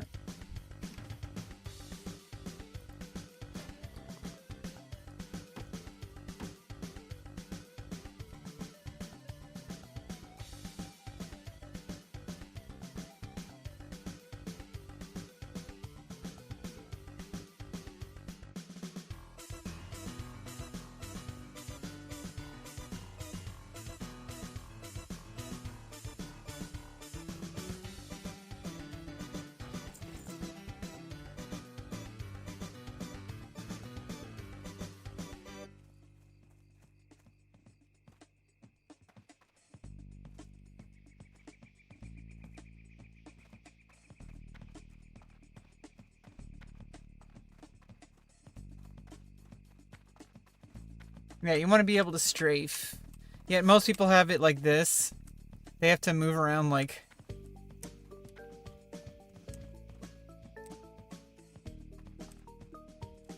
I don't know why they default A and D to not strafe. It doesn't make sense.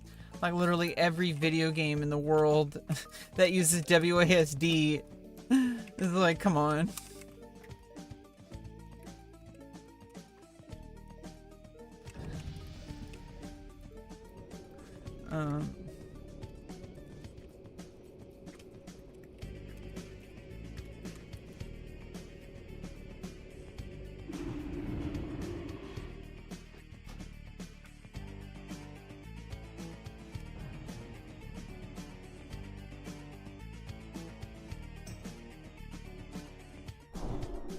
Okay, so here we go.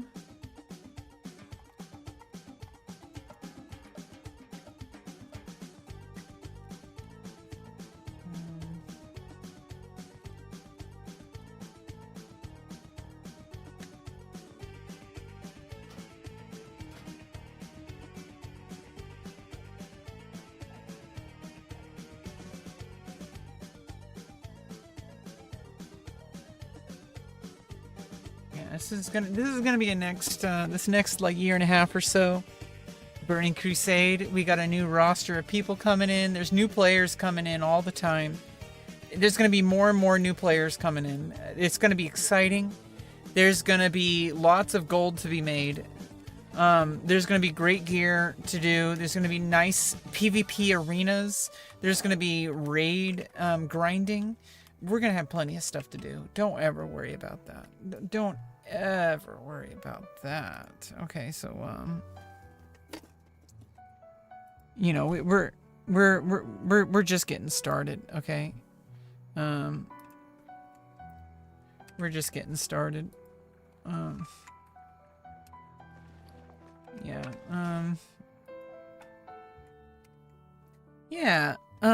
I think today was a pretty awesome stream, really epic. 9 hours? Like, are you kidding me? Like, come on. This is a fun day. I had fun. I don't know about you, but well, yeah, I had lots of fun today. I think we got a lot done. Yeah, so I'm excited because I got level 60 and I have a lot of stuff to do now. This is when the game just gets started. Okay, we finally did the leveling stuff, and like now we actually have to play the game. You got me playing WoW for the first time. Yeah, I mean, this is my first time too, really. This is the first time I'm genuinely feeling like I'm actually playing the game. Like this is new for me. Like we're just getting started.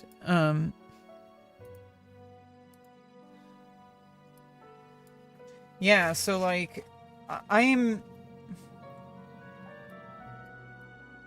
I'm kind of having like we've been playing for 9 hours. Okay, like I'm a little bit going a little bit looped. Okay, but you know, this is gonna be a lot of fun as we go forward. Like I'm having a great time. Getting level 60 was the first time in my entire history of playing World of Warcraft. The first time I've ever done that on vanilla. The only time I've ever gotten level 60 was in like Wrath of the Lich King, and on Dragonflight. Well, I guess Battle for Azeroth as well. And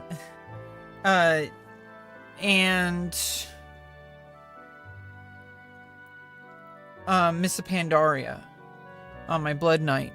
No, I mean my Death Knight. Because you start out at level 56. Like, come on. Or level 55. I don't even remember. Like, this is the first time I've actually had a level 60 in vanilla from level 1. No boosting. Like, I mean, there was probably some sessions where people were, like, boosting. But, like, I don't think they were.